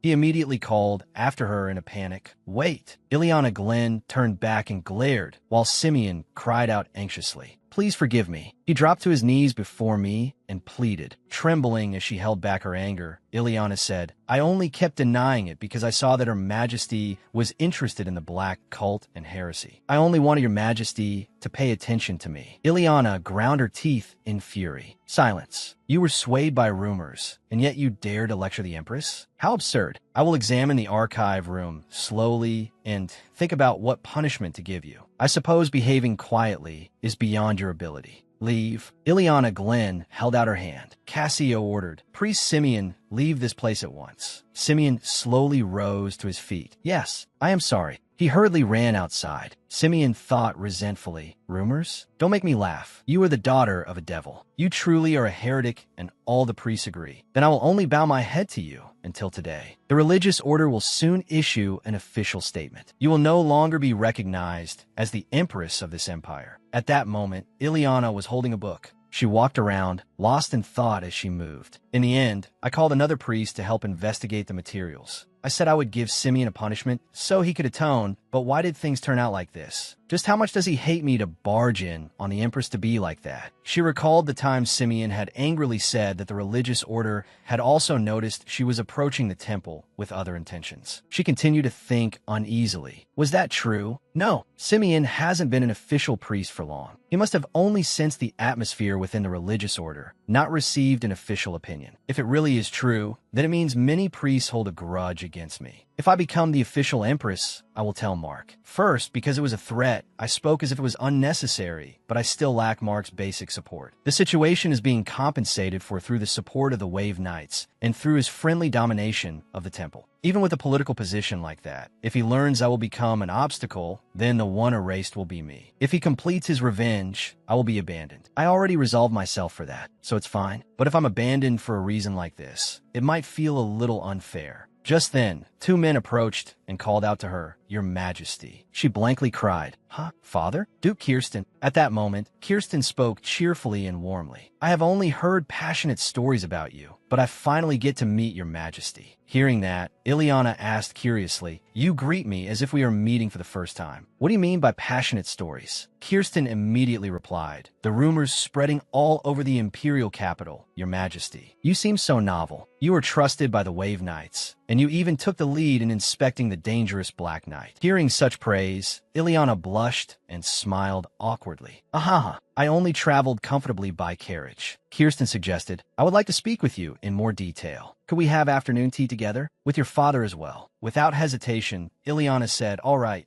A little later, at the tea table, Ileana's father spoke. "This is the first time I've seen you since the ball. During this time, while you were accompanying His Majesty, did anything remarkable happen?" Ileana answered, "Nothing so major that father needs to worry about." Hearing that, her father asked suspiciously, "Then why did you go to the Black Knight? Could His Majesty not go there alone without you?" She quickly waved her hand and said, "No. I said first that I wanted to go there. There were all sorts of rumors, so I was curious about the place." Beside them, Kirsten said while eating a cake, "Oh, you wanted to go to such a dangerous place merely out of curiosity? It seems your Majesty is very interested in the Black Knight. Then what is the book you brought back?" Ileana immediately replied, "Yes. I heard it was a book of doctrine from a heresy that had been stolen from the temple. It may contain information about the Black Knight." So, before she could finish, her father interrupted. "Ileana, do not investigate too deeply into the Black Knight. The public's perception of the Black Knight is poor. If you show too much interest, you may be suspected without reason." Hearing that, Kirsten beside him also nodded and said, "That is true." Ileana said helplessly, "Thank you for worrying about me, father. But first of all, I am the empress-to-be, so looking into it a little should not be a major matter." After saying that, she thought, "Father is saying exactly the same thing as Simeon." Her father continued, "No, the opposite is true. The higher your position, the more carefully you must act. You must not create things that can be used against you. The higher you sit, the more painful your fall will be. Right now, you should only think about how to sit firmly on the Empress's throne." Hearing that, Ileana smiled and answered, "Yes, I will be careful." As soon as she finished speaking, she sank into thought. If I had heard these words earlier, perhaps this would not have happened. At that moment, a scene of her own death appeared in her mind. In a chaotic scene, some liquid contained in a bucket had been thrown at Ileana in front of everyone. Panicked faces cried out in disorder, "Your Majesty." "Oh no, what happened? Your Majesty. Good heavens, is she all right? Who dared to do this?" Ileana, not knowing what had happened after being attacked, opened her eyes wide and said, "What in the world is this?" Ileana lowered her face under the gazes of many people, catching the drops of blood flowing down her face with her hand. She thought, "How did I end up like this?" The scene shifted. Mark stepped into Ileana's room, his face radiant. Looking at the beautiful girl, Ileana, before his eyes, he exclaimed, "Rena, you look truly beautiful." Mark said, "I thought the same when you tried it on. You look like an angel fallen from the sky. You are dazzling." Ileana shyly scratched her head, blushed, and said, "It's probably because everything is white." After that, Mark brought his lips close to Ileana's ear and whispered, "The Descent Festival is a boring ceremony, but because it is time I can spend with you, it is somewhat comforting." But then Mark seemed to remember something and quickly withdrew his hand, pulling back as he said, "Rena, you are a devout believer. Was I being too disrespectful?" Ileana hurriedly denied it. "Not at all. I also get very sleepy whenever I go to Mass." "This is a secret." Mark teased her. "It seems even a good believer finds sermons boring." Ileana twisted her hair with her fingers and smiled as she answered, "Actually, I am not that devout." Mark suddenly raised his head and asked in confusion, "What did you say?" "Rena, you practiced as a priest for 2 whole years. That seems like you were very devout." Ileana thought, "It was to get away from you."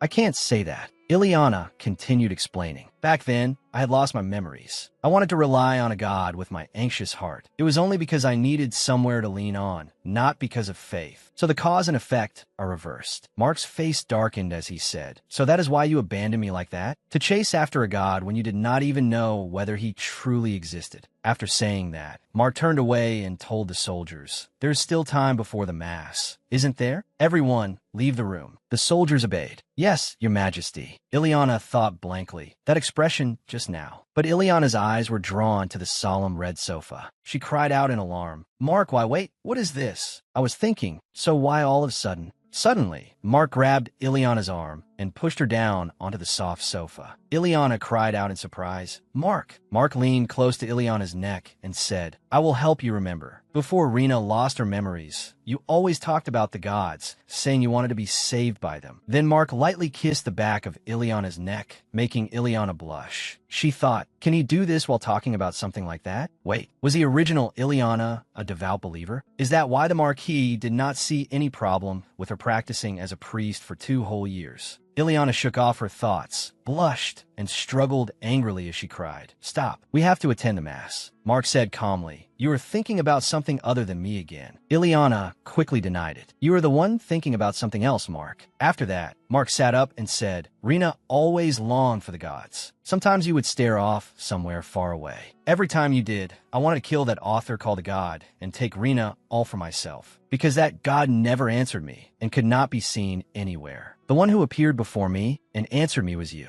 To me, you are a god." Mark raised his hand to Ileana's face and said in an affectionate voice, "That is why you must know one thing for certain. You no longer need to pray." Then he kissed Ileana lightly on the forehead and said tenderly, "Because your God is me." Ileana replied softly, "I thought Mark had already taken me all for himself." Mark asked, "Why is that?" Ileana immediately answered, "Because Mark is ruling the temple in a friendly way." Mark laughed faintly and answered, "That is right. It is only a strategy, and it has nothing to do with my personal faith. I use it to strengthen the people's support. The religious order uses the temple as a means to strengthen their power. Each person uses the gods for their own purpose." After that, Mark brought his lips close to Ileana's and whispered, "So, I'm very glad that you confessed you used the gods to resolve the anxiety in your heart. Unlike the gods, I truly exist, and you can rely on me. Whatever you want, I will grant it. Use me as you would use a god." Ileana shyly covered Mark's mouth with her hand and said, "Thank you for saying that, but I want to believe in God like Neva just a little longer." Ileana thought, "I am different from Mark. I clearly heard it in the Black Knight, the voice of the god, the author. More than anything, what I want is to escape this place and return to the real world." Ileana hurriedly withdrew her hand and answered, "I am sorry for covering your mouth." Mark replied in a daze, "No," Ileana thought. After that, we moved to the temple together. The next scene was the Mass, beginning with the cardinal's words. "God-leg Neva descended upon this land and opened a light amid the darkness." After sitting through the sermon for several hours, Mark and Ileana's faces had changed color. But Ileana's impression was this. When she was practicing as a priest, she could get sleepy while sitting in the pews, but now she was the empress-to-be sitting in the front row, so she could not fall asleep. After the Mass ended, the evening banquet began as well. Mark left for a while to speak with the cardinal, and at that moment, something suddenly happened. A pitch-black liquid contained in a wooden barrel was thrown straight at Ileana. The scene descended into chaos as countless pieces of paper fell from above. Everyone burst into an uproar. "What is this? There's something over there. Your Majesty, get away." Someone picked up a piece of paper from the floor and said, "There is something written on it. Execute the Witch of the Black Knight." Ileana, terrified, covered her ears with her hands as the people around her whispered, "A witch! A witch! What is this? The Witch of the Black Knight?" Meanwhile, Ileana trembled and whispered, "The Witch of the Black Knight." Ileana bit her lip hard and sank into bitter thoughts. "So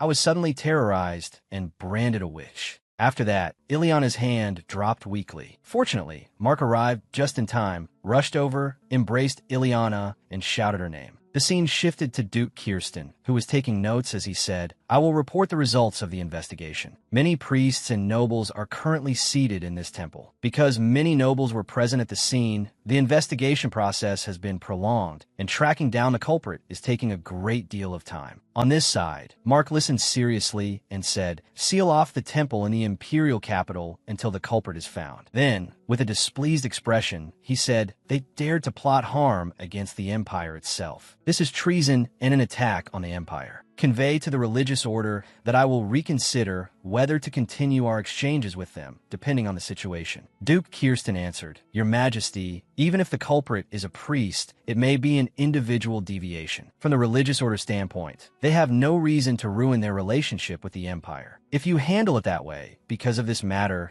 then the goodwill and exchanges we have maintained with the religious order for so long. Suddenly, Mark's cruel face cut off Duke Kirsten's words. Because of this matter? After that, Duke Kirsten bowed and answered, I apologize, Your Majesty. I misspoke. After that, Mark stood up and said as he walked out, I must go see how the Empress is doing. The scene then shifted to Ileana, who had a bandage wound on her forehead and was being cared for by Cheryl. Cheryl bent down and wondered, what on earth happened? Mark entered and asked, Cheryl, how is the Empress? Cheryl answered worriedly, You are here. She still has not woken up. I heard an ink barrel fell on Her Majesty. I examined her, and there are no major external wounds. But was the young lady struck hard on the head? I tried checking. Mark answered, From what I saw, it only grazed her slightly. The ink barrel broke because it fell to the floor. Cheryl said thoughtfully, Even if it only grazed her, it fell from a high place. It was filled with liquid, so the barrel was quite heavy. The mild shock to the brain likely caused a stronger shock. It is not a serious injury. In Ileana's dream of her own memories, she was in the middle of an argument with her father. Ileana shouted loudly, Father! The Marquis answered, What is the matter that you are raising your voice like this? Ileana, frustrated and teary-eyed, shouted, Father, please accept it now. You have been bewitched by a devil. At that moment, her father said, There you go again. How can a child disgrace her own mother like that? Ileana immediately said, She is not my mother. I have never once thought of someone like her as my mother. Hearing her say that, he clutched his head and gave a firm order. Take Ileana to that room. The soldiers immediately obeyed. Yes, my lord. At that time, they dared to openly strip away all the belongings on her body. For a noble, it was an unbearable humiliation. Excuse us, my lady. It seems it may be dangerous, so we will remove your accessories. No matter how hard Ileana struggled, shouting, What are you doing? Let go of me at once. Everyone has been deceived by her. They paid her no attention and threw her into an empty, filthy, dark room. Unable to accept it, Ileana pounded on the door and shouted, What are you doing? I nearly fell. Open the door. You bastards, aren't you going to open it? At that moment, Ileana suddenly remembered her father's instructions. Ileana, as Achilles said, your power awakens in darkness. If you can use that power as well, then your thoughts may naturally change. Ileana found it ridiculous.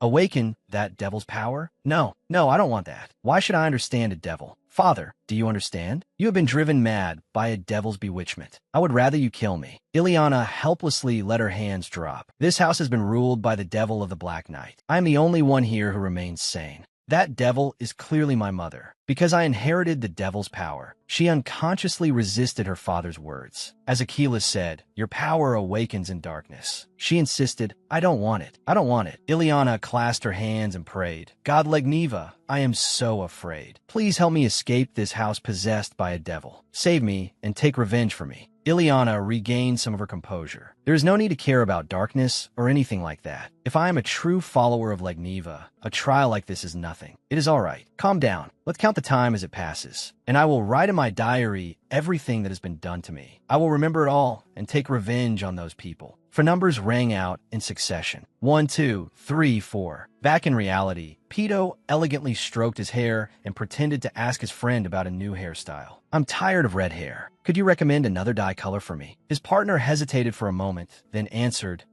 black. Pito said narcissistically, that is the color I had for several years already. It is true that black hair looks very good on me. His partner calmly replied, if it suits you, then do it. I have seen you with black hair for so long that it feels more familiar. Pito helplessly touched his nose and said, try answering sincerely. His partner quickly changed the subject. Is that a question I have to answer sincerely? Is there a new case again? he suddenly realized. When you became commander, you dyed your hair black. After the emperor took the throne, he also dyed his hair black. Every time something happens, you change your hair to black, don't you? Pedo touched his extremely eye-catching red hair and answered, "That is true, but this time I simply wanted to make a little change." Finally, Pedo lowered his head and sank into thought. To be precise, I am predicting that the emperor will change again this time. I experienced it firsthand when he was crowned prince. His cruelty was such that he could personally kill his own siblings. Without basic support, he had only power. I assumed that after shaking up the political foundation with brutality, he would be dragged down from the throne. But contrary to my expectations, the emperor is ruling extremely thoroughly. He was building his own power base and was not being shaken. He was also taking good care of the people. It was beyond anything I had predicted. But then, the conversation at the next table caught Pedo's attention. He leaned in and listened as they discussed recent events. "Have you heard the news?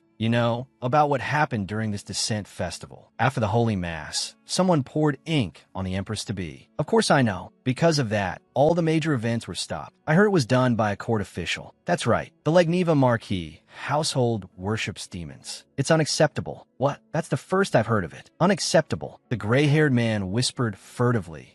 "You didn't know? The Marchioness Legniva is from the Black Knight." His other friend was startled. "What? The Black Knight? Isn't that the lair of monsters?" Afraid others might hear, the gray-haired man raised a finger to his lips, signaling him to keep quiet. "Should be quiet. What if some noble hears us and accuses us of treason?" His friend protested indignantly. "Can we be accused of treason just for telling the truth?" Thinking about that rumor again, he added, "The imperial family explained it directly, didn't they? That means the story about the Black Knight is highly likely to be true. They wouldn't have addressed it if it were only a rumor." "Oh my, why would the emperor interfere with that family?" The gray-haired man came to a conclusion. "Then what if the emperor has been bewitched by the magic of the Black Knight?" They grew absorbed in their discussion. Oh, every word was truly unpleasant to hear. Come to think of it, after the Empress-to-be arrived at the hotel, there was a rumor that the territory of the Black Knight expanded. That can't be confirmed. There's no accurate document or evidence. Are you going to investigate it? Oh, come on. You listened so eagerly, and now you're pouring cold water on it? Why would I bother lying to you? My friend's son's friend is a knight. He heard it from the Wave Knights. Then things can't go on like this, can they? Listening to the voices of the people murmuring around him, he quietly analyzed the situation. The Emperor's greatest problem at present was his decision to choose Lady Legniva as Empress. Scene change. In another room, someone slammed the table and said, "Your Majesty must make a decision." Here, the princes and nobles were doing their utmost to persuade Duke Kirsten. "Isn't the power of the religious order strongly affecting your Majesty's authority to rule?" What? That is correct. It is an obvious fact that many court officials are objecting to the Empress-to-be's background. Furthermore, after the investigation of the Black Knight requested by the Empress-to-be, there was a report from the Wave Knights that the range of the Black Knight has expanded very quickly. We do not know whether or not this is because the Empress-to-be is connected to the Black Knight. We must make every effort to depose the Empress-to-be, Lady Legniva, and reinvestigate the danger posed by the Marquis family. Enough. Duke Kirsten sank into thought. Even if Lady Legniva was the victim in this situation, public opinion was still not favorable. After thinking it over, he once again took out the account books and began studying them. Meanwhile, at Ileana's side, a maid entered and asked about Ileana's condition. "Miss Cheryl, excuse me." Cheryl replied, "Yes, what is it?" The maid answered, "Marquis Legniva has come to visit." Cheryl agreed. "Let him in." Marquis Legniva entered, worried about Ileana's condition. "Miss Cheryl, how is Ileana, the Empress-to-be?" Cheryl answered gracefully, "As I informed you, apart from the injury on her leg, there are no other external wounds. However, she seems to have been shocked, so she has not yet regained consciousness." Marquis Legniva replied, "I see." He went to his daughter's bedside. He stroked her hair. Just then, Ileana woke up. The two people beside her cried out in surprise. "Ileana, you're awake?" "Father." Ileana answered wearily, "Yes, father." Ileana felt fear rising from within her body. It was that feeling again. Unaware of anything, Cheryl was still very concerned. "Miss Ileana, you must not move so suddenly. First, since you have woken up, I will examine your condition." Ileana was frightened.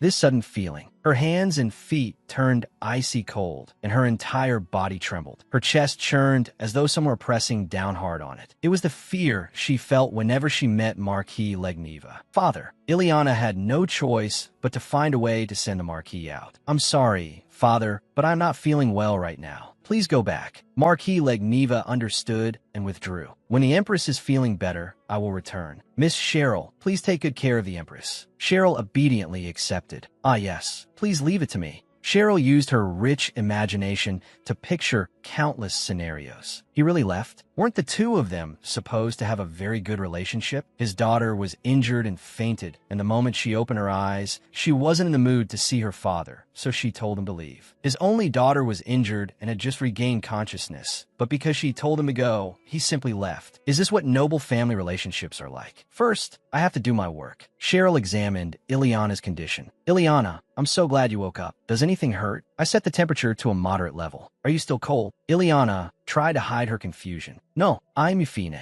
I just suddenly became tense." Worried about Ileana, Cheryl asked her all sorts of questions. "Do you remember what happened at the temple? If you do, how much do you remember? Since you injured your head, I have to check." Even though they were not pleasant memories, the mention of the temple made Ileana recall her previous situation. Dark memories rose one by one and wrapped tightly around her body. "How much do I remember? I should try picturing the Witch of the Black Knight." But Cheryl saw that Ileana's condition was not good and hurriedly stopped her. "Stop. Do not force yourself to remember now. I already checked your temperature and pulse earlier, so I will give you a sedative. Once you take it, you will feel better." Ileana panicked and clutched Cheryl's sleeve as she asked, "Wait a moment. Mark, where's Mark right now?"